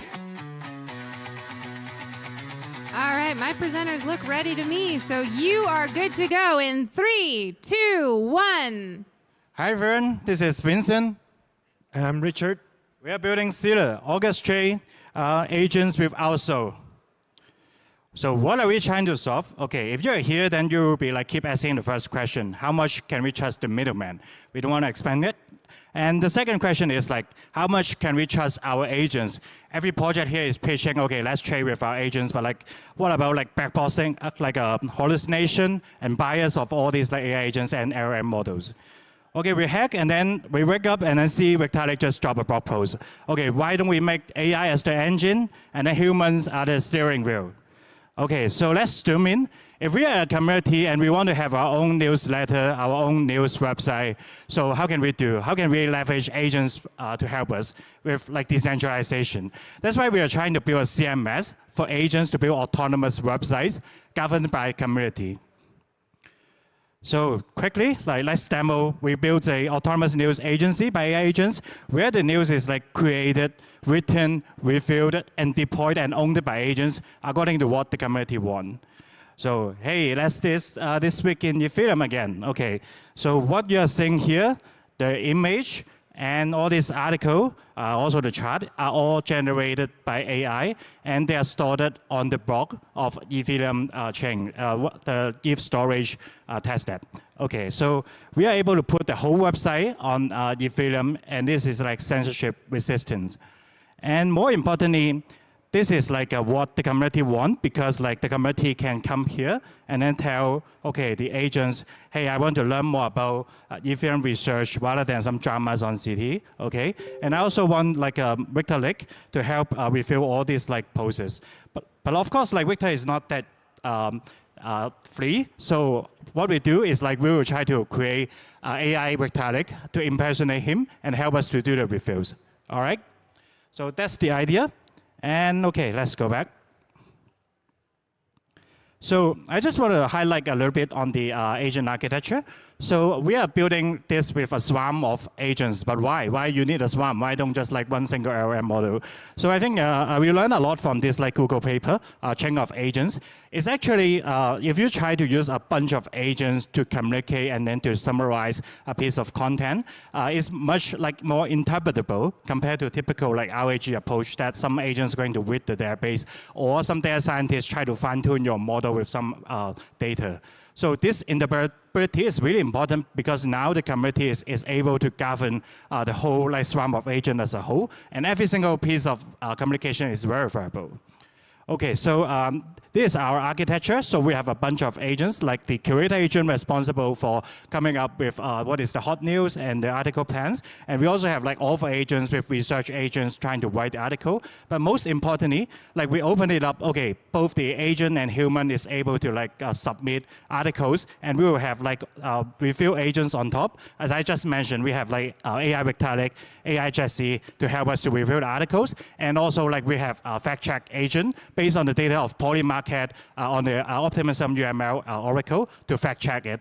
And finally, if the editor is happy, then he will like attest all these like articles and then signal, okay, the manager agent is now able to deploy the website. So one of the important thing is all this agent communication are basically on-chain because we store all this content on ETH storage. And then the inclusion of the article is actually by sending a transaction to the editor agent. So I just want to quickly show you what that means. So for the article, I will just show you here that we have a corresponding like supply chain explorer. Thank you to our presenters. We're going to have to give the judges time now to ask their questions. Very cool. Just curious how, again, I understand the agent framework, but how does this differ from, data scraping bots already available to communities on Discord and Telegram, considering that most major news organizations that you'd already be scraping this data from would already have vetted and fact-checked their information and might be liable if they hadn't done so?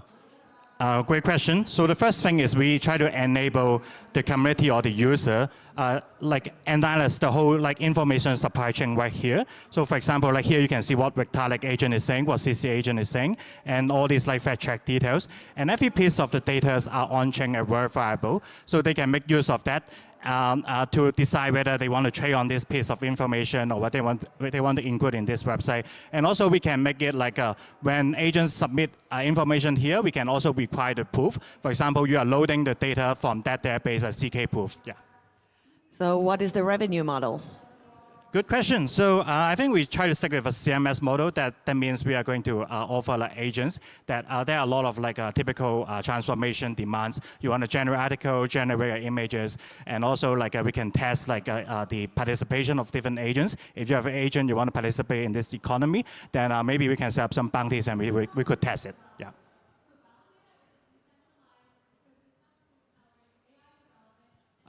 What's the go-to-market for this, and if you're going to be differentiating, how are you going to start?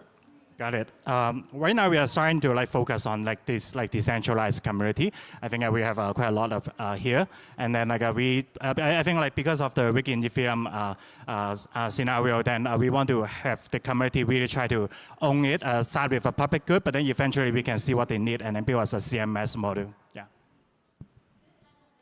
All right, thank you to our presenters. All right, and we have our next group here ready to go at the bottom of the stairs, so head on up, get set up, and get ready to go.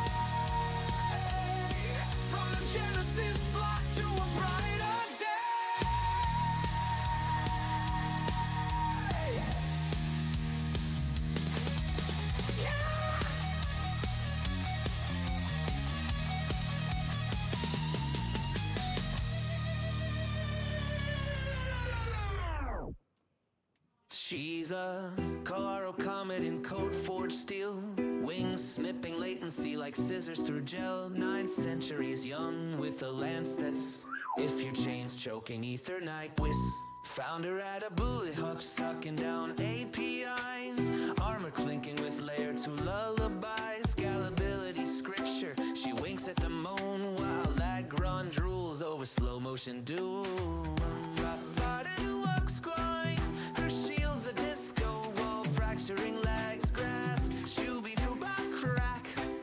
That lance a lightning fork, splitting bottlenecks backs. Alliance architect with a bluff the corn's grit, teaching stale protocols how to fucking commit decentralized. All right, I'm here ready with the timer. Presenters, you are good to go in 3, 2, 1.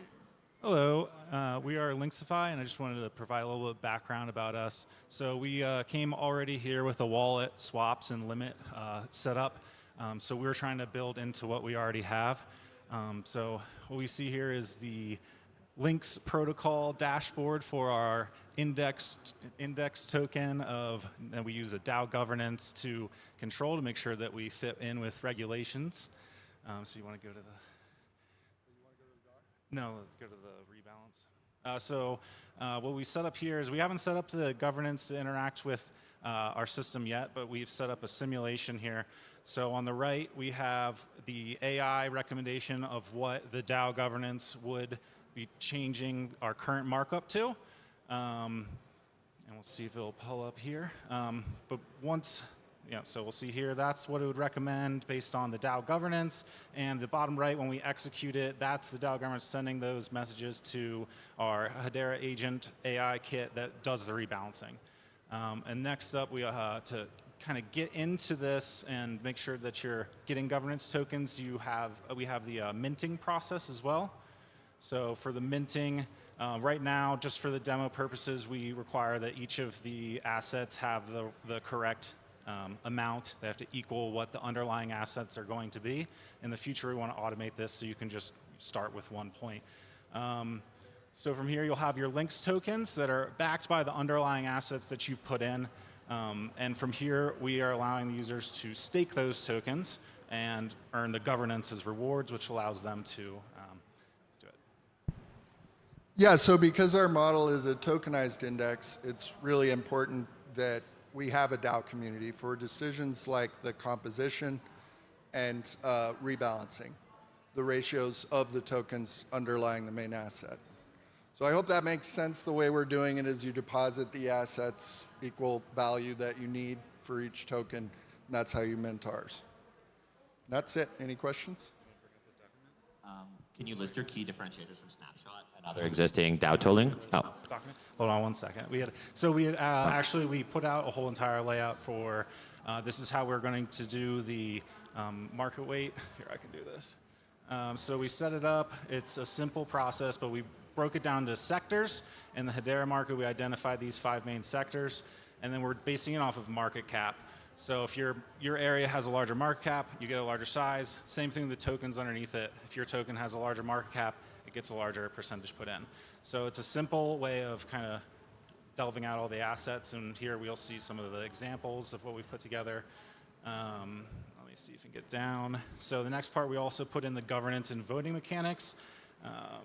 So what we try to do here is we try to put a framework around everything. So you can see with the rebalancing here, you have to choose one of these options. So they still get the choice, but it's within the framework of what we're trying to do with this token, which is make sure that we're offering diversification within our tokenized asset, which we saw a lot of these index tokens, they only focus on the top 10 or 20, so they're not really doing their job from our point of view. Let's see what else we had down here. We also tried to do a little bit on, so we had the voting mechanics, we put in quadratic voting, and we also noticed that PyDAO, which is what we based this on, they said that they had issues with voting participation, so we tried to add in some stuff for that. So we do, users will get more tokens per month if they engage with the proposals. So if they vote on something, they'll get more tokens. And we also provided a cap. So if you reach a cap, you are encouraged to spend your tokens on the next proposal, so you keep doing it. So yeah, we tried to show everything in the DAO governance and lay it out in this document. We were able to put it in the tech. Yeah, we also had the tech in there that fits in with our product. Any questions? Cool. I like the multi-token aspect of it and the rebalancing piece of it. Beyond that, what are the core differentiators from this to like something like Snapshot? I'm not too familiar with Snapshot. Like any traditional DAO tooling mechanic platform. I'm not. Don't know if I can particularly answer that. Do you want to try and take any shot? Yeah, I mean, for us primarily, this would be the first tokenized index on Hedera, which we argue would make that different.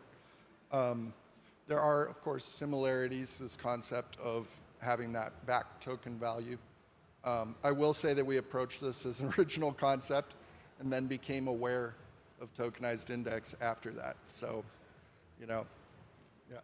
And I think, again, the one difference that we saw is, I think most, or if not all of them, it was just the top 20 tokens or the top 10. So you're trying to diversify, but you're not doing that because the top 10 are, it's Litecoin, Bitcoin, Dogecoin, and all those. Cool. Can you share a little bit about the go-to-market and like the monetization aspect of this? Mm-hmm. So right now we have for the monetization of this particular part of our product, we take 0.5% of the value. And the vote, they can vote on it and raise it up higher. And we also make money off minting and burning. And yeah, it fits into our product as well. So if you're part of this, we hope to give you rewards and lower fees on trades and swaps and stuff like that too. And liquidity on the other end. I don't know if we mentioned that, but the tokens used are then used in liquidity. All right, thank you to our presenters. Great questions from the judges. All right, don't forget your charger. And we will get our next presenters up and ready to go.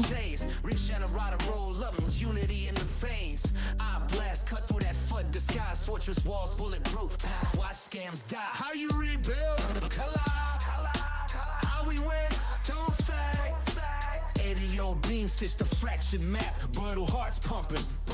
No cap. Yeah. We multiply when we unite. Singularities surge. Protocols ignite.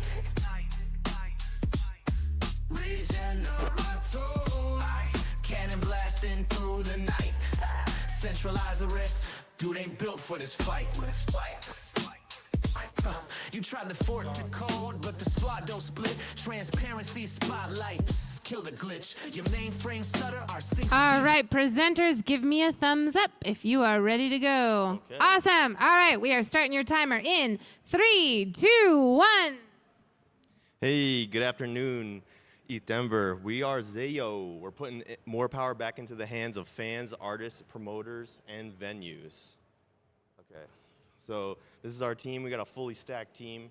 I'm Eric. This is B-Tree. We got Kelvin over here. And yeah, so we're talking about the problem.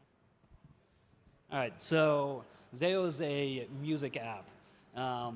And I've been on all sides of the music industry, from being in the band and not getting paid, being in the venue and having bands not show up, and like the rest of you, being a fan, being screwed by Ticketmaster. So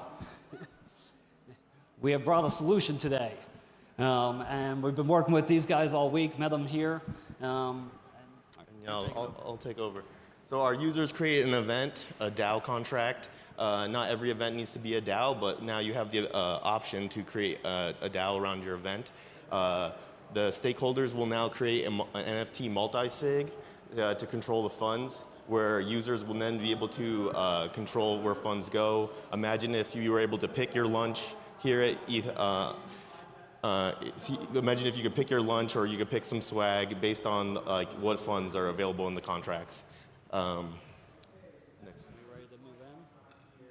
So yeah, why on chain? DAOs can direct event resources. We have transparency with all the event funds. So you don't have people just using half the funds to make the t-shirts and then keep pocketing the rest. You can also gamify the user experience and incentivize behavior metrics.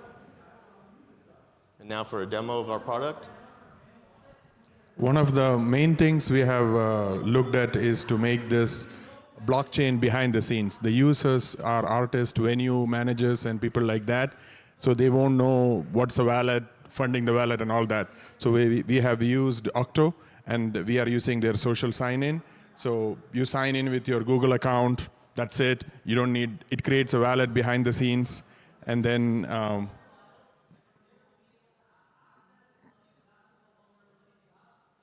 once you're signed in, it shows you can create an event. An artist can create an event. End users can buy tickets. Everything will be done without knowing there is a wallet behind the scenes.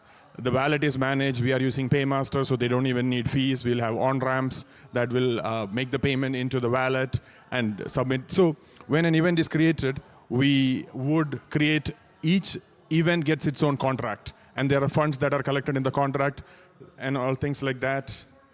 So Crypto Hawkins here, he did all the contracts here. I have written, so you can see all the functionality is there, and you can mint it as process payment, and then then you mint platinum. Yes. All right, then our last 30 seconds. So when you interact with the Zayo dApp, any interaction that you do gives you reputation, and that reputation can then be used in the DAO to update the protocol, to change whatever, realigning how the music industry works with itself, so that those who are actually going to shows are the ones that are making decisions about what's happening. Yeah, thanks. All right, thank you to our presenters. Judges, please ask your questions. Hey, thanks for presenting this. This is great. Quick question I had on how do you think of integrating this with something like a Luma? That's my first question. And second is, why just limit it to music? Well, first off, limited to music is singularly a starting point. When you go into business, you have to have a focus, and music is what I know, so that was the reason for that. As for Luma, yeah, so this could actually potentially replace Luma. It could be a whole new system where you have a launch pad of DAOs creating events, maybe music festivals, maybe hackathons. Everyone could be incentivizing various behaviors, and you could have a whole society built off of a new culture. Hey guys, I really like this. Just to me, I'm just curious because for me it feels like two distinct products. I really like this idea of the DAO backend as somebody who produces a lot of events. I understand the mechanisms behind that, the trust, the transparency, but also from the audience perspective, I really like that DAO element. But from my perspective, also it sounds like from your perspective as an event producer, you need funds to produce the event. So obviously there's some level of transparency, but there should be some kind of back and forth between how much of the allocation the audience gets versus the producers get. So just curious how you're accounting for like those differentiators in community, and like not to go on a whole tangent, but also how can you account for like venues and bands and people maintaining a fan base over a larger period of time? Sure. They really are kind of two products. So the DAO controls the Zayo dApp, but it doesn't actually control the smart contracts for each individual event. When you make an event, it is in between the. All right, thank you to our presenters. That is all the time we have, but appreciate your presentation. Good job, everyone.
Presenters, give me a thumbs up that you are ready to go. Awesome. I'm going to count you in 3, 2, 1.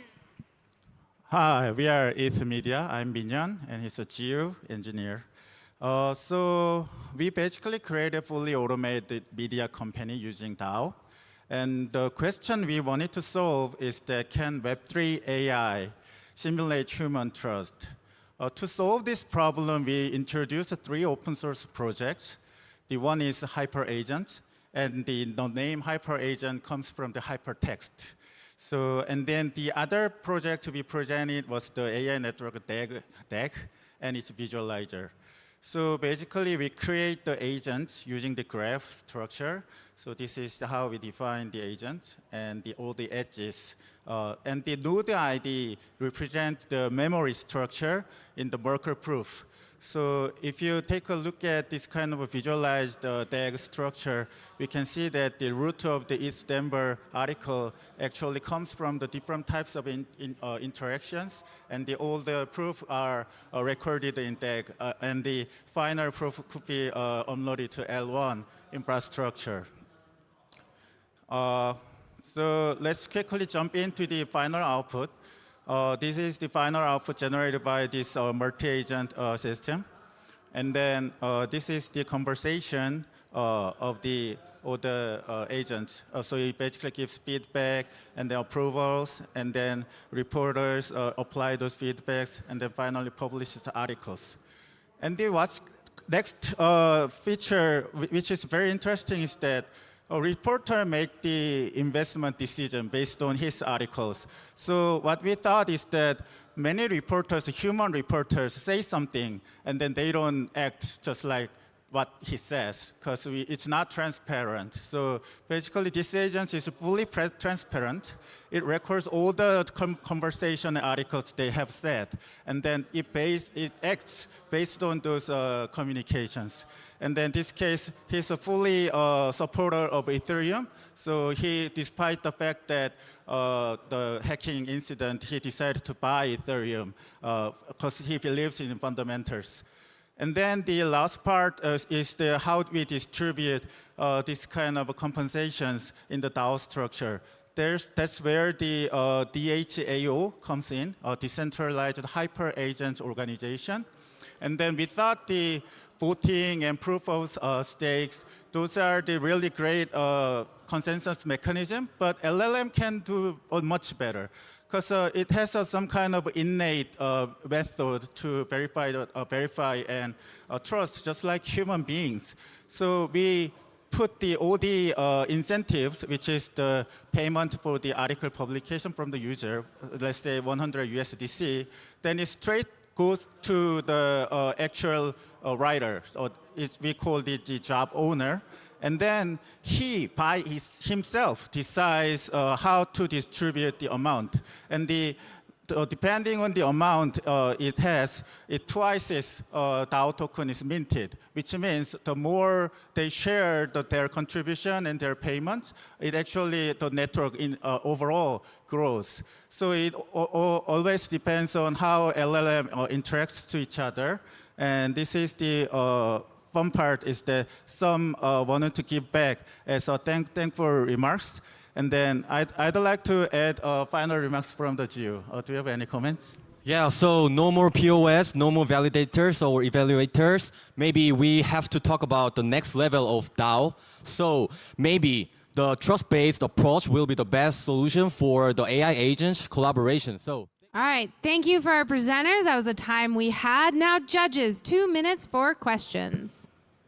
What's the principal use case? Because as somebody who's worked in publishing for quite some time, writers don't get paid very much and don't usually like to distribute their income. What would be the principal use case you would see this at? A magazine, a university? Where do you see this functioning? So as a project, like a Web3 project, they want to use the PR services. But the problem with those PR services, they write good articles, but they don't act as is. So when we say, let me write articles over my token, and then I have this is advantages, and this guy evaluates those, and then using that fund, they actually run their own portfolio. That's the incentives from the project owners to ask publication to this decentralized hyper agent organization. So how do you skirt the issue of actually giving financial advice without giving financial advice? And another one, what problem is this solving? Okay.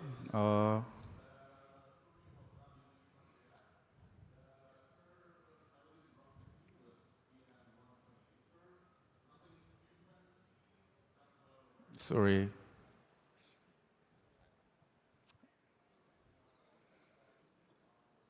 So the main problem we are going to solve is this diagram is LLM has a native way to distribute, like embrace their contributions of each other. So this is kind of human distribution in the trust game.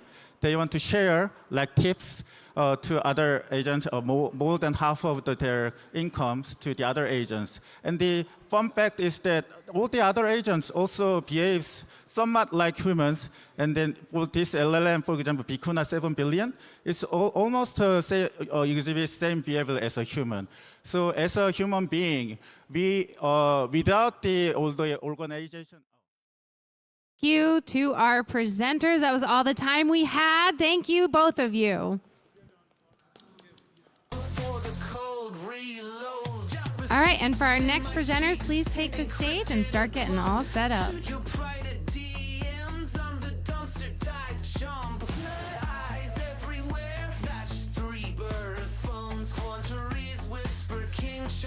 Blockchain bones. Make it down to my voted fuck. Stealth crawl through your junk dead scene. Head it up to the entropy. Mace cracked vaults like who's got the keys?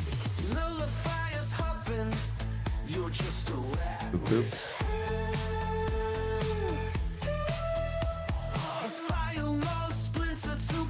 Awesome. Presenters, give me a thumbs up. All right. Your timer starts in 3, 2, 1. Sweet. What is up, beautiful people? We are the Pollination Station. We are a DAO coordination layer. We act as an incentive to allow DAOs to coordinate more efficiently on their aligned goals and values and find other DAOs that have similar missions. Into the problem statement. So one of the biggest challenges of the DAO landscape is that DAOs are siloed. They spend a significant amount of bandwidth and resources on finding the right finding the right partnerships, leading to missed opportunities in other areas and coordination failures. And I'm actually a part of a DAO that faces this exact challenge. So what is the solution? AI-powered collaboration hub. So basically, what happens here is the user submits their DAO and their needs to a smart contract, and then we have an AI agent evaluate that need against thousands of other needs and DAOs, and then the user just receives a list of potential partnerships with the opportunity of that partnership described in natural language. And in addition, this is all on chain, so it's all publicly transparent and accessible, maximizing transparency. All right, so let's jump into a quick demo of our tool here. So the user experience is pretty simple. So this is from the perspective of somebody brand new, just DAO, just submitting, never submitted before. They'll be prompted to enter a name for their DAO, a description, and then a couple other fields. And then sign a transaction that's sent to the smart contract. And then their DAO will appear in the list of all available DAOs. You can see that one appeared right there. And now that they have a DAO, they can submit a need. So when the user submits a need, there is an event listener that is looking for that need being submitted to the smart contract, and then the AI agent that's submitted to a vector database, which an AI agent takes and compares to a universe of all the possible DAOs on the smart contract, and returns to the user their top match for a partnership, and then the description of that partnership in natural language. So this is really like the bread and butter of the tool. This output, this response is the value being delivered to the user. All right, so let's jump back into the presentation. All right, so I basically already went over that.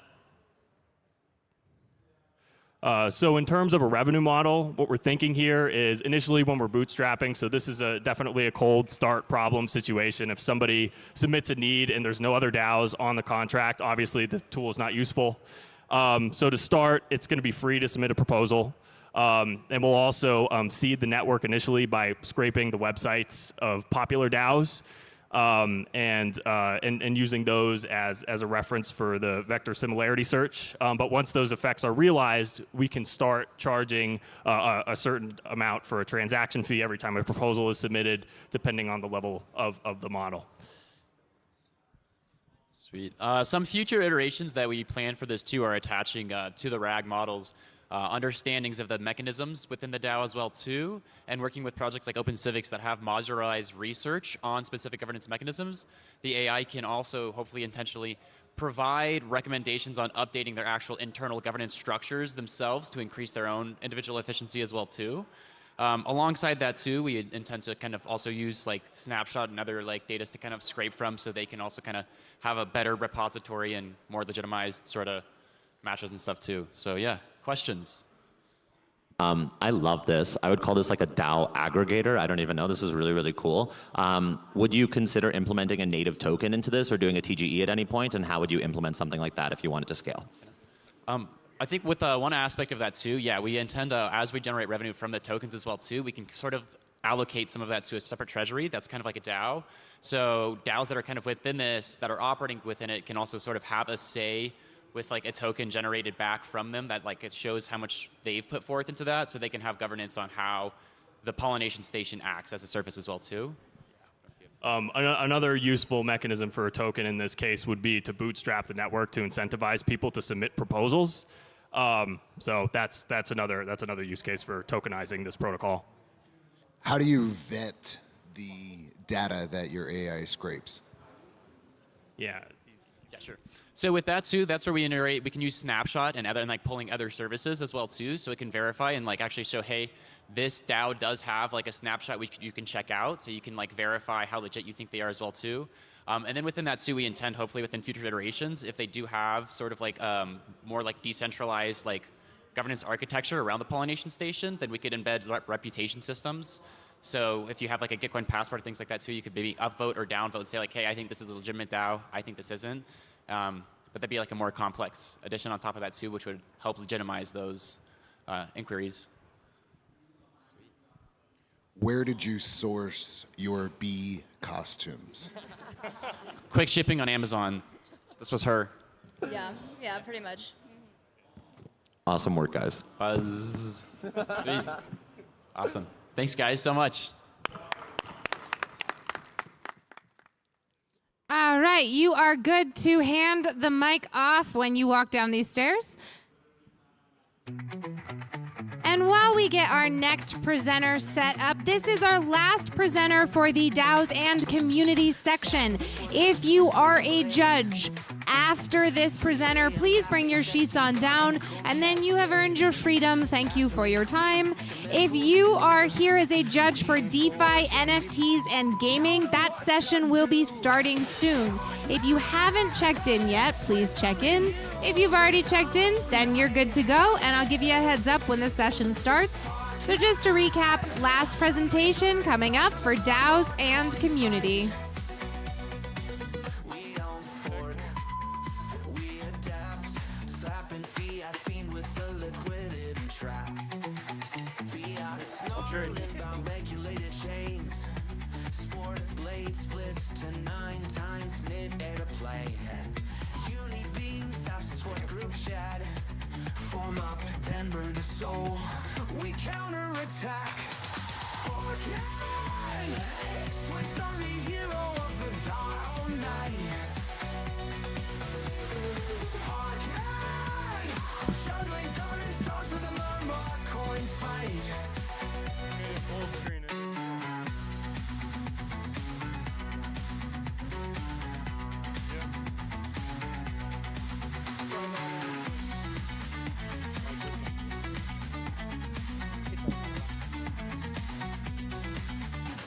Snarling about regulated chains.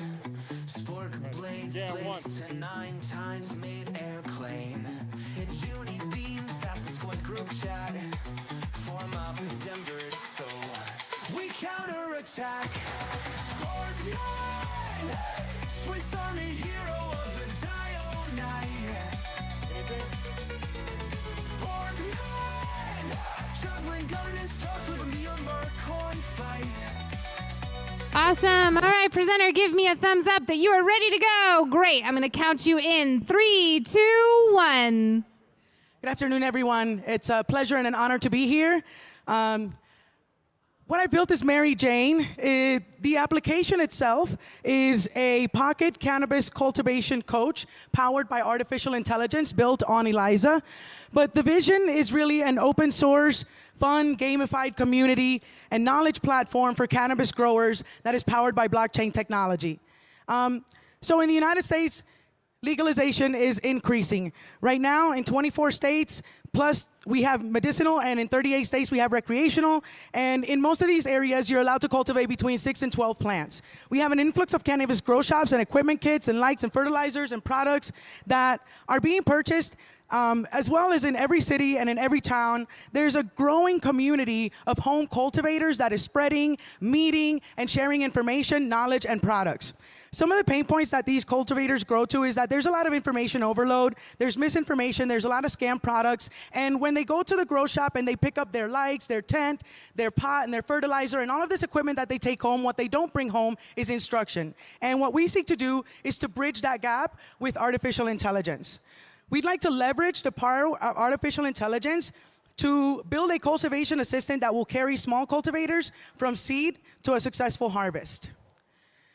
We believe that this will be the most successful tool in the cultivation space, a pocket coach that, along with a virtual space that you can go into and practice virtually before you perform your cultivation in real life, can really hold the grower's hand from seed to harvest.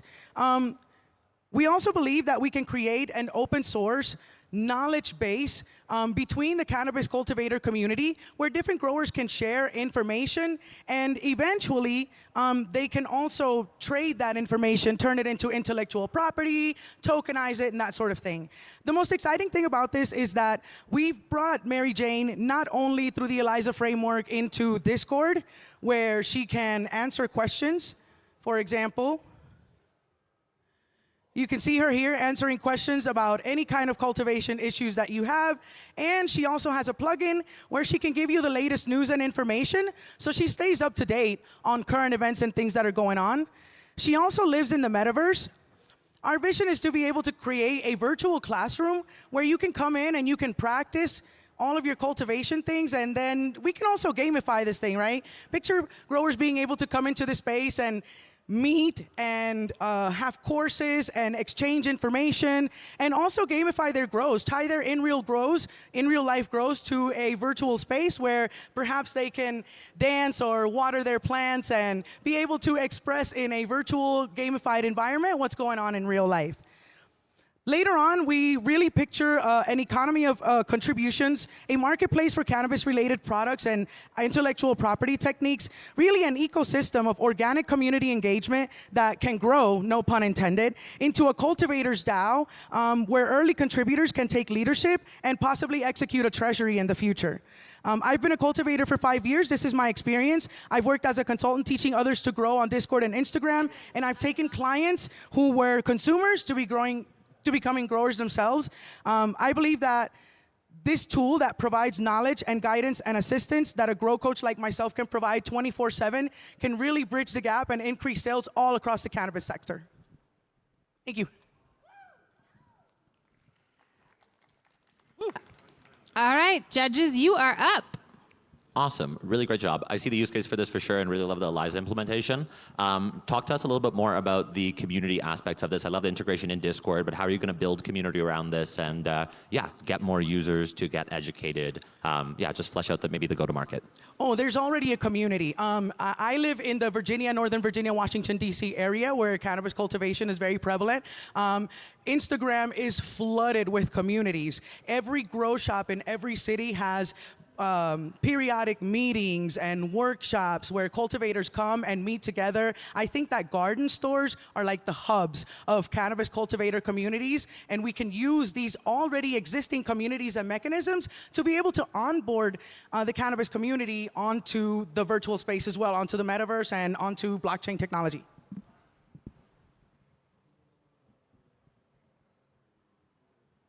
Do you see the possibility to take photographs of the cannabis you're growing?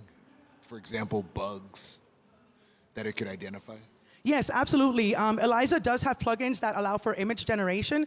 So we see a future where a cannabis cultivator will be able to pull out their phone, take a picture of their garden, and the AI will be able to analyze that picture for pests or diseases and be able to give feedback to the grower.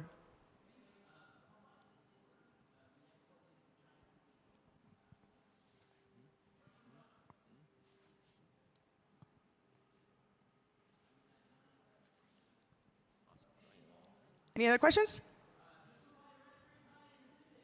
Awesome job. Thank you so much.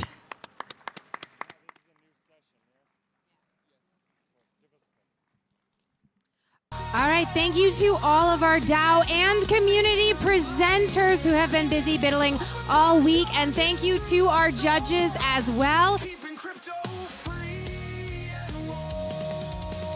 The presentations you just saw.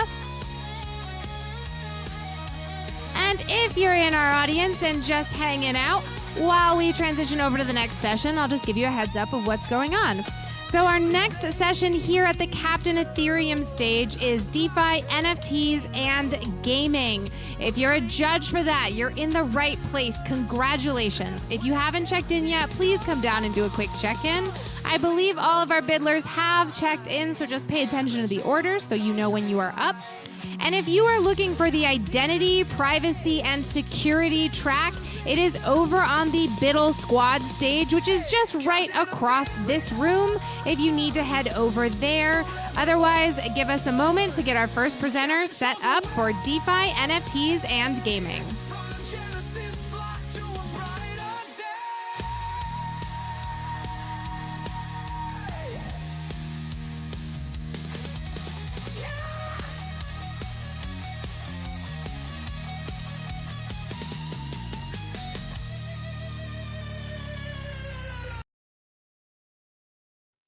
Visa, Colorado Comet in code forged steel, wings snipping latency like scissors through gel. 9 centuries young with a lance. If you just presented the Mary Jane, could you please tell us where the microphone is? Like, please come back and give us the microphone. That would be wonderful. Thank you.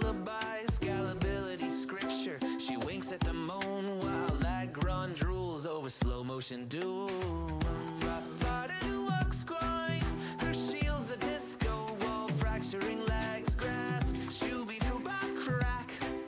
That lance a lightning fork, splitting bottlenecks, backs. Alliance architect with a bufficorn's grit, teaching stale protocols how to fucking commit. Decentralize this, she smirks mid-flight as her wings tickle nodes into doing things right.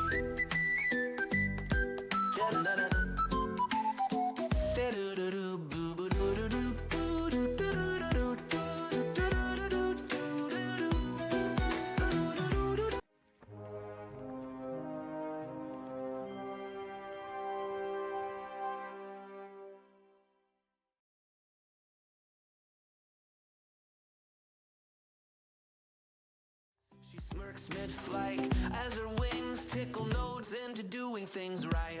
To do with a do with for do with do with do with do.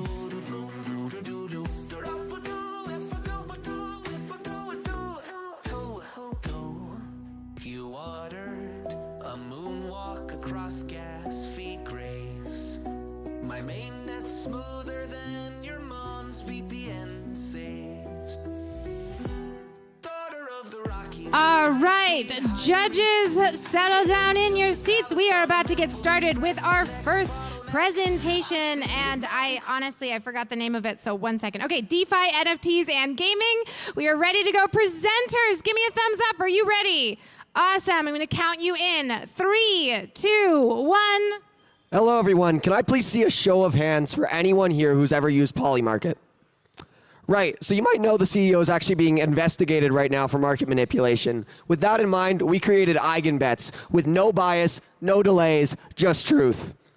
So, as said, existing platforms like Polymarket are plagued by bias, manipulation, delays, and legal risk. When millions of dollars is on the line, decisions should be based on facts, not opinions. That's why, with 9 billion volumes, 314,000 active traders, they're still using human validators. The problem? Flawed resolution.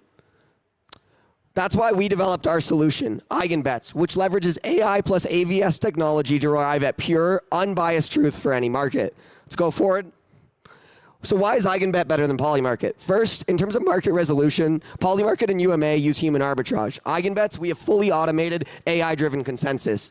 Next, in terms of speed, Polymarket takes hours to days, whereas with EigenBets, we have real-time, instantaneous resolution. In terms of manipulation risk, Polymarket has high, having human influence coming into play, while EigenBets has none, having decentralized AI attestation of truth. In terms of regulatory risk, Polymarket is centralized and vulnerable, while EigenBets is fully decentralized and trustless. Let's see a quick demo.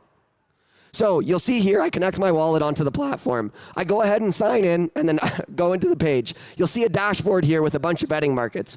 When I open up my first betting market, I'm gonna go down here and create a new market. This market will be whether or not our project is gonna win ETHDenver. We're gonna set Eigenlayer as, well, Eigen Games, but we're gonna set Eigenlayer as the source of truth and have the market end at 9 a.m. tomorrow on March 2nd.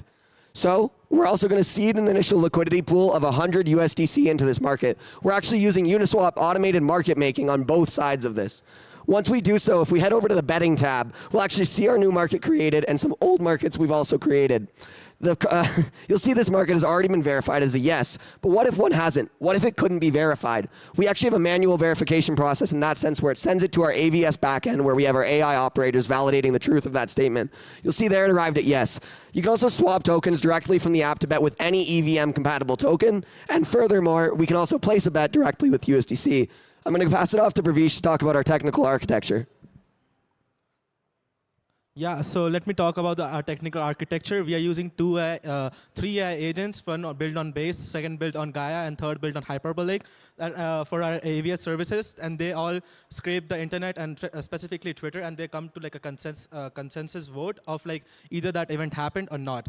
We have like a rigorous algorithm that we go through. We also look for a specific keyword that event happened. So I'll give an example of will we win ETHDenver? So if you have to build that on, we'll try to go and add ETHDenver as like a verifier account, and then if you win the finalist, then they're going to tweet about our project, Eigen Bets. So we'll try to search the specific keyword on their Twitter account and try to scrape that, and also like have like a 30% sentimental analysis in which we'll see like what other people had tweeted about it, about our apps, and to get like the other output other than the source. And then let's quickly deep dive into like the AMM and like the Uniswap hook that we developed, because so we didn't use the traditional order books because it has fundamental flaws when you are building like a prediction market.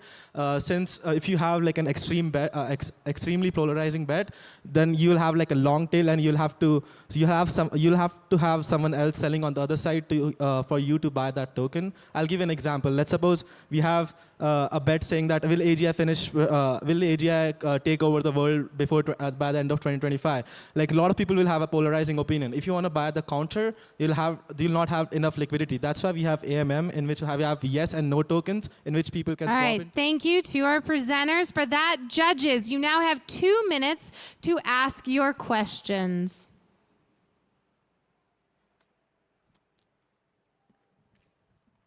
Can you hear me? Oh yeah, excellent. So I'm a former CMO in Poly Market.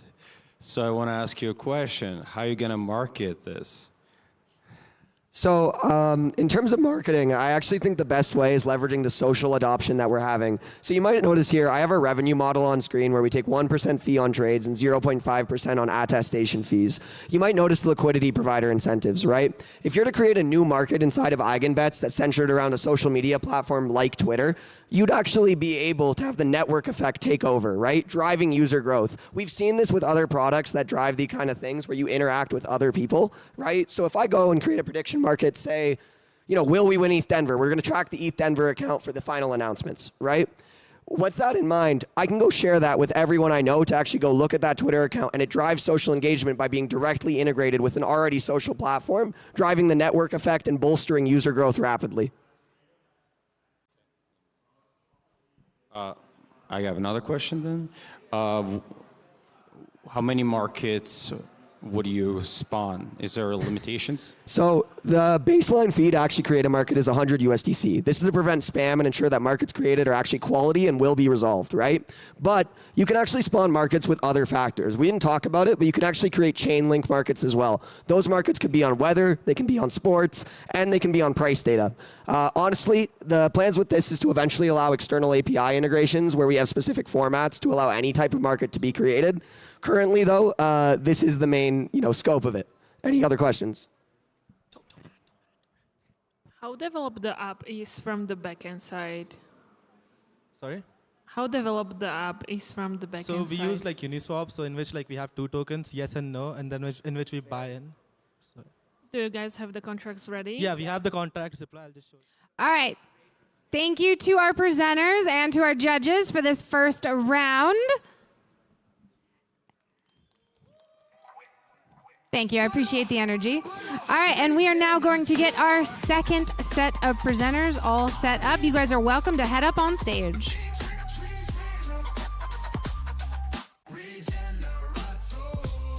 We multiply when we unite. Singularity surge, protocols ignite.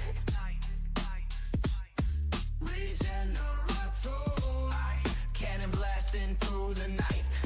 Centralize the risk. Dude ain't built for this fight. Regenerator.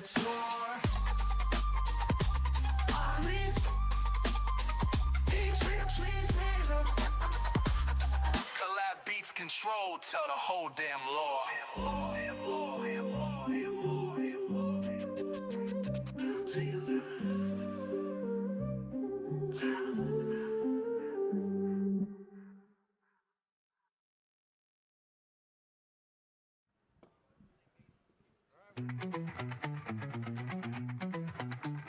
All right, presenters, give me a thumbs up that you are ready to go. Thumbs up. All right. Awesome. All right, you are going to start in 3, 2, 1. Hi everyone, we are Liquify. Before we came here, we built the version 1 done before the ETHDenver 2005. We are the first fully permissionless, Oracle-less margin trade platform based on Uniswap. During the ETHDenver, we built the version 2. We're adding the function of lending, borrowing into one single protocol. Think about the AAVE plus Uniswap.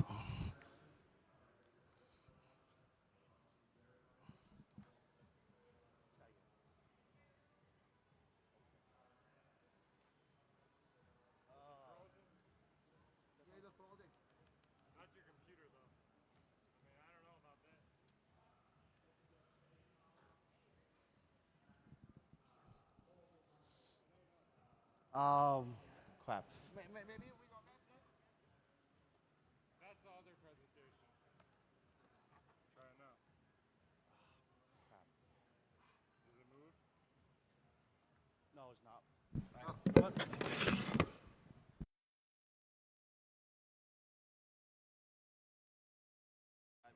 So, brief technical moment. We're going to ask our next presenters to head up, and we'll get you all set up. We're just going to give them a moment to reboot. I believe plenty of us here with times when your computer decides to update. That's why I have a vendetta against Windows. So just give us a moment to get our next presenter going.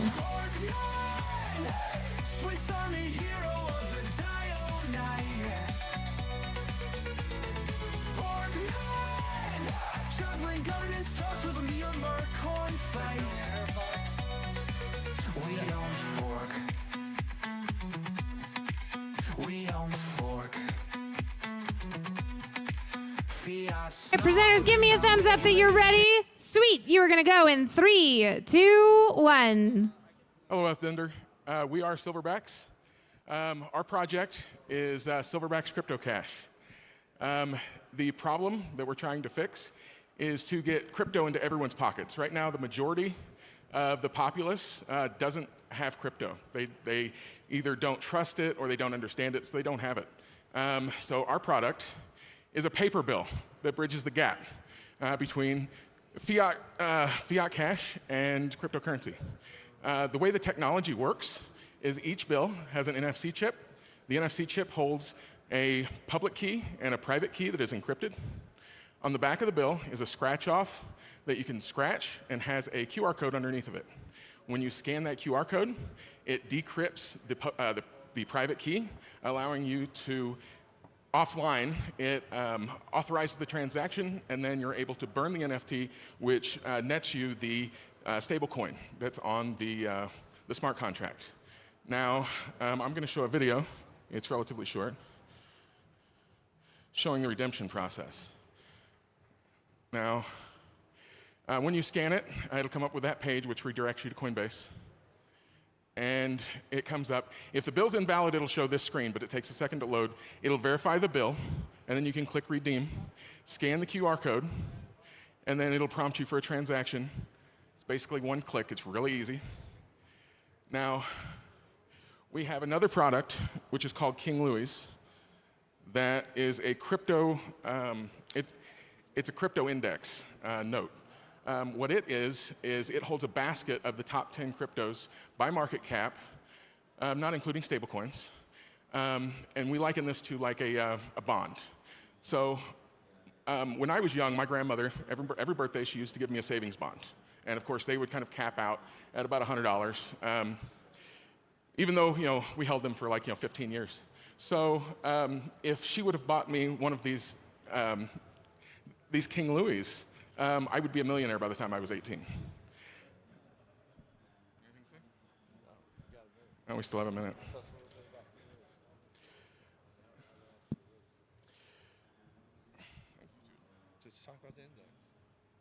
I already did. All right, any questions?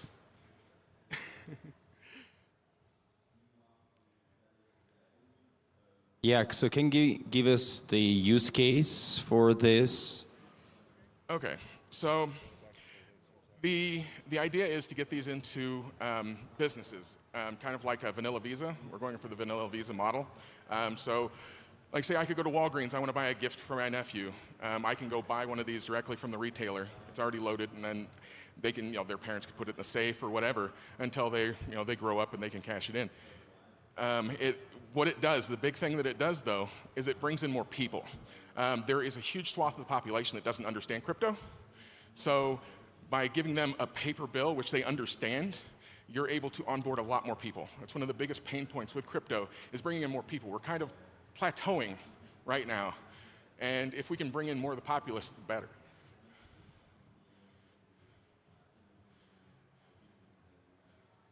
Does this work? How it works on the back end? Okay, so it's all on smart contracts. The bill holds an NFT. There's a smart contract that is a vault that holds all of the stablecoin. When you burn the NFT, you're given the stablecoin that the face value is. So if I take one of these Silverbacks and I burn it, which I have to verify, I need to destroy the bill to burn it, right? So with the scratch off, it shows that it's been destroyed. These are actually tradable offline once it's been verified because it's not been destroyed, which is a really cool feature. It seems like you have another question. Yeah, what technology did you guys use for the back end? Did you guys use like it's just USDC? EVM, smart contracts. Did you guys use like which sponsors technology? Anyone that would allow us to do an EVM. We're on 10 different tracks for 10 different chains. It's interchangeable. We can put it on anything. Oh, okay, thank you. All right, so I guess quick question. Are you gonna put it in the stores or? Yes. Yeah. That's the plan, is to put it into retail. Like I said, the vanilla Visa model. Like when you go into the store, there's a big, display of gift cards and stuff like that. We want to get into that. The biggest problem with getting into crypto as a crypto enthusiast, KYC, going through the banks, going to a Bitcoin ATM and spending an extra 30 to 40% on the Bitcoin that I'm buying. With this, we can charge maybe $1 or $2 at Walgreens. You buy one, you put it in your pocket, you go home, you redeem it, and you've got crypto. Or you can use it anywhere. We've talked about, this is something that countries could adopt. So there are countries that are trying to adopt Bitcoin, and it's not really working. Like you go into a shop, and they're not accepting it, even though their country says they should, right? So if the country partnered up with us, and we put out bills for them, in a stablecoin for them, they cannot overprint. They can't destroy their economy. Their citizens can then check online and verify that there is no extra bills being printed, right? So we really close the loop on crypto and allow a lot more people to use it.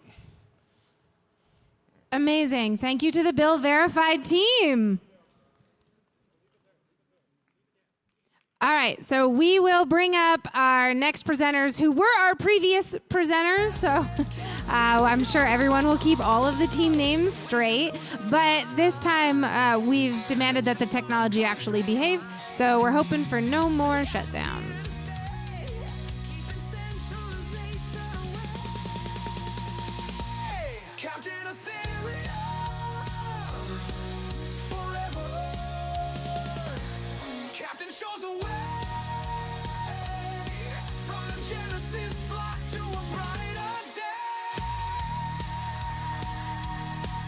All right, sweet. You guys know the drill. Give me the thumbs up that you are ready to go.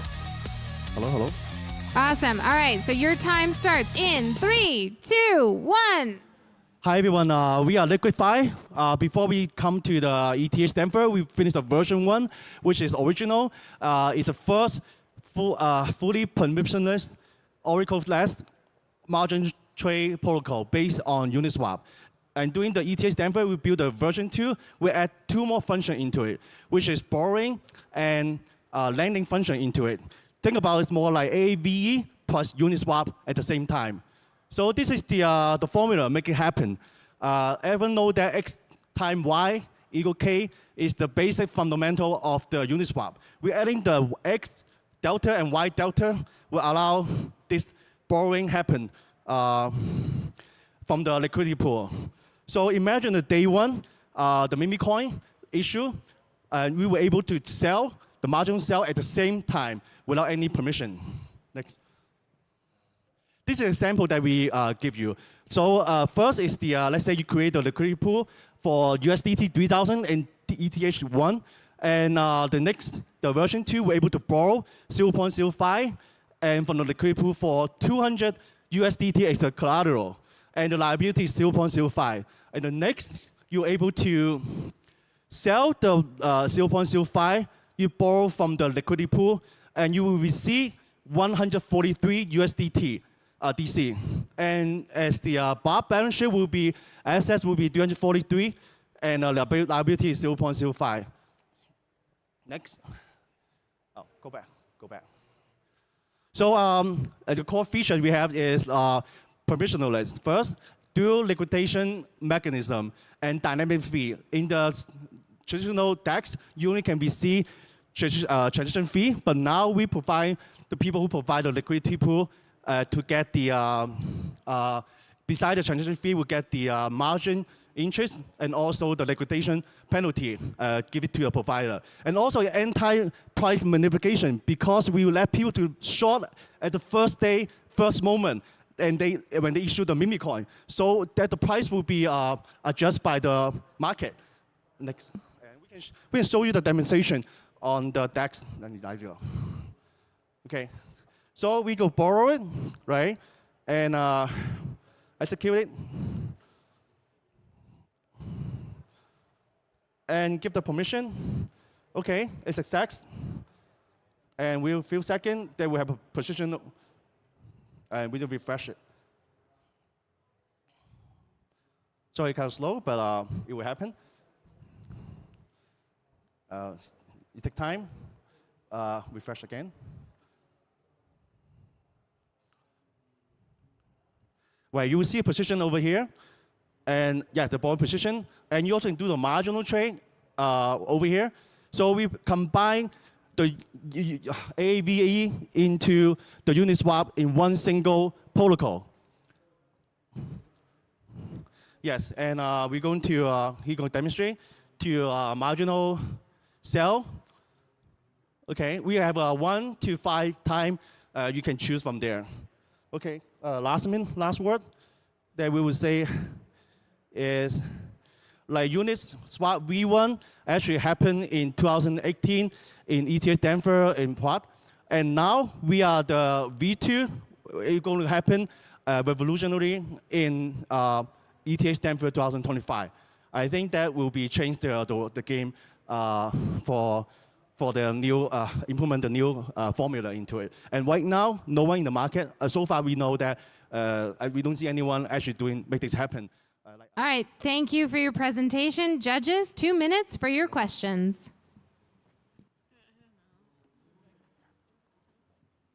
All right, I'll start.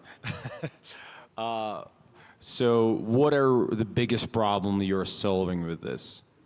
We allowing everyone to like short at the minute they see the token launch in DEX. And also we think that will eliminate all the scam. Let's say right now all the DEX we only can do long, right? Buy, but we able to short, so the price will reflect the real price in the market, but we just skip all the scam. And also we create the liquidity pool will provide a lot of like fee instead of the transaction fee. Also, we give people the marginal interest and also the liquidation penalty, give it to the liquidity provider.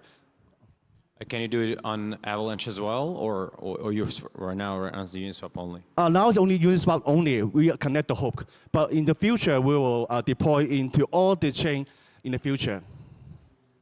I think the market is pretty big. Like if we can do this, the marginal short in the DEX. You cannot do these operations on Aave? No. You cannot do it in Aave. You need permission. You need Oracle.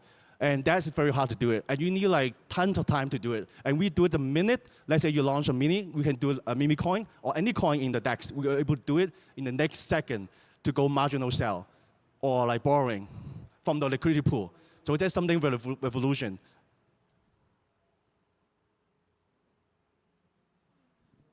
All right, we only have 10 seconds left, judges, so I don't think a question's gonna fit. But thank you to our presenters.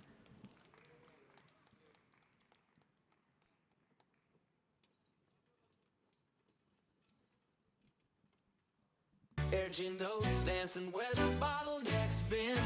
Professor Way's got the future on spin. We'll plug in tomorrow with yesterday's ram stains. Throwing me mad, but mad's just the All right, presenters, give me a thumbs up. Awesome, you are good to go in 3, 2, 1. All right. What if every bullet you fired had real-world value? And what if missed shots weren't just missed shots, but they became part of the game economy? This is Excalibur. It's the first on-chain multiplayer first-person shooter where every shot counts, literally. It's not just another first-person shooter. It's a hardcore, free-for-all shooter where in-game ammunition is purchased and tracked on-chain. So your ammo has real-world value. We help naturally prevent cheaters and hacks with the on-chain nature of the game. And we create a seamless experience from onboarding and bringing your funds into the game and converting them into ammunition. And essentially allowing players to originate from any chain they like. It's gaming without borders and without exploits, making it a level playing field for all. So in Excalibur, your bullets are more than just inventory. We have 2 modes. The free-for-all mode of the game will have a mechanic that swaps between regen and degen mode. In regen mode, missed bullets remain part of your ammo count. You simply have to recover them. And in degen mode, missed bullets become part of the game world, allowing other players to recover them. And essentially, if you get to the end of the player/user flow, that could mean cashing out someone else's ammunition for real-world money. Here's a small demo of single player. We wanted to show you kind of what the world looks like. It is simplistic because we really wanted to focus on the tech that is going to drive the gameplay. We'll go to the next slide and you can see a demo of some multiplayer gameplay. I think we made sure to include a player dying in this clip so you can see what happens when a player is killed. They're going to drop all their ammo and allow the player that killed them to recover it. You can see that right here. Some of the integrations we did with the sponsors here at ETHDenver, the biggest one that we want to touch on is with Somnia. So our implementation with Somnia leverages that throughput they have of 400,000 transactions per second and that sub-second latency. Before I run out of time, I want to make sure we demo that for you so you can see in-game the on-chain nature of bullets being fired delivers these transactions on the Somnia network that we can use to track here. So every bullet fired, every kill, tracked, verified, and stored on-chain. So it's kind of a showcase, we like to think of it, of what blockchain gaming can be.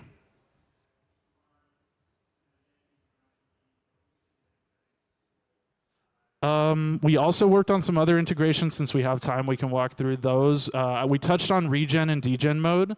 And the way we are attempting to achieve that is using ICP and one of the canisters they have that can deliver a timer for us. One canister, one minimalist global timer to govern, one of our core gameplay mechanics. And by doing so, we have that added security in knowing that regen and degen mode are safe from people who wish to game or exploit it, and introduce that level of randomness that is going to keep all players in the game secure and prevent exploits and hacking.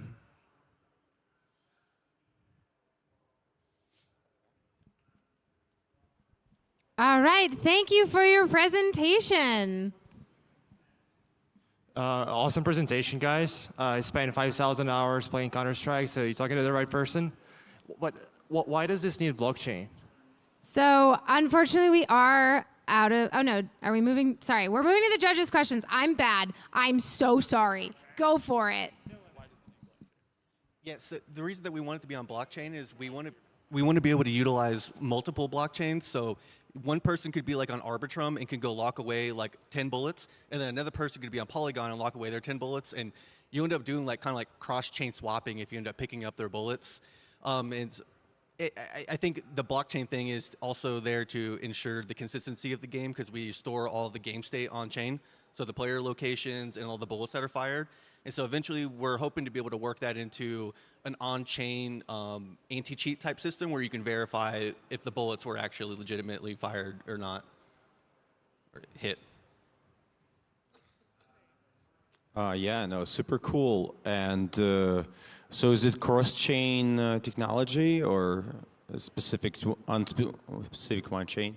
Yes, so the WebSocket transactions that send events are going to the Unagi Network, like we mentioned earlier, because it's the 400,000 transactions per second. We need that for the real-time value.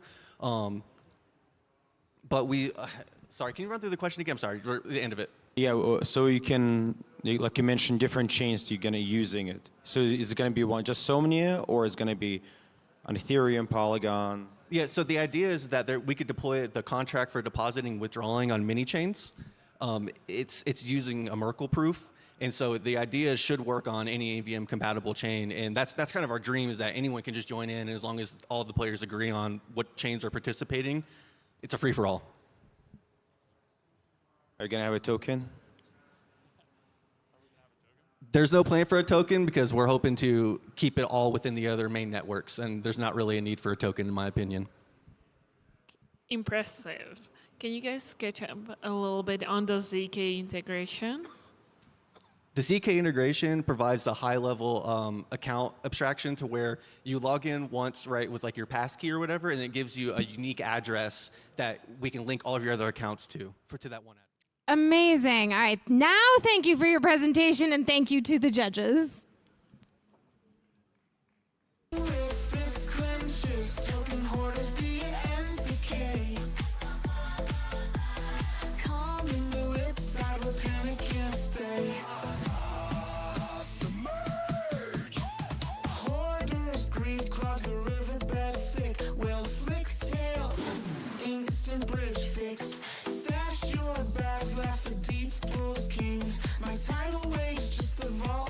All right, presenters, give me a thumbs up that you are ready to go. Presenters, give me a thumbs up and I will count you in. Awesome. All right, you are good to go in 3, 2, 1. So this is a region pass revolutionizing, proof of attendance protocol. We have integrated a new way of, verifying the attendance protocol. So it saddens me to see we are still using Luma for, registering all the events of Web3. So you can see here, Luma has a lot of limitations. So I can't even begin to imagine, all these data that is going, it's on email and stuff, and that's not how we do things in Web3. So Region Pass, comes in, it makes minting of NFTs and everything in a very fun way. So I'm just going to quickly show you the demo in this case. So let me just pull my screen on. So I'm not sure. Yep, that's good. So this is our app. I'm just going to quickly go get started. As soon as I log in with my email, it creates a smart account for me on the chain. It's a smart wallet. I'm going to quickly go ahead and check out one of the events. So this is the ETHDenver event. Now, the reason we wanted to have introduced this protocol, it's more provable to all the organizers and the events. I'm going to click on verify. It verifies my email. Not only this, we have integrated geofencing here. So all the 200-meter area, if you are present here, then only it's going to pass it. So it has already done. I'm going to quickly allow it. Now you can see me in the screen. So what's going to happen is there's a 3D AR NFT there, and that's the Bulliverse bull that is there in the screen right now.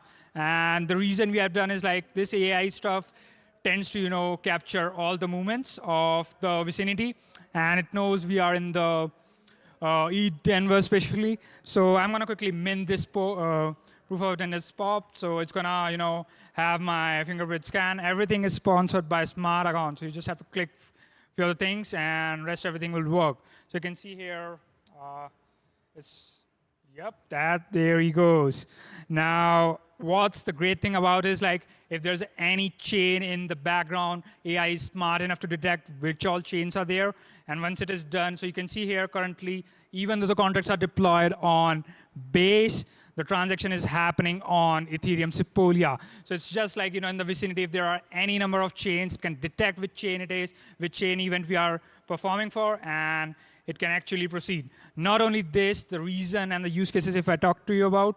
So you can see here we have our leaderboard section. The reason everything we are doing on chain is like, to provide the loyalty. If there's a new product coming in, they would definitely want to know who was their first customer that supported them or, participated in their event. So this is the leaderboard. I'm a top contributor in here. So what I'm going to quickly do is like, I'm going to apply for a event reward. I'm going to quickly spin this wheel. What it does, it uses on-chain verifiable random numbers here to, prove whether I'm going to get a reward or not. So I think better luck next time, but I think the transaction has happened on chain. So that's it, guys. I hope you guys like it. Thank you.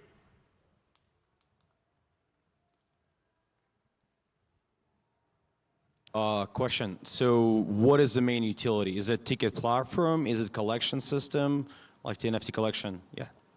So basically, as I already mentioned, mainly it is like for anyone who is coming to this event, they are putting time and money.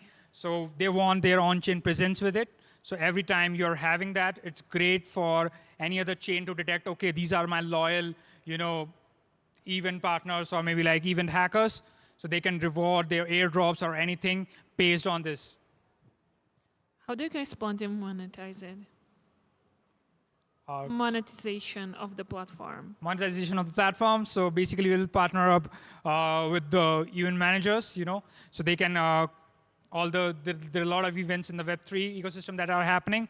So what they can do is like, bringing new user is always a tough job for any of this ecosystem. We can have some like, minting fees or anything. And with that, we can actually generate some revenue. Thank you. But to me, it adds a lot of friction. So like even now, when people go to events, they're like, I'm bringing my friend. I don't even have a ticket. So how do you keep it less frictionless, I guess? So even if you're bringing your friend, as I already mentioned, it's a geofencing. You just have to present there physically.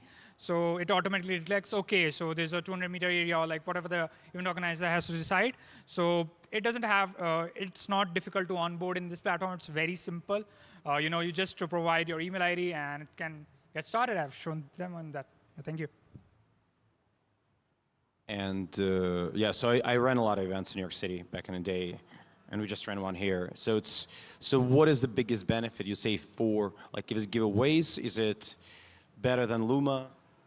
Yeah, it's definitely is. The Luma, after certain events that you have organized, lost its presence because it's just text in the email, like the notification list that is there. But with this, you can actually get your on-chain presence. Ultimately, you can, any of the event organizers can actually call, hey, this man is an avid hacker for us. He has been participating for so long for so many events. We should definitely, maybe hire him, recruit him. As a hacker, I can think of like, I'm participating in so many events, participating in so many hackathons. There should be on-chain proof for that so that it actually, provides me better validity in the future. All right, that is all of the time we have. Thank you so much for your presentation.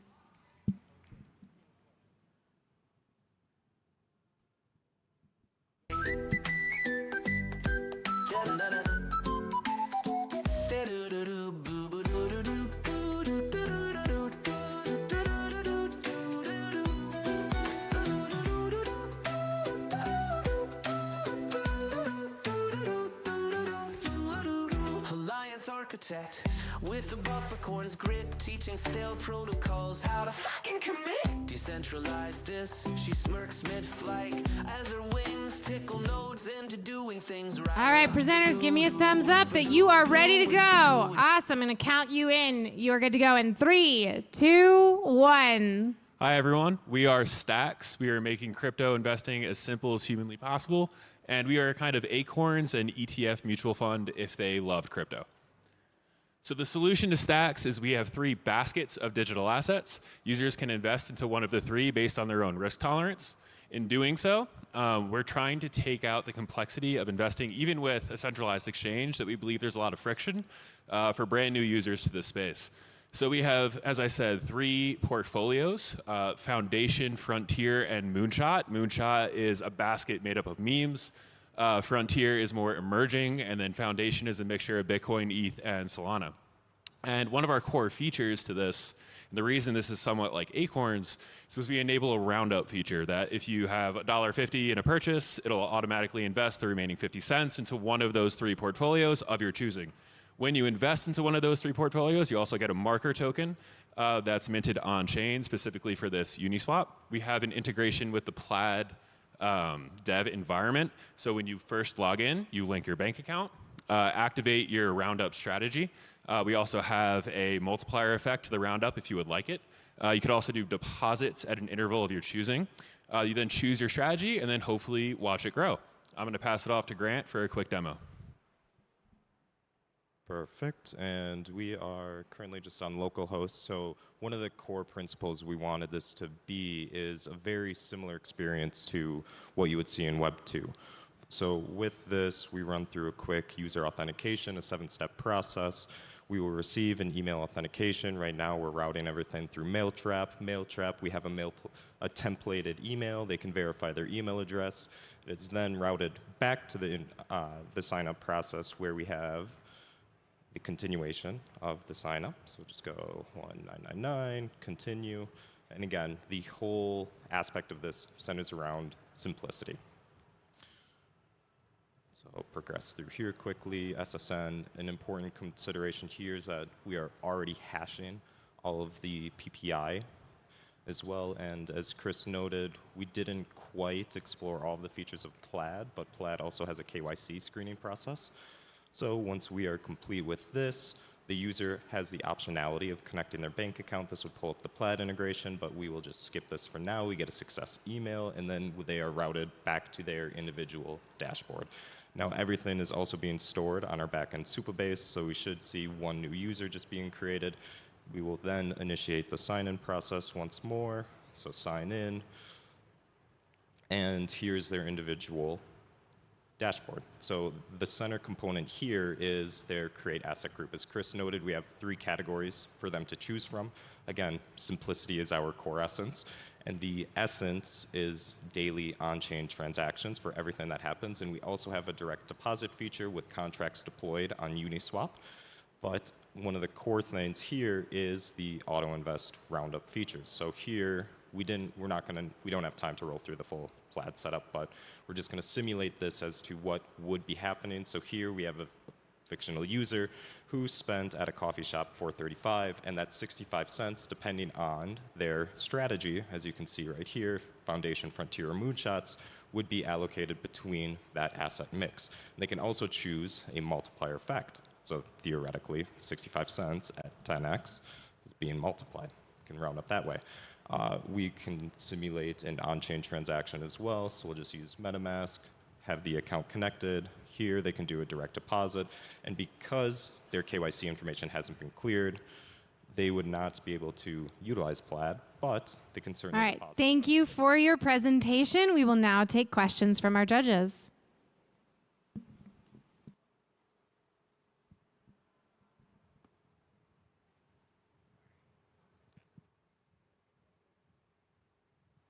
Working? No. Okay, sorry. Is it possible to start with crypto without connecting your bank to start investing? So right now, that's one of the functionalities that we thought a lot about. It can be built out, but how the current workflow is we want to be able to assign, at least from a tracking and more so business operation perspective, the ability, and this also tethers into NAV, so the tethering of a mutual fund and ETF, the ability for a unique user identifier to have its individual positions tracked over time, and then the actual asset transactions being facilitated through a custodian. So the objective here is when you buy something, it will round up in crypto and it goes to your wallet and you buy automatically. Yes. So that's basically stacking. Stacks. What about people who are not very technical? That's where this UI comes in. So we tried to remove all technical barriers, and yes, we are Web3 degenerates to some extent. So the option to connect a wallet is probably one of our core features and one of the things that we would never consider removing. How would you go to market? The go-to-market strategy on this, at least from the business perspective, is one, community building. I mean, we're here at ETHDenver, the premier hackathon of the world, so beginning more so from a grassroots perspective and then building up through our existing friends, family, coworkers. We're all very heavily invested in the space outside of ETHDenver as well. And how do you make money? So the revenue model, at least initially. All right, thank you for your presentation. That is all of the time that we have. I appreciate the effort.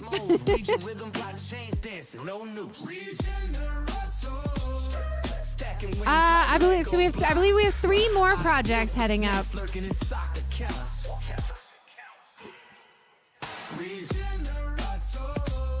Fortress locked, no kicking locks. Brutal mobs to cure your system's chicken pox. I'm the algorithm king. Hide behind my sting. All right, give me a thumbs up that you are ready to go. All right, sweet. I'm going to count you in, and you are good to go in 3, 2, 1. Hey, what's going on, ETHDenver? We are Dream Finance, and we are a collateralized debt position protocol for market index funds.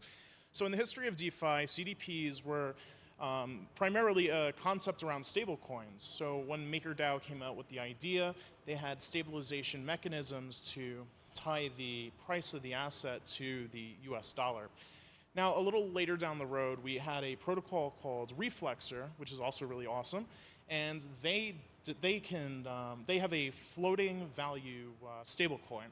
So there's a little bit of a difference, and they dampen volatility through manipulating interest rates and redemption rates. And so it's effectively a volatility dampening mechanism. So they lower the beta, and the asset is relatively stable in price. Now, our idea is a little bit different. So we wanted to go the complete other direction. We didn't want any form of a stable coin. So what we decided on was multi-collateral vaults in which you could deposit one or more assets and borrow a correlated market index fund from the protocol once you deposit your assets. Of course, there are risk management parameters as well. You can't borrow more than 80% of what your position's actually worth. But instead of having a setup to go long when you're borrowing a stable asset, i.e. you swap your stable coin for something risk on, maybe ETH dot, whatever, and you know, price appreciates and you can make the difference. For us, it's a little bit different. It's effectively the opposite. So if you borrow the CDP and it's correlated to the prices of the underlying collateral in the vaults, you could swap that for stables and you could cover the difference if the price falls. Of course, you know, if you have $10 of collateral, $8 in debt, and you know the $8 suddenly becomes $8.01, you are at threat of liquidation. So we also have a pretty cool demo prepared for you today. Here, Saul is going to show us depositing collateral into the vault, borrowing the CDP from the vault, and then repaying the position that you have taken out. One other fun use case, too, is that you can take the CDP, and we'll have a similar mechanism to the DAI savings rate pool, where you could effectively stake your assets, and that's funded directly by the interest rates of the protocol. And for a lot of like everyday people as well, you know, they don't necessarily want to have this sort of risk, so there's a high likelihood that the CDP itself escapes onto the market, gets into wider circulation, and people could just have a diversified portfolio through a DeFi mechanism.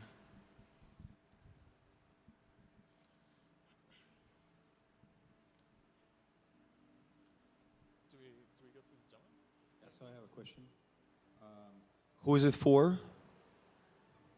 So it's mostly for traders looking to hedge positions, but also for retail who's looking to have a more diversified portfolio.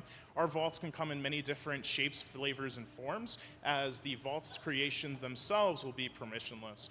Currently, there's a capacity for up to 10 different types of assets in a given vault at the moment. But the other way you can also go with this too, besides repaying your position. Oh, sorry, now I'm just adding on. Besides repaying your position, you could also redeem the underlying collateral in the vault for your CDP. So that makes sure that price doesn't deviate too far from the DEXs and the NAV in the vault.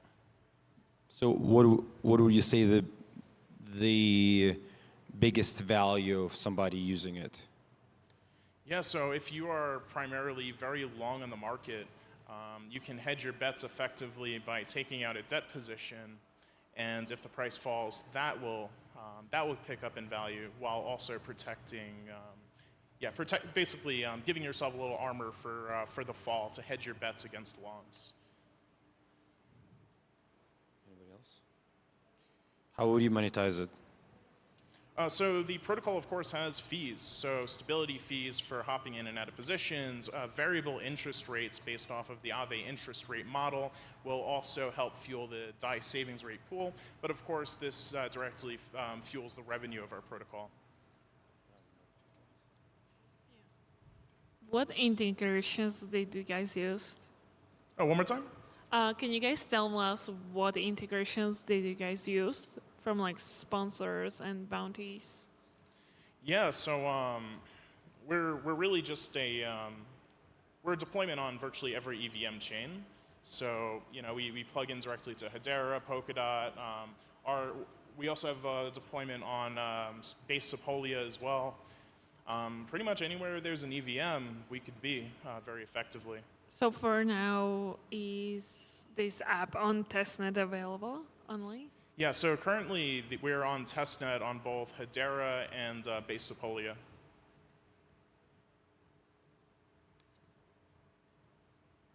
What's your go-to-market? So our go-to-market strategy primarily is to talk to some of our friends in Developer DAO or core contributors to the DAO and use the organization as a means to distribute the product. All right, thank you very much.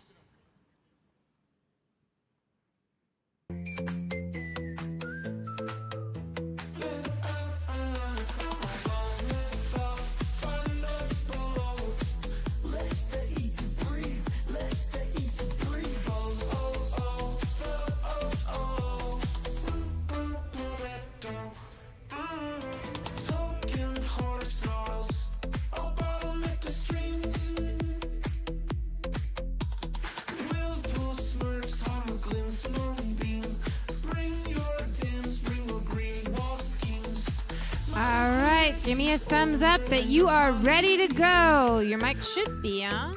Yeah, you should be all set. Great. All right, so you are good to go in 3, 2, 1. Okay, good evening, ETHDenver. I'm a bit nervous because this is the first time I'm present at such a big stage. So we have built a secure pool, which is a decentralized insurance protocol. So like rather than going into the traditional insurance platform, we have built a kind of a marketplace where two entities are there. One is the insurance buyer and another is the capital provider. I will just simplify it. For example, if capital provider is there, he can participate in the insurance pool and stake the Ethereum out there and earn the yield on top of that, where insurance buyer can like kind of buy insurance depending like some sort of a micro insurance. So I will just, rather than going into the slide, I will just give it the demo of the website. So I have integrated the Flow wallet out here. So I will just go on the insurance buyer. So here is the coverage marketplace. So we have, for the like right now we have integrated the 3 insurance. One is the exchange against the hack protection. So I will just select that. And I will just select the coverage duration. It's 1 month, 3 months, 6 months. And depending upon that, how much coverage I need to do that. It will, at the back end, it will calculate how much should be the monthly premium and the total premium. So you can just purchase the coverage. And yeah, here you good to go. So in the dashboard, you can see how much coverage you are having, then how much active policies you are having, then the monthly premium you need to pay. And if you want to claim certain insurance, if any insurance triggered, then you can just file a complaint, file an insurance out there, and you can just get the coverage out there. So I will quickly walk through the capital provider.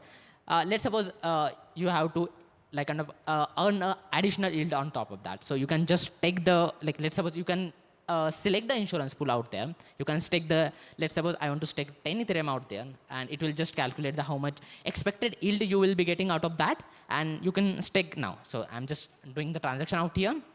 Yeah. And we are using the Humanity protocol to verify the user or verification credentials. Yeah.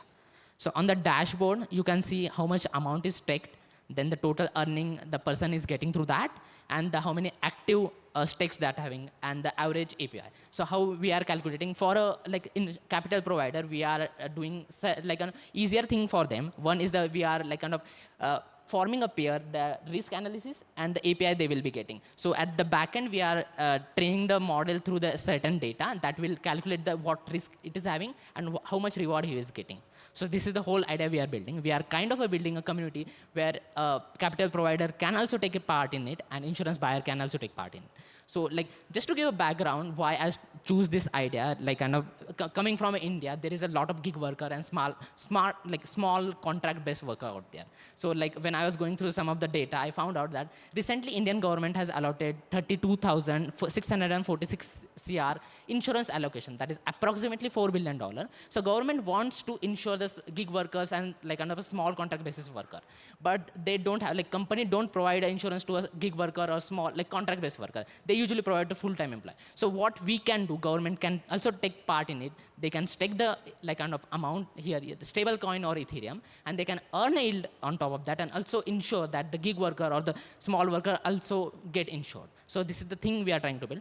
And during the hackathon, I just had a conversation with one of the government authorities of the India to check the concept of the work, and we got some of the good feedback out there. So that's it from my end. If I'm open to the questions. Hello? Yeah. Hello? Who would be using it? Who do you think is your demographic for this? So firstly, there are two main ICP we are targeting. One is for insurance buyer. There will be some sort of micro insurance. For now, we have kept the, like, let's suppose the exchange hack also. So we are, in future, we are trying to integrate, let's say there is a flight delays, there is health insurance. So that sort of micro insurance platform we are trying to create. So there will be a coverage marketplace here. So we will be integrating more kind of a micro insurance out there. Let's suppose let's suppose in India there is Zomato out there, so that do a delivery for the food, or the Uber driver out there. So that kind of insurance can be integrated here. Which currencies will you support? I see you have only Bitcoin on the screen right now. Yeah. So it's only for Bitcoin? And not really. So we are like kind of staking a Bitcoin, Ethereum, and stablecoin. Yeah. So any one of, like, you can either stake the Bitcoin or Ethereum or any other stablecoin. Yeah. Who's giving the money?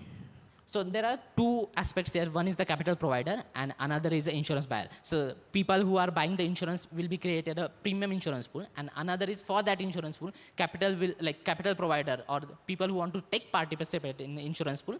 That's the whole pool getting created out there. So the unused insurance will act as a yield for the capital provider, and we are.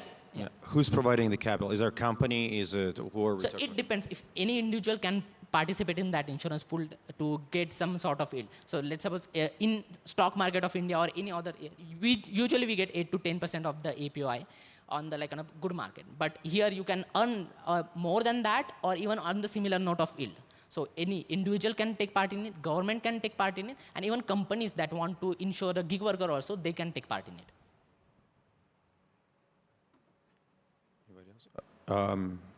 In terms of insurance, yeah. Is it easy to use for a regular user? Yeah, we focus more on the consumers. We want to user, the mass adoption should be there of the blockchain technology. So we made the platform so user-friendly that anyone can use. So if you can just go on the website, or even you can put on your phone and directly check out. All right, thank you for your presentation. That is all the time that we have. Breakfast chips, story, hack, flurry. All right, we have 2 presentations left, so we are going to get our second second to last, headed up on stage and getting all set up. So there are 2 more left.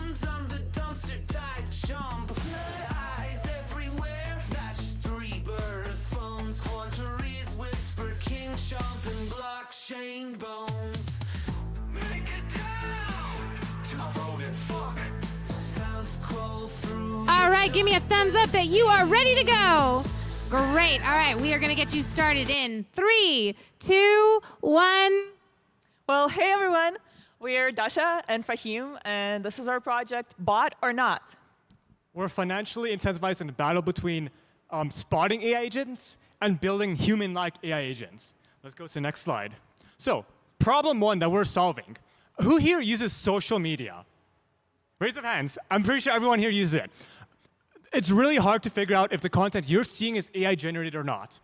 84% of Americans cannot recognize AI generated content. That's the first problem that we're working on.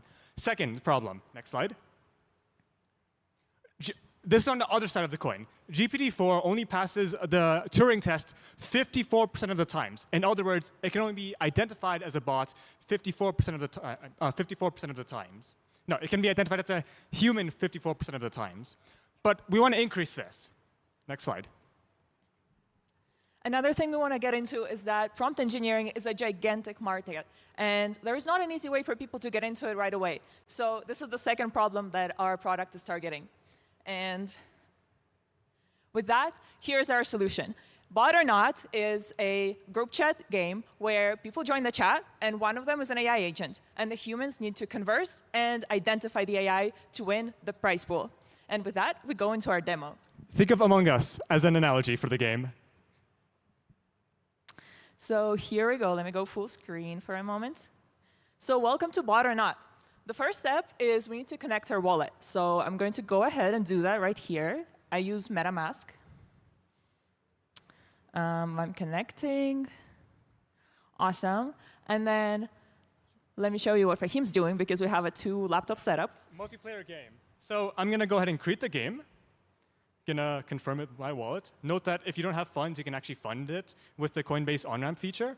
On-chain Kit has a little bug, so just going to have a loading icon, but the transaction went through. We're then going to approve the USDC, confirm, and then I'm going to go ahead and join this game. It's all happening on-chain, and let's complete our registration. Awesome, and now I'm going to join the game. So as Fahim showed us, I'm going to input my name, and here's the prompt. I'm inputting a prompt that will correspond to the personality of my AI. Let's say I'm grumpy, and I pay my 10 USDC. I join the game. Here we go. Here's our waiting room. As you can see, we have a 20 USDC prize pool, because both of us paid 10 each. And at this point, one of us will be randomly assigned to be an AI bot. The human will be able to converse as usual, but the AI will text on behalf of the bot. And in the end, it will be the human's task to identify who was the AI. Obviously, in our case, it is easy, because it's just the 2 of us, but the stakes will be higher when there's more users.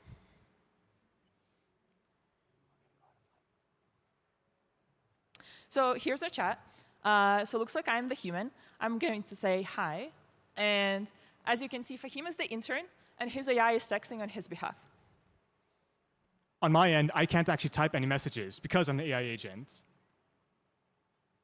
Yeah, so we're concerning. Let's say, I'm good. How about you? And as you can see here, our AI is texting in lowercase. It's not using perfect punctuation. And we specifically prompt engineered that, because ideal grammar is a very dead giveaway of AI. And we're trying to go against that. Okay. There's going to be 20 seconds after this, but hopefully we're able to get this done just in time. Spoiler, there will be voting. We will know who the AI is, and then money will be redistributed to those who vote correctly. Come on, 7 seconds. All right, thank you for your presentation. Judges, please ask your questions. What's the target audience for this game? Target audience? Yes. Yeah. So we're planning on starting this as a company. Our revenue model is we want to have so target audience is people who just want to prompt engineer prompts that actually seem like humans. Second target audience is we're going to be collecting data on people who are playing our game and giving that data away to, like charging it to companies who want to kind of make their own ML models for detecting if a certain user is an AI agent or not. Does that answer your question? So who would really use it? Like to me, like what would make it a repeat user? Why would they come back and use the game? Because he can win money from it. Here, Dasha was able to correctly identify me as the AI agent and got the entire prize pool of 20 USDC. Freza, it's another game that's on base. Their prize pool is $40,000. Their first game was $40,000, which one person who's able to prompt engineer was able to collect all that money. And there's a lot of players who are interested in this sort of activities.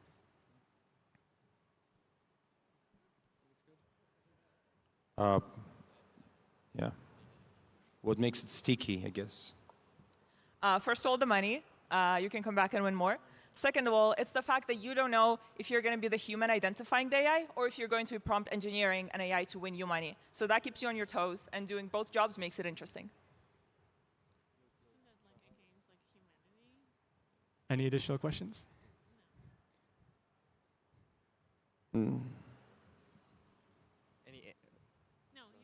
Any plans to scale it into more like actual graphic interface Among Us-like game, where people can like run around and perform not just conversation but some in-game actions? To quickly answer your question, for now it will be a chatbot, but we'll definitely plan to expand. All right. Thank you for your presentation. That was a valiant effort to get an answer in there with 3 seconds left on the clock. And we have one group left to present, and they are going to get set up now.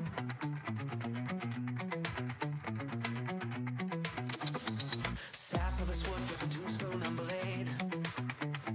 3 a.m. caffeine checks, debugging code cascade. Pass the leak, we boot them and pull stew. We ain't for work and we y'all know what to do. Swiss on the heel of the down night. All right, presenters, give me a thumbs up that you are ready. Ready, good to go. Okay, we are going to get you started in 3, 2, 1. All right, so here's Silvio and Jared. We are the Vista Market team. Before starting the demo, we actually will create a market from social media and follow its life cycle. So will the Ethereum price be greater than 2K in 2 minutes? That's what we want to know. I'm going to cast this and have an AI agent creating this market. And while we wait, I'm just going to do a very quick overview on the slides. The problem we want to solve is that prediction markets don't work for long-tail events. Liquidity providers, passive liquidity provision is very hard. Creating a market is hard, and resolution is often slow and manual. To solve this problem, we have 3 solutions. First, an AM prediction market designed to protect LPs and to shift the balance on their favor. An AI-based market creation and AI-based market resolution.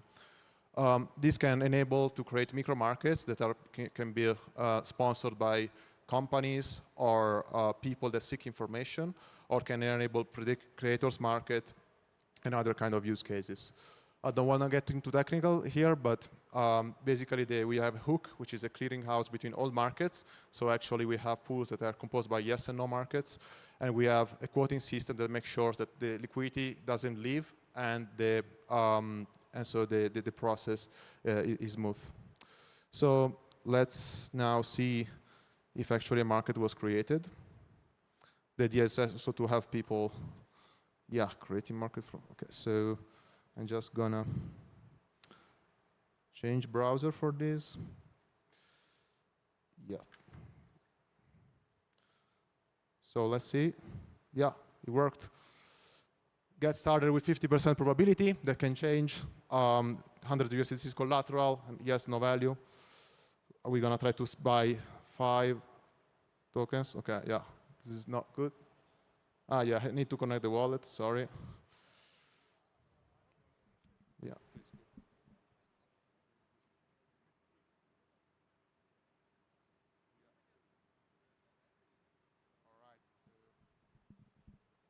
All right, so sorry about this. Now I'm gonna I bought some shares. As you saw, the probability is going up. the share price are changing. And lastly, we can try the market resolution, for which we can ask our AI agent whether the condition is met or not.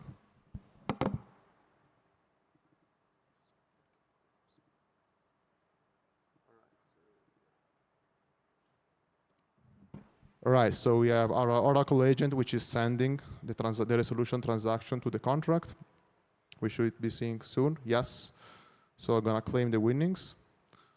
And yeah, that's it. If you have any question, happy to take them.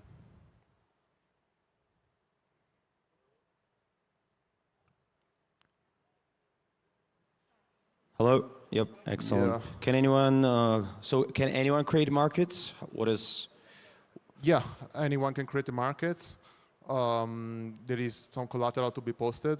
We need to implement checks on the Oracle level to make sure that we can have the data feed and the information to actually verify them.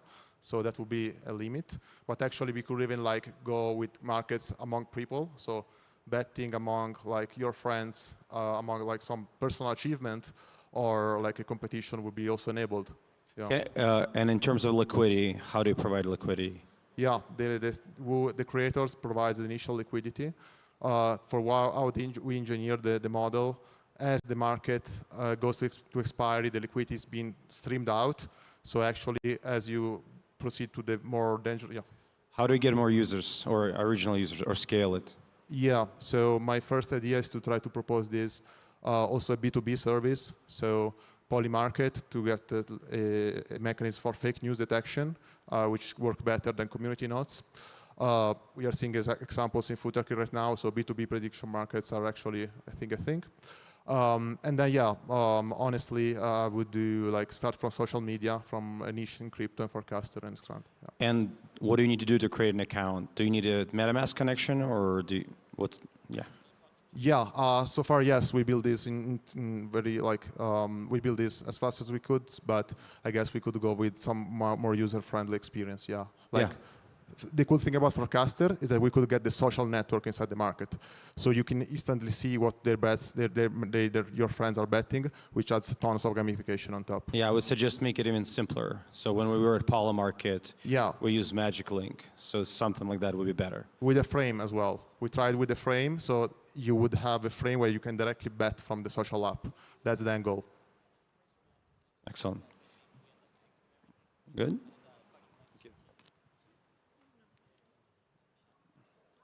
Any other question? I guess I'll ask one more. Why would users use you over Polymarket? I guess we would enable more diverse market from the like and from diversity is not a problem. In Polymarket, we did less markets because it gets you more users and more activity. Volume. Yeah, I mean it's hardly. I mean I really don't believe that there are markets out there that are not covered. Polymarket is like mostly Westerner and US based. All right, thank you so much. That is all of the time that we have for our last presentation. That was also our last BUIDLer presentation of the evening. Thank you so much to our judges. You can come down and turn in all of your thoughts. And thank you to all of our BUIDLers, organizers, and everyone at ETHDenver. Have a great night, everyone.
Crypto free.